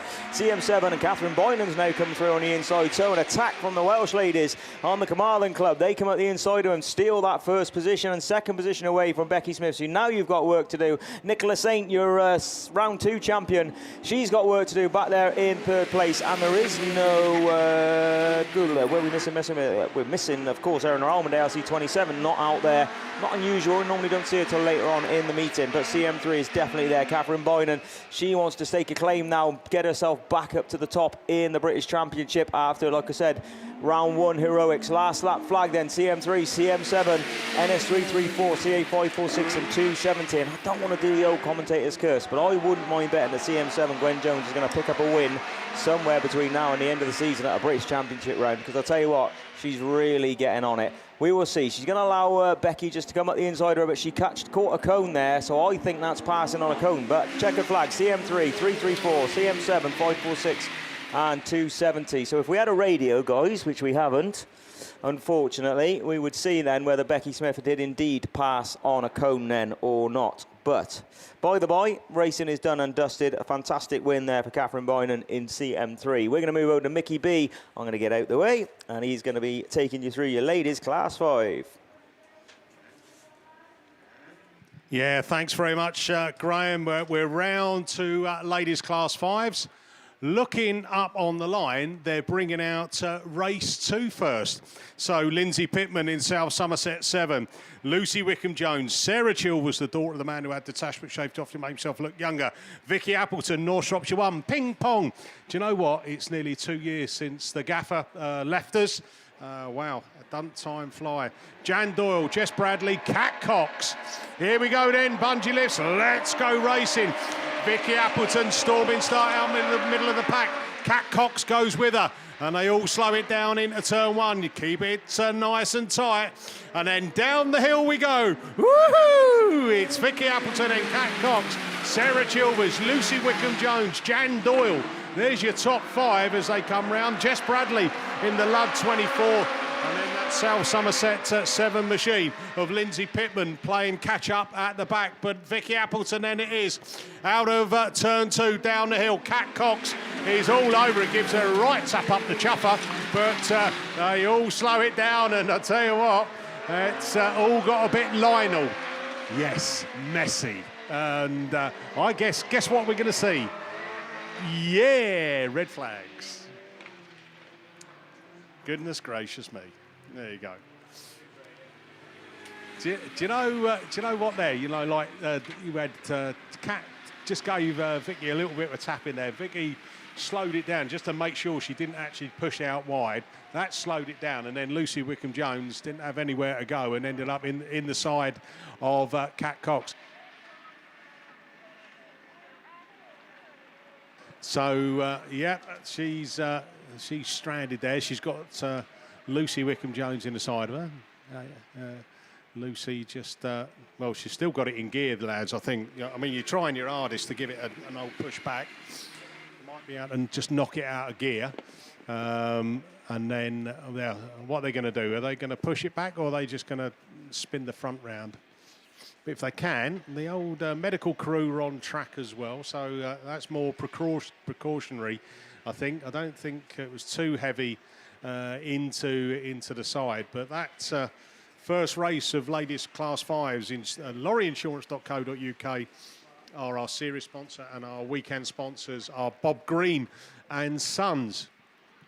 So there we are. I think medical crew, I think they're okay. They're going back into the car. I think A-OK. Old Kat's built of tough stuff, she is. You know, so hopefully nothing too too serious on the car. It looks like it's got a flat tyre at the back, so a bit of new rubber on the back, and then that'll get sorted out and the car's recovered. So, looking up at the line, well, we've had one run of the ladies' Class 5s. Then we've got some Class 2s up there. I don't know if we had a couple of races left to go, didn't we? And I tell you what, I don't know what did my phone. Have we got time there, Ray? Might just have a quick moment. I'll tell you what, I'll come back to them. I think I've had a few messages come through. Ray's going to take you through the Class 2 machinery. Right, here we are, we're back on score now. This is race 1.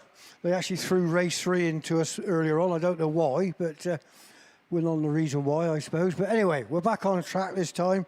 TA211, Lexi Owen. PAC91, Linda Thomas. S24 or 249Y, Gabby Smith. Radford 92, Nicola Bettany. M62, Claire Horner-Williams. And North Wales 151, Jess Owen. So, but we've got 6 runners. And we're looking at the line, we've definitely got 6 runners. So looking at now track-wise. I expect we're waiting for the ambulance clearance possibly as it came out, but everyone else is ready. Nope, away we go, we're underway, we're gone. Here we go then. Who's it going to be down to this first corner? Ooh, Claire Horner then. Horner-Williams gets a very slow start, which unlike Claire, but your race leader at this time there, 211, which is Lexi Owen. So Lexi Owen from the Radford 92 car, Nicola Bettany. Then it's PAC 91, Linda Thomas. Then the North Wales 151 of Jess Owens out there as well. And S249Y, Gabby Smith. At the rear of the field is M62, Claire Horner-Williams. So Claire's got a lot of work to do to regain up to the position with the Radford car at the far side. As we watch, 92 comes in and takes the lead from TA211. So she takes it a bit wide on this top corner, but no, she's still got hold of it. Loads of understeer as they come into that top corner.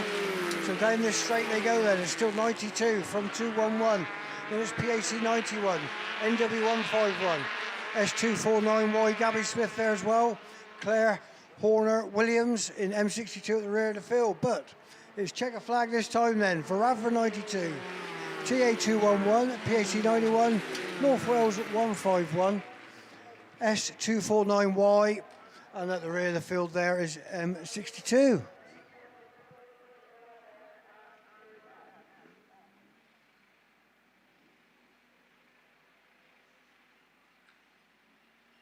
So as they make their way off the circuit, we're looking at the race 2. We should have Courtney Lewis there, Amanda Mason, Macy Farrow, Sally Doddridge, Hannah Lewis and Jade Pole, sorry. Again, another 6 cars on this one, and away we go. So the car in gate 2 there looks a bit, oh, that's the sunlight shining on it. Although I had a rearranged front then for a minute, but it's Athelston 212, Hannah Lewis. So into this first corner then, it's the York 181 of Macy Farrow then, in the Nova, then it's S2, then it's 212, 10H, 10BH comes through, and then it's the Radford of 318, J Pole, and at the rear of the field is 515F, Sally Doddridge. So they're pretty well spread out now as they come up onto this corner for the second time. It's still York 181, Macy Farrow from S2. That's Courtney Lewis. And down into that bottom corner, still Athelston 212. That's Hannah Lewis. Then B10H, that's Amanda Mason. Then Radford 318, that's Jay Paul. At the rear of the field is 515, Sally Doddridge. The last lap flag this time then. The field pretty well spread out now, but it's Macy Farrow in the York 181 car from the S2 car there of Courtney Lewis. Athelston 212 sitting in that third, so no positions are changing really as they go on. Bean Hill and the Radford car having a bit of a battle, but checker flag then for Macy Farrow 181. Then it's S2, there, that's Courtney Lewis. Atherton 212 comes through their third then. B10H and Radford 318.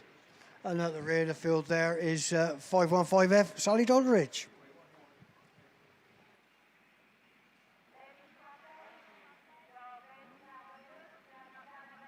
There's me merrily having a natter, as you do. Nothing changes. Right, we're back with ladies class 5s. So, race 1 this time. Natalie Green, Sandra Jones, Abby Wilson, Georgia Ducrow, Lynn Bradley, Nicola Jesse, Lynn Olsen and Kirsty Godfrey. So, off we go. Bungee lifts. Let's go racing. Kirsty Godfrey gets a nice start coming out of grid 1. Breednell 27, Lynn Olsen came out of grid 2. She's running second. It's going to form this, isn't it, really, as they come down turn 2, down the hill. Woohoo! So, Kirsty Godfrey from Lynn Olsen. Then we go Nicola Jesse. Cone gets spat out, but only one. That means no flags there. Evesham 19 is also up there. Lynn Bradley running in 4th place, but Sandra Jones is having a nibble up the inside. Has that forced Jess Bradley out a little bit wider? No, she's kept on the power. Natalie Green in the Radford 420. White Rose 31, and that's Abby Wilson. And then the PAC machine of Georgia Ducrow.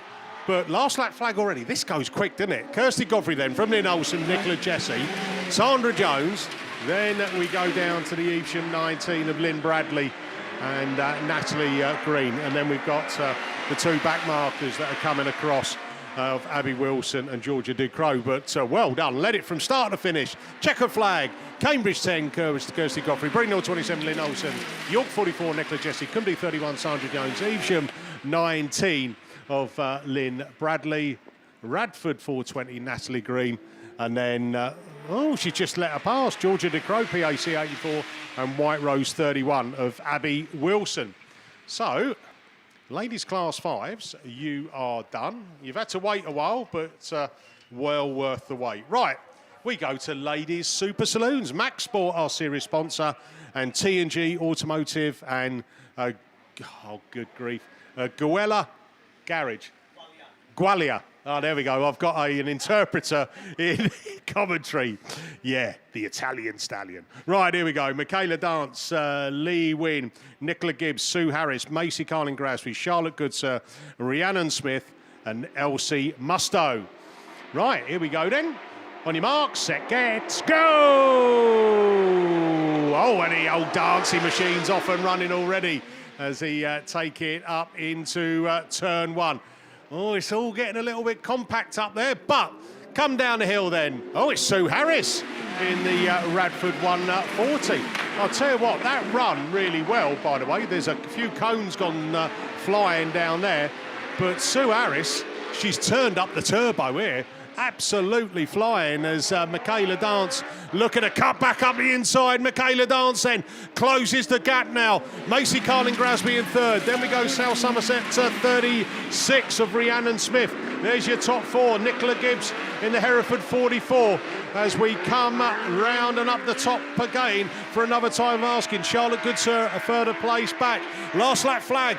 And it is PAC 53. It is Michaela Dance then into turn 3, out of the turn 3 in the Stargate turn for the last time of asking. Up the hill she goes. Sue Harris running a strong second. Macy Carlin Grasby into that 3rd place. Oh, good commentator's curse. She's pushed on and allowed one through, but it is Michaela Dance from Sue Harris, from Rhiannon Smith, from Macy Carlin Grasby, Nicola Gibbs, Scunthorpe 3A, Charlotte Goodsir. And then Elsie Musto in Breednell 23. Sorry, Elsie, I had my eyes right up front where all that action was happening. And you come round to pick up some points. Points make prizes, as we say. Right, Michaela Dance, well, she won round 2. And she's the reigning current British champion in ladies class 7, the Super Saloons. So, in my book, greedy. Right, race 2. Brings out Kim Jenkins, Shelmy Allman, Shamel Gadsby, Kesney Adams, Kathy Brown, Nicola Olsen, Pam Blackburn, the wife of the pin-up boy from Yorkshire Dales, and Julie Hawthorne Fernieho. So Julie, home club, getting grid 1 as well. So that's not a bad draw. Pam Blackburn coming out of grid 2. Nicola Olsen, grid 3. We saw that car go well with the old man driving, didn't we? So it was quick out the gate, really good. But one thing he always says to her, all damages have to be paid for. And she says to him, if any damage, all teas have to be cooked, you know, so I think there's a bit of bartering going on there in the household. Here we go, Bungee's going to lift. Let's go racing then. And it is Julie Hawthorne-Fernio gets a cracking start. Olsen's up there as well. Border count is 26, and that's Kesney Adams. Where's Kesney going? Ooh, I tell you what, might be going for a brave move. Kesney Adams looking for on the brakes and the cut back up on the inside. The dust flicking up, coming down the track. But Julie Hawthorne-Fernio from Kesney Adams from the Olsen machine. Shamel Gadsby there, and the NASA 7 of Shelby Allman. There's your top 5 as they run. Then we look down to Kathy Brown, running in 6th place in Tyre 4 for 444. But it's Julie Hawthorne-Fernio then. Down the hill she's come into turn 3 and Stargate turn with Pam Blackburn's on the grass. Oh dear, problem on board for Pammy. But Radford 176, she slowed it too much, maybe. Julie Hawthorne-Fernio's allowed Kesney Adams to close up the gap, and the Olsen machine. Shamel Gadsby from Shelby Allman. Then we go, Kathy Brown, she can't see. Breeden Hill, it's 106, Mickey. Kim Jenkins, of course you know it is. Checkered flag time. Round the final turn. Down the hill. Woohoo! Julie Hawthorne-Fernio from the Kesney Adams, from the Olsen machine. Then we go Shamel Gadsby, Shelby Allman, Kathy Brown, Kim Jenkins, and then Pam Blackburn, the wife of the pin-up boy from the Yorkshire Dales, finally gets it concluded. So ladies 5s and 7, nice and clean, done and dusted. And that means that we've got some open wheels up on the line. Anyone going to own up for... are they going ladies 9s or is they going ladies 10s? Is it the same format? Is it your 9 rerun? Oh, right. Well, try harder, Graham, will you? For goodness sake, you know. Yeah, no, I'm going to get out of the hot seat, literally. Graham's going to tuck in there. There you go, mate, old fruit. I'm still trying to get over the fact that you said Phil Olsen's her old man and he's the same age as me. Hey? Well, I'm not sure if you've realised, right, your beard's grey, so you don't see that on a teenager, do you? 10 years. Hey? Yeah, totally. In my 20s, I was still dark. Well, I wasn't really shaving too much in my 20s. By the time I got to my 30s, you know, I was starting to grow hairs and stuff like that. And in my 40s, you know, I started to get a bit of grey. And by the time I got to 50, I felt like a young man again, re-energised, raring to go. What like you are now, Graham. What are you doing at 60 now? Huh? What are you doing at 60 now, though? I'll tell you when I get there. Very good. Right, men's class 9 back on the line. This will be... Which one's this on this one? We'll have a look. I reckon this is going to be the Aidan Llewellyn one, PhD 9. I think coming out of about grid 4. Yeah, so that is the Barry Smith car, lane 7, Adam Robinson, lane 8. Somebody's missing, but yellows are starting to go up. The Bowser's in the centre of the track. Let's have a look, see what happens on this time. See if we can get this one through. So this one's got your 2nd, your 3rd and your 8th total standings at the moment in your British Championship. They're going to be doing battle all the way through the next 3 rounds to try and end up the end of the year at Severn Valley. What's that? Oh, September, October, I think, isn't it? September at Severn Valley, I think. Yeah, we think it is. It's the last round of the BAS. So again, just a little bit more water down.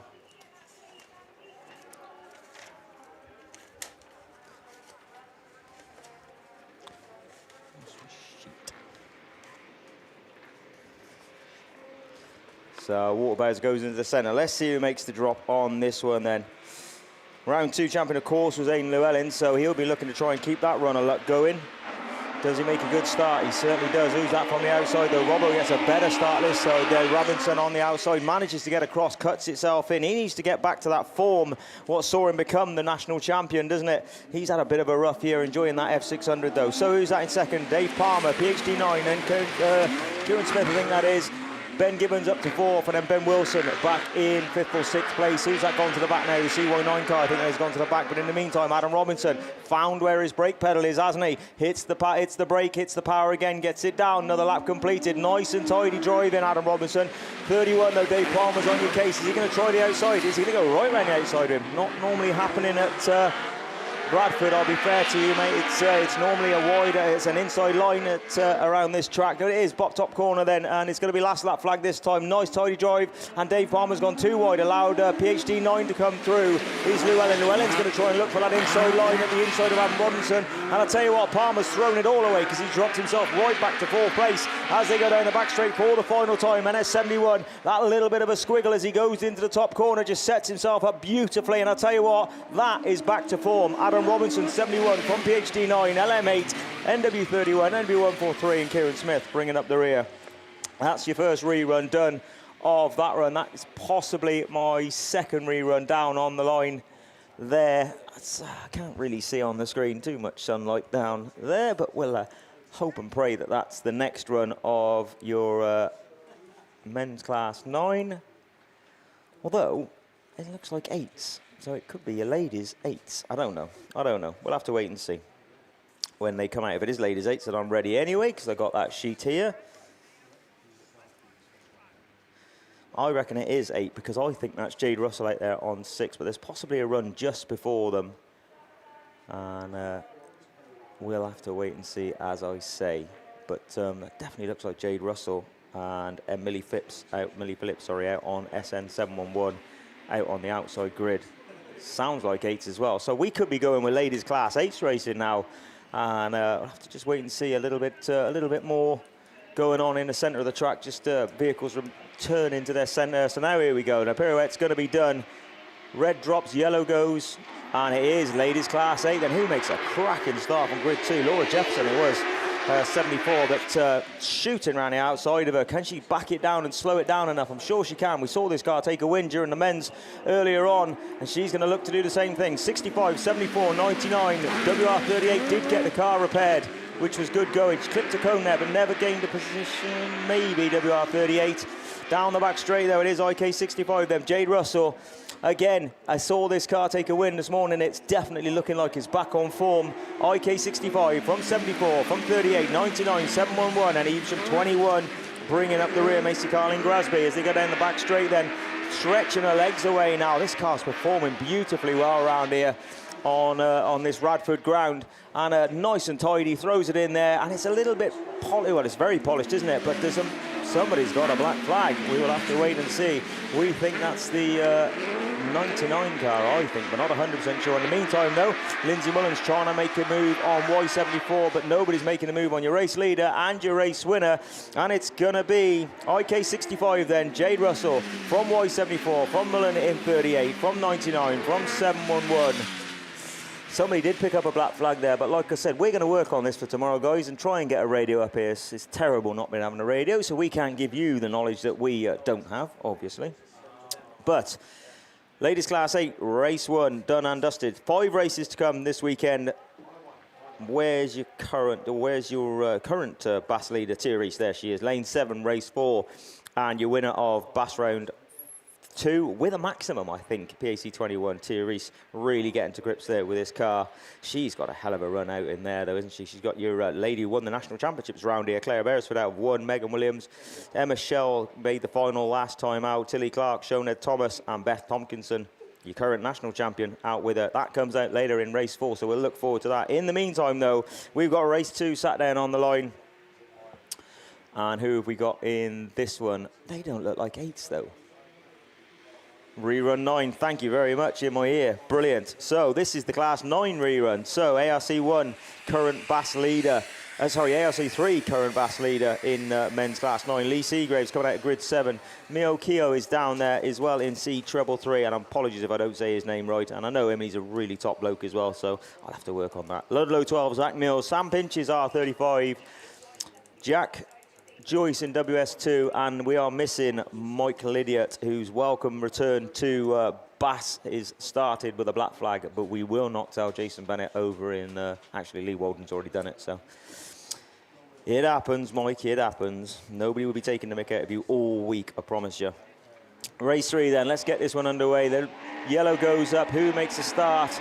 Not much grip left then on that start line, is it? But they certainly pick it up when they hit second gear. And R35, the Honda-powered car, literally gets that to the corner in front of the Vauxhall. And WS2 just goes out wide there. Is Jack Joyce and allows Seagraves just to gain that position. In the meantime, though, Jack Joyce going to try that out inside line, and get under the Ludlow car as he comes by Zach Mills. But it is, in the meantime, R35 into the top corner. Sam Pinches turn 2, and out he comes down into turn 3 then. Radford 35, ARC3, as I say, your current BASt leader, but R35 knows his way around this track, races here at every meeting he can to try and support his club and obviously qualify for national championships in a couple of weeks' time, which he has done. R35, though, coming around this time onto his last lap flag. It is Pinches then. Radford 35, ARC3 Seagraves in second. Then we got a race on, Mio Keogh in C333 and WS2, Jack Joyce Ludlow 12. Bringing up the rear. Jack's going to try that inside line. Mio's gone out wide and he does gain that second position. And the Duratec car just gets the power down the back straight. But in the meantime, Honda to the 4. R35 then takes the win from ARC3 with a Vauxhall. Then it's going to be Joycer in WS2. C333 and Ludlow 12. That's your Class 9 Men's Heat 1 done and dusted. Well done to you guys. We'll look forward to seeing the ladies a little bit later on in Men's Class 9. And obviously Heidi Dealey Seagraves has been racing that ARC3, so that will go out a little bit later on. So we're going to move on now, by the looks of it, to, as I said, I reckon it is the next run. Is Claire Horner down there? Race 4, so they're really swapping it around. It is race 4. This is the one I was keen on, because this is the PAC 21 Tia Reese one. Let's see if she can get the start. She's on the outside, Emma Shell on the inside. Drag race to the first corner. Plenty of power out of that PAC 21. Oh, I think the Forest, yeah, that's going to be a red flag. I think the Forest car just out-braked herself there. PAC 21, SC51, WS96, CM20. Not going to get too excited on this one, because that's got to be red flags. 3 cars at the top corner.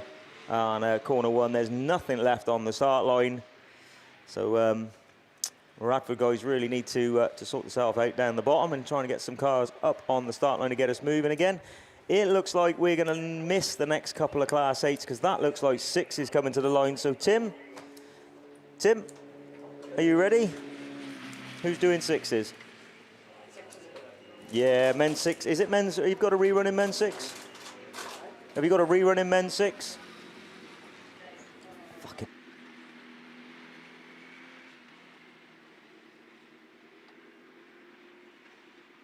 Right, we'll just have a figure out now. There's some cars coming down to the start line, though. And they, to me, look like 6s, but we'll have to wait and see. Again, the dreaded Waterbowser is going to come out and do his dirty deed. And you can see how quick the dust turns up if they don't do it. So it's for Kathy Brown, obviously. We saw waving her hands around. She couldn't see where she was going. She got caught up in that dust. And hopefully they will get that sorted. Oh, we got a message on Mickey's phone then. So hi, it's Jenny Booton here, Tom Hawthorne's mum. There you go. If you see this and get a spare minute whilst commentating this weekend, please could you give a shout out to say a massive 21st birthday to Tom Hawthorne from his mum. It was Tuesday, so thank you very much and hope you all have a great weekend. Thank you for that. We really like that. Thanks, Jenny, and we will certainly do that and pass that on for you. And 21st birthday, key to the door job, they reckon, don't they? So fair play to him, smashing young lad as well, so you've done a good job. Right, plenty of water going down on the start line now then. No rerun, so we're not sure exactly what's coming up. Mickey, can you lead us into anything? I don't know what's going on up there.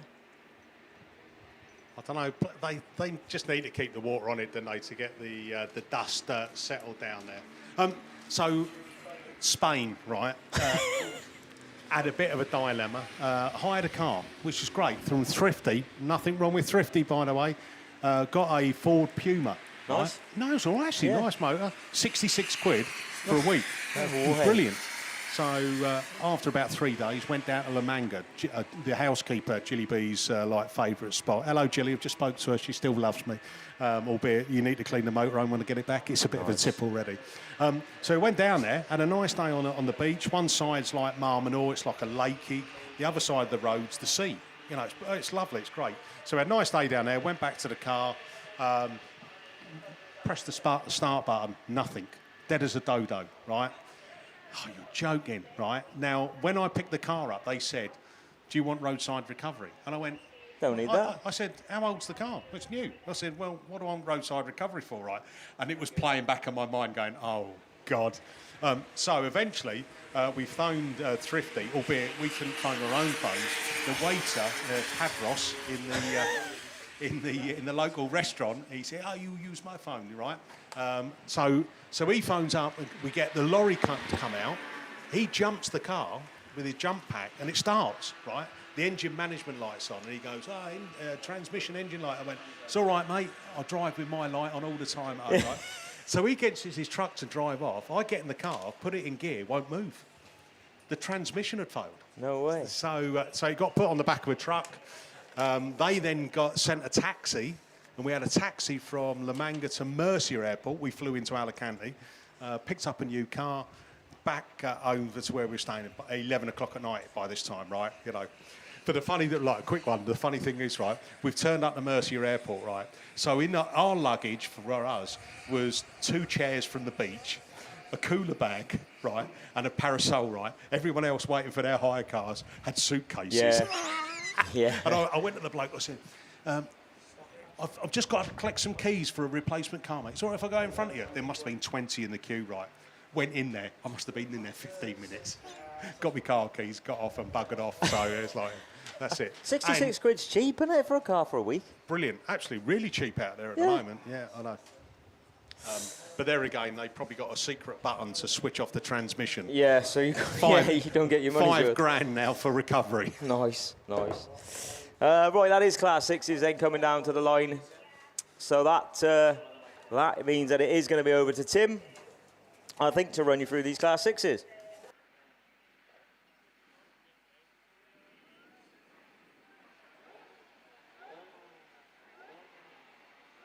Just to finish off that story, by the way, you know when they take a deposit, 900 quid deposit, I thought, how much are they going to take out of that? It's been fully refunded. Thrifty, one of the best hire companies out there.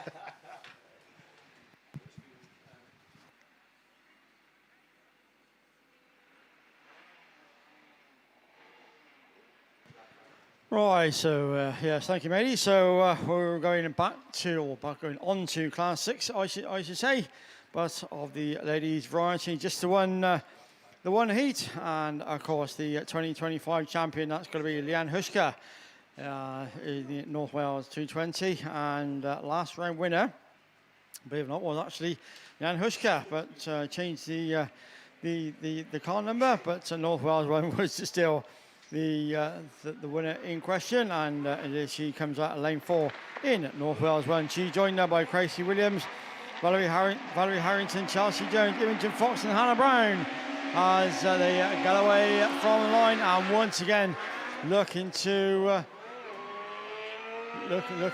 kick off round 3 with another load of points for a title defence. Leanne Huska in North Wales, the number 1 from PAC 70. Chelsea Jones now runs in that second place slot, racing just alongside or just in front of the PAC 37 machine. But to the top corner we go. Still Leanne Huska.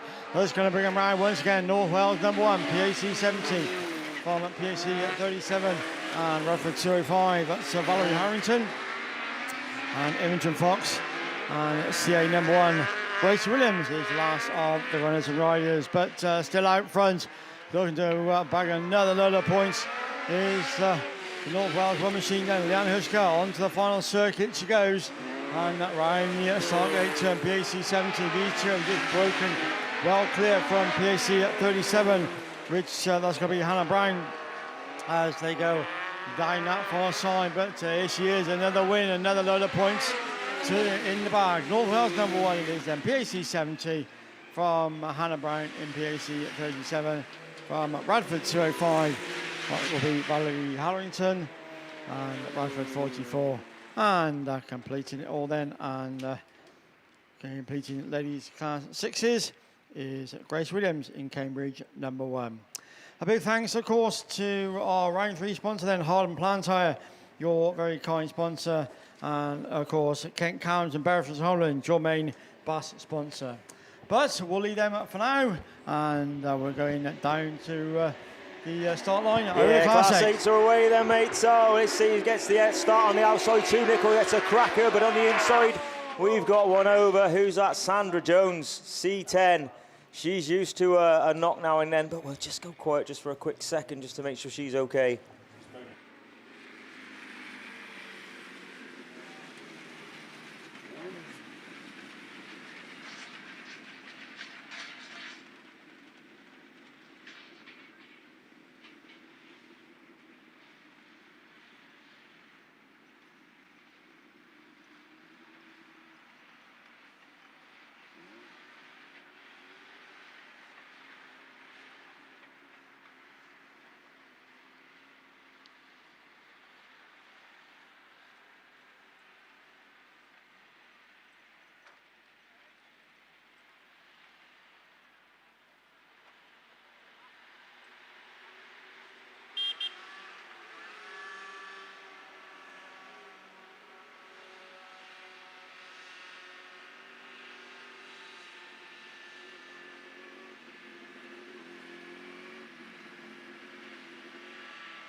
Right, for you guys out there, you just saw Sandra just walk into the back of her own accord to the back of that ambulance car, and she's a tough girl, to be fair to her. Racing many, many years as Sandra, and it'll hurt. It always hurts. These things do hurt when you roll, no doubt about it. But I'm sure they'll come back fighting stronger. Hopefully Steve can maybe get that car repaired for him, ready for his second run, possibly later on today.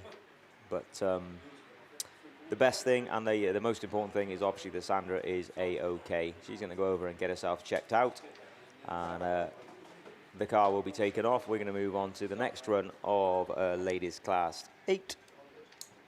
And which one are we going to be bringing out now then?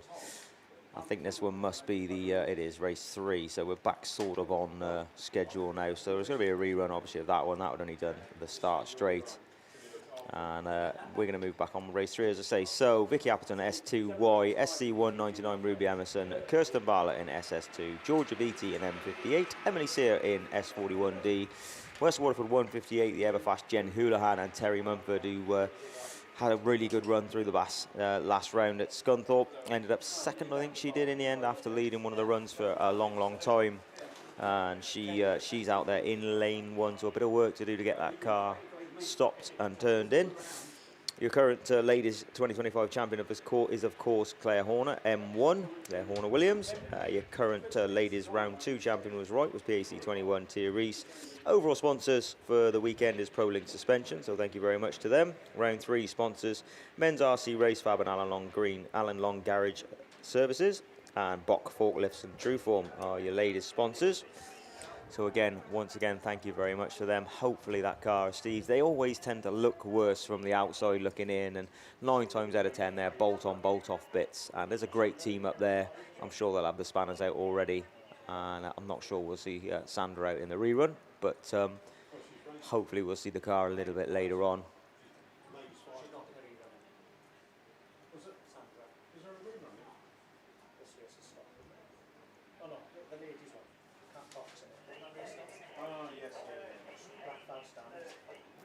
Right then, so not a nice sight when you're sat on that start line, but hopefully these girls will do us justice now.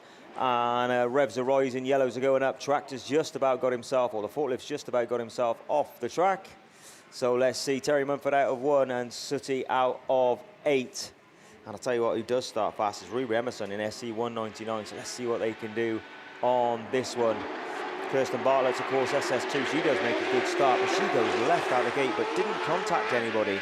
So I'm not sure what happened there. She hit second gear, hit some grip off the wet onto the dry, and yes, just went left. But I'll tell you what, Terry Mumford's through, 161F then, SS2. Sooty went miles out wide on S2Y. She's just going to nip back into about 4th place, get herself settled in front of Emily Sear in the Stroud machine. Somebody's gone out really wide there. Kirsten's gone out wide and allowed the Melton 58 Georgia Beattie to come through. She's driving a stunning little race there on the inside. She's coming up through now. The chain drive car working really, really well on these polished conditions. But in the meantime, I'll tell you what though, she's on her case. Terry, she's coming for you. Is Georgia Beattie, M58. Down the back straight they go. She's got the legs though, as the 161F machine is. And then as they drop into the second place, then Georgia Beattie just got that better corner in speed. But we're coming over this time for the last lap flag, and it is 161F, M58, SC199, S2Y, 41, 158, and Kirsten Bartlett at the back of the field. I'll tell you what, it's very, very unusual to see WW158 towards the back as well. Jen Houlihan.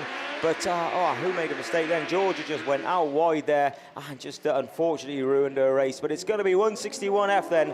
Takes a win, Terry Mumford from SC199. Sooty gets up to 3rd. Georgia in 4th. S41 from 158. And SS2, Kirsten Bartlett. Well done, you ladies. Tough after seeing a roll like that, but done the job and got yourself out there.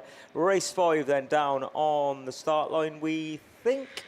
Nobody's out of grid 8, so it is that. So it's Taylor J. Pascal coming out on the outside grid of grid 7, H350. Ellie Hines, super fast. Cordino, and to be fair, super fast. So Opie Morgan, Ellie Mae Davidson. Oh, they're all fast, let's be honest. H350 then, B14HC, 115, R71, S37Y, P6EM, Chloe Richardson, and Charlene Hankey coming out of grid 1 in ARC2. Just a little bit of work, putting the cones back up. And then...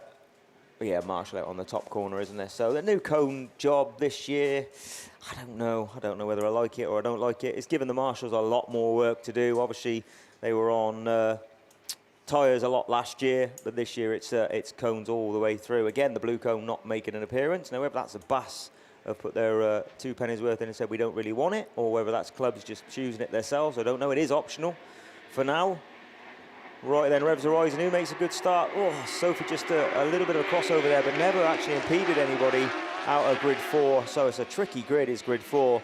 but into the top corner they go then. Who makes a cracking start? B14H is it? Taylor's gone right out wide as Taylor J. Pascal. P14H, C115, ARC26, 71, 350 and 37Y at the back of the field. B14H to Ellie Hyde, she could do this. Nice little return to form. And of course the Ladies and Juniors National Championships are coming up at this venue in, red flags, guys. What are we red flagging for now then? It is the most infuriating thing sat in here with no radio to listen to and figure out. So we can't tell you guys what's going on. We are working on it. We're trying to get hold of Julie and a few others out there to get us a radio so we can keep you all informed as best we can.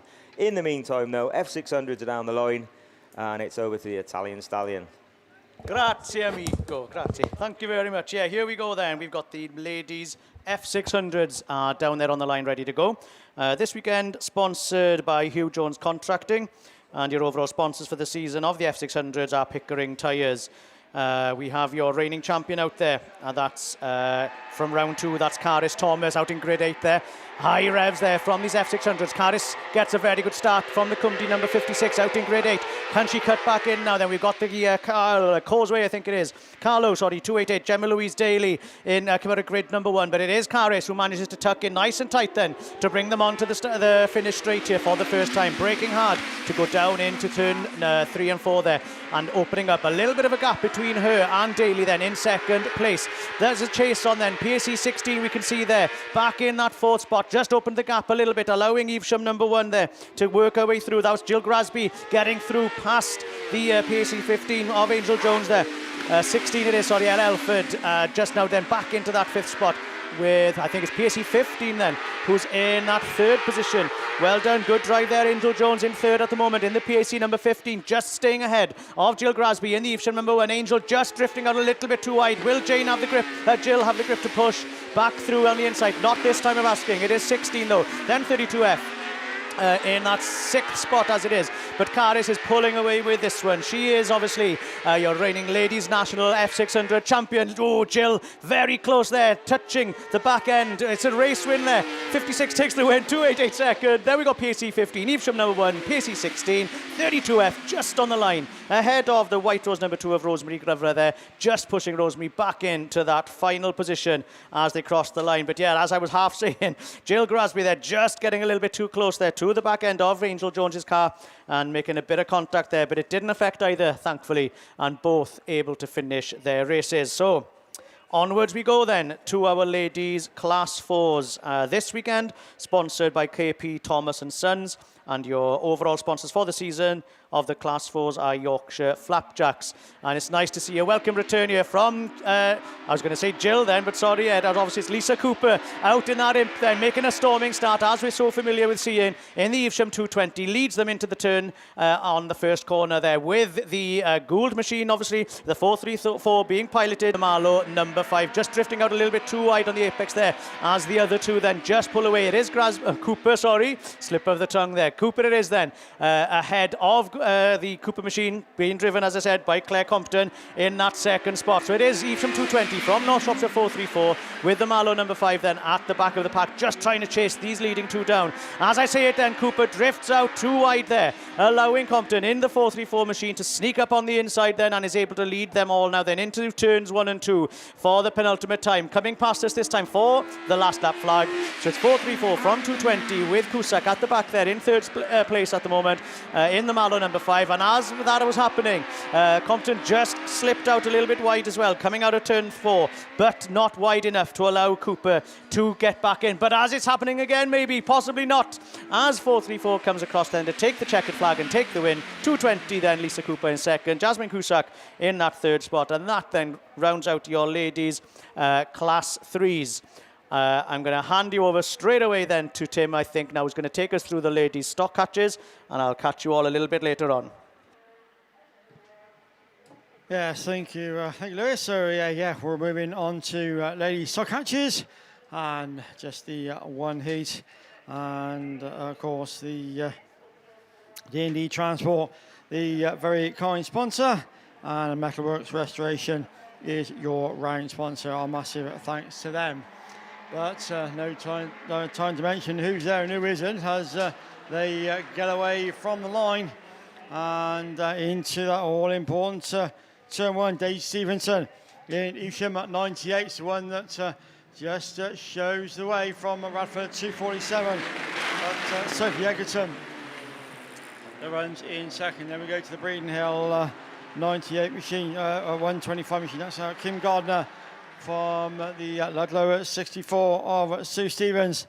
And looking down the line, your points leader isn't actually with us this weekend. Obviously, they're racing at their Penang round, so this is a good time to the girls to claw some very, very, very valuable points back as they go once again down the far side. Evesham 98.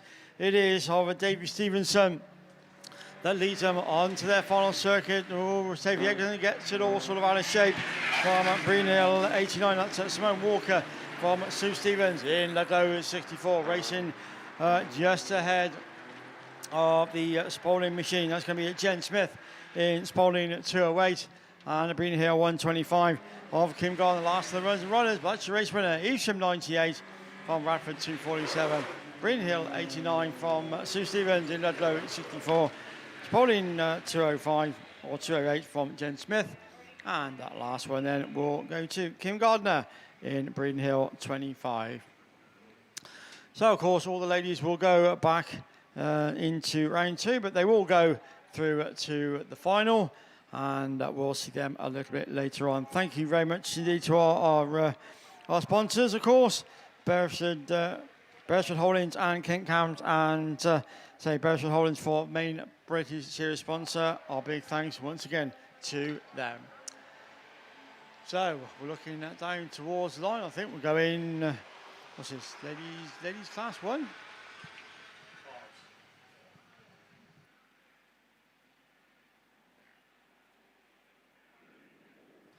So I think this is ladies class 1, I think this is, but it's Cambridge 142. No idea who's about paperwork and everything. There we go. Right, sorted. Grab some paperwork, so there we go. Well, we know that's Grace Williams in Cambridge 142. That's leading the field round towards us once again from sitting here at 16. That runs in second. That's got to be Maddie Tilson that runs in second. Then we go to North Shropshire. Number 2 then, Missy Fowler rounds out the top 3 as they go down that far side from the Rebecca Rowe machine, North Wales at 397. But it wants to need already one more lap to go then for the Cambridge 142 machine. And down the hill she goes, Gracie Williams with a few car lengths between herself and Maddie Tilson in sitting here at 16. Missy Fowler still safe in third. That's no change in the top 3 or 4, but that's your race win. Cambridge 142 from sitting at 16 from Missy Fowler and Rebecca Owen in North Wales at 397. And the last 2 to come across the line then, that's Evesham 24. Didn't give her a mention, that's Sylvia Brockerbank. And the Border Counties at 35. I'm sure you know who that is. That's Katie Tippins in the Border Counties at 35. So that brings that one to a completion, thank God. So we're looking towards the line. We're going ladies class 5. So once again, so to Mickey. Yeah, thanks very much, Tim. Ladies class 5. This is race 2 that got stopped, excluding now Kat Cox and Lucy Wickham-Jones. So 5 left in the 5s for the ladies. Let's go racing, and Vicky Appleton, North Shropshire 1, ping pong, gets a good start. Sarah Chilvers behind her, but I'll tell you what, Lindsay Pittman looking to go wide round the outside in that South Somerset 7 as Sarah Chilvers comes up there. Jan Doyle's up there, and Jess Bradley in the Lud 24 in that 5th place. But Vicky Appleton, door open, and that means Sarah Chilvers now takes up that number 1 position. Into turn 2 they go. Vicky Appleton now looking to fight back as they come down the hill. Woohoo! But it is still Sarah Chilvers, the daughter of the man who had the Tashma shave, to make himself look younger. Out of Stargate turn, up the hill they go. Vicky Appleton goes with them. The gap's now appearing before we get down to that Lindsay Pittman machine in South Somerset 7. Jess Bradley makes a place up on Jan Doyle in York 75. But with one more lap to go, the battle's on, and it's between Sarah Chilvers and Vicky Appleton. Sooty in North Shropshire 1 Chilvers then slowing it down. She knows what to do. Is she going to put the big licks on coming down past commentary? Yes, she is. And she's happy about that. Sarah Chilvers from Vicky Appleton. Jess Bradley in the third. Jan Doyle in that fourth place. And then South Somerset 7, Lindsay Pittman, will have to settle for fifth place. So, ladies class 5s, you have now completed that rerun, done and dusted. And looking over, he's got his headset on, he's raring to go. It's over to Graham Bennett. Cheers, buddy. Yeah, so you ladies, as he says, ladies class 9 to 10 sat there on the start line. Heidi Dealey Seagraves coming out of lane 8. That car will be warm, won't it, in this weather? Haven't just seen that in a rerun. Lily Rose Pratt and SC75, Sharon Barker 26. Then you've got the 210s. Keep an eye out for them. E121 and MA48 going into the first corner. Towards the back of the pack, though, was those two ladies. Who makes that great start, though? SC75. Can Lily get that turned in? She's just come out of juniors into this year and doing absolute great guns in the SC75 car. ARC3, then Heidi Dean Seagraves sat there in second place for Sharon Barker in Evesham 26 there in third. And then your first lady in class 10, then a couple of ladies racing in the 10s, the twin cars. That's your fourth and fifth place, but first and second in class, E121 and MA48. Cone gone there, but no advantage gained as I was the leader. So it is, Lily Rose Pratt, it's SC75 then, first corner, trying a different line in, a little bit wider in and a tighter line out. That's the way to do it, I reckon. Last lap flag, SC75 then, ARC3 second, Evesham 26. E121 got MA48 at the inside of her now, trying to get through at the inside of Grasby is the is the MA48 car. They go down the back straight, still battling, but I tell you what, brilliant run for Lily Rose Pratt then. She's going to take a win then. SC75 from ARC3, Evesham 26. Battle of the 10s is Evesham 121 and MA48. Well done, ladies, done and dusted, ladies, 9. We're going to look back down to the start line and see nothing again. So, what have we got left to do? I think we've got 2 ladies class 8 reruns. Have you guys got reruns left to go? Thanks, Mickey. Yep. So I think maybe just our ladies class 8s reruns to go. Maybe race 4, of course, which was the 95 FM Michelle. I did see has picked up a black flag for that, unfortunately. And race 2, of course, with the Sandra Jones car, who I did see that somebody's been blacked out of that one as well. So we'll have a look at that one. Sandra Jones has been given repair time on that one. So 2 more races to go from your ladies. Looks like we're back over to class 1s though. For the men's, they're down on the start line. Steve Langley's downstairs just finishing up some points. He's going to make his way back up here short, in fact, literally on cue, Steve, as you always do. Never late when you're on time, are you, I suppose? No. There's nothing wrong with Langley time. it just tends to be a few minutes behind everybody else. So there's British Summertime, Greenwich Mean Time, and Steve Langley time. So well, it's perfect timing, Steve, because I've been asked the question because I briefly mentioned it earlier on. It's not perfect timing because you're going to ask me a difficult question now. No, I need you to explain the 50% rule. What 50% rule? There isn't a 50% rule. Okay, can you explain to me if there's going to be a change in the way this meeting's going to run? I can, and at the minute, no, there isn't. What? Going to be a change. Oh, so we're going to run 3 heats in a final? That's the aim. Plus semi-finals. Yeah. Okay. Subject to, as every meeting is, and this is no different to this meeting as it stands at the minute, there not being any major downtime or anything like that, which always can happen at any meeting, but no difference at this one. But the plan at the moment, as we are stood here, if it did happen, what is it? What, the rule? Yeah. Right. Take a seat. Thank you. You might need it. Well, we've got a bit of downtime, so we may as well explain to everybody what we've been talking about. Go slowly with the water cart. Right. We look at how many races per hour, it all gears around that, are needed to be completed to get through the meeting in... We work on 18 hours, so 2 9-hour days. Now, there is some flexibility on that, but it works on that. So how many races need to be completed? Based on that calculation here, it was 17.3 or something like that, I think. So, in effect, 18 races per hour was what we were aiming at. We are slightly behind that, but only slightly. I have to say, at the last count, we were on sort of like 16 races per hour. Okay, that's okay. So, it's We aim to finish at 6 o'clock, but with everybody's cooperation, and there has been everybody's cooperation, and particularly the marshals, who have got enough people that they can flick in and out in conditions like this, because we're very conscious of that. We are planning on running probably an hour over tonight. But So to 7 o'clock? Yeah. Okay. That will recover us back.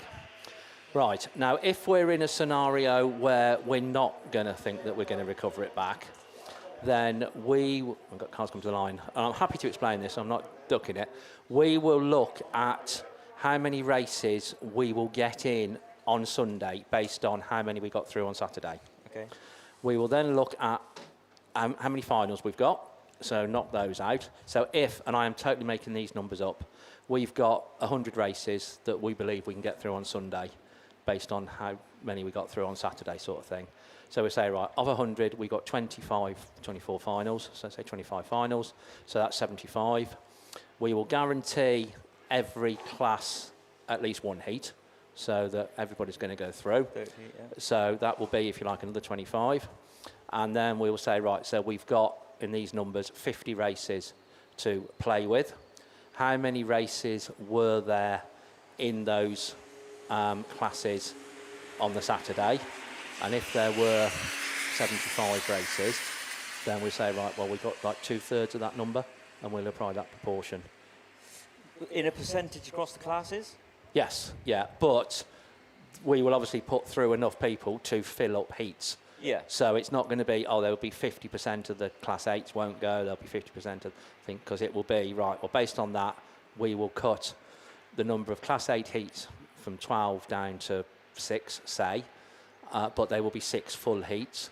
Yeah. Class 3 would be cut down, say, from 4 to 2, but they would be full heats. Now, at the minute, say, and I don't know, I'm just making these numbers up, as I say we've got 26 Class 3s at the minute, so that's 2 7s and a 6, then that would go down to 16 in that scenario, because it would be 2 grids of 8. So it's not as straight. Even though we've gone 50% of the races, it's not 50% of the cars.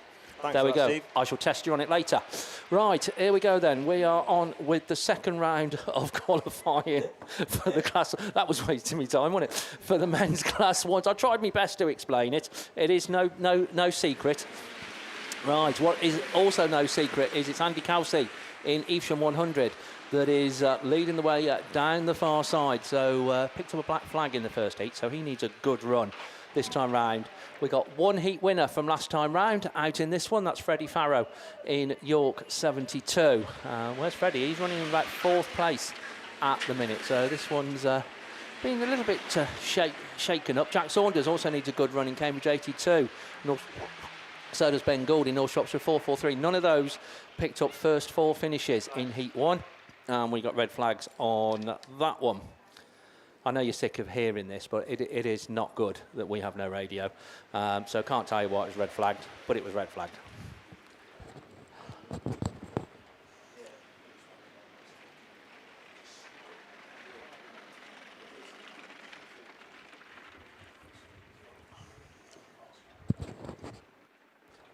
So race 2 on the line then brings out Stephen McCready in down Autograss 917, Luke Fairhurst in ARC 304, Daffy Jones in Tyre 18, Rhys Roberts in PAC 157, Hayden Grantham in Evesham 105, Connor Griffiths in Tyre 16 and Lewis Clayton in Spalding 6. Best of the point scorers in this one. Heat winner Daffy Jones in Tyre 18. Currently sitting joint 7th is Connor Griffiths. Thinking joint 7th, he was 2nd in this race. He was.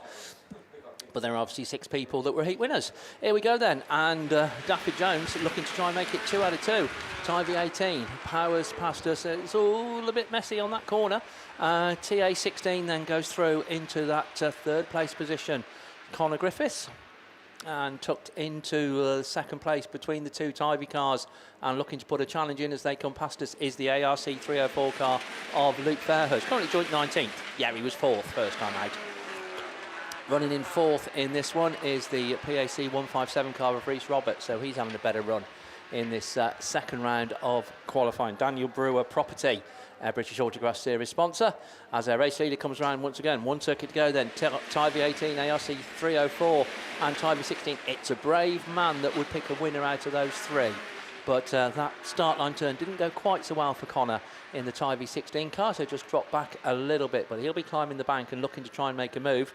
But I'll tell you what, Daffy Jones, I think, has got this Radford track mastered as he comes round, takes a good win. ARC 304, Tyre V16, Downhill Trust 917, 157, PAC treble 1. Then the Spalding 6 machine of Lewis Clayton. And completing it all, Hayden Grantham in Evesham 105. Race 3 on the line.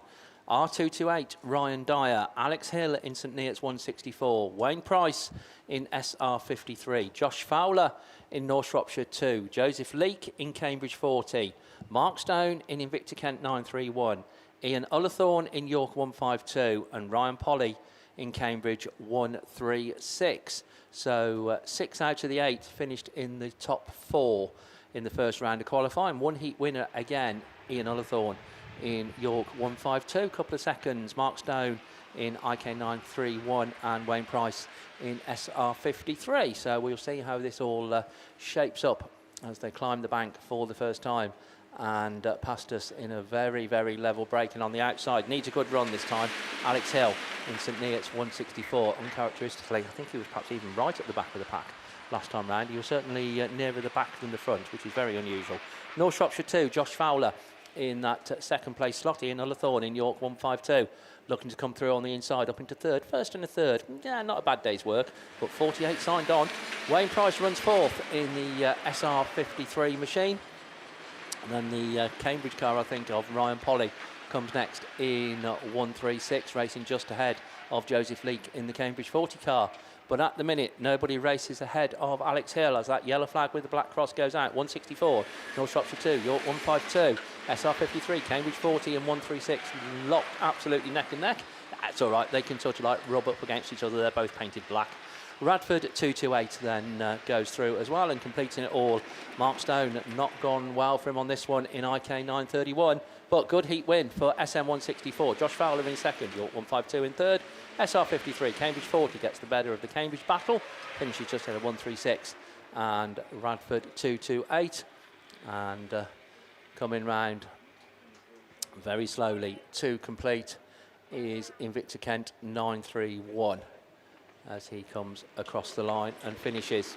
I don't do technical, as you know, but even I know you should have a bit more air in the front tyre than that one's got, so puncture on board, unfortunately, for Mark Stone. Right, race 4 then should bring out Andrew Owen in North Wales 397, Jamie Terry in Evesham 106, James McDonald in Evesham 12, Gareth Stokes in Pennine 88, Ashley Gore in Ludd 71, Will Henry in SR 19, Thomas Holden in Spalding 84, and Rich Owen in North Wales 51. One heat winner from last time is Gareth Stokes in Pennine 88. And a couple of thirds, that's Ashley Gore and Rich Owen, and Will Henry picked up a fourth. So plenty of opportunity for lots of point scoring though in round 2. Your sponsor here at the meeting for Men's Class 1, ATD Rolling Road Services. So big thank you to ATD for their support and sponsorship of Class 1. Will Henry then gets a better start and a better run at the minute in SR19, crouched over that steering wheel, urging that car on round that start line turn, and that urging has absolutely worked because he's opened up 3-4 car length advantage over on the far side as he climbs the bank once again and comes back towards us. SR19 it is. North Wales 51 runs in that second place slot. That's Rich Owen racing just ahead of James McDonald in the Evesham 12. Ashley Gore in Ludlow 71 going down that far side. But Will Henry, it is. He's going to come round once again, be greeted with the sight of that last lap flag.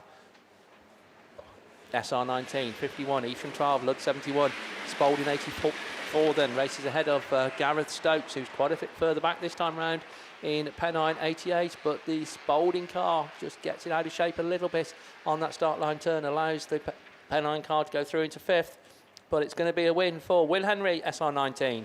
North Wales 51 in second, Evesham 12 takes the third, Ludd 71 in 4th, Pennine 88, North Wales 397. The Spalding 84 car then comes across the line and completes. And completing it all is Jamie Terry in Evesham 106. Race 5 then, Harvey Ford in Scunthorpe 229, Ashley Hutchins in PhD 12, Kieran McKenzie in Cambridge 403. Michael Hobgon, St Neots 361. Tom Powell in Cumdy 182. Will Hadley in Severn Valley 1. Richard Rayburn in Evesham 696. Jake Lockwood in Scunthorpe 292. So best of the point scorers, a third for Kieran McKenzie and a fourth for Tom Powell. But I'll tell you what, watch Richard Rayburn. He's on fire. No, not a twitter. Not a titter from anybody up here. That's as good as it's going to get. No, nobody understood that one, did they? Okay. I thought it was amusing, but never mind. So, you what? Sorry, Mr. They're doing all their homework. Yeah, absolutely. We've already established that Graham Bennett used to do his homework on the bus on the way to school. We've already established that. So, no, good on them. So a little bit of water going down on there. So, yeah, full credit to everybody that works so hard to put these meetings on, and particularly in conditions like this. Then, yeah, it's not easy. It has to be said, and to the marshals, the tractor, well, to everybody that's out there, particularly in the heat. We're quite fortunate. In fact, we're very fortunate in commentary and things like that. Yes, we work hard. We do. But if it's wet, then we're somewhere in the dry, and conditions like this, don't tell the marshals we've got a fan. No, please don't. But, yeah. Right, here we go then. Race 5 it is, away from the line. So the penultimate race in this second round of qualifying. And just on the inside then, Tom Powell in Cumdy 182. Then on his outside, I think that's Ashley Hutchins in the PhD 12 car coming right through there. Kieran McKenzie in Cambridge 403. That's the 1-2-3. Michael Hobgon then on the inside of Jake Lockwood in Scunthorpe 292. But it was very close at the start of the field, but a few problems on that start line turn. I told you earlier on, I distinctly remember saying it's about 5 to 9. Watch out on that start line turn because it'll push you out. Tom Powell in Cumdy 182. Race leader now Ashley Hutchins in PhD 12, Cambridge 403. 182 they're looking to come back through the field. On the inside then is Michael Hobgon in St Neots 361. He's currently running in that 5th place. The Scunthorpe 229 car of Harvey Ford.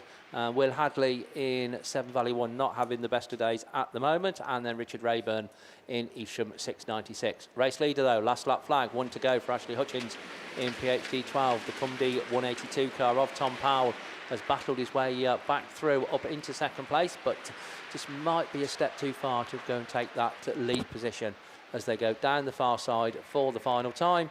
And back round towards us. It is a good win for Ashley Hutchins. That was what he needed in PhD 12. Cumdy 182, Cambridge 403, Scunthorpe 292, St Neots 361.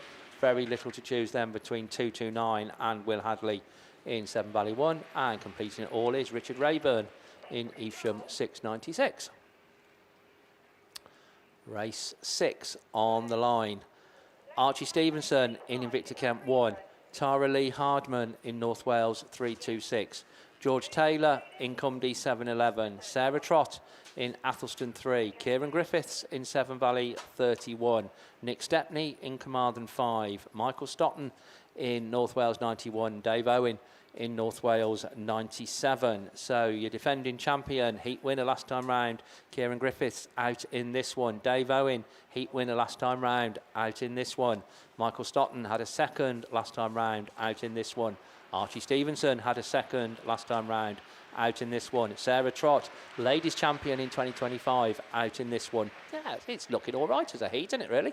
As they leave the line and into that top bend.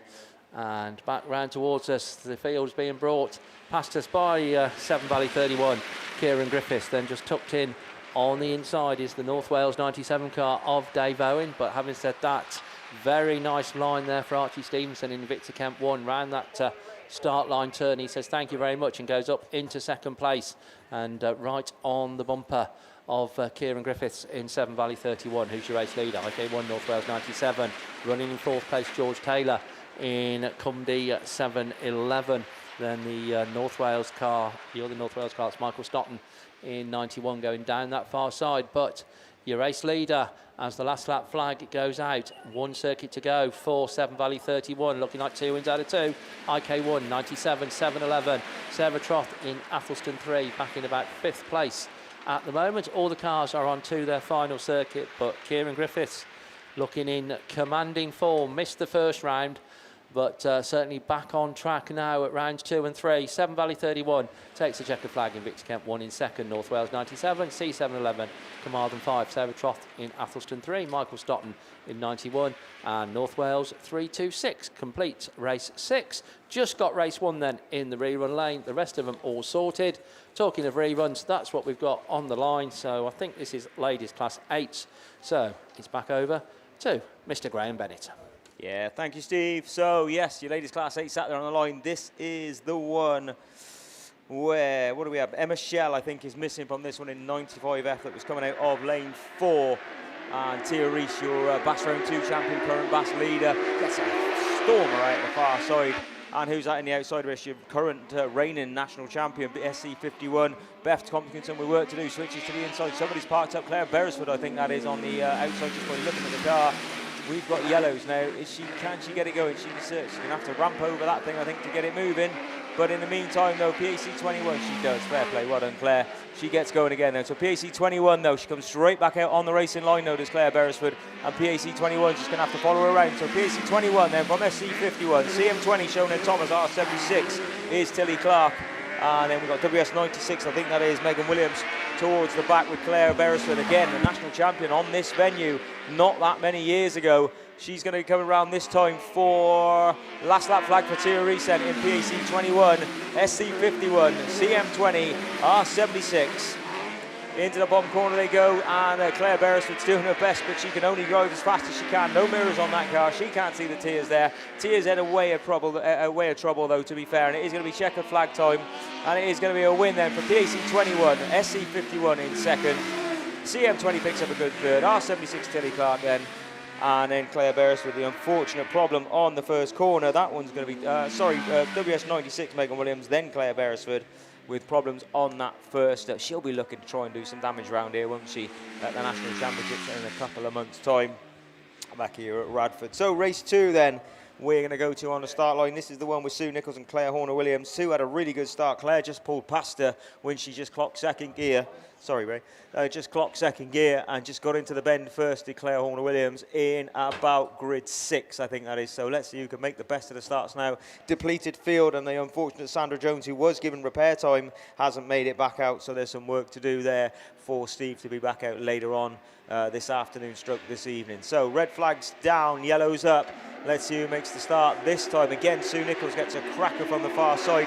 This time, though, she's got the Mallow car inside her of Nicola O'Brien, who gets in. But Sue Nichols does manage to just hit the brakes, slow it down. Now can she hold it on the inside? The old bird's doing it proud. YD7, M18-9, M1 back in fourth, and SC327. Amy Whitten at the back of the pack at the minute, but stepping out slightly wide and allowing that inside line. A little bit of a sniff for MA18 as she goes in inside. So come on, Sue, you know how to drive on the polish. Shut it down and get the nose turned in, because these girls will stream at the inside of you if you're not careful. Hit that brakes, YD7.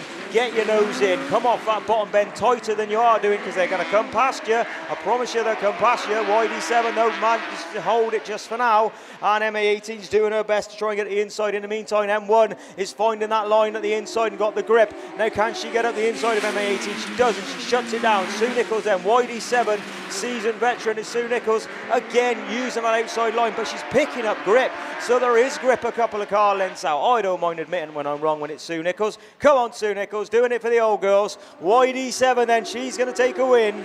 MA18, M1, P9, and SC327. I can say that because I'm one of her favourite people, so she really likes me, Ray. I was going to say, you just said that dangerous ground, now. isn't it? Sue Nichols, an old bird. I saw she loves it. really thanked you for that. She drove very, very well there, mate. Props to her. I thought she was on the wrong line, but hey, what do I know? I'm just an old boy that used to race. Yeah, right. Thank you, Graham. Yeah, cracking bit of work today from the commentators in here. It's getting rather warm up here now. I imagine you guys are absolutely stifling. Make sure that you're hydrated, covered over.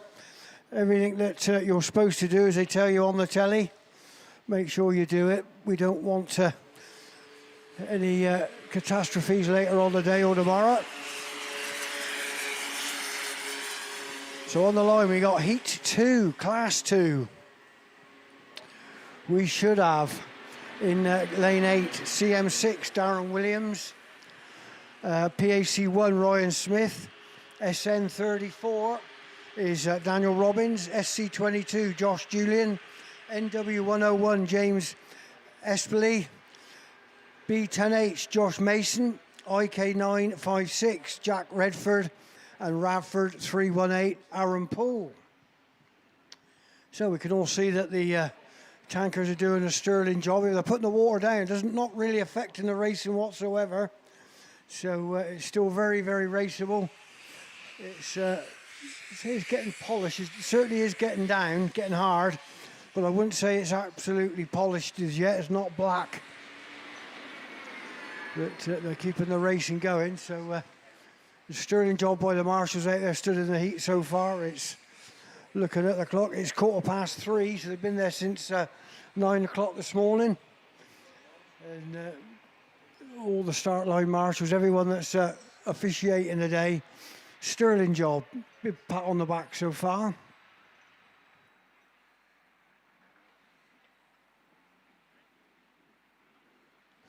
So, looking down then towards that start line, the start line marshals are ready. The yellow's up and away we go. Heat 2's underway. Who's it going to be into that corner first? They've seen the water go down. Have they seen where it's gone down? So they cut in tight to the tyres, or the cones now. Don't use tyres nowadays. But no harm done. It still pushes them out wide. CM6. Just a little bit physical there with the B10H car as he come out of that corner. But they're all wheel spinning full lock as they go down that bottom corner. Dan Robbins then in the middle of the pack. Dan's got a little bit of work to do if he's going to gain some more points. He's on maximum points so far in the first heat, 55 points. Also, we got PAC1 there as well. He had a third the first heat, so he's got some work to do, and he's showing the lads the way round. He's found some grip on the outside, so that's how much the track has changed since they watered it.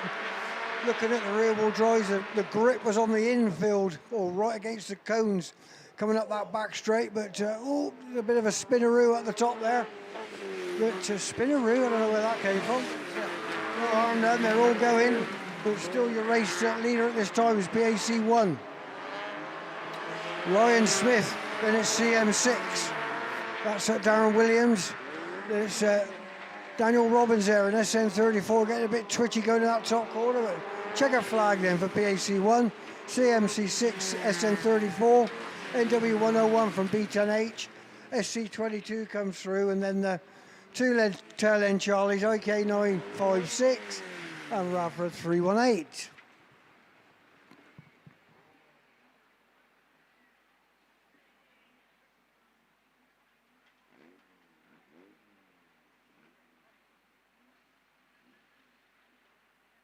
So that's race 1, heat 2 with the clear sheet.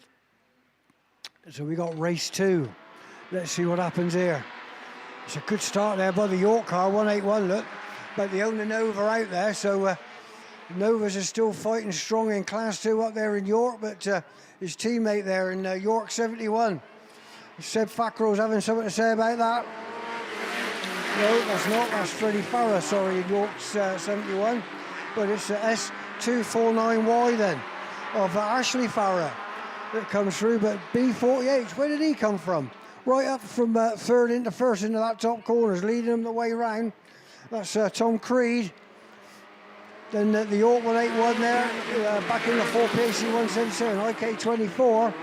And then was that P187EM, getting a bit rear end happy down on that bottom corner with Radford 1717 Fackrell. Now we got the name right, but the race is still on then. Last lap flag this time. Breed Hill 40. That's Tom Creed being challenged now by the Fackrells as they go up through. But Y71 now taking that second place challenge, coming into that final corner at the top. Oh, just a little bit of a nerf into that bottom corner, but it's not affected Tom whatsoever. He's not phased as he chases the checker flag. And it's York 71 York, then it's S249Y. And P187EM comes up through at the rear of the field. York 181, good start, but Freddie had to, Jack had to settle for 5th place. but not what he planned. He had a good start, but it didn't work out from that time.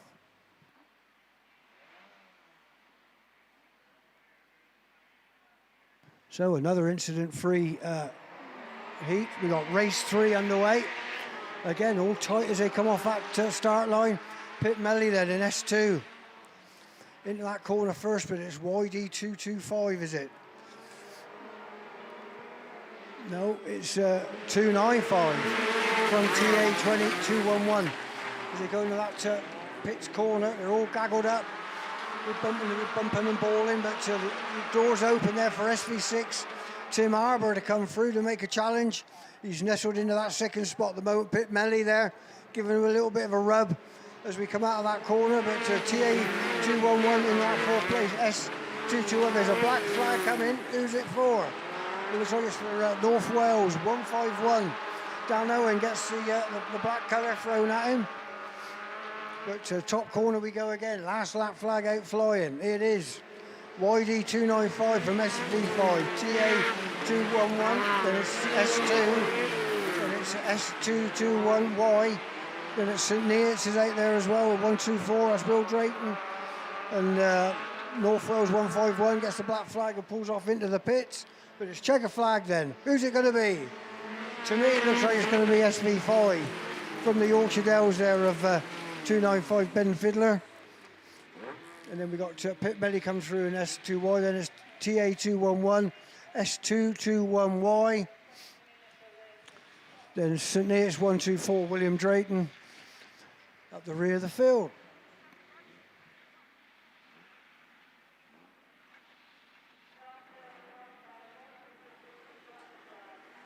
So race 4 then. Looks like we're doing a bit of, putting some more water down for race 4. We should have TA34 Tom Griffiths in lane 8. TS221Y Oliver Wrigglesworth. So I got that number wrong earlier on that. It was 22222Y Ash Wrigglesworth. So easy mistake to make. Brad Ellenson in lane 6. Radford 941 Jamie Lane. Then it's 515 F Sam Dobridge. P65EM Steve Heath. Then it's SS38 Ashley Lillington. And then SC227 is Chris Hall.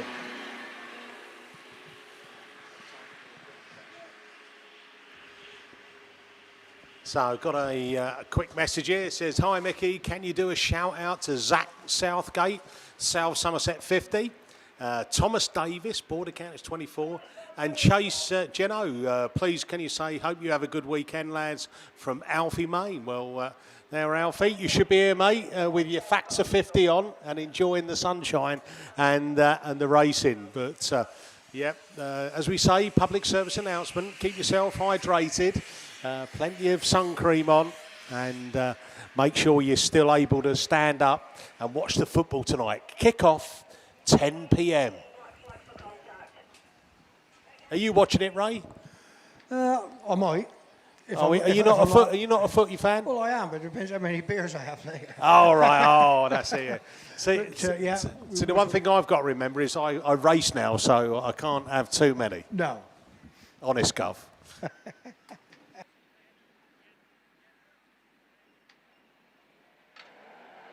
So away we go then, the final race of the second heat of twos for the Saturday. It looks like Brad there in Y16. That's Brad Ellenson then, gets into that top corner first. Not all of them have paid attention where the tanker went, but away they go. They're coming out the top corner then, Y16, SC227. There's Steve Heath then in P65EM.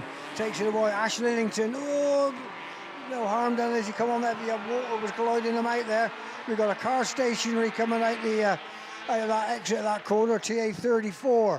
It's come to grief there. Tom Griffiths. So is he in the racing line or not? We'll find out. We're looking down now, but it's still Brian's well away now from SC Chris Hall 227. Ashley Illington is South Somerset 38 in that third spot. Coming round again then, it looks like it's Steve Heath in the Pennine car. Then it's the Radford. It's not Radford at all. as they come into that top corner yet again. Last lap flag this time. So all the cars are all strewn around, spewing around as they come in at the back. It is a Radford 941 car, which is Jamie Lane, of course it is. But they're gaggled out now as Y16, Brad Ellenson, and commanding lead he's got, making up for the poor first heat he had. So he's slipping and sliding, takes the checker flag. Second place, we're waiting for. Whoa, I don't know about that one. Looks like it might have been Jamie Lane, but who am I to argue that one? From SC227 Chris Hall. And then Ashley Lillington, the South Somerset 38 from Steve Heath there in the Pennine car of 65 EM. Then it's S221Y, which is Alpha Wrigglesworth.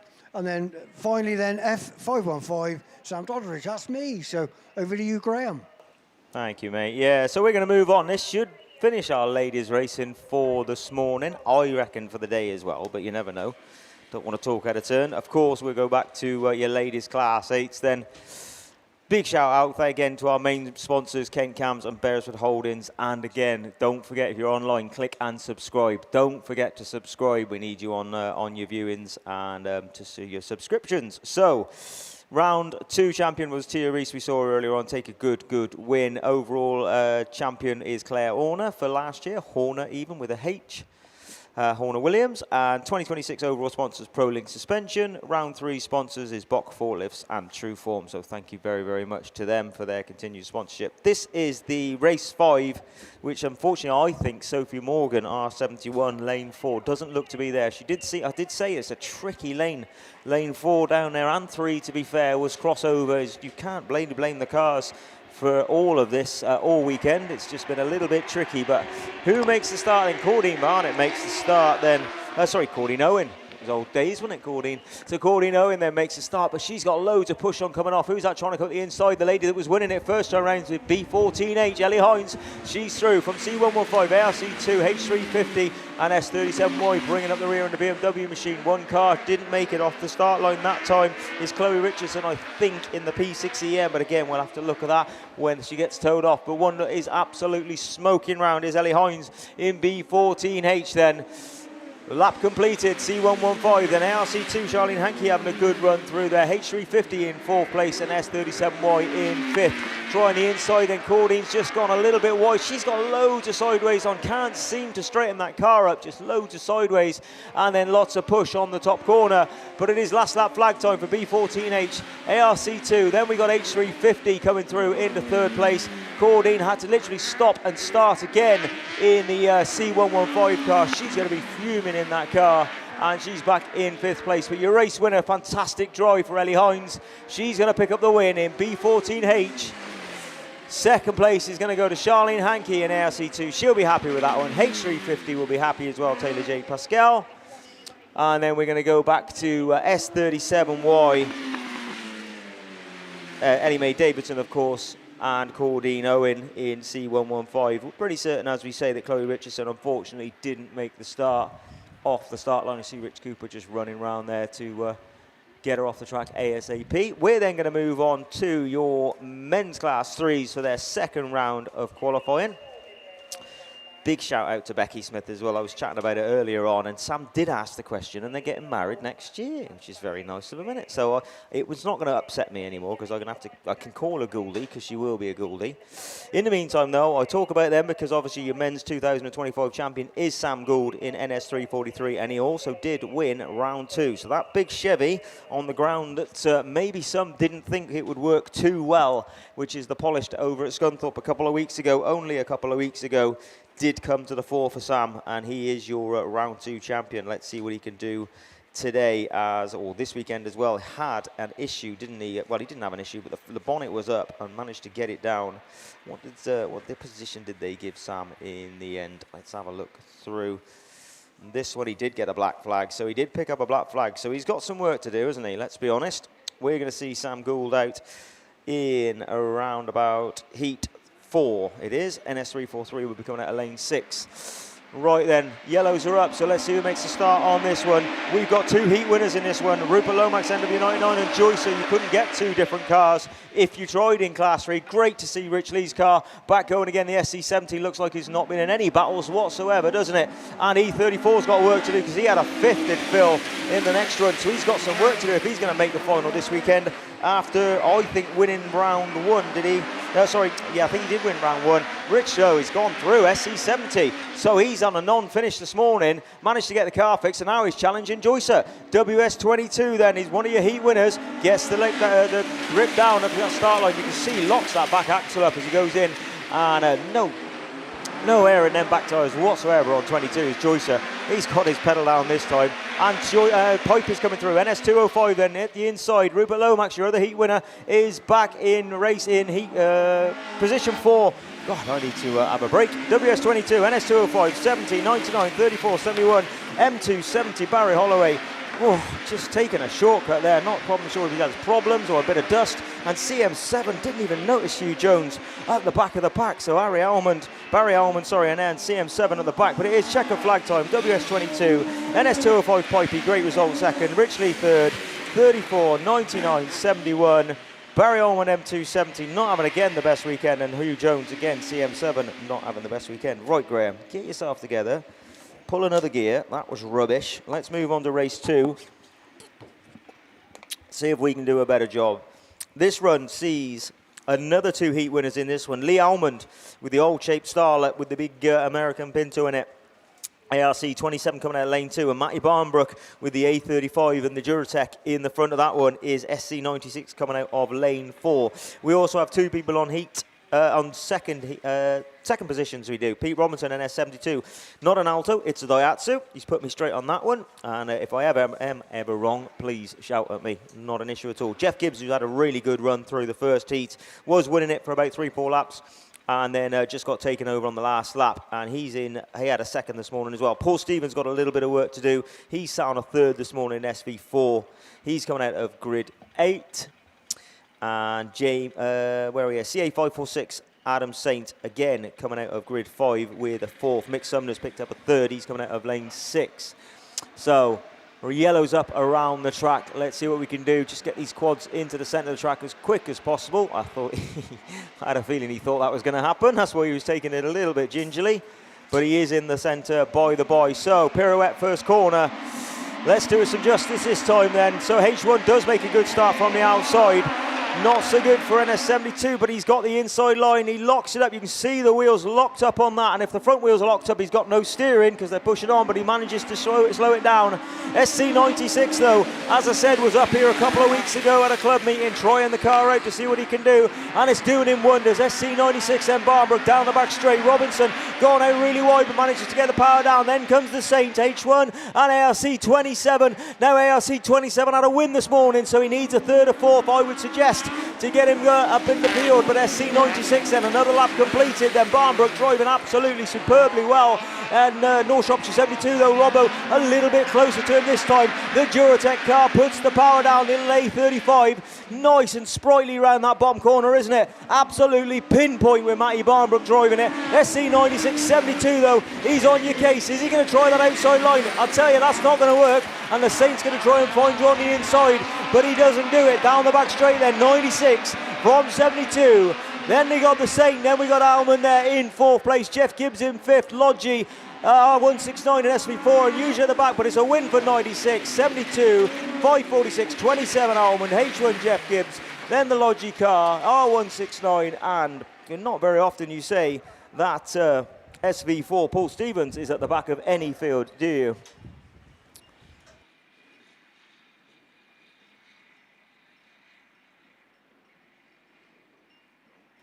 Right, that was a bit better, wasn't it? So well done, you Class 3s. Right then, Class 3, Race 3. Trevor Cusack, has he got the car repaired? Yes, great to see. I know he was looking for some parts. Liam Brocklebank's there in grid 7. Jamie Lee in the Polo with the Volvo is there in lane 6. Tom Deprez is NW250. Matt Lloyd C5 needs a good run through. Is he down there or has he got problems? I don't see him. So I reckon he's not there. Adam Henley is definitely there in grid 2. And Pat Smith is down there in Grid 1. So we're not going to see, unfortunately, Matt Lloyd in C5. Looks like he might have had problems this morning. And the yellows are just about to go up around the circuit. And we can get this next run of your men's class 3 underway.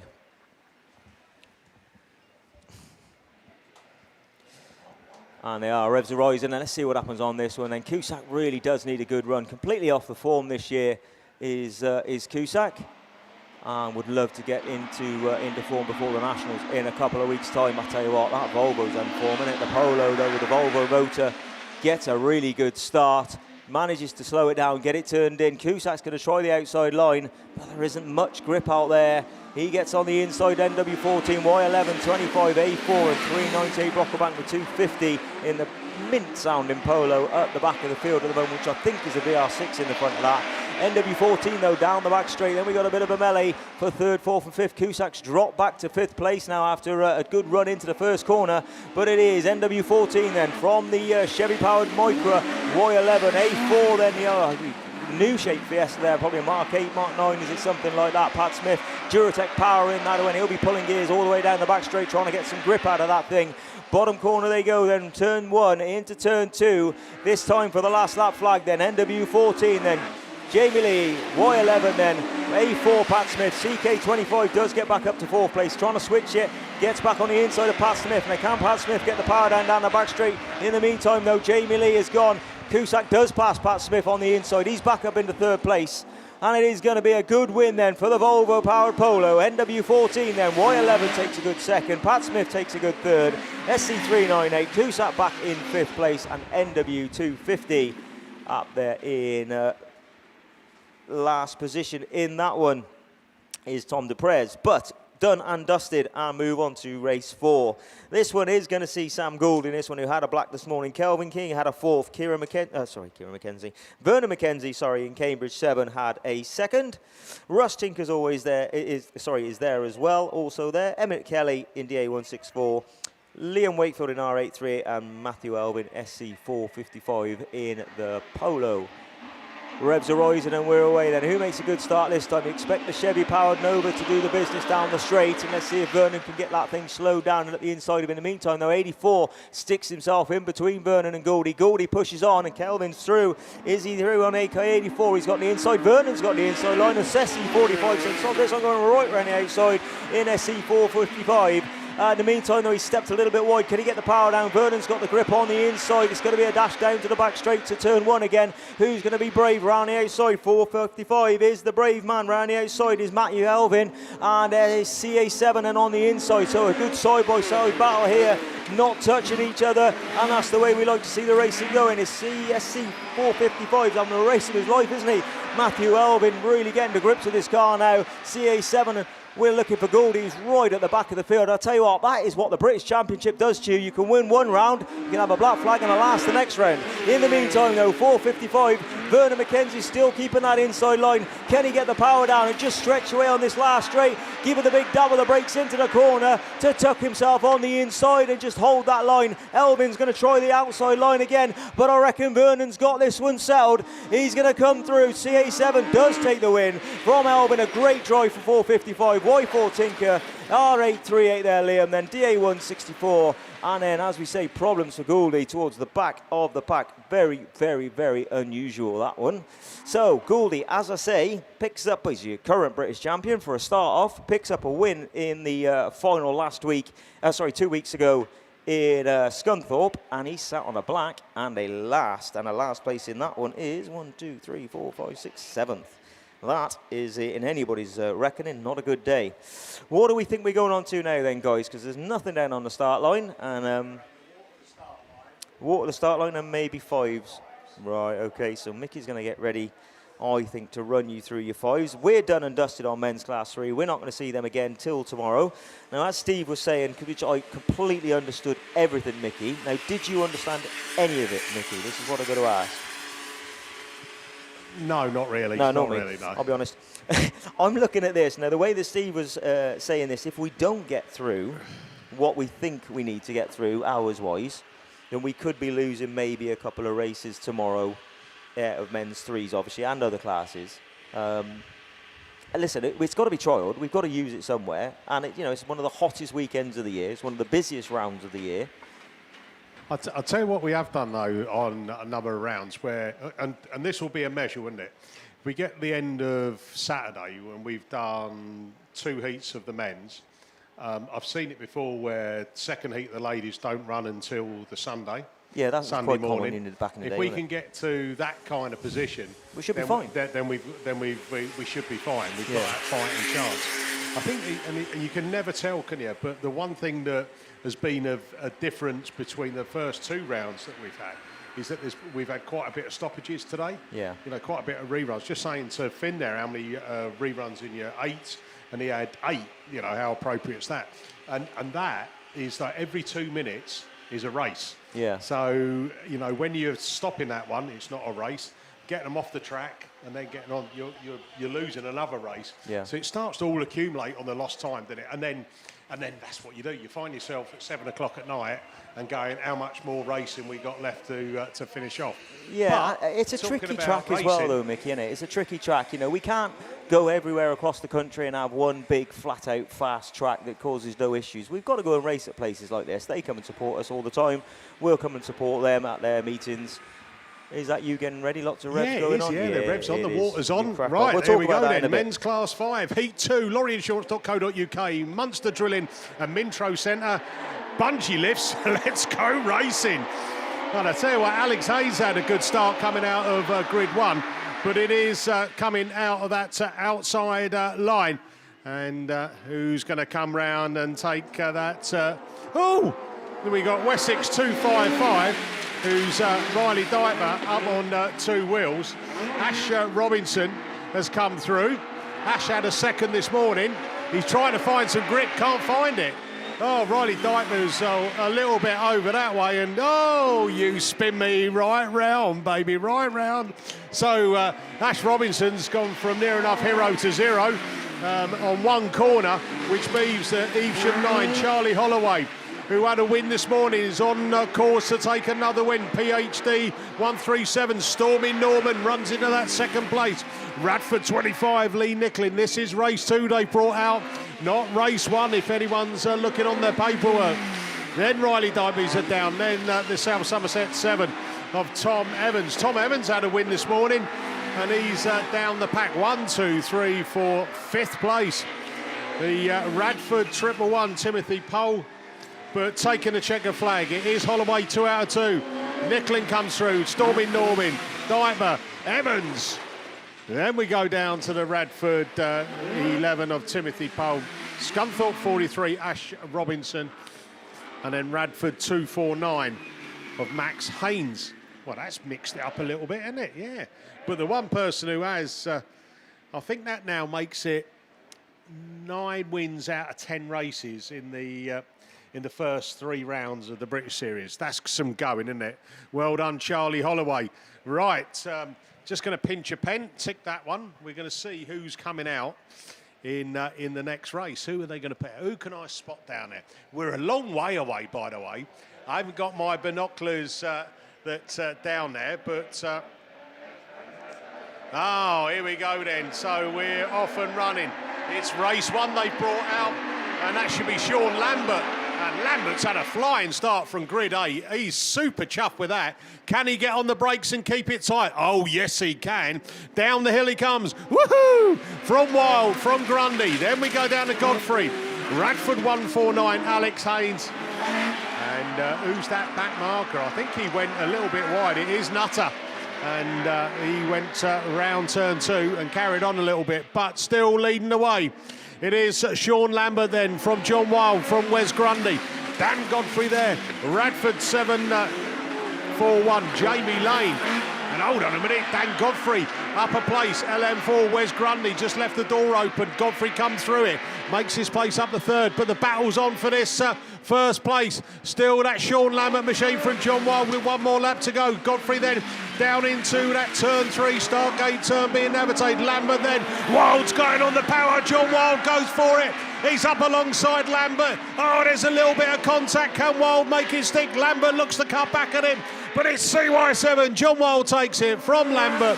Godfrey in third. Fourth goes Grundy. Fifth is the 7-2-1 of Jamie Lane. Then it's a nutter across the line. Radford 149, Alex Haynes. Wowee. That was all good stuff, wasn't it? Yeah, it was, Mickey. So, should be back on race 3. I can see Mark Grice up there. He's coming out of lane 7. Andy Haynes, Sarah Bateman in the snake colours. Baxter Pargetter out of lane 5. Tyler Davis, Matt Davis, Dwayne Walker, Alex Fudia. Right, Baxter Pargetter had a second, and then Mark Grice, Sarah Bateman and Matt Davis all had thirds in their first run. Here we go then, bungee lifts. Let's go racing. Alex Fudia's had a flying start out of 1 as Sarah Bateman gets a slingshot as well into turn 1. Can she make it tight, or has she left the door open? The door's open. Who's coming through? Oh, Sarah Bateman holds on to it. PAC 60 of Tyler Davis. Tyler didn't have the best of runs this morning, but he's on the pace now. He won round 2, and he's looking at big points now. Mark Grice in that third place in York 44, and Baxter Pargetter looking to come round the outside as they come down the hill. Woohoo! Sarah Bateman then in the snake colours, Stowden District 45, leads the way from Tyler Davis, PAC 60, York 44, Mark Grice, Nottingham 45, Baxter Pargetter, then with Dwayne Walker, York 771, Alex Fudier. Then we drop down into Matt Davis, and then the Radford 49 machine of Andy Haynes. But with one more lap to go, it's going to be Tyler Davis has put the pressure on Sarah Bateman. She's gone from first to fourth in one corner. Half a lap to go. Tyler Davis from Mark Grice, Baxter Pargetter and Sarah Bateman. Into the final turn we go. It's going to be Tyler Davis, PAC 60. Mark Grice, York 44, Baxter Pargetter, Nottingham 45, Sarah Bateman, Stowden District 45, Dwayne Walker, York 771. Then it's Alex Fudia in North Wales 3. The North Wales 36, Matt Davis, and Radford 49. Oh, PAC 60 comes around for a lap of honour. He was that happy, he wanted to do it again. New York, New York. Right, race 4 then. Oh, it brings out the Italian stallion, Lewis Richards, fellow commentator. Carl Burns, Breeden Hill 18. And Colin Hadley, Severn Valley 247, all had seconds this morning. Rob Doyle had a third. We've also got Ian Jones out, Steve Donovan and Colin Tomlinson. So Ian Jones coming out of grid 2. No one in grid 1. Hadley in lane 3. Donovan 4. Doyle 5. Richards 6. Burns 7. And Tomlinson 8. Right, cones being picked up. Oh, big shout out to John Lumsden, who's putting a new roof on. It's not the weather for doing roofing, is it? But fair play, John. You're doing the roof and listening to BAStv. Right, here we go then. The Italian stallion gets a clippity-clop start again, and he's up into turn 1. Oh, hold on. Who's being brave coming round the outside? I'll tell you what, it is the Breeden Hill 22, Colin Tomlinson. And Tomlinson then, I'll tell you, we haven't seen too many people come on the outside line and take up the lead, but Tomlinson's done it from the Italian stallion. Rob Doyle in that York 75 machine running in third place as they bring it down. Where's Hadley? Burns is there, then it's Donovan, then it's Hadley. Oh, and Ian Jones at the back of the pack. My life, all swapping and changing around here. Colin Tomlinson then, Breeden Hill 22. Up into turn 1 again. Can the Italian stallion apply the pressure, or is he going to come second again? Rob Doyle in third, York 75. Down the hill, woohoo! Carl Burns 4th. Then we go down to IK 72. Steve Donovan 5th. Hadley 6th. Ian Jones 7th. But checker flag time. Well done, Colin Tomlinson. Breeden Hill 22 takes a win from Lewis Richards, Rob Doyle, Carl Burns, IK 72, Steve Donovan, Colin Hadley, and Ian Jones. So 4 races down. We look to the line and we go for a race 5. So just make sure it's race 5, Mickey. Let's have a little look. Who can you see? All I'm going to say is in race 6, 4 previous heat winners are coming out to have a little play in a battle. Who were they? Well, it's Colin Chilvers, Adam Brown, Wes Hathaway and Andy Russell, right? That is who is coming out. This is, by the way, I'm looking up in the line, that's Josh Simpson in grid 7. So instead of bringing race 5 out, we've got race 6 on the line. So here we go, ladies and gentlemen. It's Josh Simpson. Colin Chilvers, the man who had detachment shaved off, to make himself look younger. Scunthorpe 29 had a win this morning. Simon Chadburn, White Rose 70. Alan Green at Radford 420. Adam Brown, Mallow 184. He had a win this morning. Wes Hathaway got away and got a win in Tyre 73. And Andy Russell, IK 64, coming out of lane 1, also had a win this morning. So, wow. This could be a final, couldn't it, when you think about it? Not many times you see 4 heat winners randomly picked out for their second heats, especially when you've got 6 grids of them. But that's how it goes sometimes. You've got to race and beat the best to be the best. Record breakers. That's how they used to say, wasn't it? For you, those young, too young to know, those oldies out there, you'll remember record breakers, wouldn't you? Roy Castle, yeah. He was a talented man, wasn't he? He was. So he used to be able to juggle 8 cans of baked beans and a tin of sweet corn. That's how clever he was. It was really good. Hey? Oh, he played a trumpet as well, didn't it? Yeah, yeah. Some people do like to blow their own trumpet as well, as we know. But, yeah, I think the Bowsers are coming off. So, looking up the line, shall we give it the old Ted Rogers? 3, 2, 1, lift off! Let's go racing. And who's got the best of the start? Colin Chilvers had another good start. Can he get it turned in? He's drifting. Is he going to hit the water? Oh, one's round. Oh, there's a 2 around.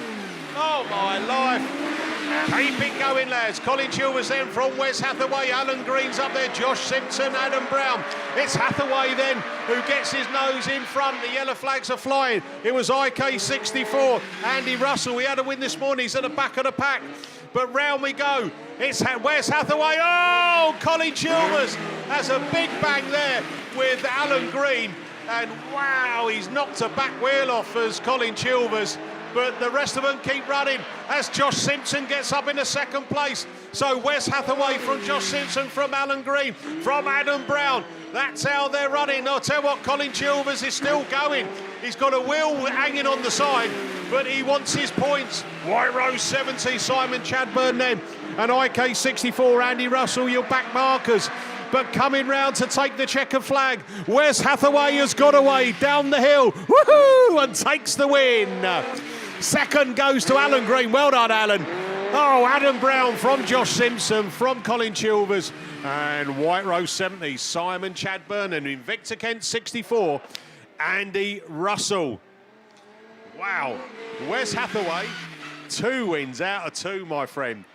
Tell you what, fair play. Colin Chilvers had a big coming together with Alan Green. Alan Green held on and came on to get second. Chilvers, I think, came over and picked up 5th place points. So, right, are we moving over to Super Saloons, Mickey? Yeah, I think we are, as engines are revving already. Having a look down there, and that looks like an Olsen machine coming out of grid 2. Let's have a look up here.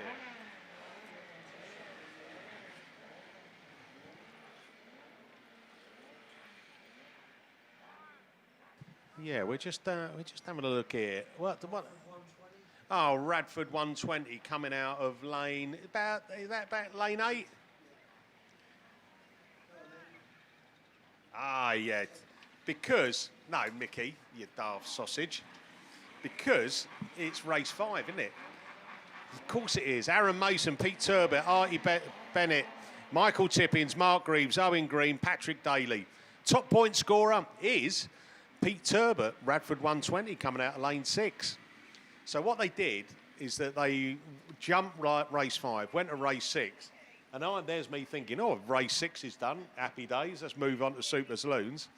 And, yeah, got ahead of myself. Lorryinsurance.co.uk and Munster Drilling and Mintro Centre are sponsors for men's Class 5. Right, we're all back in the middle. We've got yellow flags, track clearance. First marshal post on your marks. Get set. Go! We're racing with the Class 5s. And a good start there from Radford, 120. Pete Turbot then. Can he add 55 points? Michael Tippins, that's a better start for Tippins as he comes down the hill as well. Down at 52. Mark Reeves into... oh, no. Stop it. I thought we were going to have a clean run of Class 5s. Oh, I'll tell you what. Patrick Day, was it coming together, was it? He's right behind the post. I can't see it because I've got a post in front of me, but there must be someone's going to be on the naughty step for that then if they've stopped it. But rerun of race 5 of men's Class 5s. Right, Mickey. Up on the line, we have got men's Super Saloons. Max Sport, our series sponsor, R&M Motorsport Panels and Kelly Recovery. Liam Pritchard, Callum Bull, Archie Bentley, Craig Bagley, Charlie Musto, Tom Boardman, Ayrton Ellison, Howard Thomas. Right, here we go then, bungee lifts. Let's go racing then with the Super Saloons. Oh, God, Bagley's had a good start. Boardman's had an even better start. But I tell you what, Ellison's going to be brave round the outside. Can he make it stick or is he going to drift to the Armco? It might pay off. Ellison round the outside. Bagley then takes him down into turn 3 for the first time of asking. Oh, NASA 7, Archie Bentley is on the grass. Can he get it going again? But it's Cumdy 2. Craig Bagley then round that top turn, in down the hill, past commentary, leads the way from Ayrton Ellison, Tom Boardman. Then it's Archie Bentley in the North Shropshire 7 machine running in 4th place. Callum Ball a place back in White Rose 4. Down 26, Howard Thomas. And then we've got the, oh dear me, it's that backfiring again from NASA 7, Archie Bentley. But with one more lap to go, Craig Bagley is on his charge to pick up maximum points. Round Stargate turn, he goes for the final time. Ellison goes with him, but I don't think he's going to catch him. Boardman into a strong 3rd place from Archie Bentley. Then it's Callum Ball in 5th place. But down the hill, checker flag, Craig Bagley takes the win, Cumdy 2. York 14, Ayrton Ellison, Tom Boardman, York 277, Archie Bentley, North Shropshire 7. Callum Ball, White Rose 4, down 26, Howard Thomas. And that final place goes to NASA 7. And that goes to Liam Pritchard. So well done, Liam. Right, race 2 brings out 2 previous race winners. Phil Cooper in ARC5 coming out of lane 1, and Damien Harris. I tell you what, that car has been turned up on power. Absolutely flying today, both with Damien and the misses as well. So Radford 140 coming out of lane 5. Russ Shepherd, South Somerset 33, coming out of lane 7, had a second. Ian Lewis. Oh, I tell you what, where's Ian Lewis? I can't see anyone in lane 8 at the moment. Tom Lewis out of lane 4. 1, 2, 3. I don't know. Where's lane 4? Is he waiting to come in? I don't know. There's a couple of cars that are missing on this one. So, Darren Adams, border count is 26, out of lane 6. Ryan Hall, Yorkshire Dales 144, lane 3, and Lewis Woodruff, White Rose 75, lane 2. So from what I can look, let's have a look on the screen. 1, 2, 3, 4, 5, 6. 6 out of the scheduled 8. So 2 missing. Why is that? Why is that? I don't know. We'll see if anyone's. I think that's it. We're running -2. Maybe getting ready for football later. Who knows? Right, bungee lifts. Let's go racing then, and it's Phil Cooper's got a flying start out of grid 1. Damien Harris, look at him. He's flying today, and he's on his own track, isn't he? So can he make it stick? He drifts out wide. He avoids the water, and he does the right thing. Border count is 26, goes with him. That's Darren Adams. And, oh, sorry, I was had someone screaming behind me. I wondered what was going on then. So Damien Harris, I think, has taken himself out. Border counters and come out, and it's red flags. Red flags. So I thought someone had gone over, but no. I think it's where we're sat in commentary. There is a couple of blind spots, but it goes to rerun anyway, so we'll get to see that again. I don't know, do you think that it was Damien that was in... he put himself out on the wet. Oh, right, OK. That's the trouble, isn't it? I mean, it's a real... You need the water down to keep the dust down and to keep the safety there as well. But it will catch drivers out, wouldn't it? You know, and therefore, you know, sometimes when people get excluded, you know, the fact that maybe some of the track conditions have played the part. But as they say, you've got to race to the conditions. Right. Who's up there, Mickey? Oh, it's Brendan Ellison, York 219, coming out of lane 8, the old man. So just see, Ayrton Ellison's been out in the race 1. So did all right, didn't he? I wonder what the old man can do. Simon Hawthorne, Radford 176, coming out of lane 7. He had a second this morning. He's the top point scorer coming in there. Dan Thomas, PhD 147, lane 6.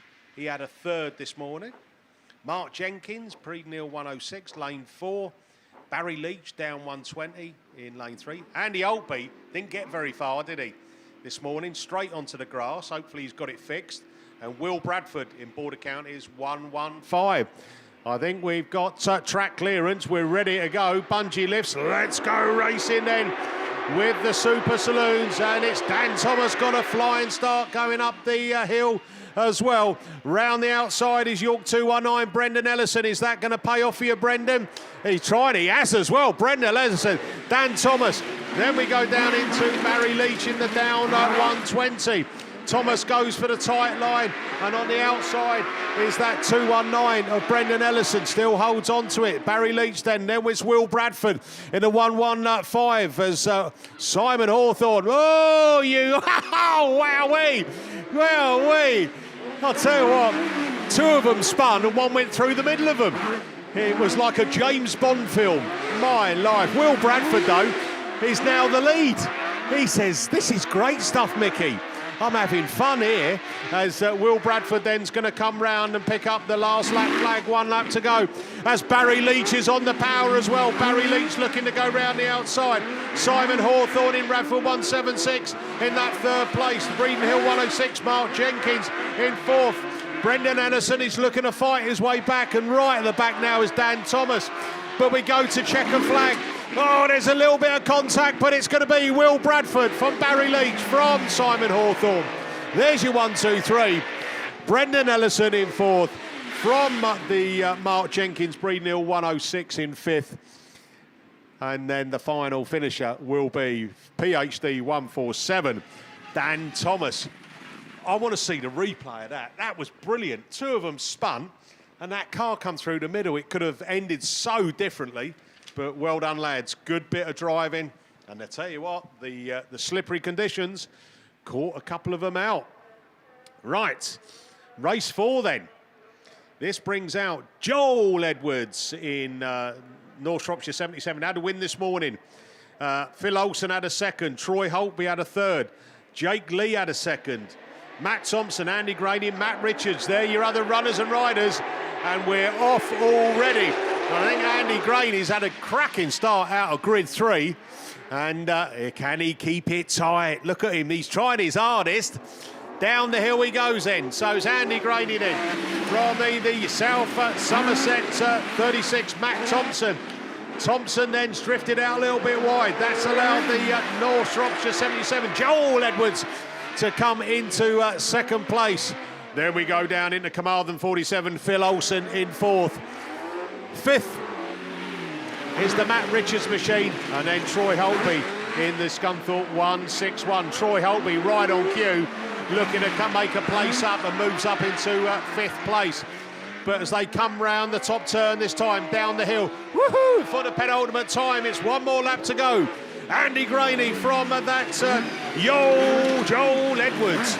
And then it's that Matt Richards, South Somerset 36, and Matt Richards is looking to come up the inside of Joel, and he gets there as well.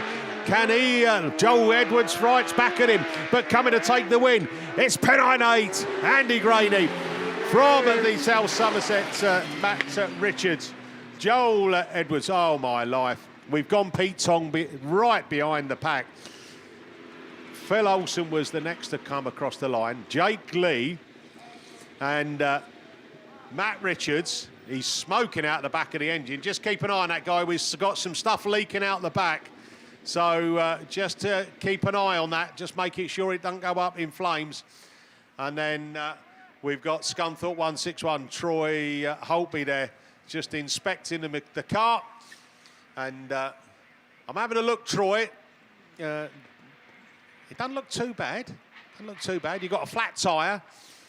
He needs a bit of lifting.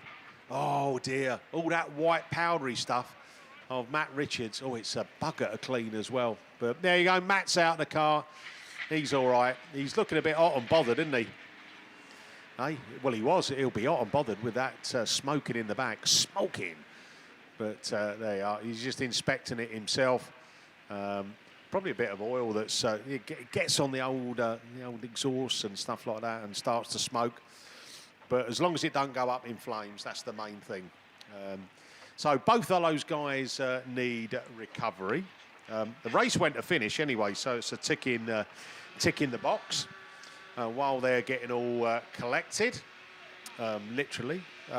Race 5 up on the line. So it brings out Yayton Sodbury 57, Mark Evans out of lane 7. Dan Johnson in Scunthorpe 383 out of lane 6. Dan had a second this morning, good second as well. Lane 5 brings out Cameron Mills, Cumdy 9, had a win. So that's good. Phil Barliman, Pennine 23. Not up in the top 3 points in his heat first run out. But he's quick. We know he's quick. So keep an eye on him for him out of lane 4. J. Ran Lewis, lane 3. Had a second this morning, PAC 47. Next to him in lane 2 is Sam Fenton, Radford 5. Had a third. And then Luke Bennett, coming out of lane 1, also had a win, North Wales 6-2-1. So 1, 2, 3, 5 of the 7 have had the top 3 finish in their first heat. So a good competitive Class 5 race. So Kent Cams, Beresford Holdings are overall BAS Series sponsors for 2026. Thank you very much to them. And our men's Class 7 sponsors, Max Sport, Tyres, R&M Motorsport Panels and Kelly Recovery are weekend sponsors. Obviously, BAStv, SITR Tyre Recycling, Wellington Business Park and KS Coles and PRG Trailers. So without their support and sponsorship, then live streaming the third round of the British Series down here at a very sunny and hot Radford down in July. So I think we've had some years where it's been wet, you know, and this year it's hot. So yeah, well, I think, what do you prefer? I prefer it hot. The only reason is it's no fun in the wet. The only one thing that I would say is that I've got a set of RB1s that I've purchased, right? I've never used them yet, right? So there's one time I do want a muddy meeting, just so I can get them on and just see what they're like. I still won't be very good, but as they say, God loves a trier, and that's and I'm definitely one of those, definitely a trier in more ways than one. Just ask Jilly B, who's at home now. Spoke to her earlier, gave her a quick phone call. She said, "Oh, I've been busy." "Oh, all right, what you been doing?" She said, "I've cut the grass, or what's left of it is burnt to smithereen, like most people's grass." And then she says, "I've cleaned the windows inside and out." Well, at Barker Towers, we've got quite a few windows, so she's done a sterling job then. And now she's sat in the back garden with a book, glass of wine, probably on her third by them, knowing Jilly, right? And she's got BAStv on in the background as well. So well done, Jilly. She's let me and Callum fly solo this weekend. I'm not sure if that's a good thing or a bad thing. I'll let you know tomorrow morning when you see me after watching England play tonight. But no, she'll be back for round 4 because someone's got to clean the motor up. Right, Bowser's making their way into the middle of the track. And the recovery vehicle's just taking the final one of the cars off. That's Matt Richards.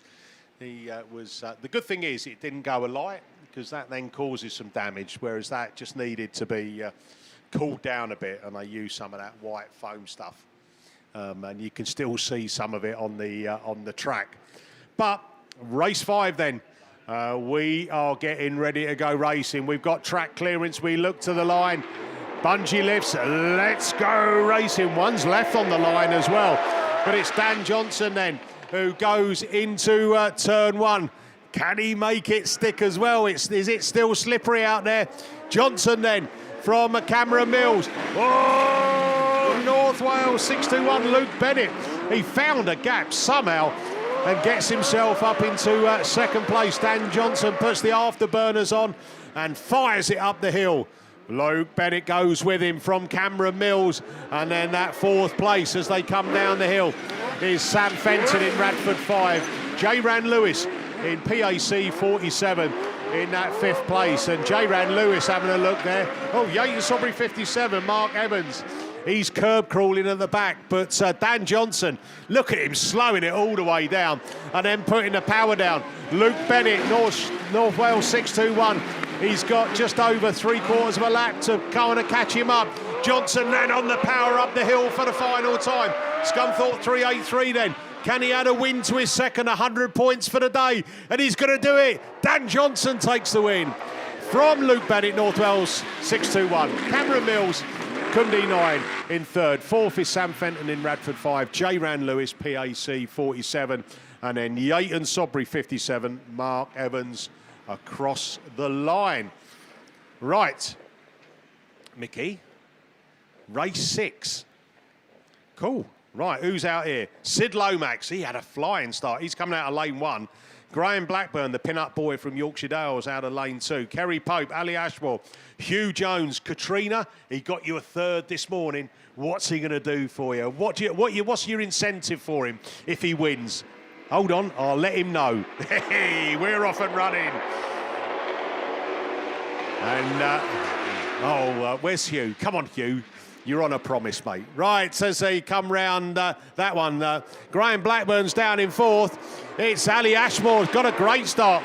Jamie Meehan in there as well in the West Waterford 133. Oh, Meehan gets mounted by Graham Blackburn, who misses behind him as they come up the hill. The dust flick in there. Oh, dear me. That goes Reds.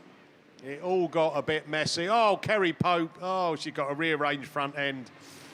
Oh, dear, dear, dear. So, like this morning, 2 reruns in Class 7s. So I'm consistent, which is good. Oh, that's bad news. The governor's come upstairs. What have you got, Mr. Langley? Have you got a rerun? Yes. Oh, good. Just one. Just the one, yeah. No, I've got 2 on 7s, and then what did I have on 5? Oh, just the 1 on the 5. So that's not bad. I'm happy with that, Steve. They're not. Little things make me happy, you know. Back to Jilly again. Back to Jilly. Yeah, you're right. 4'2". It's great. Right, over to Steve Langley for his rerun of men's Class 1. Thank you very much then, Mickey. So, yes, this is the only outstanding rerun. Race 1.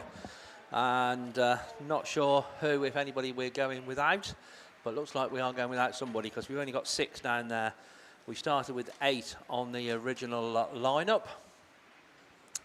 So, poor old Kerry Pope just being towed off or into the middle. So, hopefully not too much damage with that bit of panel work. So, we can see Tom Retter is there in South Somerset 103. He's the best of the point scorers from run 1 in this race. He picked up a 1st. Don't think we've got Ben Gould there that I can see. Yes, we have got Ben Gould. Take it all back. We'll pick them up as they come past us. Right, And come past us they will, because getting the best of the starts from the outside, it's Andy Kelsey in Evesham 100, had a black flag in run 1, so he needs a good run this time round in the Evesham 100, and that's exactly what he's doing at this point. Tucking into second place is the York 72 car. That's Freddie Farrer, heat winner last time round was Freddie in York 72. So he's looking at the minute at the very worst on a first and a second, and that's a good day's work. As they climb the bank once again, halfway stage, 2 laps down, 2 laps to go. Running in that third place slot, it is Ryan Mulroy in Scunthorpe 25, Tom Retter in 103, Ben Gould in 443, and Peter Lightfoot in SL 24. So I think we're missing Ollie Hadley in Severn Valley 701 and Jack Saunders in Cambridge 82. But Andy Kelsey is going to be greeted with the sight of the yellow flag with the black cross when he comes round this time. Takes the last lap flag. 1 to go for Evesham 100. York 72 though right there with him, Freddie Farrow. And you can't rule out Tom Retter in South Somerset 103, and also Ben Gould taking a bit closer interest in things now in North Shropshire 443. These 4 pulled away from the rest of the field. Problems, I think, for Ryan Mulroy over on the far side. But your race winner is going to be Andy Kelsey, Evesham 100, York 72. South Somerset 103, North Shropshire 443, Ben Gould. And Ryan Mulroy is going to bring round a little bit of a poorly SC25, I think, as he comes across the line extremely slowly. But comes across the line, he does. So that completes the Class 1s. I think we're now going to be moving on to Junior Specials for their second round of qualifying. So that's going to be back over to Finn. Thanks, Steve. So your 2026 overall sponsor for Junior Specials is Dig Plant Hire. So thank you to sponsors all the way through the BAS. Mason Lloyd in Cumdy 65 is on the inside. Alex Jesse, York 34. Stanley Beard in Gloucester District 13. Kaio in North Wales 103. Esme Mason in PhD 95. Fionn Griffiths in PhD 33. Neve Thomas in Border Counties 8. And Austin Bennett in North Wales at 26. We're away on the run down to turn 1. Neve Thomas and Border County and North Wales at 26, as well as North Wales 103. There are 3 that come into turn 1 side by side. Skimmy Thomas, though, that pops out at the head of affairs in Border Counties number 8. Austin Bennett then in North Wales 26 is in what is second place. North Wales 103, Kai Owen gets it 2 sideways, but just about keeps it going. Contact, though, with I think I might be PhD 33 as we come into this top turn, though, is North Wales 26 of Austin Bennett. Didn't have the best of runs in the first in the first round of qualifying, but is looking to do a lot better this time around as he's leading the way in North Wales at 26. Border Counties 8 of Neve Thomas in second place, just starting to fall away from the back of Austin Bennett. York 34 of Alex Jesse had a third earlier on. Another third isn't too bad at all, but there's 8 heats of them. It's too competitive for 2 thirds. He's going to need something better in the final round of qualifying. 1 to go for Austin Bennett, though. 1 to go for Thomas, 1 to go for Jesse, 1 to go for Owen, and 1 to go for Mason in 95. It is North Wales 26 down the far side. York 34 comes up to second. I said he needed something a little bit better, and the second is just that little bit better. Around the final corner, there we go, with Austin Bennett in North Wales 26. Takes 55 points and a well-earned win from Alex Jesse in York 34. Neve Thomas in Border Counties 8. North Wales 103. Esme Mason in PhD 95. Cumdy 65, PhD 33. And Stanley Beard in Gloucester District 13. Had a third earlier on, but is down at the back of the field this time around. Race 2 then will bring out Lola Jones in Cumdy 27, Evie Ross in Scunny 27, Alice James in North Shropshire 43, who had a third earlier on, Lexi Murn in White Rose 37, who had a second earlier on, as did Maddie Morris in Gloucester District 48. Ludd 46 of William Smith had a win earlier on. Blake Godfrey in Cambridge 11 and Riley Godfrey in Cambridge 9. The 2 brothers coming out side by side. We look to first marshal then, who does the Harry Juggins pirouette, and we're away with a race 2 of the Junior Specials on the run down to 1. Lola Jones gets a brilliant run in Cumdy 27, as does Ellis James. And we're on 2 wheels of Maddie Morris. We keep it going, though, for the moment. Gloucester District 48 then up to second place. This all comes to a little bit too close. Godfrey's on 2 wheels. Mullins involved in some contact. Are we going to keep it going? We are for now with Lola Jones in Cumdy 27. Your race leader down the far side. Love 46 of William Smith a second. We are going to go to red flags on that one, which is a shame. But White Rose 37 is parked right on the racing line. We're going to listen out for any decisions made. But in the meantime, we're going to look down to the line to see race 3 with Darragh Ryden on the outside in Mallow 32, Seth Wright in Scunny 121, who picked up a second earlier on, Thomas Pyle in Wessex 871, Vince Pascal in Hereford 450, Junior Holtby in Scunny 60, Harley Chadwick in White Rose 120, and Harry Loader in Wessex 112. Those are the riders then for race 3 of the junior specials. I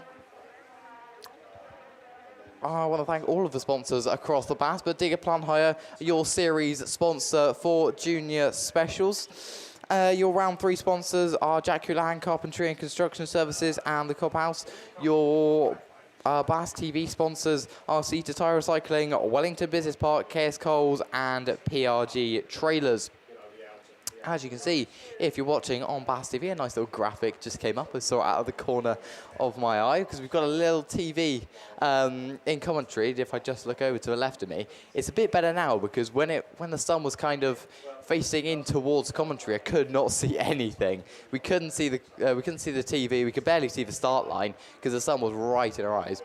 But thankfully, the sun's kind of moved a bit now, and I can kind of see what's going on the start line. I kind of had to be sat like right next to the TV to kind of see, because I use it as well as you guys do, obviously watching on BAStv, because I can see the start line view, which you're looking at now if you are watching on BAStv.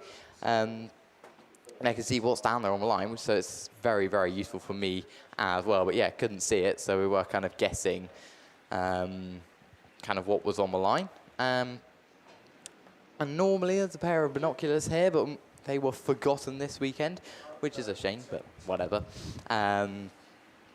But yeah, I mean, it is just a credit to the BAS team. It's taken years, but we've got to this kind of setup, especially for the commentators, where it is just so easy. Everything is literally handed to us on a silver platter. I've got like everything you can see on BAStv. I've also got everything I can see around the track. We've got the best view of the track. It is a brilliant view up here as well. And they just make it so, so easy for all of us at commentary. So I think on behalf of all of us, I'd like to thank not just the Radford crew, but everyone involved in the BAS that makes it this easy for me to commentate. We're away, though, with race 3. Mallow 32, a Darragh Ryden gets a good run. So does Thomas Pyle in Wessex 871. So does Harry Lodi, a map champion in Wessex 112. He's going to be your early race leader. Then Darragh Ryden's on the outside. Hasn't worked so far the majority of times, but it might just work for Mallow 32, who's got the run and gets himself up into second place. Harry Loader then, it is in Wessex 112. Mallow 32 drifts out wide once again, and this time it's not worked for him. Thomas Pyle and Vince Pascal come up the inside in Wessex 871 and Hereford 450 respectively. It is though Wessex 112 comes around and past commentary as your race leader from Thomas Pyle in Wessex 871. Had a second earlier on. Another second really isn't bad at all. Just needs a semi-decent result probably tomorrow to get him into the final tomorrow afternoon. It is though Wessex 112. Harry Loader, your race leader, didn't have the best of results earlier on, so a win definitely makes that just that little bit better. He's still going to need a good result yet tomorrow though. One to go then for Wessex 112. One to go for Wessex 871. One to go for Mallow 32. One to go for Hereford 450. As we go down the far side though, Mallow 32 comes back up the inside of Wessex 871. So Darragh Ryden then moves to what is second place. Your race leader though, around the final corner, a good win for Harry Loader in Wessex 112 from Mallow 32. Thomas Pyle in Wessex 871. Hereford 450 of Vince Pascal. White Rose 120 of Harley Chadwick. Seth Wright in Scunny 121, who had a second earlier on, but I think that's maybe a 6th place, which really isn't ideal. And Junior Holtby in Scunny 60 will be the one left to mention. Race 4 then brings out the two Merricks, who are both sat on a win. They won't be after this one, but Easy Merrick and Radford 422 and Jack Merrick and Radford 421 are both sat on a win coming into the second heat. Ellie Kelly in West Waterford 404 is in lane 7. IK19 of Rosie Russell picked up a third earlier on, as did Ellie Kelly actually in West Waterford 404. Dexter Jones in PAC 13. Jack Merrick, who, as I said, had a win earlier on. Alex Hines, your current BAS leader, had a third earlier on. So there's going to want something a little bit better just to keep him, keep the gap he's currently got in the BAS standings. But the third, as I said, isn't really bad overall at all. Kai Cooper in Evesham 3 had a second earlier on. We looked at first Marshall then, who does the Harry Juggins pirouette, hammer away with a race 4 on the run down to turn 1. Evesham 3 gets a good run, so does Rosie Russell in Victor Kent 19, and Izzy Merrick in Radford 422. Izzy Merrick's on the outside, trying to cut it back in front of Kai Cooper, and might just about do that. Russell then takes the lead from Izzy Merrick, from Kai Cooper, from Jack Merrick on the outside in Radford 421. I think Merrick might just about have the grip. They're going to be side by side down the far side. Merrick gets it a little bit too sideways though, and that allows Evesham 3 to come through, and so does Breeden Hill 5 as Alex Hines looks towards the inside, gets himself up to 4th place. Merrick's then down to 5th. It is though IK19, your race leader of Rosie Russell, Radford 422 of Izzy Merrick. Cooper then under pressure. No way does he make this run outside. No, he doesn't. Alex Hines has to fall back to what is 4th, maybe even 5th place as Jack Merrick comes back up the inside in Radford 421. 1 to go then as they come around the final corner for IK19 of Rosie Russell, your race leader. Merrick still with no response in Radford 422. Kai Cooper in Evesham 3 and Breeden Hill 5. Looks to the inside, can make it work on the outside, might just about get it on the inside as he made himself a gap, and now he's up to 3rd place. Is Alex Hines. He's going to probably want something a little bit better in the 3rd heat, but regardless, as they come around the final corner, Rosie Russell takes the win in IK19. Merrick comes home 2nd in 422. Breeden Hill 5, Evesham 3, Jack Merrick in Radford 421. Ellie Kelly in West Waterford 404. And the one left to mention was Dexter Jones in PAC 13. Race 5 then on the outside brings out Spalding 541 of Charlie Clark, who had a win earlier on. Cara Blaber in Atherstone 213. Tommy Houlihan in West Waterford 58. James Buchanan, who had a win in NASA 43. William Hall, Isla Griffiths and Ada Wright were away on the run down to turn 1. NASA 43 will get a good race there with Tommy Houlihan in West Waterford 58 on the run down into turn 1. NASA 43 of James Buchanan's on the inside. Tommy Houlihan's there, swings it around the outside and might just about get himself up to lead. Yes, he does. West Waterford 58 then is your race leader from NASA 43. Atherstone 213. And I think it might be PhD 35 as well of Isla Griffiths, who had a 2nd earlier on. A 3rd isn't bad points at all. Tommy Houlihan didn't have the best of results in the first one, but a win would certainly change that. West Waterford 58 is your race leader. No, he isn't, because Buchanan comes up the inside, gets it 2 sideways though, so NASA 43 has to slot back into what is 2nd place. PhD 35 in what is 3rd place. William Hall in 792 comes up to 4th, gets it 2 sideways, so that allows Cara Blaber in Atherstone 213 to promote herself up to 4th place around the outside. It is still Tommy Houlihan under huge pressure then from James Buchanan in NASA 43. They're going to stay line astern for the moment though with 1 to go. It is West Waterford at 58, NASA 43, PhD 35. Atherstone 213, William Hall in 792 drifts it out wide. And I'll tell you what, Charlie Clark hasn't even had a mention yet in Spalding 541. He's down in 5th place. A win in a 5th isn't brilliant points as they come around the final corner though. It's regardless, it's going to be Tommy Houlihan from James Buchanan, PhD 35 of Isla Griffiths, Atherstone 213 of Cara Blaber, William Hall in 7 Valley 92, Charlie Clark in Spalding 541, and Ada Wright in Scunny 21. Race 6 then, as we look down to the line, brings out a heat winner in the form of Jacob Davies on the outside in Cumdy 55. It brings out Regan Dixon in Border Counties 99, who has been quick but didn't make it, but got excluded from a rerun in the first heat, so he's going to need probably 2 wins and a bit of luck to get him in. I think we might have semi-finals actually, having said that. Noah Ashmore, James Smart, Emer O'Brien, Mason Lenahan and Liam O'Brien. On the run down and turn 1 we go with Liam O'Brien and Emer O'Brien. Someone else is there. I think that's Jacob Davies. Slots in from the outside in Cumdy 55. Dixon's on the outside in Border Counties 99. I'm not sure he's going to make that work. He's going to have to slot back into what is 2nd place. It's Cumdy 55 then. Border Counties 99. Liam O'Brien and Emer O'Brien in 96 and 23. 777F of James Smart in what is 5th place. Gets up to 4th though as down 96. Gets himself up to 2nd on the inside of Regan Dixon in Border Counties 99. They come past commentary. There is Jacob Davies looking to make it 2 out of 2. In Cumdy 55 from down 96 of Liam O'Brien, all over the back of him, really applying the pressure. They're going to stay line astern for the moment. There's Cumdy 55 down 96, Border Counties 99, 777F down 23, Mason Linehan in Mallow 130, and Spalding 4-1-5 of Noah Ashmore at the back of the field for the moment. 1 to go, though, for Jacob Davies in Cum D55, who's looking to stretch away now from Liam O'Brien in down 96, who's under a little bit of pressure from Regan Dixon, who gets it 2 sideways, though. That allows James Smart to come to the inside in Forest 777 and gets himself up into 3rd place on the final lap. 1 more corner to go then for Jacob Davies, who comes around the final corner and takes a well-earned win in Cum D55 from down 96, 777F, Border Counties 99, down 23, and Mason Linehan in Mallow 130, with Noah Ashmore being your final finisher in Spalding 415. Race 7 then, on the outside, will bring out George Johnson in Scunny 343, your round 1 winner.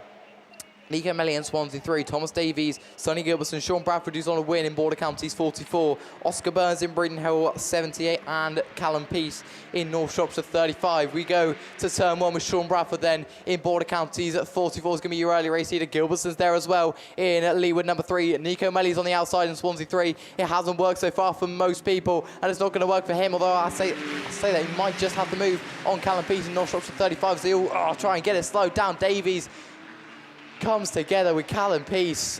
Are we going to stay going? I'm not sure we are, because they are parked right on the racing line, as is Oscar Burns in Breeden Hill 78. So we are going to go to red flags on race 7.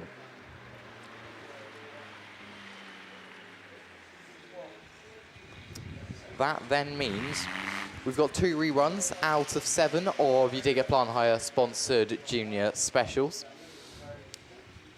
Race 8 of the 8 coming out to come your way. We'll bring out Jack Saunders on the outside in Wessex 20. You picked up a second earlier on, which would be closest to you if you're watching on BAStv. We've got no one in lane 7. Lane 6 is Rex Richard in Cumdy 6. Yeah, how does I say that? That's because I missed out Elliot Grasby in Evesham 122. Then we go down to Cumdy 68. Finn Elford in PAC 83. Lily Baltimore in Forest 279. Adam Lind in down 303, who seems to be on a pretty good run at the moment, on a win. And Amelia Moss in White Rose 7. We're going to take North Shropshire 35 back into the pits. We're going to listen out for any decisions made by the marshals. And in the meantime, we're going to go with race 8 as everyone comes back into the pits. Jack Saunders, Elliot Grasby, Rex Richard, Finn Elford, Lily Baltimore, Adam Lind, and Amelia Moss in White Rose 7. We've got 1, 2, 3, 4, and we're waiting for the first marshal to do the Abbey Juggins pirouette and roll away with junior specials. Race 8, someone made a jump, but I think has gone all the way to the back, so I don't think that's a black flag there. Wessex 20, though, will get the best of the breaks. That's Jack Saunders, had a second earlier on. A win in a second is really not bad overnight as they come round and past commentary. It is then Wessex 20 from Finn Elford in PAC 83, who came together a bit with Rex Richard in Cumdy 68. They're all just piling into this bottom corner. Can't make head nor tail of them. They're going 3 wide down the far side. I think that might be Lind then. Adam Lind in down 303 had a win earlier on. Promotes himself up to what is 3rd place. He was, I think, 6th coming into this bottom corner. So that's a lot better for down 303. A win in the 3rd isn't bad at all overnight either. Wessex 20, though, down the far side goes Jack Saunders. He's got a healthy margin back to Finn Elford in PAC 83. Down 303 of Adam Lind in what is 3rd place. These 3 have broken away from Rex Richard in Cumdy 68. 1 to go then for Wessex 20, 1 to go for PAC 83, 1 to go for Lind in 303, 1 to go for Richard in 68, 1 to go for Moss in 7, 1 to go for Grasby in 122, and 1 to go for Baltimore in 279. But down the far side we go with Jack Saunders round the final corner. It's going to be a well-earned win for Jack Saunders. Makes it a win in a second overnight. Wessex 20 takes a win then from Finn Elford in PAC 83. Lind chased him all the way in down 303, but can't get it done. Cumdy 68, White Rose 7. Elliot Grasby in Evesham 122 and Lily Baltimore in Forest 279. So down there on the line, that looks like Class 5 machinery, so I'm going to hand you over to Mickey. Yeah, thanks very much, Finn. Yeah, this is race 5 that is coming back out. I can see Michael Tippins out there. He's coming out of lane 4. And is he going to have a good start? Well, He's having a good old go, isn't he? As 3 abreast coming up into turn 1. Tippins has got the inside line, but I don't think he's going to come out down the hill, as it is going to be that down 52 machine. Mark Reeves then. Oh, my life. Dear me. What's going on here? I say. They're keeping on racing, so carry on then. No, that's not bad. We don't mind that. Mark Reeves then being chased down by Pete Turbot in the 120 machine. North Wales is the next to show. I think that's Archie Bennett who's running in that 3rd place. And then a little bit further back, we go down into Owen Green in the 812 machine. But look at the back of Evesham 19. Aaron Mason. Yeah, I don't know. It's like a bit of one of those sports. Oh my! Like Michael Tippins has gone round again. They're not having a good one, are they? No, they're not. It's checkered flag though, and it is the Radford 120. Pete Turbot takes it. Whoa!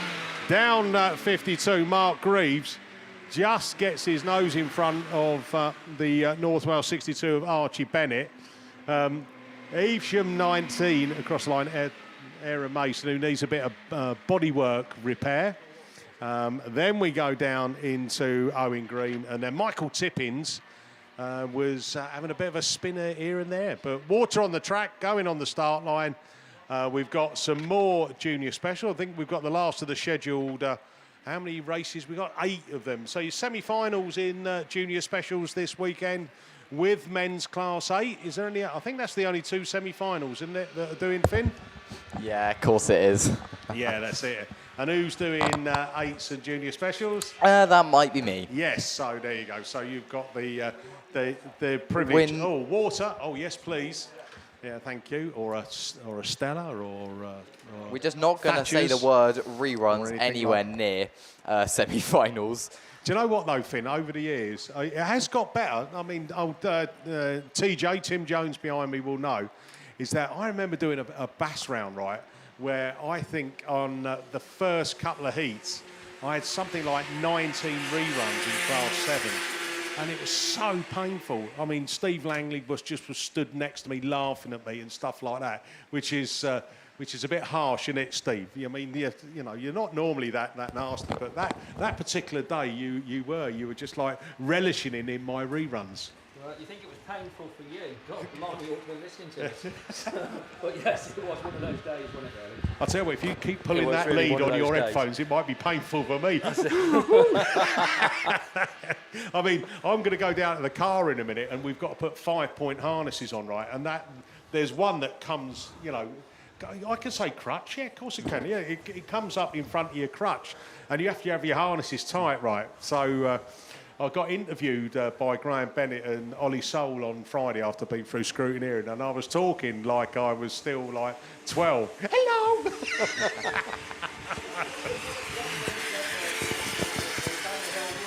Yeah, woohoo, yeah, that's it, yeah, that's it. And this is the first track where I've been able to do it this season, so it's been pent up woohooing for the best part of, 2 rounds anyway, so.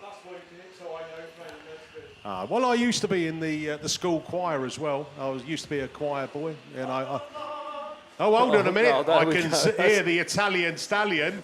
Pronto, mamma. I think we're ready for racing. Back over to Finn. I think this is going to be men's Class 8 down on the line. So I can see Dan Mack in Cambridge 44, Owen Price, Adam Fielder, Tom Chadwick, Reagan Coles, Anthony Phillips, Jake Harden, and Caden Cheetham.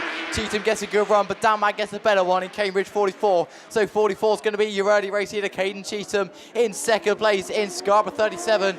We then go down to Scarborough 24, North Shropshire 151, and PSG 25 of Jake Harden in what is 5th place as Scarborough 24 comes up the inside and gets himself Adam Fielder up to second place. Dan Mack in Cambridge 44 had a 4th earlier on, and a win is going to make that 10 times better as we come past Coventry. Cambridge 44, Scarborough 24, North Shropshire 151. Tom Chadwick didn't have the best of first runs, A third makes up just that little bit better. Cambridge, Scarborough 37, should I say, of Caden Cheatham. Had a fourth earlier on 2 balls. I think that's going to count him out of the semi-final a little bit later on tomorrow. It is though Cambridge 44 as they come past commentary of 1 to go from Scarborough 24, North Shore 151. Scarborough 37 got it way too sideways coming into this bottom corner, but keeps it going in a straight line, which is what we love to see. Anthony Dennison, Andy Phillips, should I say, in St. Leah's 7-11, gets himself up to 5th place in front of Jake Harden in PhD 25. Checker flag time. It's a good win for Dan Mack in Cambridge 44 from Scarborough 24, North Shore 151, Scarborough 37. Anthony Phillips in St. Leah's 7-11. Who are the ones left to mention?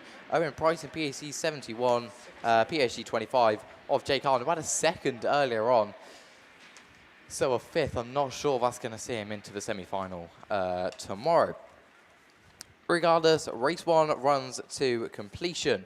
We look down to the line to see race 2. Yayton Sobry 73 of Matt Bishop. Dara Thomas in down 27. Chris Dyer in Eastern 28. Josh Tickle in Pennine 74. Jamie Meehan in West Waterford 132. Who had a second earlier on and seems to be back on usual form. Dan Thomas in PhD 47, who had a win earlier on, and I think is second in the standings coming into round 3. Matt Stratton in Evesham 15 and Alfie Ross in Scunny 72, who had a second earlier on, and is going to look to do something similar if he wants to get himself into the semi-final a little bit later on tomorrow.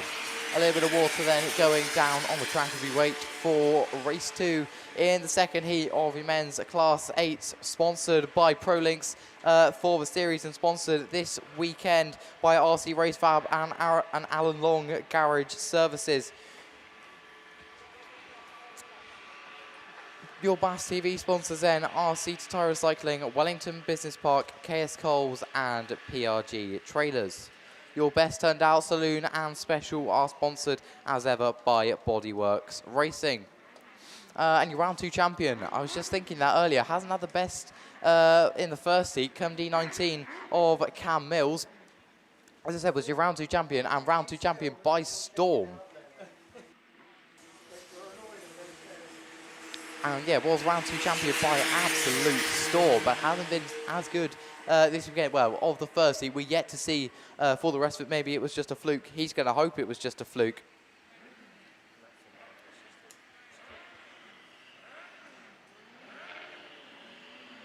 So we've got a message as well. Oh, look, he has. From Stuart Andrew Sharp, who says, loving the racing and commentary, and we should try and predict a score tonight between England and Norway. I think that's quite a good idea, actually. 3-1.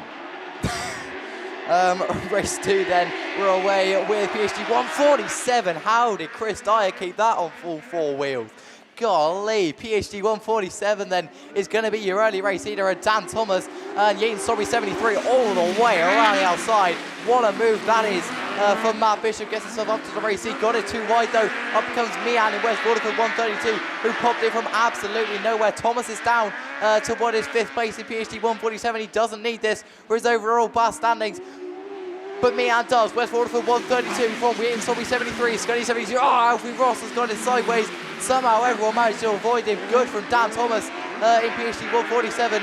Gets himself up to 4th now. Dara Thomas in down 27 is in what is 3rd place. They're really stretching themselves away from each other now as they come past commentary though. Meehan starting to be under a bit of pressure in West Waterford 132 from Matt Bishop in Yayton Sobry 73, who looks to be inside. Has he got the grip? I think he might have just made the move.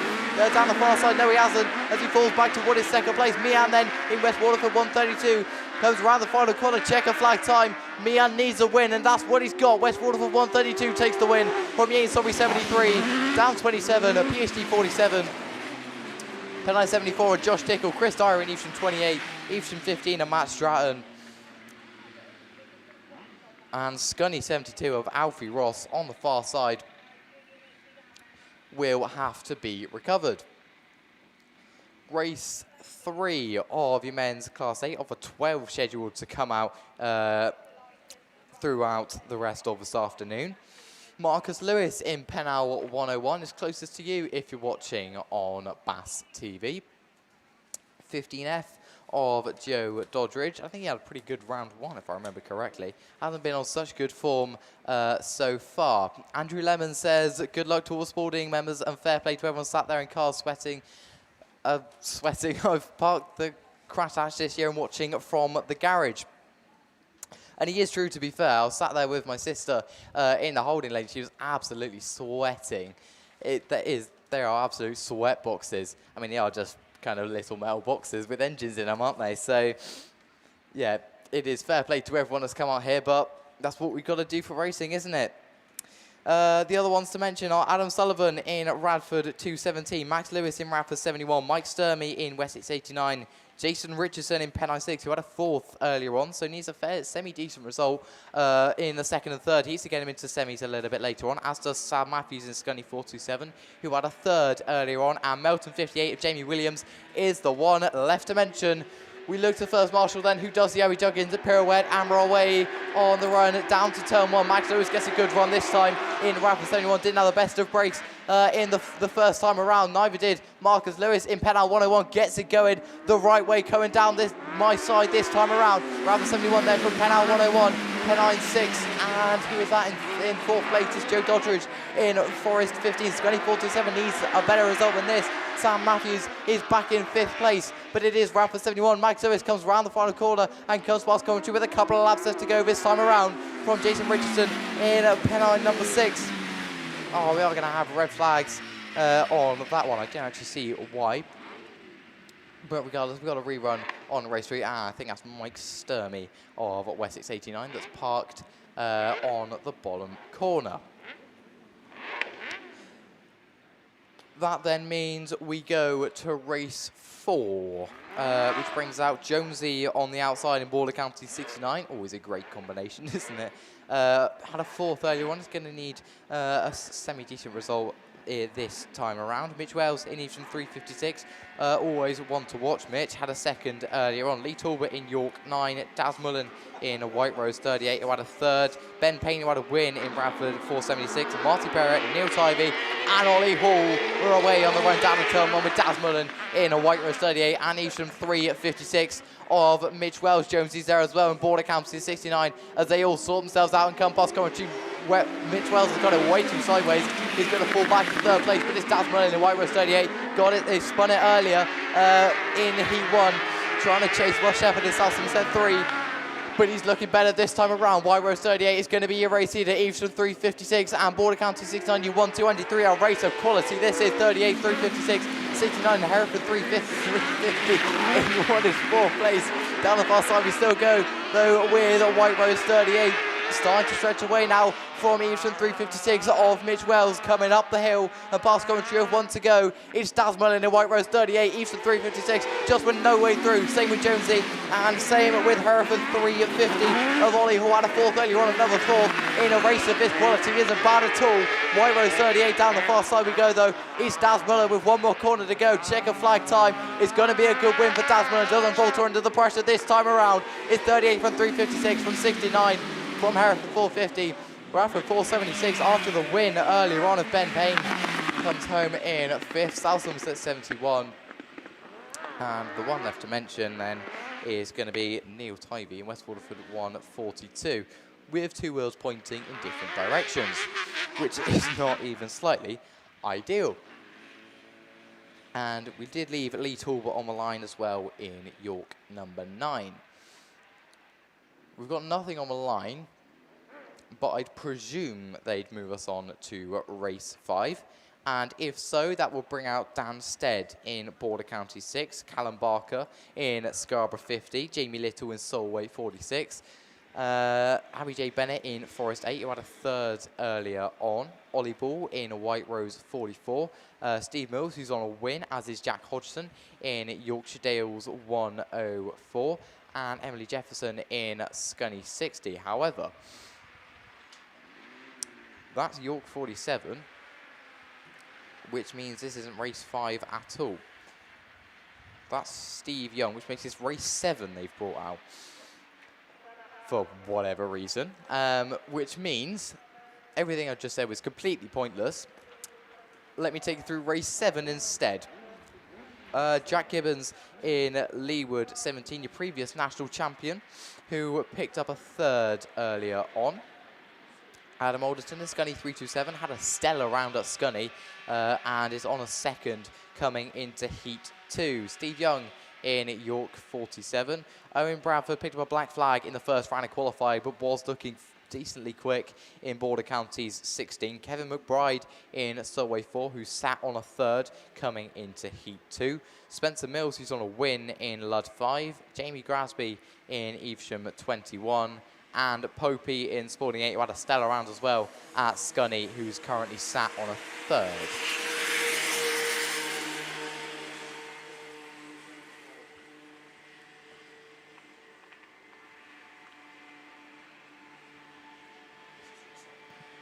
Just while we got a moment, Finn, another message, public service announcement at its best. Danielle Wall, she says, big shout out to Robin and Elaine Farrer supporting the Scarborough Autograss Club at BAST this weekend. Enjoy yourselves. I'm sure they will. Thanks, Mickey. So we've got a little bit of water going down around the circuit for your ProLinks sponsored men's Class 8. Thank you to all of the sponsors throughout the weekend. I've already gone through the main sponsors. Your associate sponsors are Soul Security Services Limited, S.E. Davis & Son Limited, Cotswold Coffee Company, Hawthorne Spray Works, OD Fernio, Fireman and Simply Fresh. So yeah, thank you to the sponsors all the way through all of the classes, because obviously it couldn't happen without them. The BAST itself and of course BAStv, which you're watching from at home. If you are watching on BAStv, make sure you are liked and subscribed and all of that brilliantness. If you do have any messages, feel free to message me, Finn Shepherd, or Mickey, or Lewis, or anyone on Facebook. We have had a few messages across the weekend so far, so keep them coming, please.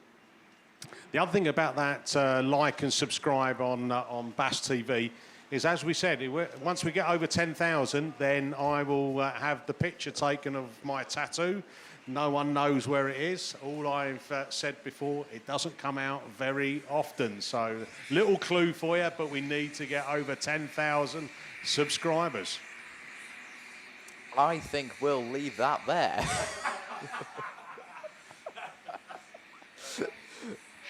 Race 7 then. As I said, is down on the line. Leeward 17, Scunny 327, Steve Young in York 47, Border Counties 16, Solway 4, Kevin McBride, Spencer Mills in Love 5, Jamie Grasby in Eastern 21, and Popey in Spalding number 8. We're going to get a little bit more water down on the circuit. So yeah, make sure you are liked and subscribed. Obviously, it does help us out. We're wanting to get to 10,000 subscribers, and I think we're well on the way to 40s for the normal BAST rounds as well. I think we have had 40 for the men's nationals last year, if I remember correctly. So hopefully we'll get to 45 this nationals. We're going 1, 2, 3, 4 and 5 yellow flags. We're going away. There's a huge crossover on the line. I'm not going to name any names though, as we go to turn 1 with Jack Gibbons in Leeward 17. Popey's there as well in Sporting number 8. Lud number 5, someone spun. I think I might be Border County 16, but it is Jack Gibbons in Leeward 17. Your race leader from Spencer Mills in Lud number 5 was in second, now's in third, because Popey comes up the inside in Spalding number 8 down the far side. Scunny 327 of Adam Alderton in what is 4th place. A1, 2, 3 and 4 as they come past commentary with 2 to go. It is Gibbons, your previous national champion in Leeward 17. Popey in Spalding number 8. Who looked to the inside as Gibbon went a little bit too wide. Hasn't got the move so far, but he is just closing up to this race. Adam Alderton gets himself up to 3rd place ahead of Spencer Mills in Lud number 5 as they come past commentary though. 1 to go for Jack Gibbons in Leeward 17. 1 to go for Spalding number 8 of Popey. Once again looks to the inside, still can't find the move. Adam Alderton gets it a little bit too sideways in Scunny 327, loses a little bit of ground to the leading 2 as they come round the final corner though. Checker flag is being made ready. It's going to be Leeward 17 who takes the win from Popey in number 8. Then we get out to Alderton in 327, Spencer Mills in Lud number 5, Kevin McBride in Solway 4, Steve Young in York 47, and Evesham at 21 of Jamie Grasby. So I was reading out race 5 earlier, and this time race 5 is the one that's down there on the line. So I can see Callum Barker in Scarborough 50. I'll tell you what, I can't see Dan Stead though in Border County 6. So maybe we've lost Border County 6 in the first heat. Jamie Little in Solway 46, another best of runs in the first one was just, I'll be honest, just very, very unlucky. Abby J. Bennett in Forest 8, who had a third earlier on. Ollie Ball in White Rose 44. Steve Mills and Jack Hodgson, who are both on wins. And Emily Jefferson in Scunny 20. We're away then with men's class 8, race 5 on the run down to turn 1. Who's getting the best of the race? Callum Barker's on 2 wheels. We're going to keep it going, though. We're going to go almost 4 wide. Barker's round in Scarborough 50 comes together with Ollie Ball in White Rose 44. We're going to have red flags on that one then. Oh, we're not. As we keep it going, no, we are going to have red flags on race 5.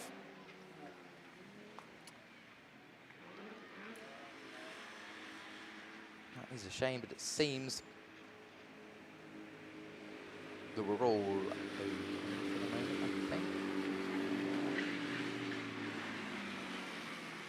the ambulance does come out onto the track. We're going to see if they're all A-OK. I think they should be.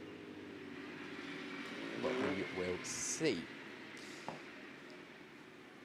In the meantime then, we're going to look down to the line to see race 6 of the 12 scheduled to come up. We've had 2 out of 5 reruns so far, which isn't the best of success rates, but it was better than we had in the first heat, so I don't mind that at all.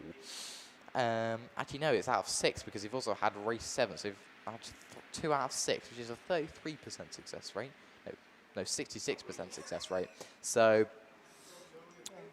race 6 then, if I look to the line, is that race 6? Yes, it is, because that's North Wales 53 of Jordan Robinson on the outside in lane 8, which is, if you're watching on BAStv, the closest one to you. York 45 of Michael Tinker Abbott, who picked up a second earlier on, is in lane 7. Gareth Hankey in ARC 2 is in lane 6. Kenny Smith in Stroud District 41 didn't have the best of runs in the first one. He's going to need probably 2 wins and a bit of luck to get him into the semis a little bit later on. Adam Clack in Athelston 2. Reese Wyeth in Wessex 19, who's on a win earlier. That race was reran, but it was reran accidentally, and it doesn't count. We're going to go to the first run, so Reese Wyeth sits on a win. Scott Shell in Forest 95, who had a 4th earlier on, and Lance Bowen in Border Counties 1, who had a 2nd earlier on. So that is race 6 of the 12 that are scheduled to come your way. I've done junior specials. They went through with, 2 reruns of the A. I think that's not too bad at all for me. A 25%, a 75% success rate, should I say, which is not bad at all, really. Bearing in mind it is junior specials and there is 8 heats of them. I'm pretty sure we're going to have semi-finals for junior specials. Tomorrow, obviously this all depends time-wise whether we actually do get finals. We should get finals, fingers crossed. But obviously stoppages just slow us down, especially like this when we've just got to get the ambulance on track. But then again, it is racing, it's what happens, isn't it? ProLinks are your series sponsor for men's class 8. You can see that in the bottom left-hand corner of your screen if you're watching on BAStv. That shows you the series sponsor for the class that they're currently on. So ProLinks obviously is your series sponsor for men's 8. And for example, the series sponsor is Dig at Plant Hire for J-Specs, and you will see Dig at Plant Hire in the corner of your screen if you're watching on BAStv when the junior specials come out. On the bottom right-hand corner of your screen, then, you can see the overall BAS sponsors, Kent Cams and Beresford Holdings. Thank you to all of your sponsors across, of course, throughout the weekend. You can also see it. We just had a nice little graphic pop up on your screen as well. Your BAStv sponsors, then, are SITR Tyre Recycling, Wellington Business Park, KS Coles, and PRG Trailers. As if rehearsed. As if rehearsed. Of course it's rehearsed. We're all just very, very much in sync. Yeah, we've got very fancy graphics now. There's getting more and more of them every weekend, I promise. But it is very nice. It makes it all just that little bit slicker if you're watching on BAStv at home. So yeah, make sure you are liked and subscribed, of course.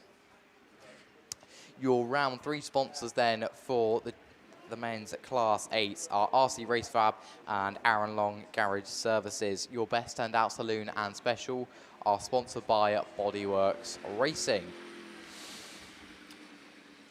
Race 6 is down there on the line. Jordan Robinson, Michael Tinker-Abbott, Gareth Hankey, Kenny Smith, Adam Clack, Reese Wyeth, Scott Shell, and Lance Bowen in Border Counties 1 on the inside. We're going to wait for Scarborough 50 then to be towed back into the pit lane. Into the pits. We don't have a pit lane here. This is not Formula 1, not even close. We've got 1, 2, 3, 4 yellow flags. We're going to look to the first marshal to do the Abby Juggins pirouette. And we're away with race 6 of your men's Class 8 on the run down to turn 1. Reese Wise once again gets a good break in Wessex 19, looking to make it 2 out of 2, and he's going the right way about it. Stroud District 41 then of Kenny Smith falls into 2nd place. We've got red flags once again. Someone stopped on the far side. I think it might be Atherton 2 of Adam Clack. Which really is a shame. I think Atherton 2 is going to get it going though, so maybe... Well, I mean, we'll listen out to any decisions made by the marshals, but it means we can move swiftly on to race 8, which brings out Craig Pyle in Wessex 666, Sean Wright in White Rose 11, who's on a 4th at the moment, so needs something a little bit better this time around. Ash Howard in PhD 21, who's on a 2nd. Nigel Back in Border Counties 81, who's on a 3rd. Scott Clark in Scunny 73. Josie Tonkinson in Scunny 52, who's also on a 3rd. Amber Powell in Ludd 99, and Lewis Middleton in White Rose 20, who's also on a 3rd. We're away and racing with race 8 of the men's Class 8 on the run down in turn 1. Someone's got a break. I think it might be Sean Wright in White Rose 11. Got a little bit of a nudge round, but it does seem to help with the rotation. Lewis Middleton, who falls back into 4th place. BST 21 gets himself up to 2nd place. Tonkinson's there as well in Scunny 52 in what is 3rd place. Piles on the back of her though in Wessex 666. Lewis Middleton ran the outside in White Rose 20, gets himself up into 4th place. It is then Sean Wright. I said he needed something better than a 4th, and a win is exactly that. White Rose 11 it is then from BST 21, Scunny 52. Wessex 666 and White Rose 20, the 3 left to mention, are Border Counties 81, Scunny 73 as Craig Powell gets a little bit spat out in Wessex 666. 1 to go then for Sean Wright in White Rose 11, who's looking assured at the front of the field, has got a massive gap back to Ash Howard in BAC 21 with absolutely no response. Tonkinson is Scunny 52 in 3rd place down the far side from White Rose 20 of Lewis Middleton in 4th place. Round the final corner we go there. What a drive it's been from Sean Wright in White Rose 11, who takes the win from PhD 21, Scunny 52, White Rose 20, Wessex 666, Scunny 73, Nigel Back in Border Counties 81, and Ludd 99 of Amber Powell. So race 8 then goes through without a hitch, and that means we go to race 9, which brings out Russ Shepherd, your BAS champion, national champion, I wish, in South Somerset number 3, who's currently sat on a win. Colin Linehan in Mallow 13, who had a 3rd earlier on. Yardley in Scunny 68, who had a 4th. Whitehouse in 5 in a new motor and picked up a good 2nd earlier on, so he's looking a little bit better than he did in the BMW. Dan Smith in Ludd 44. James Bow in Pennine 9, who's also sat on a win. And on the inside, Corey Mumford in Forest 161, who's on a 2nd. We've got 1, 2, 3, 4 yellow flags. We look to the first marshal, who makes it 5. We're away with the men's Class 8 on the run down. Toa Shepherd gets a good one in South Somerset number 3. James Bow in 2nd place. White Rose 5 comes to 2nd place. Corey Mumford as well in 161F. We're going to keep it going though with South Somerset number 3 from, no, it's not Mumford, it's Yardley in Scunny 68, who is currently in 2nd place finish. Gets them all slowed right down, and has a little bit of contact with 3. Are we all going to keep it going? I think we are for the moment. It is going to be South Somerset number 3 though, down the far side. Your race leader, we are going to have red flags on that one from 1.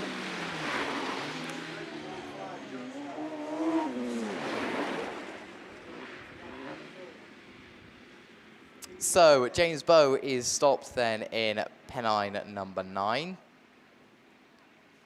So we'll get James Bowe back into the pits, and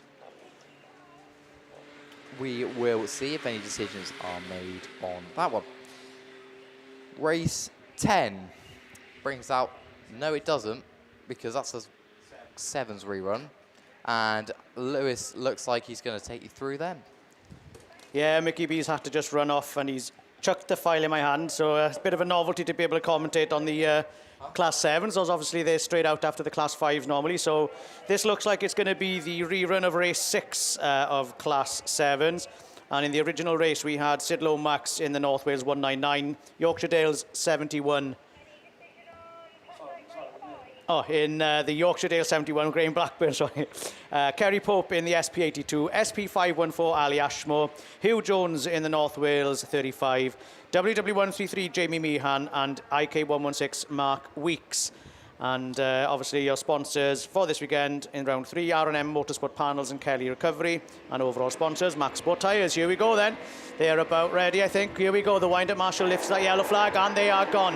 A brilliant start from grid 2 there for Blackburn in the YD71 machine. But it is the car that came out of grid number 7. That's the Jamie Meehan machine from West Waterford. And a massive nudge round there.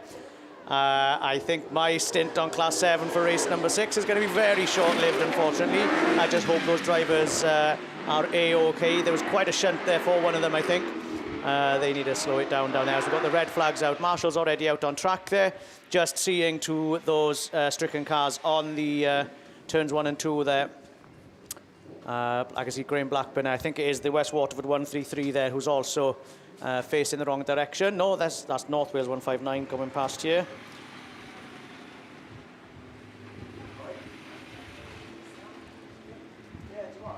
Sid Lomax, the 199 machine, I'm afraid, yeah. Oh, good to see the 133 machine driving off under his own steam. Graham Blackburn there. Certainly going backwards. Anyway, I'll hand you over to Finn then, who's ready to introduce the next race. I think it's of the Class 8s then, who are down there, poised, ready on the line. So, looking down there on the line, that looks like Scunny 191, which makes this, if I look down, that is race 10.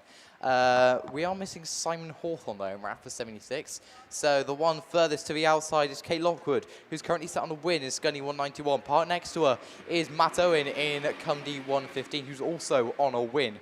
Darryl Roche in Carlo 163, I think had a fourth earlier on. Harry Hurst in York 36, Jamie Newham in IK 48, and JJ Poltimore in Forest 179. We've got 1, 2, 3, 4 yellow flags. We look to the first marshal, who does the Abby Juggins pirouette and roll away with men's Class 8 on the run down to turn 1, race 10. It's going to be 191 who gets the best of the brakes. Kate Log was looking better than she has done for a while. Scunny 191 is your race here then. Darryl Roche gets it a little bit too sideways, falls back to 3rd place. Newham's up to 2nd then in IK 48. From Forest 179 up to what is 4th place, York 36 of Harry Hurst down the far side, falls all the way to the back of the field. I'll tell you what, Kate Lockwood has pulled herself a right margin at the front of the field. No, that's not. It's Matt Owen in Cumdy 115. Your race leader from IK 48, Forest 179. And Darryl Roche in Carlo 163. They're all moving on with 1 lap left to go. Your race here then is Matt Owen. He's looking to make it 2 out of 2, and he's gone the right way about it. Let me tell you, he's away and gone at the front of the field. 1 to go then for Cumdy 115 as he comes past commentary from JJ Baltimore and Forest 179, IK 48, Darryl Roche in Carlo 163, Scunny 191, York 36. At the back of the pack for the moment, it is Matt Owen though round the final corner, checker flag time. A brilliant win and a brilliant drive from Matt Owen, gets the finger out of the window. He's very happy about that one. Forest 179, Jamie Newham in IK 60, in IK 48, Darryl Roche in Carlo 163, York 36, and who was the one left to mention? I think it was Scunny 191 of Kate Lockwood. So we've got 2 more left to go for 1, 2, 3, 4 reruns so far. Race 11 then is going to bring out Joe Bloor on the outside in Evesham 112. I can see him down there. Alex Hall in Radford 411, who sat on a win. Gethin Lewis in Border Counties 40, who comes into Heat 2 with a 2nd. Dan Hughes in Breeden Hill 14. Rich Cooper in Evesham 2 is currently sat on a 4th. I'll tell you what, I don't see Dan Hughes and Breeden Hill 14, so he's not going to be coming out. IK65 of Harry Russell is definitely down there, and he's sat on a win. Hasn't had the best of results in round 1 or round 2 of the BAS, but it seems to be back up to usual form with a brilliant win in the first round of qualifying. And the one that's to mention is Ethan Lind in down 323. But Lind seemed to be on a pretty good run so far this year. He had a second, was good at Ireland as well, was along with Scunny as well. I'll tell you what, it is a race of class. I mean, they all are. It is such a competitive class, is men's class 8s, hence why we've got semi-finals. And if we did them, we'd be edging in terms of numbers on the way to quarterfinals. There is just so many of them. And yeah, like results are just so close. A really bad result could get you completely out. So then we're hearing in race 9, South Somerset 3 of Rush Shepherd picks up a black flag, which is a shame, but what can you do? Jordan Bloor then, Alex Hall, Gethin Lewis, Rich Cooper, Harry Russell and Ethan Lind.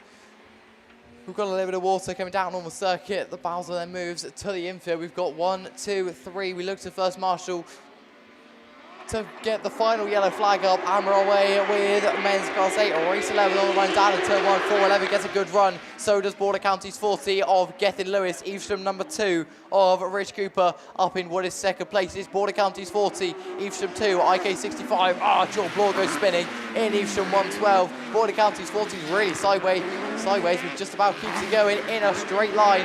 IK65 then pops out with a massive lead at the head of affairs. Harry Russell looking to make it 2 out of 2, and as I say, going the right way about it. 65 then is your race leader from Border Counties 40 of Gethin Lewis. Evesham 2 down 323 at Radford 411. And Evesham 112 off that spin a little bit earlier on. Ethan Lynn gets it all kinds of sideways. 411 has to avoid. 411 then up to what is 4th place. They're really stretching themselves out now as they come around and past commentary. Just 1 to go for Harry Russell and IK65 getting it slow nicely from Border Counties 40. Evesham 2, Radford 411 down 323, and Evesham 112 still at the back of the pack. A healthy lead though for IK65. Comes around the final corner looking assured. Makes it 2 out of 2. It's a good win for Harry Russell from Gethin Lewis in Border Counties 40. Evesham 2, Radford 411, down 323, and Evesham 112 of Jordan Bloor. Down there on the line, I reckon that's going to be race 12 of 12 of your men's class 8s in the second heat, which brings out Mitchell Collins in PhD 27, your national champion and round 2 champion of Cumdy 19 of Cameron Mills. Had a 4th earlier on. He's going to need something a little bit better than that, but Cam is definitely capable of doing that. Reece Edwards in North Wales 44. Liam Nichols is on a 3rd in Yorkshire Dales 7. Finn Emerson in Scunny 199. Chris Dalzell in Down number 3. And Bryn Powell in Ludd 4. We've got 1, 2, 3, 4, 5 yellow flags. We're away with men's class 8s for race 12. Cam Mills, as I said, needs something better. Contact though with Bryn Powell in Ludd 4 comes together with Nichols. Are we going to have red flags? I think we might just. As it was Cam that was leading, but we're going to see, because it was Cam involved in that little bit of contact. We will see if any decisions are made though. For now, Yorkshire Dale 7 and Ludd 4 of Liam Nichols and Bryn Powell will be taken back into the pit lane. Bryn Powell really not having the best of weekends so far in Ludd number 4, involved in contact in the first round of qualifying, and once again in the second. That looks to be men's class 7s down there on the line, and Lewis is covering Mickey, so I'm going to hand you over to Lewis. Cheers, Finn. Yeah, I think Alan might have a little bit of time to fill here as well, as they have to lift the stricken machine. I think it's the Yorkshire Dales number 7, is it, on that far side, with the front wheel hanging off, unfortunately. So obviously with the telehandler there, very quick out the gate as well, and on the scene, ready to lift them. Anyway, we should be looking down now then to bring out Race number 2 rerun of the men's Class 7s, sponsored this weekend by R&M Motorsports Panels and Kelly Recovery and T&G Automotive and Gwalia Garage. And in this one then, we should have Border Counties number 66, Ian Lewis, coming out of grid number 8. South Somerset number 33, Russ Shepherd in grid 7. Darren Adams out of grid number 6 in the Border Counties 26. Damien Harris in the Radford 140, coming out of grid number 5. Tom Lewis then in the Border Counties number 55, coming out of grid number 4. Yorkshire Dales 144, Ryan Hall coming out of grid number 3. Lewis Woodruff in the White Rose 75 in grid 2. And then Phil Cooper in ARC number 5 coming out of grid number 1.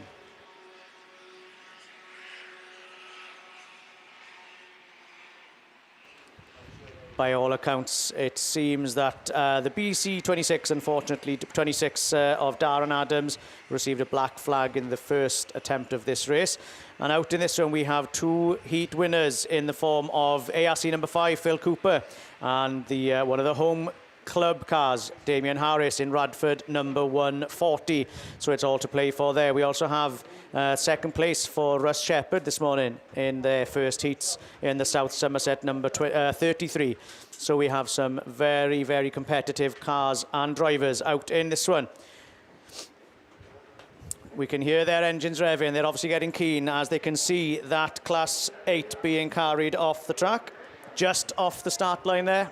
I'm going to stand up so that I can see the finish line here and we can get through this race, hopefully unscathed. Here we go then, looking for track clearance. We've got the 3 yellows. The wind-up marshal is poised and raising the yellow and the bungee lifts. A very quick start there for Cooper, a bit sideways there for the car in grid number 2. That would have been the White Rose 75 of Lewis Woodruff, but it's South Somerset 33 out for a bit of vengeance here after that black flag in the Class 8 a little bit earlier on. So it's Russ Shepherd then in South Somerset 33 ahead of Harris in the Radford 140. Then you got the Yorkshire Dales 144 of Ryan Hall in that third split on that inside line though, managing to get in ahead of the home club car there of Harris, but he's sneaking back up on the inside. They're neck and neck as they head. Bit of bumping and barging then. And more contact, unfortunately, as they came around that top corner. I'm not sure what's going to happen there, but it's South Somerset 33 is away and gone. And look at Cooper then, back down the order there, especially after that incident in that top corner there. But Russ Shepherd then away and gone, pulling a good few cars lengths ahead of the Radford 140 there of Damien Harris in that second spot. Nice and tidy though. Shepherd comes around then for the last lap flag away from Harris. Who's in that third spot? It's White Rose number 75. Lewis Woodruff just trying to keep the ever competitive, the ever successful Cooper there in the ARC5 machine just behind him. Can Cooper do anything up that far straight and on this last corner? He's on that inside line. Will White Rose 75 allow him pass? It's going to be a win for Russ Shepherd in the South Somerset 33. Then it's Harris in the 140. WR75 does indeed take that third spot away from Cooper in fourth. And their final finisher there then, oh, I've missed their number, is the Border County 66. No, I don't think it was. I've missed them completely. It was the Ryan Hall, I think, in the YD 144, but I might be mistaken with that final finisher there. There was quite an incident there, wasn't there? But by all accounts, I think that race is clear. And they should be heading now back to the pitch. We'll welcome that race 6 rerun back out later on, but we're already on to junior specials, I think. Race 7 then, thanks Lewis. George Johnson, Nico Melly, Thomas Davies, Sonny Gilbertson, Sean Bradford, Oscar Burns and Callum Peace is who should be coming out. We've got a tractor out on the field though, so we have got a second. I'm just looking down there. Nico Mellier should be a gap in lane 6. We're missing Thomas Davies in Border Counties 24, who actually was involved in that contact, so I think that is a fair call. So as I said, George Johnson, Nico Melly, Sonny Gilbertson, Sean Bradford, Oscar Burns and Callum Peter away with Scunny 343.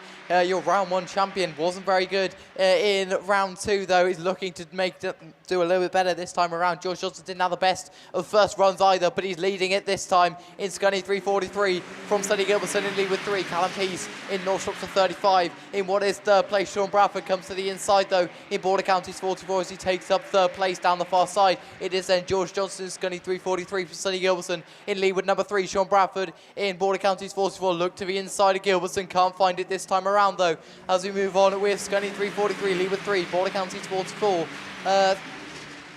Peace in 35, Swansea 3. Down the far side, there we go. It is Scunny 343, Lee with 3 under pressure. Sean Bradford has found a gap to the inside and gets himself up into second place in Border Counties 44. As they come around and past commentary, it is still 343 with 1 to go from 44, from 3, from 35.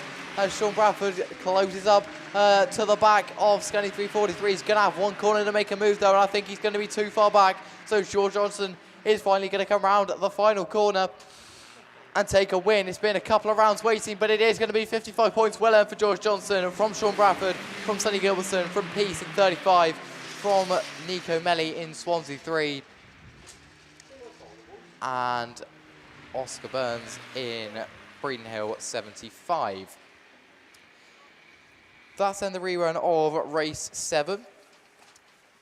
I think that's going to be race 2 down there on the line. It's a shame we're missing Lola Jones in Cumdy 2017, the cause of the stoppage. Scunny 27 of Evie Ross. Ellis James in North Shropshire 43, who picked up a 3rd earlier on. Lexi Mullen in White Rose 37, who had a 2nd earlier on, as did Maddie Morris in Gloucester District 48. Is she there? I don't think she's there. No. I think Maddie Morris is excluded as well in Gloucester District 48. William Smith in Lud 46, who had a win earlier on. Blake Godfrey in Cambridge 11 and Riley Godfrey in Cambridge 9. We're away with race 2 on the run down to turn 1. Who's going to get the best of the ranks? It might just be Ellis James in North Shropshire 43 from Lud 46 of William Smith. White Rose 37 as well of Lexi Mullen gets herself up to second place, should I say. William Smith looking to make it 2 out of 2 though. A brilliant weekend for him so far here at Radford. Lud 46 it is from White Rose 37, North Shropshire 43 of Ellis James. Godfrey in 9 and Godfrey in 11. And Evie Ross, saying Scunny 27. It is though still your race leader, Lud 46, down and past commentary under pressure now though from White Rose 37 of Lexi Mullen. Had a 2nd earlier on. 2 seconds isn't bad at all. I'd say what's better, 2 wins for Lud 46 as William Smith goes down the far side. Your race leader under huge pressure, but holding on to it for the moment. 1 to go. He's going to have to hold on because Lexi Mullen is all over the back of him. William Smith in Lud 46, White Rose 37, Ellis James in North Shropshire 43, and Godfrey in number 9. White Rose 37 gets it a little bit too sideways though. Corner exit, that gives William Smith just that little bit of breathing room that he needs in Lud 46 as he comes around the final corner.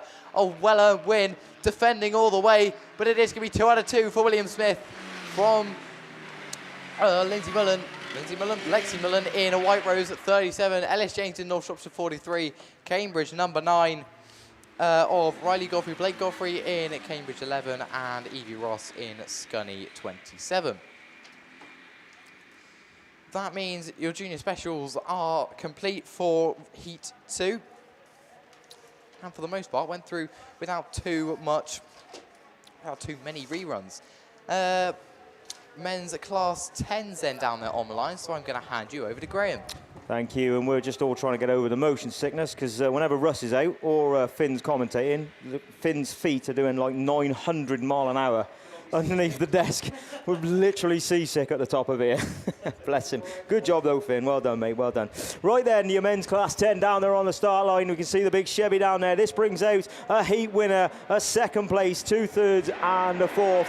And no run to run through. But I'll tell you what, the heat winner had a cracking start from the outside.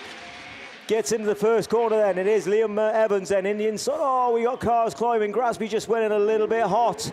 And just manages to keep himself going. NS3 G28D. Then we got the Chevy then. Zach Yerman picked up a 3rd this morning. He sat there in 3rd again. He could do with another result coming through. Seagraves though is there in 4th place. He'll want to move up, Will Seagraves. He sat on a 2nd place this morning. So it is Liam Evans getting his finger back on the post with this car. NS3 Gary Morrison, Yearly. Then Seagraves, who's that? That's Grasby then, E121. Then we got E223 and C44 bringing in the rear down the back. Straight they go then. Liam Evans just popping that front right wheel. Tim, I think you're a good omen to him. He's back on the pace. It is last lap flag time. NS3, G28D, ST69 then. The big Chevy's doing wonders. Hits the brakes, tucks at the inside. Can he get a drag off the back straight? I reckon he will. Gary Morris has gone right. Chevy up the inside. Dan Yearly through in the 2nd place, doing wonders with this car. considering what it is. Checkered flag time. Liam Evans then going to take you in. NS3, ST69, G28, the ARC1, E121, E223 and C44 with half a lap to go. Just be careful of you guys going out on the tractors. Just one more car coming round to finish. Great racing then. Liam Evans and NS3 back on form. Your current 2025 BASt champion. He is, as I say, back on the pace.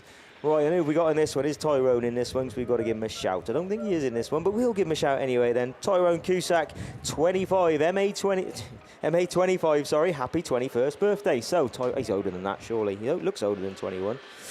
But, yeah, so MA25, then he'll be out later on. Class 10, Tyrone Cusack, happy 21st birthday. Just popped up on our shot then. I think E121 just picked up a green in that one. He did. So E121, green flag for contact. I think that was the first corner incident that he went in just a little bit hot. And as I say, trying to slow these cars down on this ground is so difficult, especially when you're pushing 300-400 horsepower and like 600 kilos maximum with yourselves in the car like so. What we got on the start line now then, this brings out Paul Coles, who had a win this morning. Then the next two highest point scorers is Joe Clarkson in S292 way out of lane 4 and James Polmore out of lane 8. He had a fourth as well. That's your lineup then. Phil Young, E223, will be looking for a better run. Dan Ray will be looking for a better run in MA48. Rio Sheehan is down at PAC44, and Andy Bishop, who had a disastrous first run in his standards, is down there in lane 2. 1, 2, 3, 4, 5, 6, 7 cars, and that is what we're expecting to see in this one. So SGS Gas is your overall sponsors 2026, so thank you very much to them. Round 3 sponsors, Phil Young Heating Services and KS Coles, thank you very much to them. And of course your ladies sponsored by Liam Evans Tyres. Overall main sponsors then for the BASt is Ken Cams and Beresford Holdings, and once again thank you very much for your sponsorship. Right then, tractors back to the middle then. She's going to do a pirouette on the start. First marshal's post, sorry. Coles, he does make a, I tell you what, he's got that thing gating.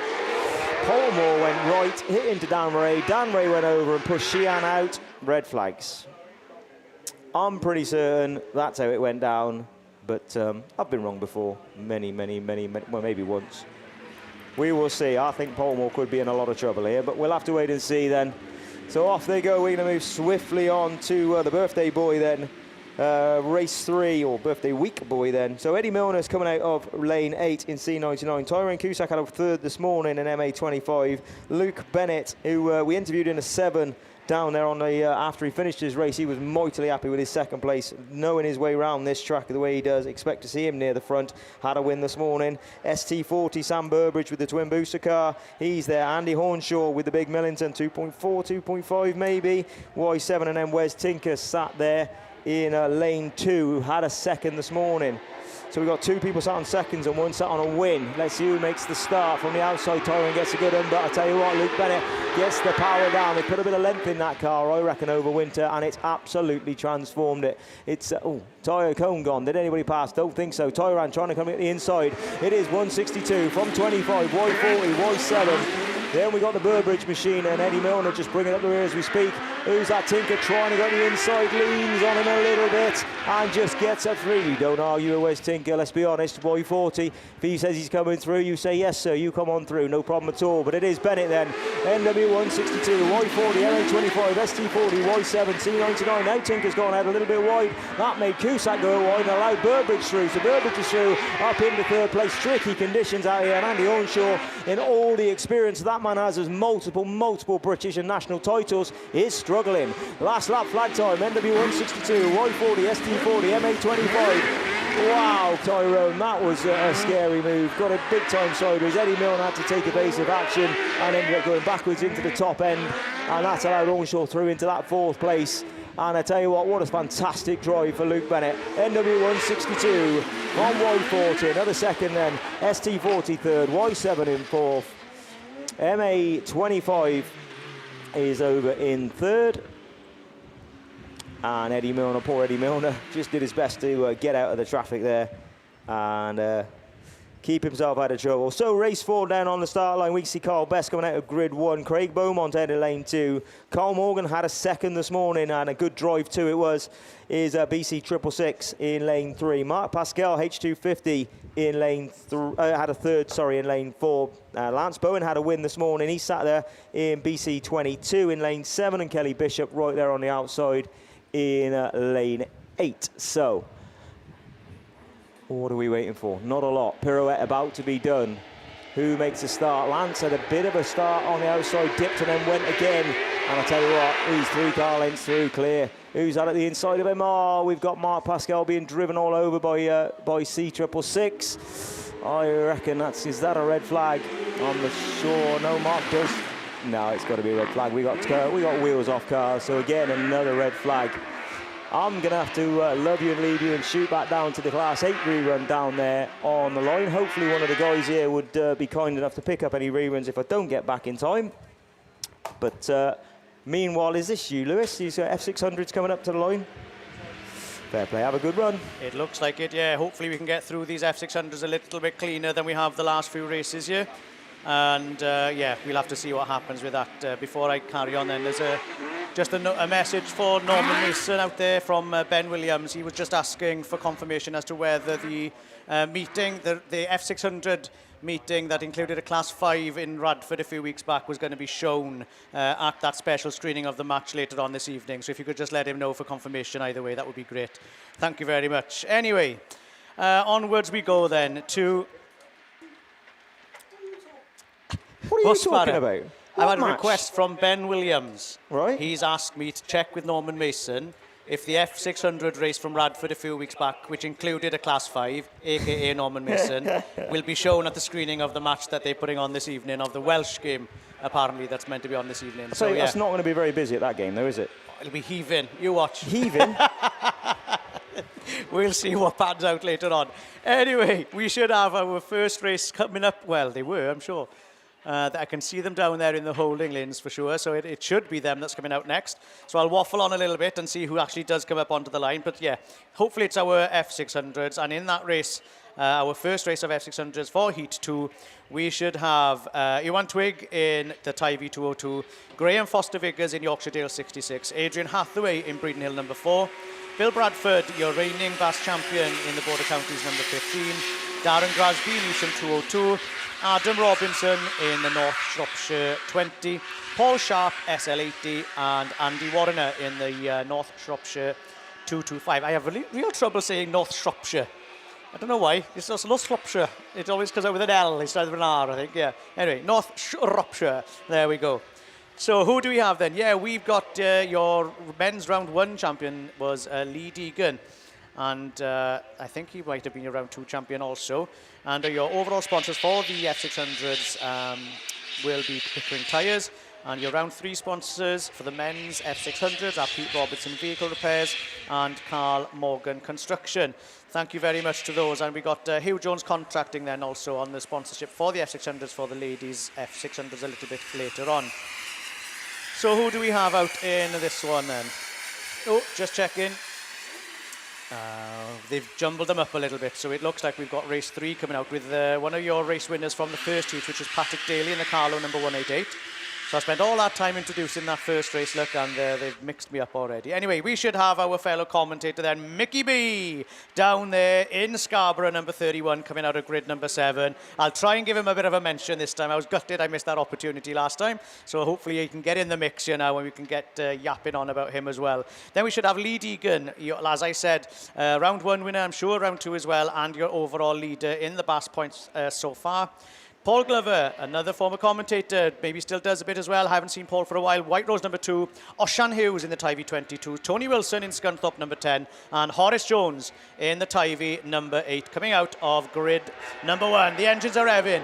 Quite a good break there off the bungee for Oshan initially, but drops back as the Carlo 188 then of Patrick Daly it is then, who takes them into that first corner with Deegan in that second spot in the blue machine, holding that tight line with Daly opting for a wider line, but it is Deegan then who takes advantage of that drier inside grip and now pops out into the lead with the Tyvie number 8 of Horace Jones then. In that second spot, go on Horace, Manatee. In that second spot he is then, chasing down the machine of Lee Deegan in the lead there. Is he going to make a move around the outside? Don't forget it's a little bit wider, wetter out there on that wider line. Is he going to let the Daily machine on the inside of 188? In fourth, we've got the White Rose number 2 then, of Paul Glover. And where is that Mickey B machine? Is he not there? I can't spot him. Where's Mickey B? Here he is. I missed it. I'm not sure if he's had a bit of a tour around the outside of the track or he's had a bit of a spin. I'm not sure. He's way down on the field at the minute though, unfortunately. Cambridge 48 then it is who's still leading. It's Daly then in second spot in the Carlo 188. From your White Rose number 2, a bit of a spin there. I think it is Oshan Hughes in the Tyvie 22 as he entered into turn number 3. Coming around for the last lap then, that's Mickey B. This time though, it will be a race win. If he can get past this checkered flag, it's going to be Cambridge 48 who takes it from Carlo 188. White Rose number 2 in third. TA8 takes fourth. And the Scunny machine there in fifth. Oshan unfortunately stuck on the entry there to turn 3. Is he going to come around to get his points? I'm not sure if there was contact involved there. Mickey B there coming to take his points as well. In that, I think that's 6th spot. Oshan unfortunately driving off the field there, not coming around to pick up those all-important points. Maybe there was a bit of contact there which sent him spinning around into that bottom corner. Looking down there, let's see if we can see this grid. We've got YD66, so let's work out who we have here. This is now race 1 then. So TA202, YD66, Breeden Hill number 4, BC15, Evesham 202, North Shropshire, NS20, Adam Robinson, SL8, Paul Sharp, and NS225, Andy Warriner in that grid number 1. So again then, fair play, Lee Deegan doing absolute wonders for his overall tally in the championship. Already about 42 ahead of everybody else before this weekend and performing very, very well this week too. He had a 4th in the first run though, so yeah, he's got plenty to play for there. He needs to get a few more points in the next run, but the next race is up and running. It looks quite slippery off the line, it's got to be said. A few of those cars snaking as they work their way off the start line, but it's Bradford, I think, in the Border Counties number 15, who's now on that inside line, leading them round turns 1 and 2. A very, very wide line here for Twig, though, in the Tyvie 202. It is Hathaway in the Breeden Hill number 4, who's in that third. Well, he's worked his way up into second now, hasn't he?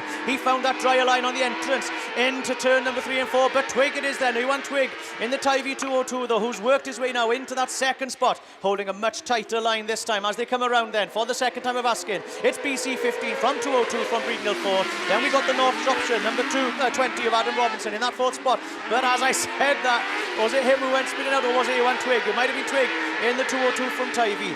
So you're still your race leader then. Border Counties number 15, your reigning past champion, don't forget, is Bill Bradford. He's coming around then to take the last lap flag from Breeden Hill number 4, NS20. Then we've got the North Shropshire 225. Then Garrick Grasby there in the 202 machine, a little bit uncharacteristic at the back of the field there. Working his way past the Warriner machine though, for the last corner. He's going to be in that 4th spot as they come around. For the last time of asking, it's going to be a win though for Bradford from Breeden Hill number 4, NS20 takes 3rd. Then we've got Grasby in 4th, NS225 is next over the line. Who's going to be in that next spot? It's Solway number 8. From the Ewan Twig, who was performing so well early on in that race. Then we got the YD66 then as your final finisher in race number 1 of the F600. Graham Foster Vickers, that was. It looks like Finn is hopping back on. I think we got another rerun of those Class 8s then down on the line. Thanks, Lewis. So race 3 then will bring out Marcus Lewis on the outside in Penhow 101, closest to you if you're watching on BAStv. Joe Doddridge in Forest 15. No Adam Sullivan in Radford 217. Max Lewis in Radford 71. Mike Sturmey in Wessex 89. Jason Richardson in Pennine 6. Sam Matthews in Scunny 427. And Jamie Williams in Melton 58. We've got 1, 2, 3, 4, and 5 yellow flags. We're away and racing with Max Lewis in Radford 71, who gets the best of the brakes. Marcus Lewis is with him, though, in Penal 101. Slides it to the outside. Is he too late on the brakes, though? Gets it slowed. Gets the car turned. Oh, someone goes sliding up the inside. I think I might be Doddridge in Forest 15, who looks then to the inside of Marcus Lewis in Penal 101. The outside ain't going to work for you forever as he falls back toward his second place. Lewis on the inside as well in Radford 71. Although Marcus Lewis is later on the brace. Can he get it slowed to the outside once again? I don't think it's going to work this time. He falls back to third place this time around. Dodgers, who it is, gets it slow, completely locks the rears in Forest 15, keeps it going in the racing for the moment though. Max Lewis looks to the inside in Radford 71 and just about gets it done. To the inside we go, then your new race leader is Radford 71 as they come round and past commentary with one to go. Dodgers looks to the inside, but it is still Max Lewis from Forest 15, Penai 101, Jason Richardson in a Penai number 6. And there's a couple that are missed, but I'll yet to mention Radford 71 though down the far side is holding off a challenge from Joe Doddridge around the final corner. Checker flags out. It's going to be Max Lewis who takes the win from Joe Doddridge in Forest 15. Jason Richardson, Scunny 427, and Sam Matthews, Penal 101, and Marcus Lewis, Wessex 89, and Mike Sturmey, and Jamie Williams in Melton 58. And that will be race complete. Race 5 then. We've got race 5, race 6, race 9 and race 12 yet to come your way that are rerun. Dan Stead then will be on the outside in Border Counties 6. No, he won't actually because he wasn't out in the first run, I don't think. That is Stroud District 41, which makes his rerun of race 6, not race 5. Jordan Robinson, Michael Zinker-Abbott, Gareth Hankey, Kenny Smith, Adam Clack, Reese Wyeth, Scott Shell, and Lance Bone. We're away. Wyeth gets a little bit of a wheelie on the line, and he might have just bogged down a little bit because he falls back to 5th place. Your early race leader then is North Wales 53 of Jordan Robinson, Stroud District 41 of Kenny Smith. Has a little bit of contact as they emerge from turn 2. York 45 then in what is second place of Michael Tinker-Abbott, Lars Bowen in Border Counties number 1 in third. Wessex 19 falls back to 5th. Kenny Smith in 4th in Stroud District 41 it is. So Jordan Robinson in North Wales 53 comes around and past commentary then for the second time of asking. Border Counties 1 of Lance Bowen's on the outside. No one else has really been able to make the outside work, but Lance Bowen has made it work in Border Counties number 1. 53 though comes up the inside, so does York 45. They're going to be side by side down that far side. Border Counties 1 is just that much later on the brace so that he can hang it around the outside. It is still though Jordan Robinson in North Wales 53. You're racing at Michael Tinker-Abbott and Border Counties number 1 and Lance Bowen still on the outside. Stroud District 41 and Wessex 19 the 2 that are left to mention in this gaggle, but it is still North Wales 53 of Jordan Robinson. Border Counties 1 just falls that little bit further away, which means that Robinson is going to be assured at the front of the field, and he takes well over 55 points from Michael Tinker-Abbott. Kenny Smith in Stroud District 41, a 4th place then for Wessex 19 who had a win earlier on. Lance Bowen in Border Counties 1, and the one left to mention I think was Gareth Hankey in ARC number 2. F600s then, no, that's going to be men's 8 still down there on the line. Colin Lenahan, Zach Yardley, Stu Whitehouse, Daniel Smith, James Bowe, and Corey Mumford. Actually, while we've got a second, I'd like to give a shout out to my friend Jamie, who's watching Autograss, I think, for the first time down at home in Somerset, my neck of the woods. Yeah, as I said, Linehan had a 3rd earlier on. Yardley had a 4th. Stu Whitehouse had a 2nd. James Bowe had a win. And Corey Mumford had a 2nd in Forest 161. We're away, though, with race 9 on the run down into turn 1. We go with White Rose number 5 of Stu Whitehouse. Colin Linehan as well in Mallow 13 all the way around the outside. He's gone too wide, though. That's going to slot him all the way back, maybe to the back of the pack. It is, though. White Rose 5 is looking so much better with this RLM-powered down the far side we go then, still with White Rose number 5. Yardley in Scunny 68 in what is 2nd place. Forest 161 of Corey Mumford in 3rd as they come round and past commentary of 2 to go. It's White Rose 5, Scunny 68, Forest 161, Lud 44 and Mallow 13 and Colin Lenahan after going too wide in turn 1. Yardley's up the inside for the lead though in Scunny 68 down the far side. White Rose 5 under pressure now from Mumford as well in 161. Stu Whitehouse holds off the challenge for 2nd place though. 1 to go then via new race leader Zach Yardley in Scunny 68 from White Rose number 5, Forest 161, Love 44 and Mallow 13 and Colin Linehan at the back of the field still. Forest 161 then this time gets fully alongside Stu Whitehouse, but Whitehouse might just be able to park the bus on the A-pace. I think he might just hold to 2nd. Your race leader and race winner though is Zach Yardley in Scunny 68.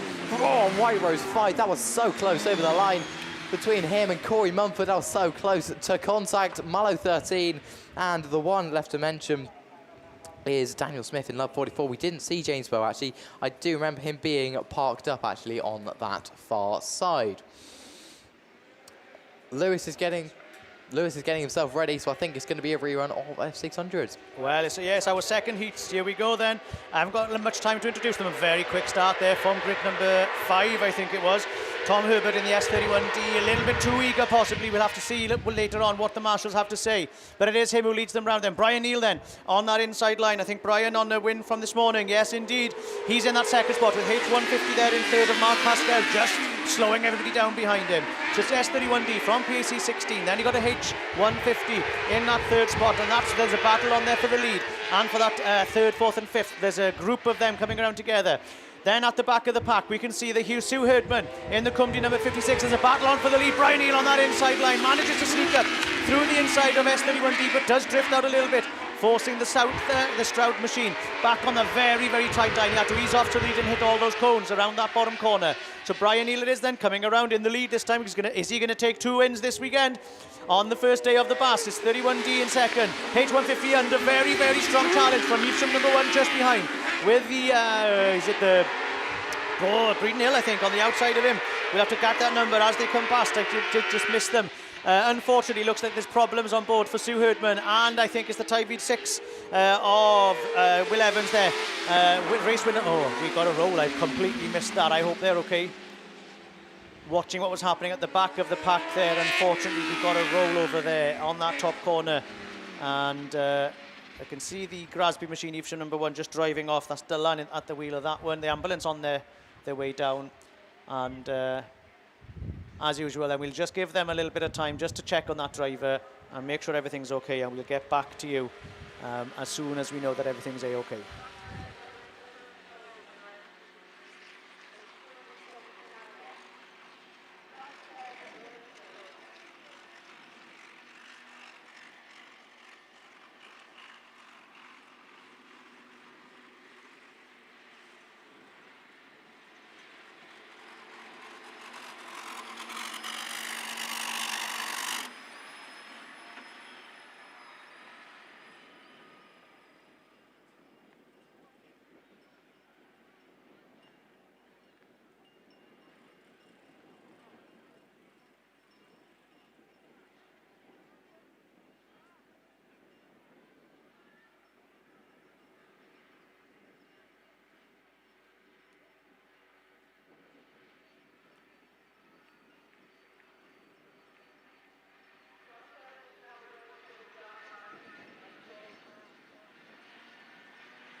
Well, it's good to see they've got that car now back on all fours, and the driver obviously safely in the car as well. Must be okay for them to be able to manoeuvre the car. So it gives us a bit of a chance just to say thanks once again, and then as we've got a little bit of time to fill, to say thank you to our sponsors of the classes this weekend. And men's class 1, ATD Rolling Road Services, and Sherwin's Cheese Company. And so that's a men's and ladies class 1s. And then we're going on to the men's class 3s. Phil Priest Transport, Shebden Plant Tyre, Shebtech Racing, your men's class 3 sponsors. And then the ladies class 3s sponsors are the Thomas Brothers, an independent family owned funeral directors. And yes, thanks to them for their sponsorship also. Men's class 5, Munster Drilling, Water Well Drillers and Mintro Auto Centre are your men's class 5 sponsors for the weekend, and the ladies class 5, Bob Green and Sons, Quality Service and Reliable Work. And you'll see all of these on the sheet that you were handed when you came in through the gates at the start of the meeting or whenever you entered the venue. Men's class 7 sponsored by R&M Motorsport Panels, and ladies class 7's T&G Automotive and Gwalia Garage Services. I think there's a second sponsor for the men's class 7 as well, which is the Kelly, I think, Kelly Transport, if I just have a look at the file here.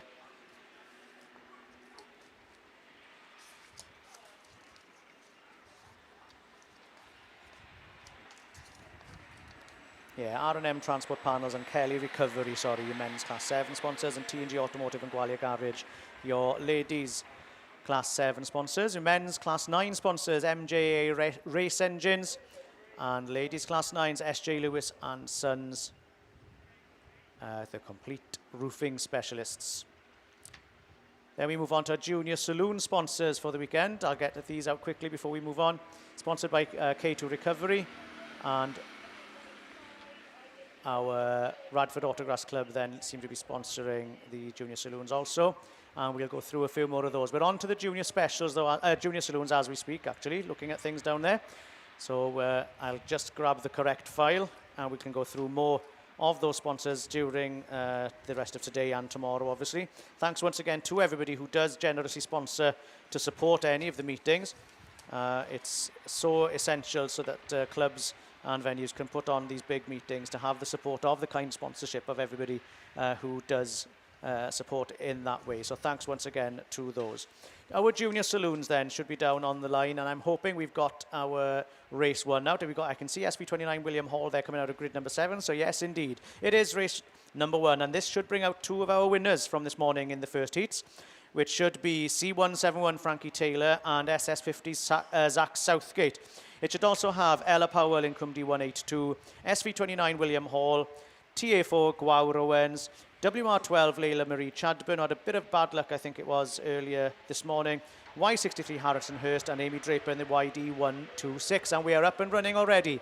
C171 then, one of your winners from the earlier heats, is one of the first to show into that first corner, with the other heat winner from this morning, Zach Southgate in the South Summers. Oh, a bit of a nudge there. Front and back of the pack, unfortunately, and I think with the cars on stop where they are, this race might have to come to an early end, unfortunately. Yes, and as I say that, the red flags are brought out, unfortunately. So that first race will go straight back into the pits, and hopefully they can come out pretty soon. I didn't see the impact there at the back of the pack, but 2 of the cars on stop there, so I hope the juniors involved are A-OK. I can see Gwawr Owens in the Tyre number 4 there, just speaking to the marshals, as I think it's York 63 then, just reversing. Harrison Hurst there, just moving out of the way to be able to drive off. Both drivers there driving under their own steam, so that's good to see. Brilliant. Anyway, on to race 2 then.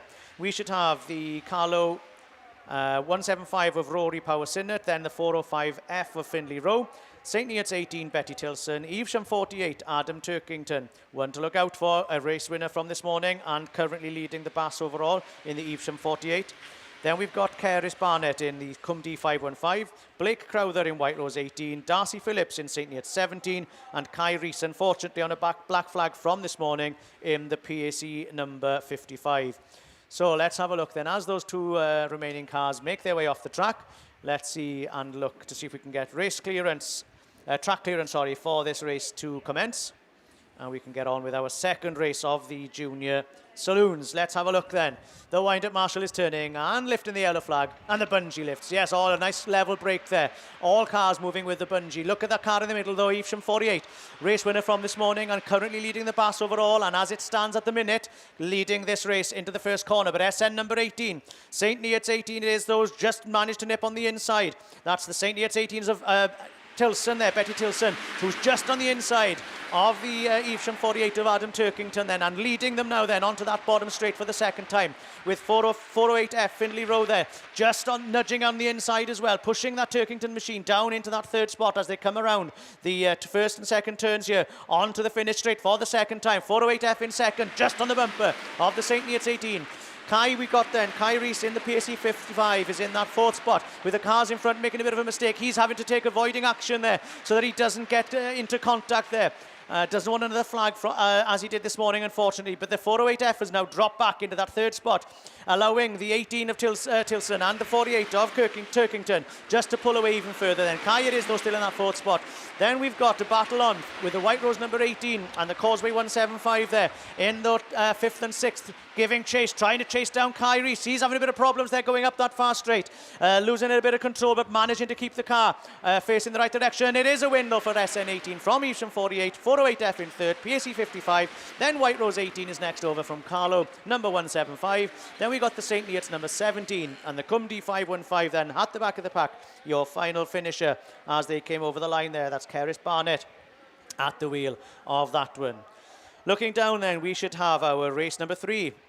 Bringing out another race winner from this morning, H10 Charlie Jones and E999 George Bolster, who had a second this morning. We should also have Harley Chadwick, Beth Pritchard, Ben Hughes, Casey Jones, Riley Blackburn and Caddy Jones in the Carmarthen number 30.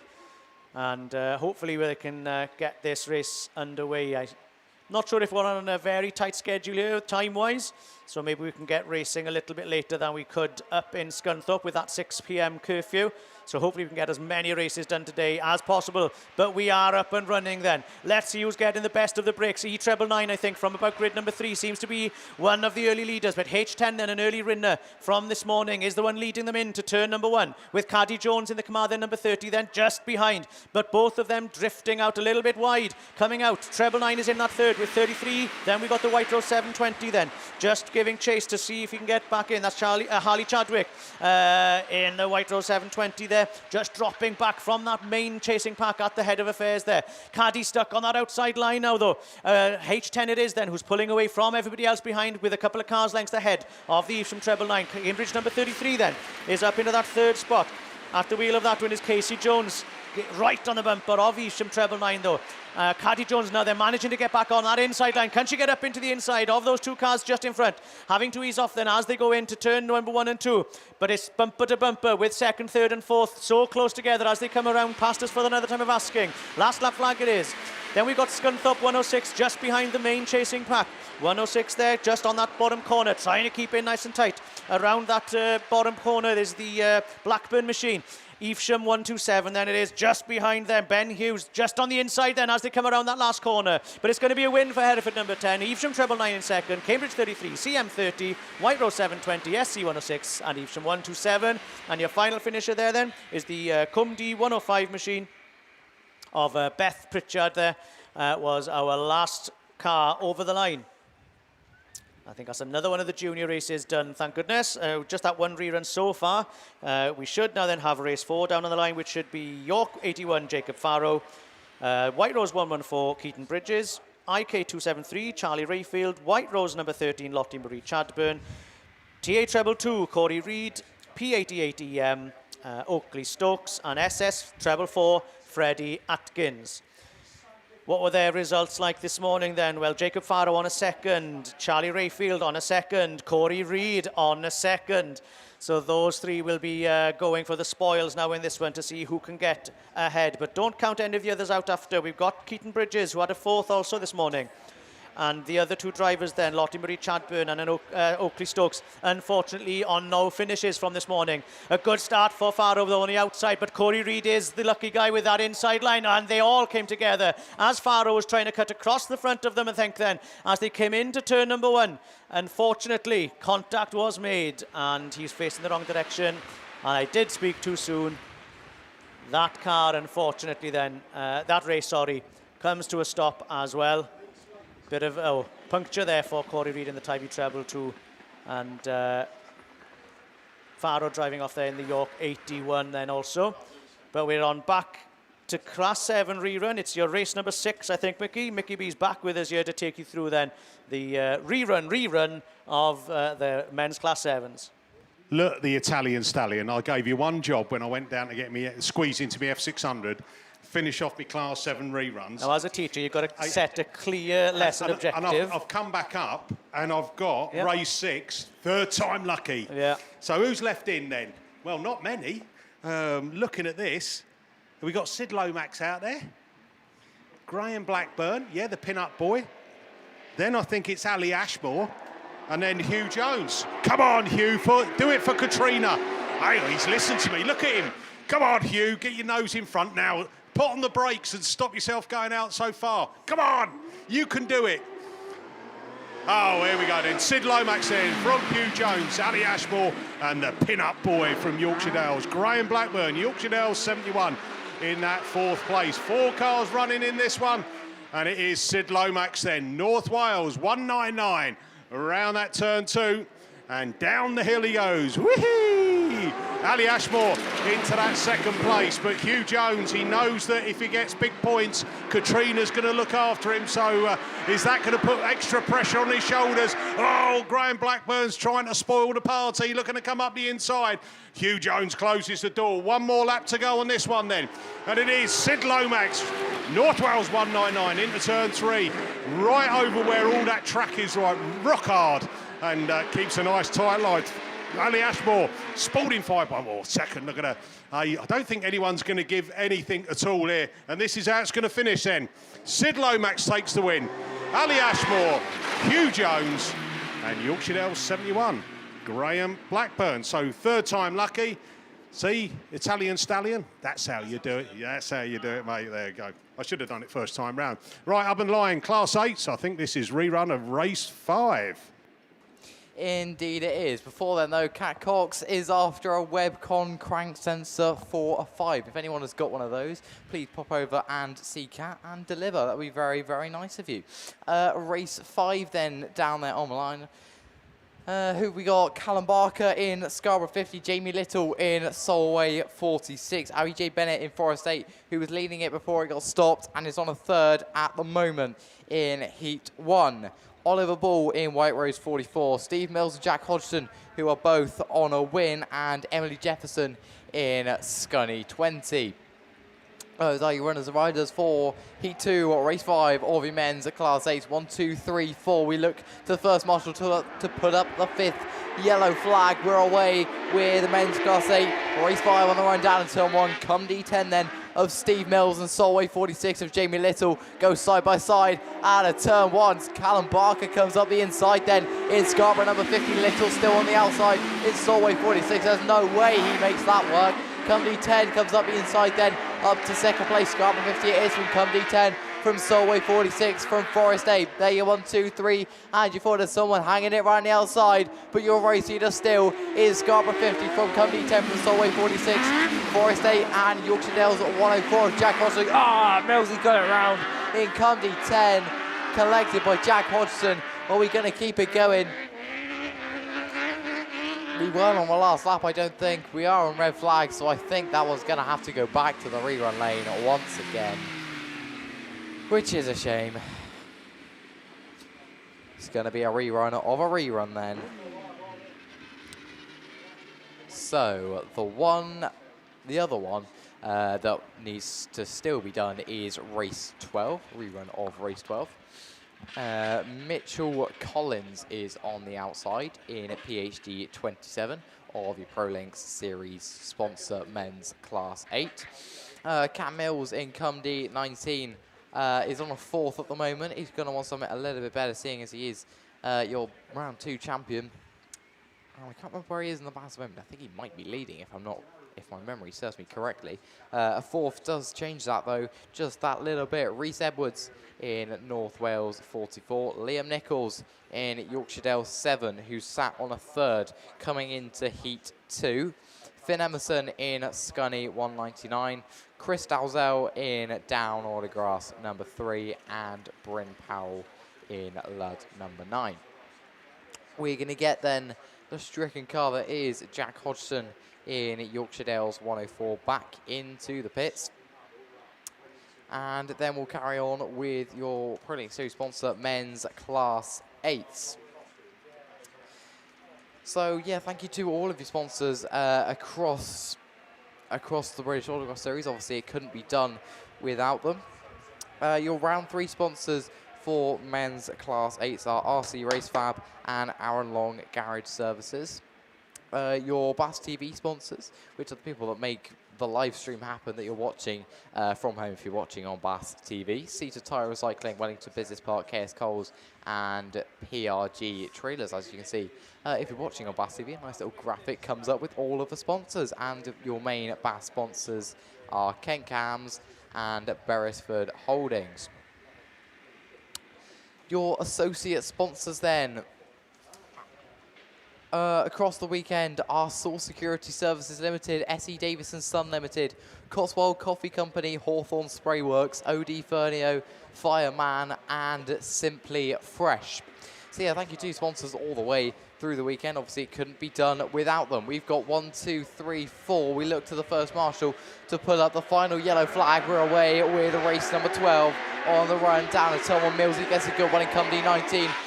He's later on the brakes than Yorkshire Dales number 7 and Liam Nichols. Nichols is on the inside. He gets it a little bit too sideways. Company 19 then is going to be a race leader. Mills it is from 7, from 44, from Chris Dalzell in Down Autograss number 3, and PhD 27 and Mitchell Collins at the back of the field for the moment, but it is Millsy then in Cumberland 19. I said he needed better than a fourth, and here we are. He's in the race lead. Liam Nichols in Yorkshire Dales number 7 hasn't got an answer for him for the moment. Reece Edwards in third in Northwest 44, these 3 away and got at the front of the field from Chris Dalzell in Down Autograss at number 3.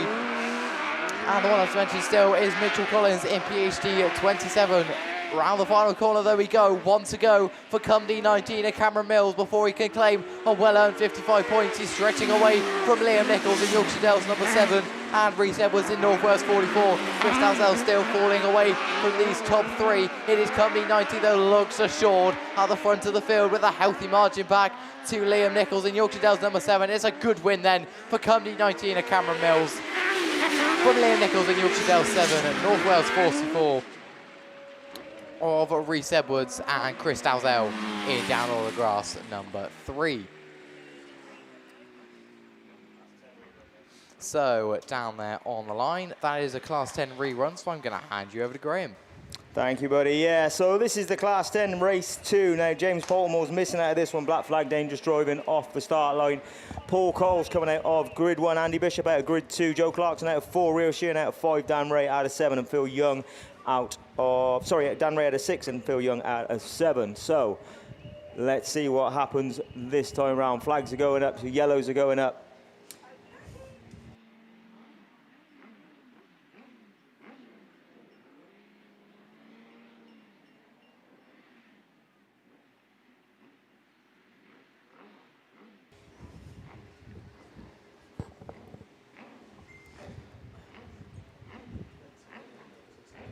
Right then, so just a quick change of marshals as we can see. This is your Phil Young Heating Services, KS Coles and Liam Evans Tyre sponsored men's Class 10 for this weekend. SGS Gas is your overall sponsors for 2026. And Rebs are rising, first corner then. She's going to do a pirouette, let's see what happens. Paul Coles again out of grid 1, has a good one. Who's that from the middle though? We'll have to have a wait and see. I think it might be Clarkson. Can he slow it down quick enough though? I don't know. Dan Ray's trying that inside line. He does. Clarkson goes out wide. Dan Ray on the inside. Paul Coles finds that inside as well. Goes to the inside of Phil Young in Evesham 23. It is Clarkson round the outside though. And MA40 on the inside. 48 on the inside. He just nips at the inside. And Clarkson goes wide and allows Coles so he's gone from first to third. Now can he just nick it back on the inside? Try and get that car around us. Another lap complete as they come through. This time it's going to be Dan Ray and MA48, SS9, S292 wide. Phil Young is normally a master in the polish. Gets on the inside of Clarkson. There's a cone gone there for Rio Sheehan, but no advantage gained. Down the back straight they go then. Dan Ray took a cracking result over at Scunthorpe a couple of weeks ago. Now looking to do the same again. Last lap flag time. MA48 from SS9 Paul Coles. Evesham 23, 292 wide. Rio Sheehan at 44. And issues again for Bish at the back of the pack in the inks of with one car. The last corner then, corner 3 then, into corner 4 as they come down for the checkered flag. And it's going to be a win for Dan Ray then. MA48 takes the win. Paul Coles SS9 from Phil Young in E23. Clarkson 292Y and for PAC 44. Well done you Class 10 guys, done and dusted. Another Class 10 heat. This is the Lance Bowen one. And Bish does get the car over the line to pick up some valuable points for that one in YS1. So race 4 then, this is the Lance Bowen was on a win this morning. Mark Pascal was on a 3rd this morning. Carl Morgan was on a 2nd this morning, but I think I heard that Carl Morgan was blacked out of this one. So we'll have to just wait and see if he comes out. Carl Best was coming out of grid 1. Craig Beaumont was coming out of lane 2 in C125. Pascal out of lane 4 in H250. BC22, Lance Bowen, Kelly Bishop, YS37 out on grid 8. So a bit of water gone down just on them cones, and they started to move the cones out now, as you can see, and just stretch that that track just on this pits bend. Not done it on the top bend as of yet. I expected that to be a little bit further out over the course of the day, to be fair. What are we at? 5 past 6. We've got 4s, 6s, 9s. They're what? Okay, so there's an announcement that they're going to try and get through as many of the ladies' classes tonight as they can as well. So, good news. That'll take us nicely up to 10 o'clock when the proper game is on, and we can sit and watch that. 3 lines on. My in Radford had I. Jesus. We apologise for the interference. It'll get sorted out for later on. Very good, very good. Right then, as I say, there's plenty of water gone down. It doesn't seem to be phasing the track too much at all, though, does it? So, what we got sat down on the start line? Who's out on grid 8? As we say, Kelly Bishop, I think she's running a pair of Kawasaki's. And Lance Bowen, he's running up here on Yamaha flat planes. Now, he's managed to put this grip down fairly well with these flat plane cranks. And he's had a win again, as I say, this morning, which is pretty good for Lance on polish, we'll see. Made it to the Nationals on his home venue in a couple of weeks' time, so don't forget to put that in your diary. First weekend in August, we're off down the Border Counties on that fantastic venue and that fantastic track to, I think they're selling priority parking spaces again this weekend. Am I making that up? I think they got a few left, I think they were saying. So priority parking space is still available. I think they had 500 spots, which is good for a 440 car Nationals, isn't it? So pretty good going. But right then, water barriers into the centre. We're going to have a look through what can we do then with you Class 10s, boys. Let's get you done and dusted at 10 past 6 in the evening. Who makes the start? Pascal makes a decent one in the middle, but it is Lance Bowen then putting the power down in a better way. BC22 then into the bend, backs right off. Of course, we've just seen him go out in the 8 as well, so we'd have been keeping an eye on that. Beaumont's trying that inside line though. Lance does get the power down. BC22, C125, H250.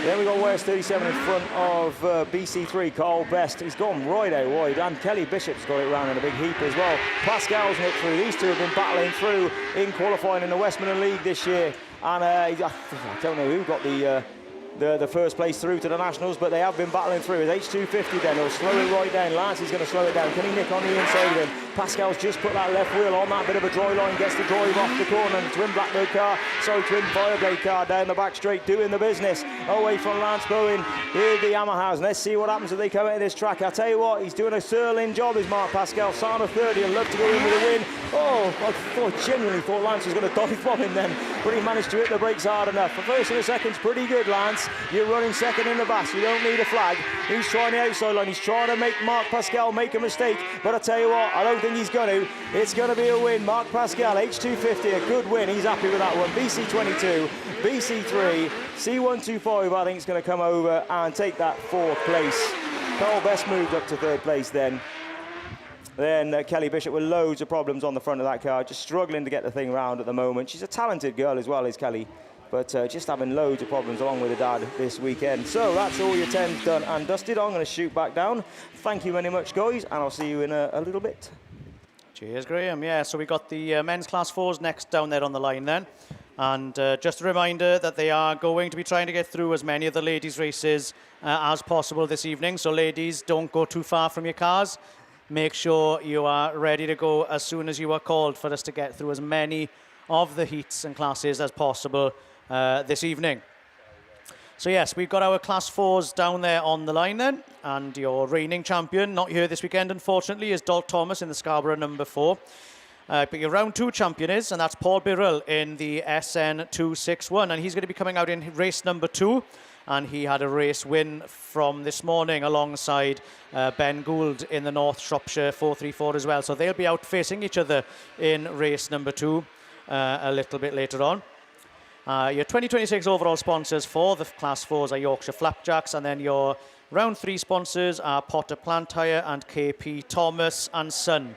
So thanks, as always, once again to all the sponsors who are kindly supporting this Kent Cams and Beresford Holdings round 3 of the British Autograss series. So who do we have out in race number 1 then of your men's Class 4 second heats? We should have White Rose number 50, Tony Clarkson on the 6th from this morning. Colin Attrill coming out of grid 6 on a 3rd from this morning. David O'Leary, Carlo number 144, had a 4th this morning. Tony Appleton, Scarborough number 4, had a 7th. Trevor Cusack then in the Marlow number 5 had a 3rd this morning, and Cusack currently lying 10th overall.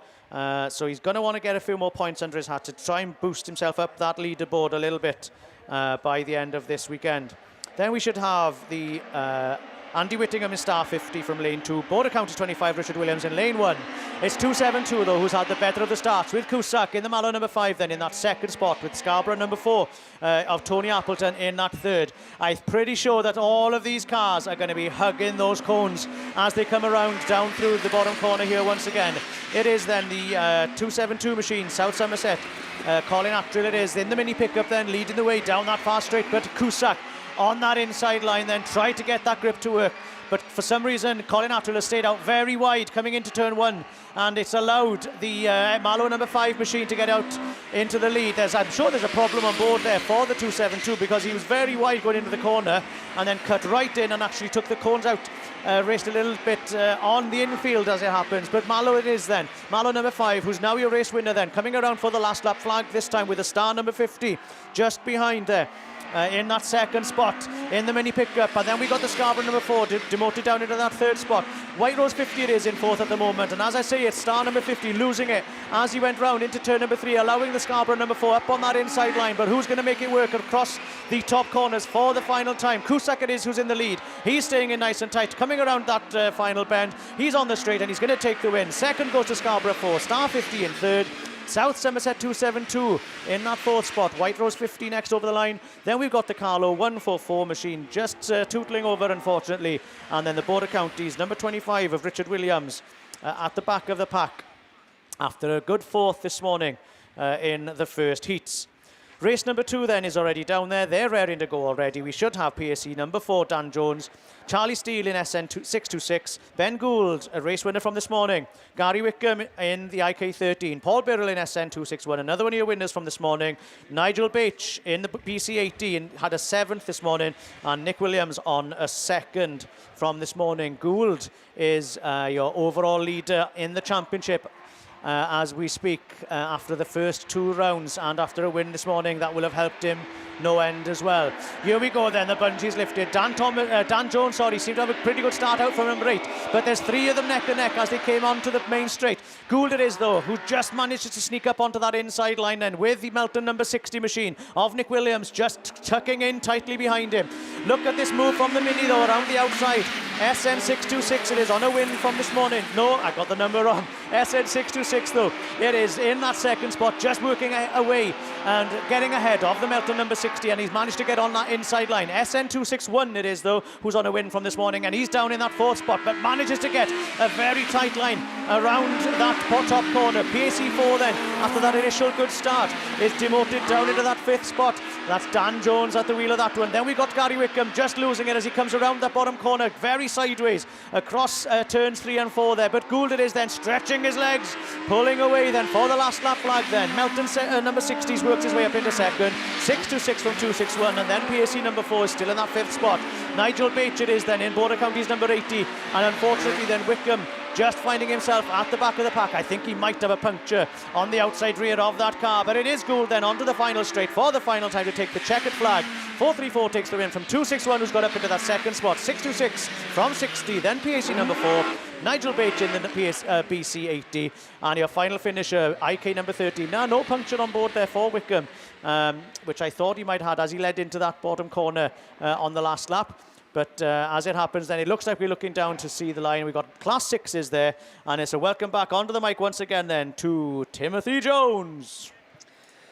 Yeah, thank you, matey. So, yeah, we're back on with the second round of qualifying, excuse me, for men's Class 6s.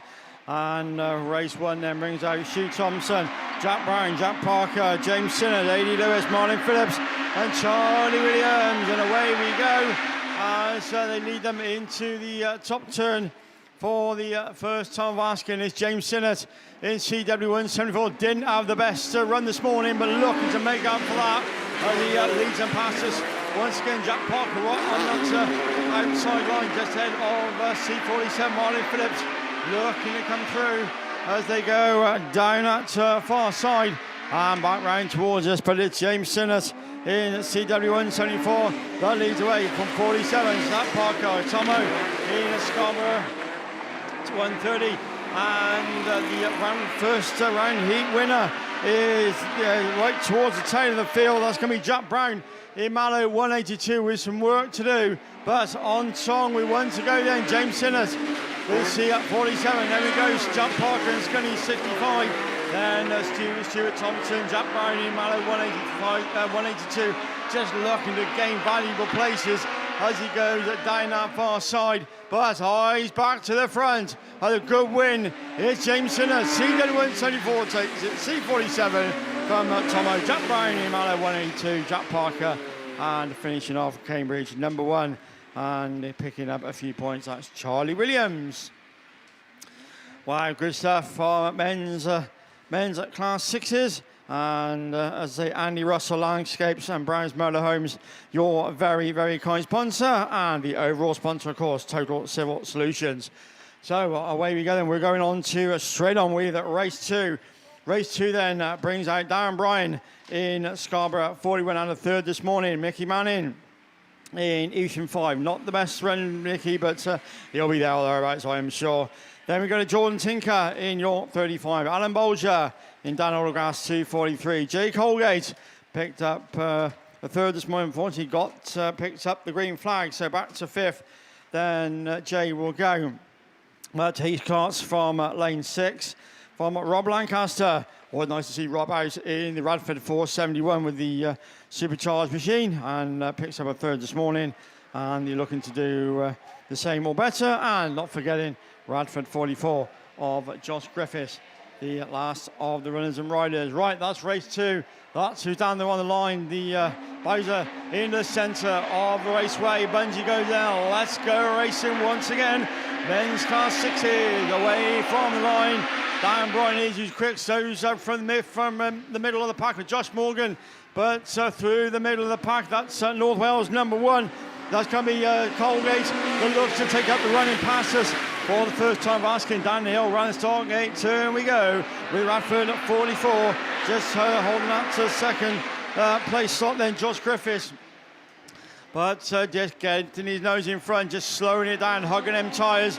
It's North Wales, number 1, Radford 44, Daniel Route 243. Then we go to Darren Bryan in Scarborough 41, that runs in at top 4 position. Then we go to Tinker in York 35 and Rob Lancaster in Radford 471. But back to the leader once again. We go with one more lap to go then.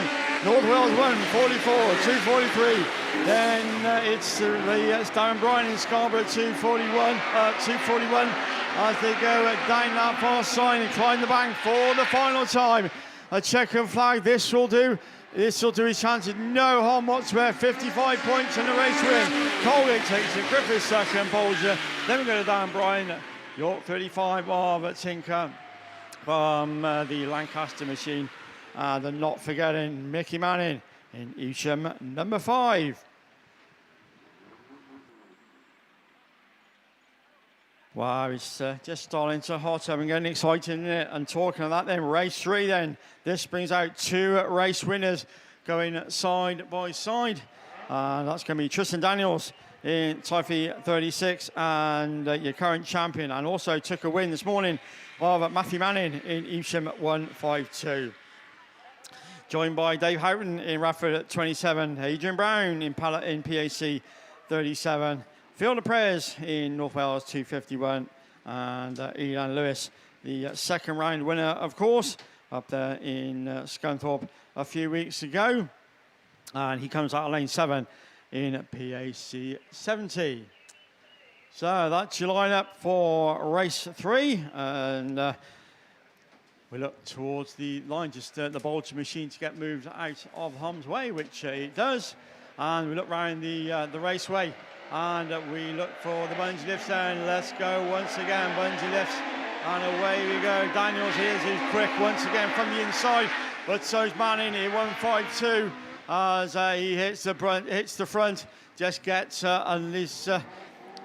his nose right to this, stuck to them tyres. 152 it is then. Type 36.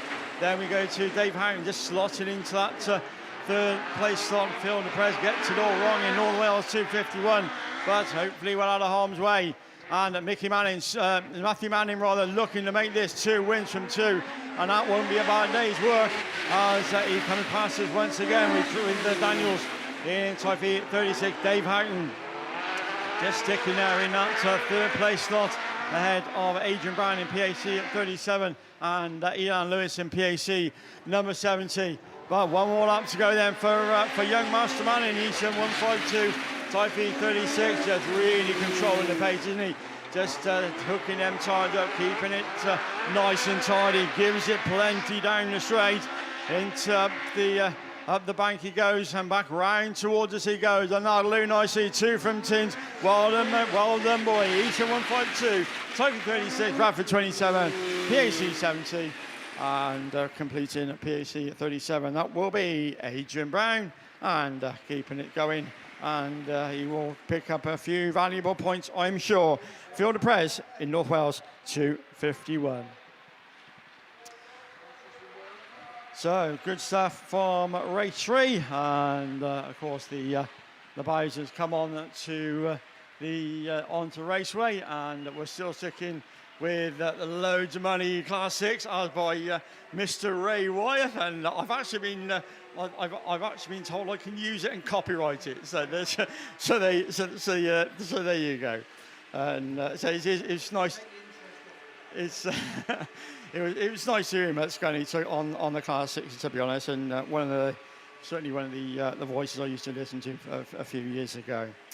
But race 4 then, and we'll let them just soak the track and do whatever they got to do, because the first round heat, when it comes out of this one as well, the national champion Ollie Soul is certainly at 668. Richard Jones, Mad Mush in Cumdy to 79. Dave Gilder in Radford at 61. Todd Harwood with the little Lupo in Sydney at 273. Adam McCready in Down Autograss 171, and Shane Jenkins in Radford at 205. So that's your lineup for the last schedule race of men's Class 6s. Let's say Total Civil Solutions, your very, very kind overall sponsor, and Andy Russell Landscapes and Brown's Mobile Homes, your very, very round sponsor. And not forgetting the main British Series sponsor, of course, Kent Cams and Beresford Holdings. Our massive, massive thank you to everybody who's sponsored. The sponsorship really does help us do obviously what we do, and bring you all the coverage. Well, if those of you who don't or can't get to the track, then of course another big addition over the last few years has been the BAStv, and I tell you what, that has gone down absolutely a storm, and it's just getting bigger and better and better. But we'll talk about that in a minute. But because the last run, our men's 6s gets moving and gets underway, and Jenkins it is who's quickest that way. Oh, we got Mad Mush, all sorts of square way Holwards involved as well. Somebody square wheeled. That's got to be the Irish machine. I think that's the McCready machine. So not quite a straight run of 4 out of 4, but we get red flags on race 4.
So yeah, it is Adam McCready here in Down Autograss 171 that needs the tow back to the pits. So they'll go back, and we'll see them a little bit later on for the rerun. But for now, we're just leaving the men's Class 6s, and we're moving onwards and ever upwards with the stock hatches. And just going back to, of course, the British, the BAStv. And it's been an absolute revelation over the last few years. And I say those of you that are listening at home and looking to can't get there or whatever, then we are massive thank you to SITR Tyre Recycling, Wellington Business Park and Kies Coles, and of course PR Traders for their very, very, very kind sponsor of the BAStv. But we're looking for, we're going to stock hatches.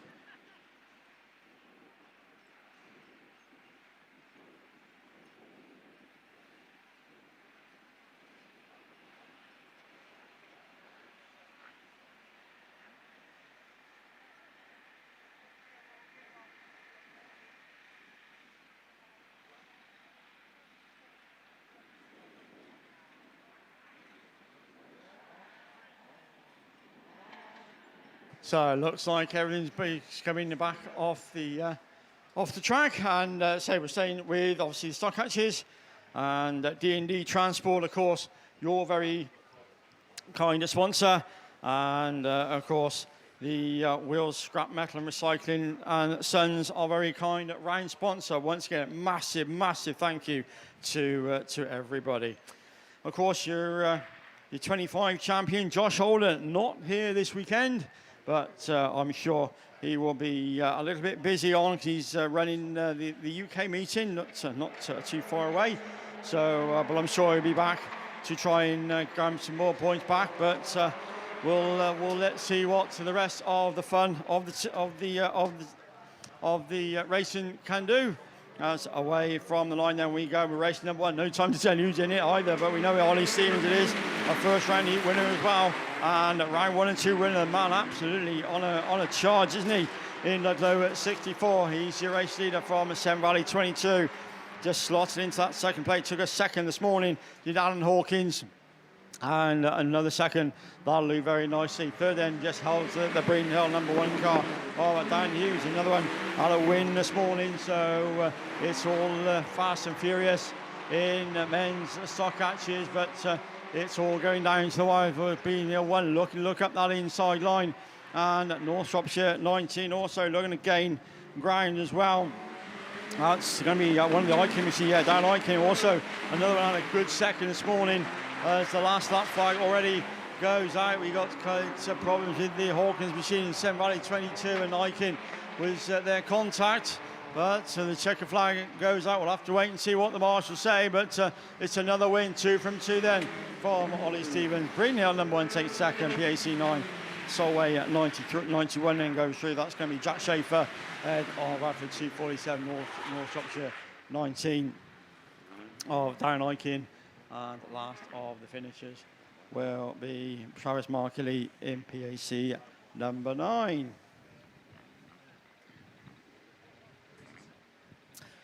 Right, race 1 done and dusted, and we look towards the line, and race 2 already assembled, waiting to go. That will consist of Jordan Regan in Breen Hill 25, Jamie Malin in Evesham at 69, John Cosby Mallow number 4 for Melton number 4, Cameron Pittman in Evesham 4, Neil Reid in Tyre 221, Ryan Owen in Radford at treble 4, and Ian Smith, last but by absolutely no means least, in Spalding at 208.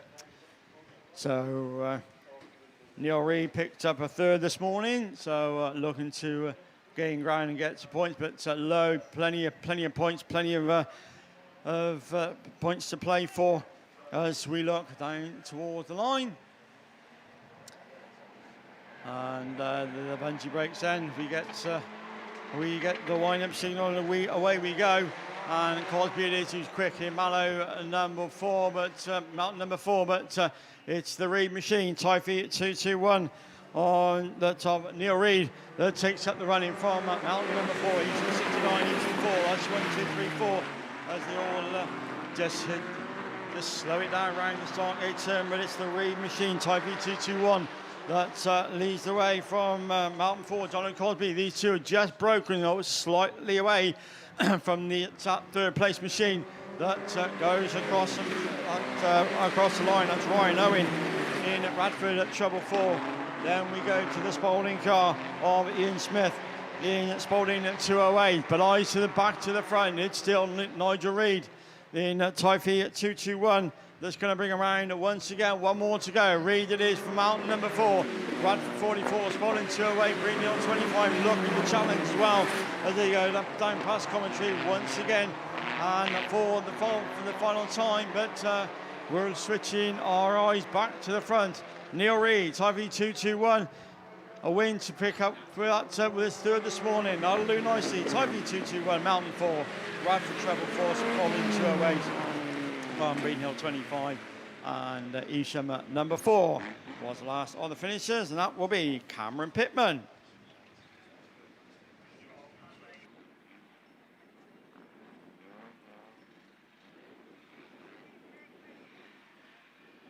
Right, that's race 2 done and dusted. So let's see who comes out in race 3. Race 3 then brings out Logan Gardner, who picked up the second this morning in PAC at 22.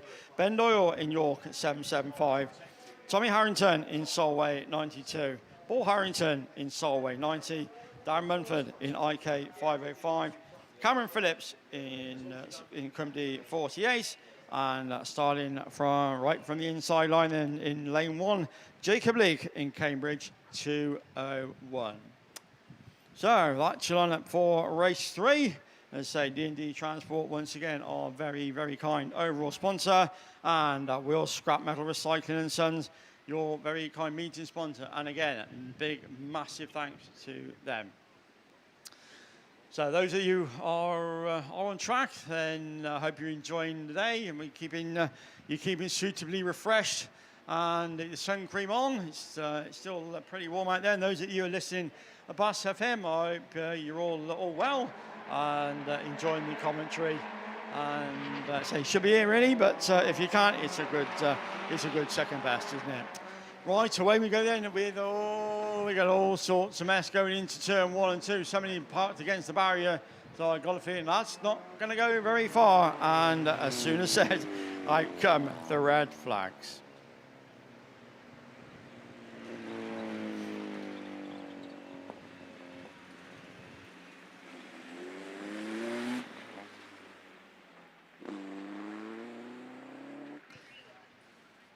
We were doing so well, but no, might come back up to go at some point, didn't it? But we look towards the line, and we're still sticking with the stock hatches. Yes, we are. Race 4 then is what's on the line by process of elimination, and I'll tell you what, this has got some quality in it. As Robert McElroy, the first round winner this morning in Autograss at 25. Michael Aiken in North Shropshire 192.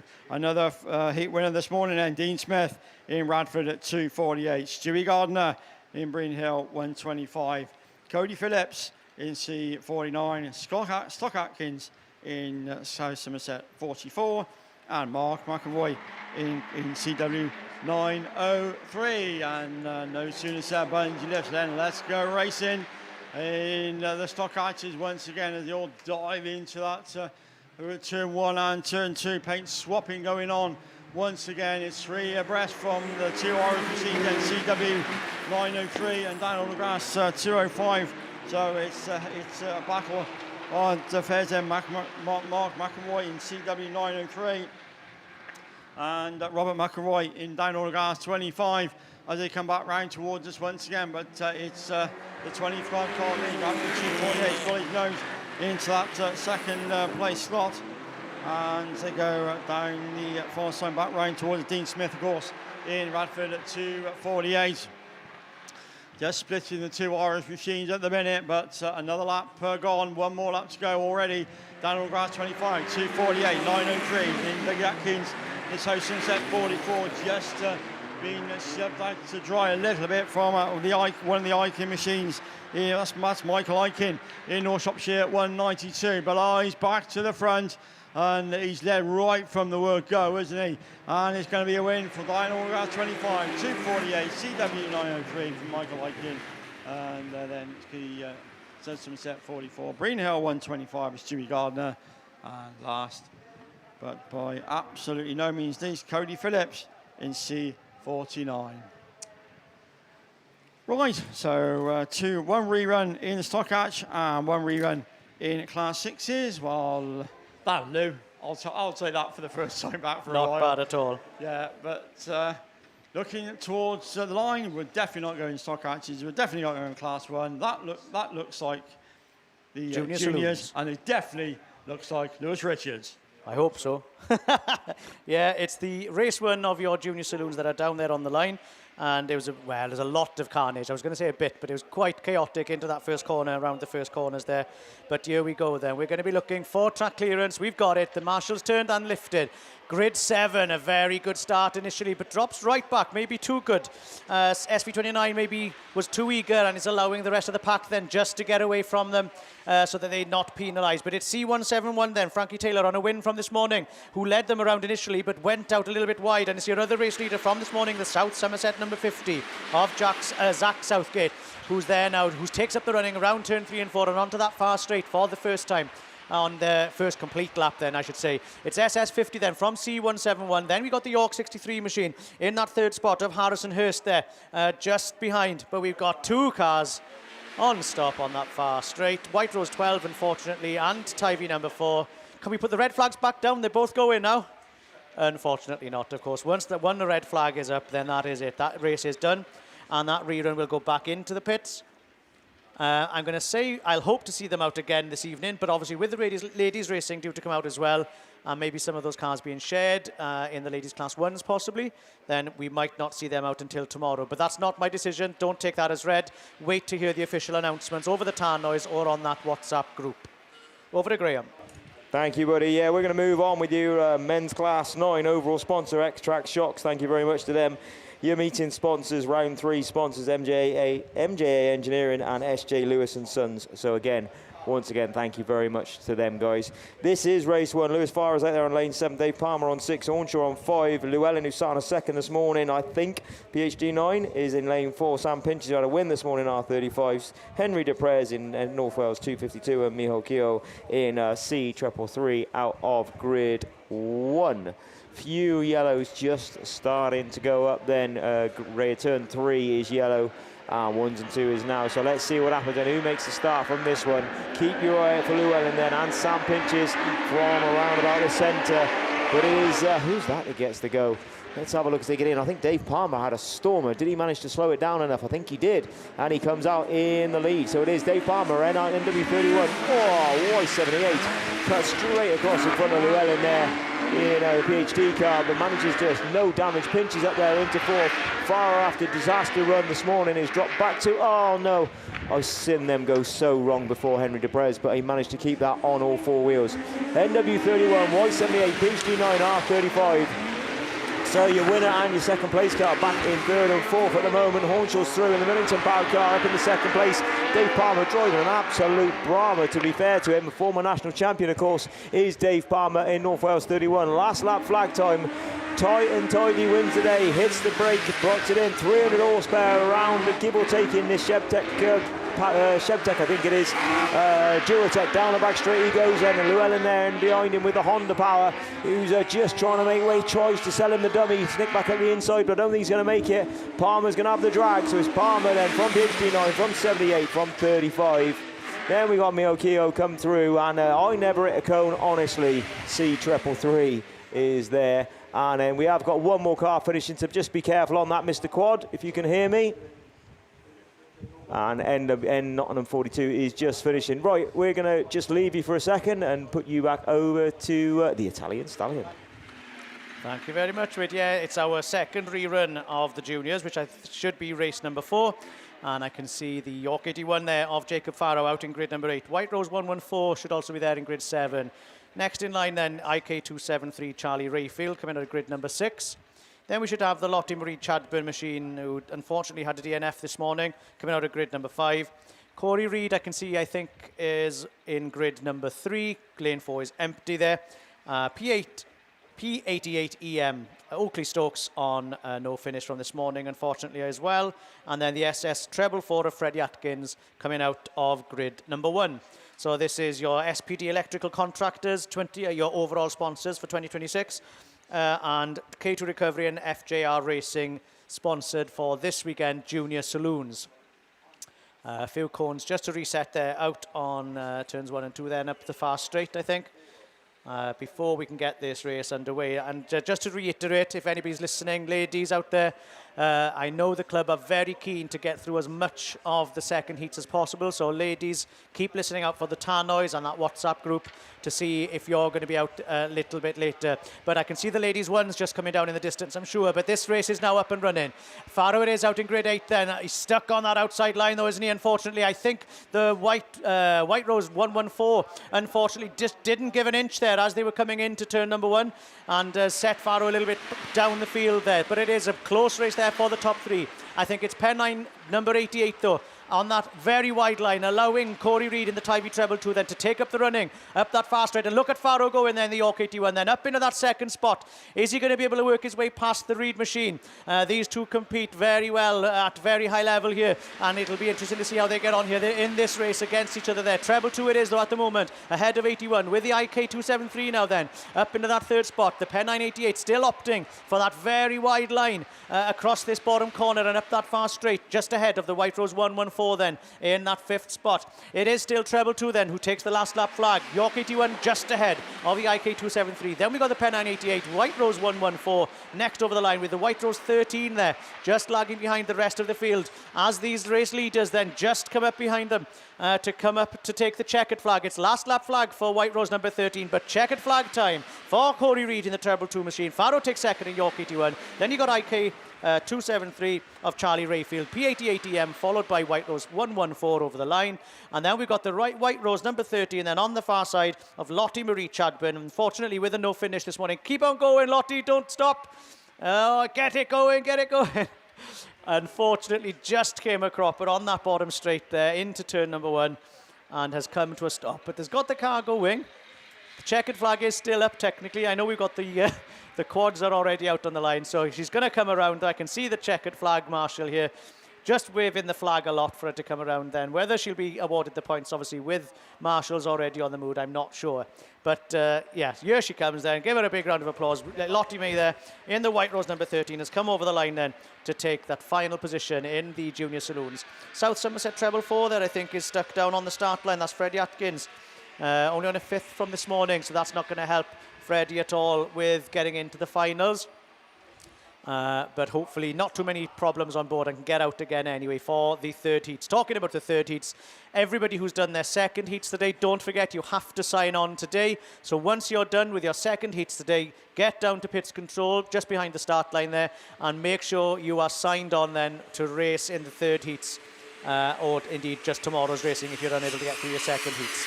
As the Bowsers are going round, I can see Finn is poised, ready to take you through the next races down the line, and I think it's some more of the Class 8 reruns. Thanks, Lewis. So we're down to just 5 of them now. On the inside, we've got Emily Jefferson in Scunny 20. Yorkshire Dales 104 of Jack Hodgson is also there. Steve Mills is out in Cumdy 10, as is Ollie Ball in White Rose 44. Jamie Little in Solway 46 and Callum Barker in Scarborough 60. Steve Mills had a win earlier on, but he's been blacked, so I think that might just be him out of the semi-final as well. Jack Hodgson's on a win in Yorkshire Dales 104, and Abby J. Bennett is on a 3rd in in Forest number 8. We've got 1, 2, 3, 4 yellow flags. We look to the first marshal, who does the Abby Juggins pirouette, hammer away with the 5. That are in race 5 on the run down in turn 1. Jamie Little gets the best of the breaks. Scarborough 50 goes with him, but it is Solway 46 that gets the best of the runs down to turn 1 as they come past Coventry. Then it is Solway 46 from Forest 8, Scunny 20, Yorkshire Dales 104 and Scarborough 50 at the back of the field for the moment. Hodgson looks to the inside of Emily Jefferson in Scunny 20, but Jefferson finds the grip all the way on the outside. But these two have fallen away from your leading 2. It is Jamie Little in Solway 46. I think he's just raising for overall BAS points unless he gets 2 wins, but he's going the right way about it. Forest 8 still on the outside in second place. Sure, she can't find some grip all the way out there. I think Little's just put a little bit of a gap on her then in Solway 46. Your race leader is Jamie Little from Forest number 8 of Abby J. Bennett. We then go down to Emily Jefferson in Scunny 20. As they come past commentary though, it is going to be Solway 46 with 1 to go, Abby J. Bennett with 1 to go, and Jack Hodgson with 1 to go in the Yorkshire Dales at 104. Scully 20 falls back to 4th place. Emily Jefferson gets it round the final corner though we go with Jamie Little in Solway 46 to take a well 55 points. A second and a third isn't a bad day's work as well for Abby J. Bennett in Forest number 8. Third then for Jack Hodgson on a win and a third, also not bad points at all. And your final finisher will be Scunny 20 of Emily Gill. Emily Jefferson, should I say. I think that's me done though for the weekend. For today. And Graham's making himself ready, so I'm going to hand you over to Graham.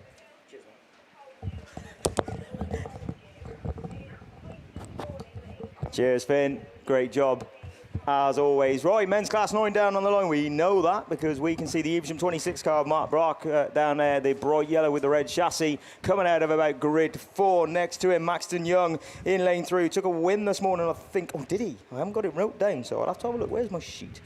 I haven't got a class 9 up-to-date sheet, which is a bad organisation, I think. But nonetheless, let's have a look then. We've got yellows going up, have we? Yes, we have. We'll look down to the start line and run through it then. ARC3 had a second this morning. James Uston coming out grid 2 had a win this morning. Aaron Richardson is ever fast. Callum Allenson had drastic luck this morning as well in the YD34 and was out on the top corner. Is he down there, lane 5? Yes, he is. He's right next to that arm car on the far side, as you can see. Let's see what he can do then in this one. He needs some points. Away they go then. Who makes the start? Seagraves from the outside. He's got that dry line nearly all the way down. Oh, there's rubbing and racing, and I think that's Hesse. Got broadside halfway down the straight, collected with Barker. We got tires all over the place. Now, Head Hesse has got it going, so fair play to him. And maybe we'll have a look at that back on the camera room. But there's still lines around this track. And I'll tell you what, Seagraves come from grid 8 and is now in the front. So he managed to find his way round. Get tight and tidy, Lee. You can see where the dry line is. He'll pick that dirt up as he comes out. ARC3, the Vauxhall Power, doing wonders for him. Then we've got SP514, Barry Ashmore. Callum then is in 3rd place. Barker, and I think Maxton Young then in Y49 it is. Red flags then. Yeah, thought it might be. We would love to tell you why it's red flags, and I'm not going to keep whinging about it, but we desperately need a radio up here for tomorrow, so we're going to be first in the queue to get that tomorrow. Class 9 then, that goes back for a rerun. And we're going to continue with just the 6 cars coming out. Gibbons, Ben Gibbons, LM18 coming out of lane 8. Lane 7.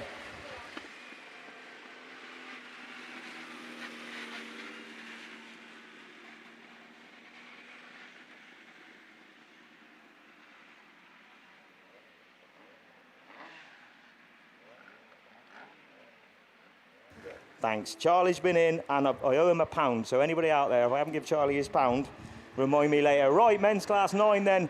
Third race, sorry. Let's see what happens this time.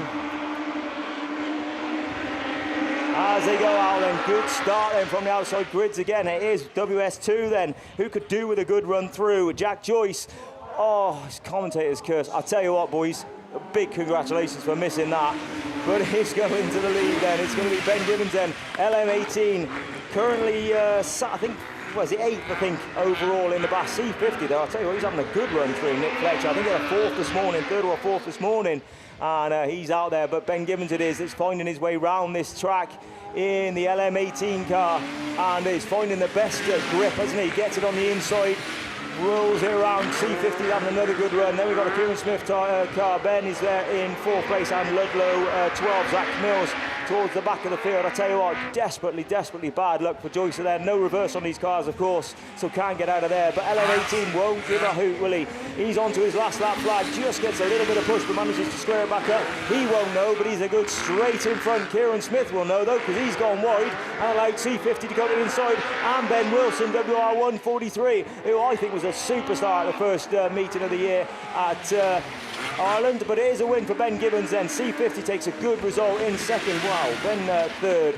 Then we've got the, what do we got on the start line there? Then we've got the Kieran Smith car, Ludlow 12. And that one is done and dusted. So, well done, Class 9s. Move on to the next run then, and the final run. Mike Lydiot's going to try his luck again after a C50 got so excited he did an extra lap. 309F there, Mike Lee, that's got out of lane 8. Now, he didn't complete his first run, and that is his first BASS round back in about 13, 14 years, I think it is. Joycer does get going in WS2 after such a promising start. Andrew Adams, again, stalled it in the first corner, absolutely anchored on the brakes, stalled the motor. You saw the puff of smoke as he hit the start button and got her going again. And luckily for him, the Duratec spun into life and got him going, but he didn't have a good result. Adam Robinson did, back to winning form in NS71. Michael Bailey didn't even leave the start line, so let's see if he can leave the start line this time. Marcus Miller, 3, and WW144, Neil Tivey will be looking for a good result coming out of lane 1. Tivey is, he's right in amongst it, but it is the Radford 8 car of Andrew Adams who gets in. He's gone too hot though. Who's that coming up the inside? I'll tell you what, it was close, wasn't it? But Tivey's on the very, very inside. Just on the outside though is Tonto, TM31.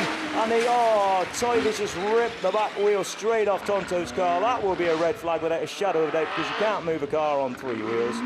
Mike Lydia out the way, and poor old Tonto, absolutely no luck whatsoever. One of the nicest men you'll ever meet as well. That's going to go back for a rerun. Right, gents, what have we got now? Are we on to, is this a junior saloon or ladies ones? We think it's ladies ones, which means Raimondo's going to take you through these. Oh, it is a rerun, sorry. The little Italian stallion with a beautiful voice, I may add, got it wrong.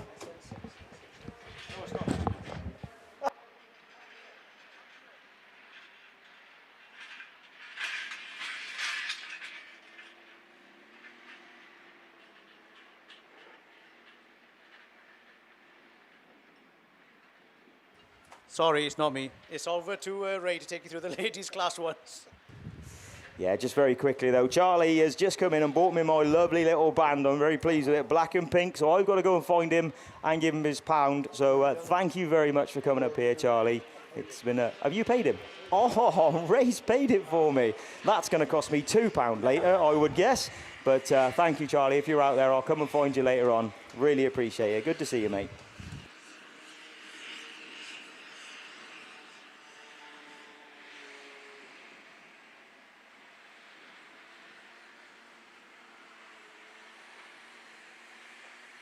Right, yeah, ladies ones on the line. We'll plug their sponsors today. Looking through the sheets. It's round 3 sponsors is Total Civil Solutions Limited.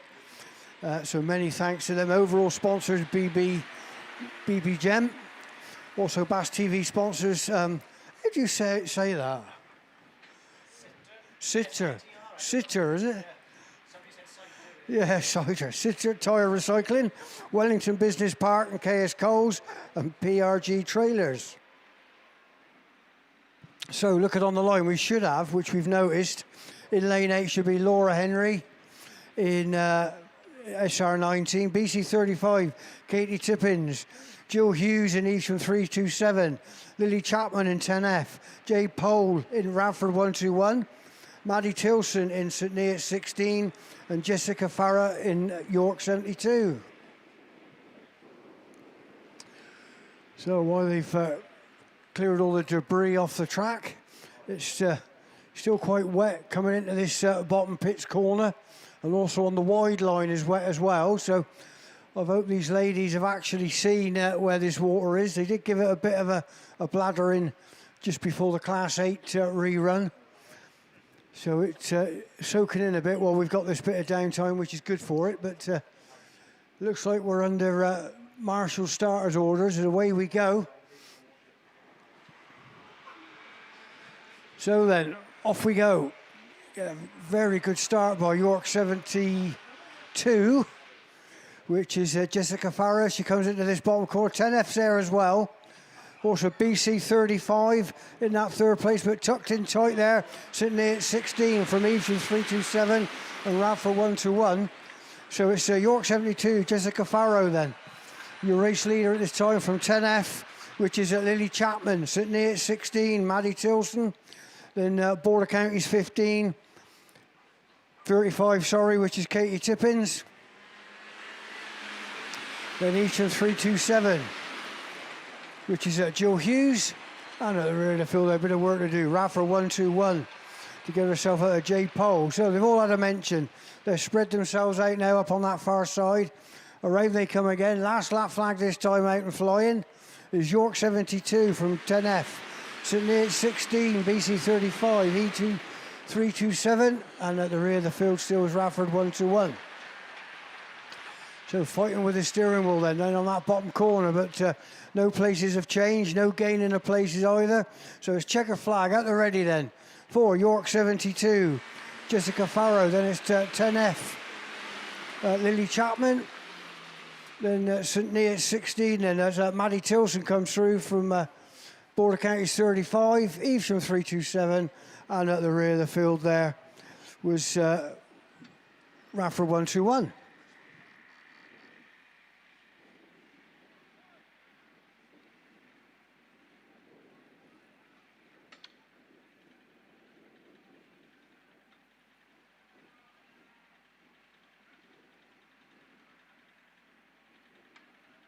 So just to keep us on our toes here, it's late in the day, is that we've now got junior 600s on the line. So I can only see 4, can I? There should be 5. So I can only see 4 out there, but is it BC4, Sean Bradford? I think he's in lane 6. He is. He's on 55 points. With S14D Levi Phipps on 45, so they've all got some work to do there, but Sean Bradford then, side by side with White Rose 1, which is Denver Whitehouse, who's on 36 points, or is it MA1? MA1, Dara Road, which is 28 points, it is MA1, then it's White Rose 1, then it's S14D. Levi Phipps with Sean Bradford, Border Counties 4 then. We'll call it the new Evolution Special. A lot of guys don't like this engine, but it's come along, it's nursed itself, it's earned its place in Autograss. No, that's not the engine I was thinking of. Shut up, Ray, I don't know what you're talking about. BC4 is obviously 600s. I thought it was the Ago, or the Igo, late in the day. So, Sean Bradford then, the BC4 from MA1, White Rose 1, and S14D. So away they go again up on that far straight. Sean Bradford in Border Counties 4. From MA1, Dara O'Rourke. All on the checker flag now in the 3rd spot with White Rose 1, which is Denver Whitehouse, and at 4th place at the rear of the field is S14D Levi Phipps.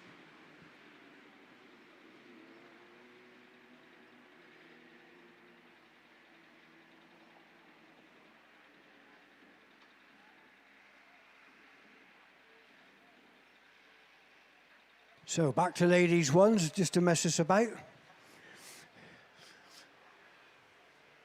We should have TA20 Laurie Davis.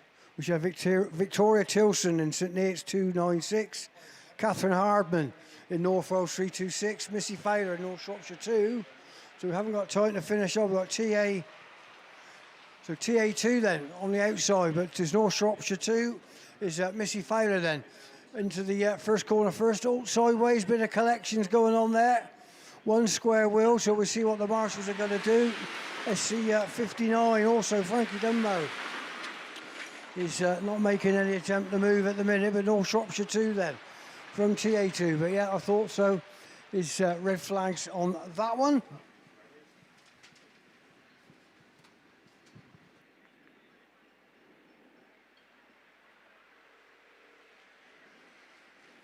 So they make their way back to the pit. Just hope that the ladies involved in the incident at the top are A-OK. So Frankie Dunmo is still down at the bottom, whether she can't get it going or just talking to the marshals there. Looks like she's going to get a tow back. But we're looking back towards the start line.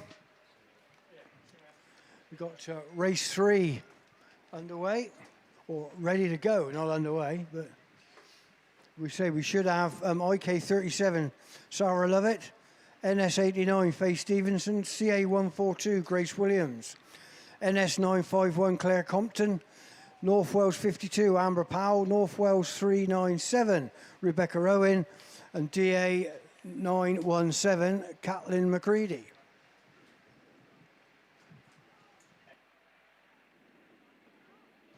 So while they pull 59 into the centre of the track, looks like we've got track clearance.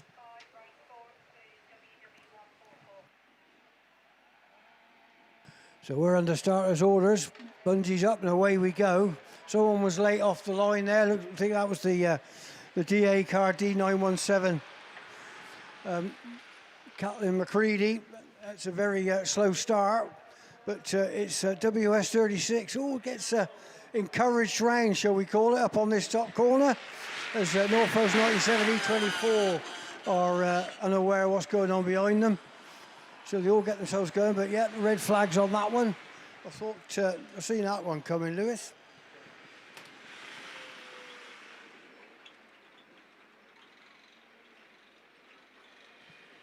So I know I'll let you borrow me loads of money earlier on, but this is a Cutler Bob racing, this one on this class one. Class 2s, is it?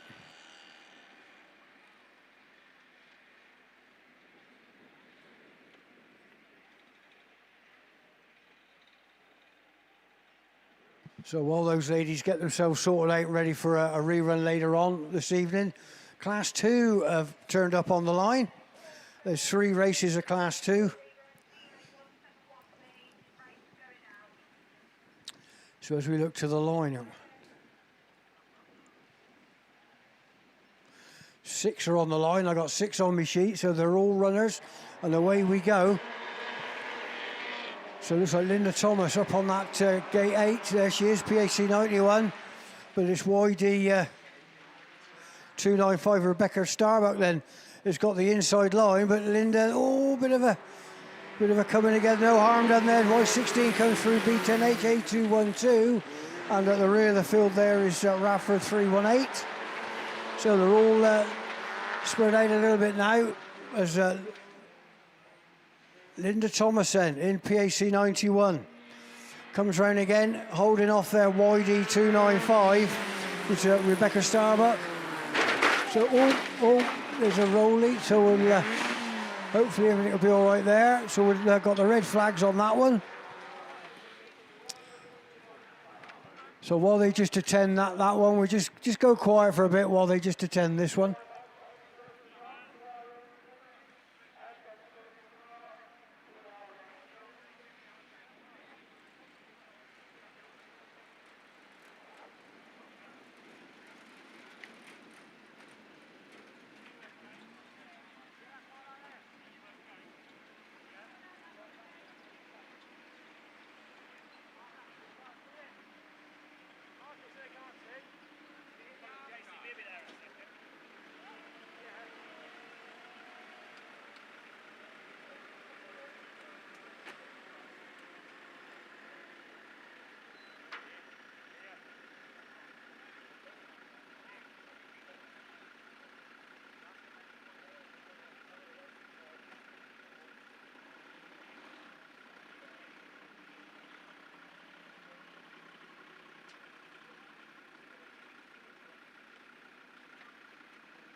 So a big round of applause then, guys, for these ladies and all the help there. They've stepped out and walked away, which is great to see. You know, the cars can be repaired at a later date, but it's great to see that these guys can get up and get out and walk away. Brilliant.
So as they transport A212 into the centre there, I did receive some information that Radford 318 receives a black flag for that incident. So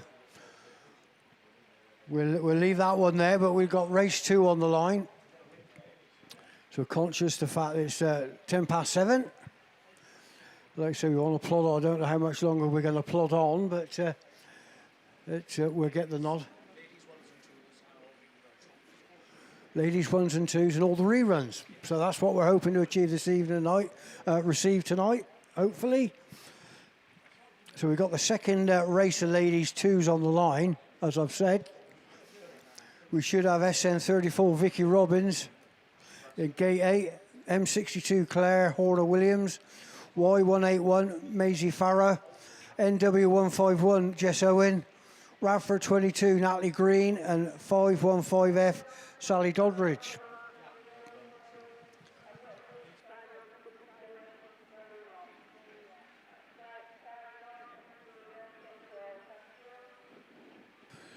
So a big thank you to all the sponsors this weekend for all the classes that's been sponsored by yourselves. Very, very much appreciated. We're doing our best and remember to mention you all through the day, but we'll promise to do better tomorrow. But in the meantime, York 181 then gets a good drop there from SN34. Vicky Robinson. Vicky takes him into the top corner then. Pops out first, and then the race is on for second place between M62, Claire Horner Williams, and Y181, which is Maisie Farah. But Maisie got the pole then coming out of that bottom corner. We also got North Wales 151, that's Jess Owen. Then we got 515F Sally Doddridge, and at the rear of the field, Radford 22 Natalie Green. So the field all spread out now, but St Neots 34. Vicky Robbins now pulling away from the rest of the field. Claire in M62 and Y181. Maisie Farah having a race of themselves back here in second place. North Wales 151 comes through, 515F.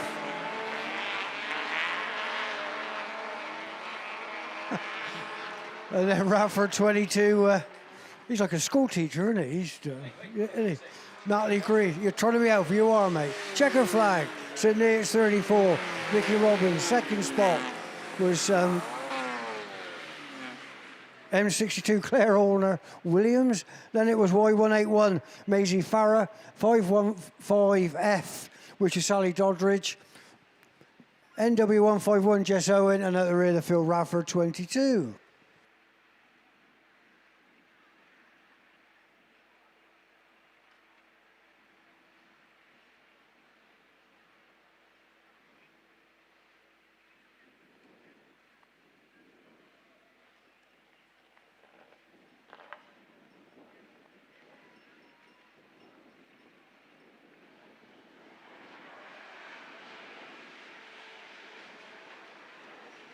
So away we go then. Ladies ones again now. This should be the final. We've got 2 reruns to go, but oh dear, I spoke too soon. I gave him the curse.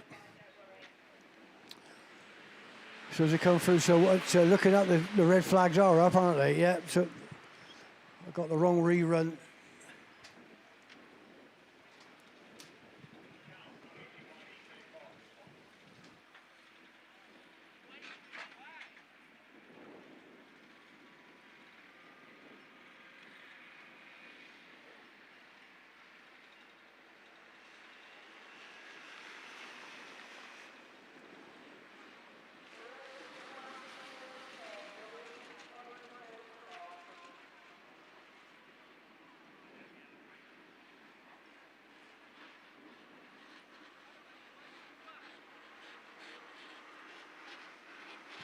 Right, so yeah, thank you, Mr. Wyeth, and we're going on to the rerun of the men's Loads of Money Class 6.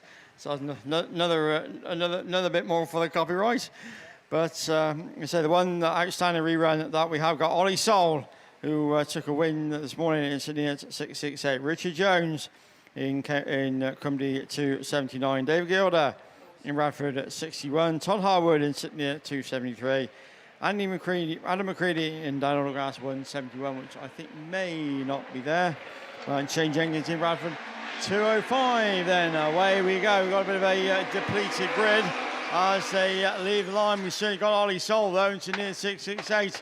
He's the first one to hit them throat and bring them back round towards us in race order 668. Then we've got Shane Jenkins in Radford 205. Then Todd Harwood just slots into that third place in Sydney at 273, and Dave Gilder in Radford at 61. So now Richard Jones in Cumdy at 279, but we certainly have got Ollie Soul. Again, another one looking to make it 2 wins from 2 and join Matt Manning at the top of the shop on end of day 1 in Sydney at 668. Just puts the pedal line and away he goes into the top corner from Radford at 205 and Sydney at 273. That's your race order. One more to go. Ollie Soul, one more in Sydney at 266. Shane Jenkins in at 205. Then we go to Todd Harwood in Sydney at 273. Dave Gilder in Radford at 61. And Adam McCready in Autograss 171. But coming back round towards another one that joins Matt Manning on 2 wins from 2. That'll do nicely. Sydney at 668, 205. Then we go to Todd Harwood in Sydney at 273. Dave Gilder in Radford at 61. And coming across the line to pick up some good points in the Autograss 171. That's going to be Adam McCready.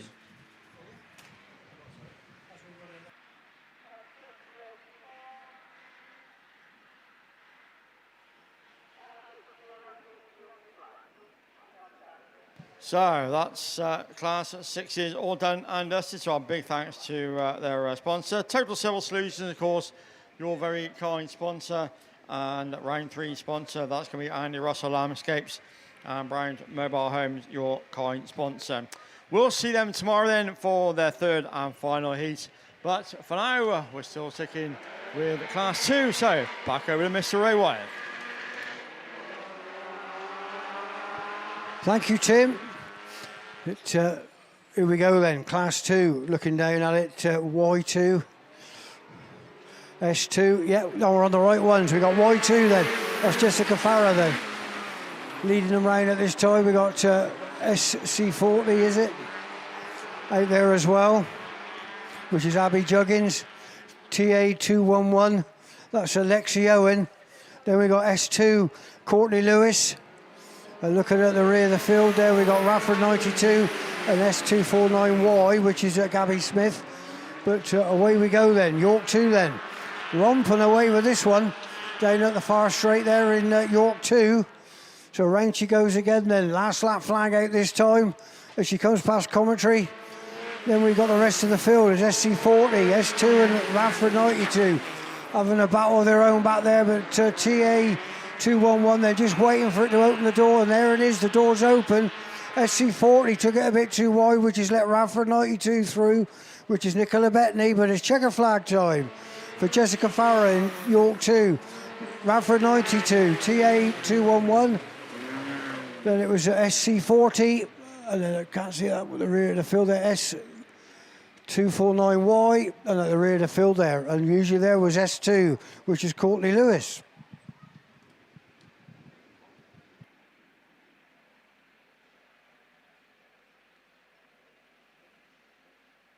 So while we're bouncing about these two lists and two heats, we got Stockhatch on the line. So you again, Tim, isn't it? You're overworked. I hope they're paying you well today.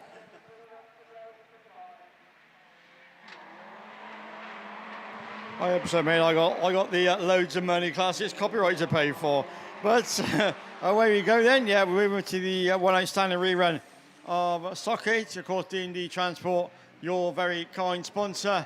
They'll sort themselves out round turn 1 and turn 2. That's going to be the Solway 90 of Paul Harrington that takes up the running as he goes down past us once again down the far side from the Cambridge machine of Jacob Leake in 201, but it's Solway 90 it is then from 201 from Solway 92 Cambridge 48 IK 505. That's going through. That's going to be who's that? Dan Mumford at the wheel of that one. But we certainly know still the race leader is still Solway 90 and still holding on to the race leader and Paul Harrington with one more to go. But he's got his mirrors absolutely full of Jacob Leake in Cambridge 201 as they go round the start gate turn for the final time. C48 then going well in that third place. That's Cameron Phillips as they climb the bank for the final time. Harrington is then sticks nice and tidy for the tyres. That'll do after day one. Solway 90, Cambridge 201, C48, York 775, IK 505, and not forgetting last of the finishers, that will be Tommy Harrington in Solway 91. Right, that's all done. So that's the Stockhatch rerun done, and the Class 6 rerun. We'll see them a little bit later on, but for now we're still, I think, in rerun mode. And what we got? Is it you, Lewis? Yeah. So yeah, it's back on. More reruns, more time. So back over to the Italian stallion. Cheers, Tim. Yeah, we are straight into it then. The C171 it is then, who's taking up the running immediately out of the gate on a win from their first race this morning. So that's Frankie Taylor at the wheel of that one, just pulling a couple of cars lengths ahead of the White Rose number 12, Layla Marie Chadburn there, who's in that second spot as they come past us for the first time. SS50, another race winner then from the first heats, stuck on that outside line with the WR12 on the inside. Can the York 63 go through on the inside line as well? Yes, they can. Look at that move then. Pushing that SS50 then back into that fourth spot. In fifth, we have the Yorkshire Dales number 126 then. Amy Draper then in that fifth spot behind your other race winner from this morning, who now manages to get back up into that third spot. Just tucking in then this time behind the WR number 12, which is allowing the Cumdy number 171 to pull away even further from the chasing pack. That's Frankie Taylor then driving in a stormer in this race here. WR12 then just drifting out wide, and I just thought there that the SS50 machine was going to cut back on the inside, but look at this battle for that second spot. Very close and personal there as they were heading into turns number 3. At the back of the pack, we've got the SV29 machine of William Hall, just behind the Cumdy 182 of Ella Howell. But it's a race win there for Cumdy number 171. Finally, we get this race finished then. White Rose number 12 ahead of SS50, York 63 from YD 126. Then we have the Cumdy 182, and your final finisher then is the SV29 of William Hall. And yeah, it's over to Graham now. Then next, I think we've got another one of the reruns, which I think is the Class 9s. Thank you, buddy. Yes, so we have 2 reruns to do, and it looks like the first one's come to the line is race 2, ARC3, Lee Seagraves out of lane 8. Aaron Richardson, P5EM. YD34, Callum Allenson is definitely still down there. Mark Barker is down there. Maxton Young, James Heselton, and Ashmore is at lane 1. It is. I think Heselton's missing. We'll have to wait and see. Great start from the outside again, though, but Callum Allenson makes the jump this time, gets it slowed down. Oh, he gives it a big squirt, which pushes him out wide and allows Lee Seagraves to just opens the door and lets him through. ARC3 then, YD34, SP514, then Mark Barker there in the Everson machine. The yellow Everson machine is the Vauxhall power, I think, no, Duratec power. Down the back straight goes Everson 26, Maxton Young, Y49, who had a decent run through this morning, I thought, but another lap completed though, and it is Lee Seagraves back to winning ways again. ARC3 for the Class 9 anyway is out in front, and YD34 who basically opened the door for him and waved him through on the first corner, didn't he? ARC3 it is though, down the back straight into turn 2 they go. This time will be the last lap flag. Into turn 3 goes an ARC3, YD34, SP514, Barry Ashmore, then Barker, Maxton Young and Richardson towards the back of the field, unusually for Aaron Richardson. Last lap, last corner, and it is going to be a fine win and a nice way to go into the night, isn't it? On a second this morning and a win this afternoon. ARC3 then from YD34, from SP514, Everson 26, Y49 and P5EM. That one is done and dusted. My next run on the line is looking like the final run of the day. So what's that? 7:30. We're on to ladies racing. Didn't end up being a bad day after all, did it, folks? Let's be honest. So yellow's up. Let's see if Andrew Adams can make the start again in this one. Just the 4 cars. Still got reds up on the start line. Are we waiting for a car? We might be just waiting for one more car because we are missing. Tyve is out with a black flag. Michael Bailey has had repair time, and I'm not sure whether he's actually got that done or not. He has. He's just making it to the start line. Well done, Team Wales. And hopefully that luck doesn't continue tonight at about 10 o'clock, I think it was, or something, something like that. Bailey on the start line, then hopefully they've got, like I say, got that prepared and should get him out again. He was away, wasn't he? He was out in front, and unfortunately, Tyvee just did get that bit of a dive bomb on the inside and just drove over. Nothing in it, no intent whatsoever, to be fair. He's a good, clean driver, is Tyvee, but these things do happen on this type of ground. So, as we see then, Tonto pulls up to the line. Mike Lydiard from the outside. R8 Adams on the inside of him. Then NS71 Adam Robinson, who'll be looking for another win. Let's see what he can do then out of this one. Who makes the start? Oh, Tonto, he's done the wheel straight away, so he's obviously put a bit of damaged part on that, and he always has problems with him stub axles. Just rip that straight out. Adam Robinson though goes in wide. Andrew Adams nips up the inside then. He needs a win. R8 NS71 309F and Ludlow 3 at the back. So Mike Lydiard back in the mix then. 3rd place pushing the national champion around NS71, but in the meantime R8 starts to pull away, backs it down. This should suit this car with this shiny ground, with that non-overslung Duratec in that car. R8 then, NS71, 309F and Ludlow 3, and he manages to get that stopped and turned in, and look at the drive off the corner. He gets a good couple of car lengths away from your reigning national champion NS71. Last lap flag time as they come round. It's Radford 8 then, NS71 in second, 309F, just the 4 cars left, sorry, with Ludlow 3 in this one. Andrew Adams though driving a sterling race, done a good job, and we'll go into turn 1 for the final time. The checkered flag is held aloft. Been a long day for everybody, but we've got through it. Radford 8, Andrew Adams. That's fitting, isn't it? Radford car wins the final race of the day from North Shropshire 71 then, and 309F and Ludlow 3. That's us done and dusted for today, and as you can see, a mass exodus from the centre of the track. Well done, you marshals out there, if you can hear us. Fantastic sterling job done by you all, as always. Well done to everybody down in the pits as well, and us guys sat up here. We're very grateful that you get out there and do the work for us. That's us done and dusted for today. Steve Langley, have you got anything to say? Go on then. Yeah, I'll do the bad news. It has been a long day for everybody, and there's still quite a bit to do with regards to sorting out tomorrow's races, etc., etc. So, signing on, You have until 7:45 to sign on so that we can get sheets processed. So 7:45 signing on will close.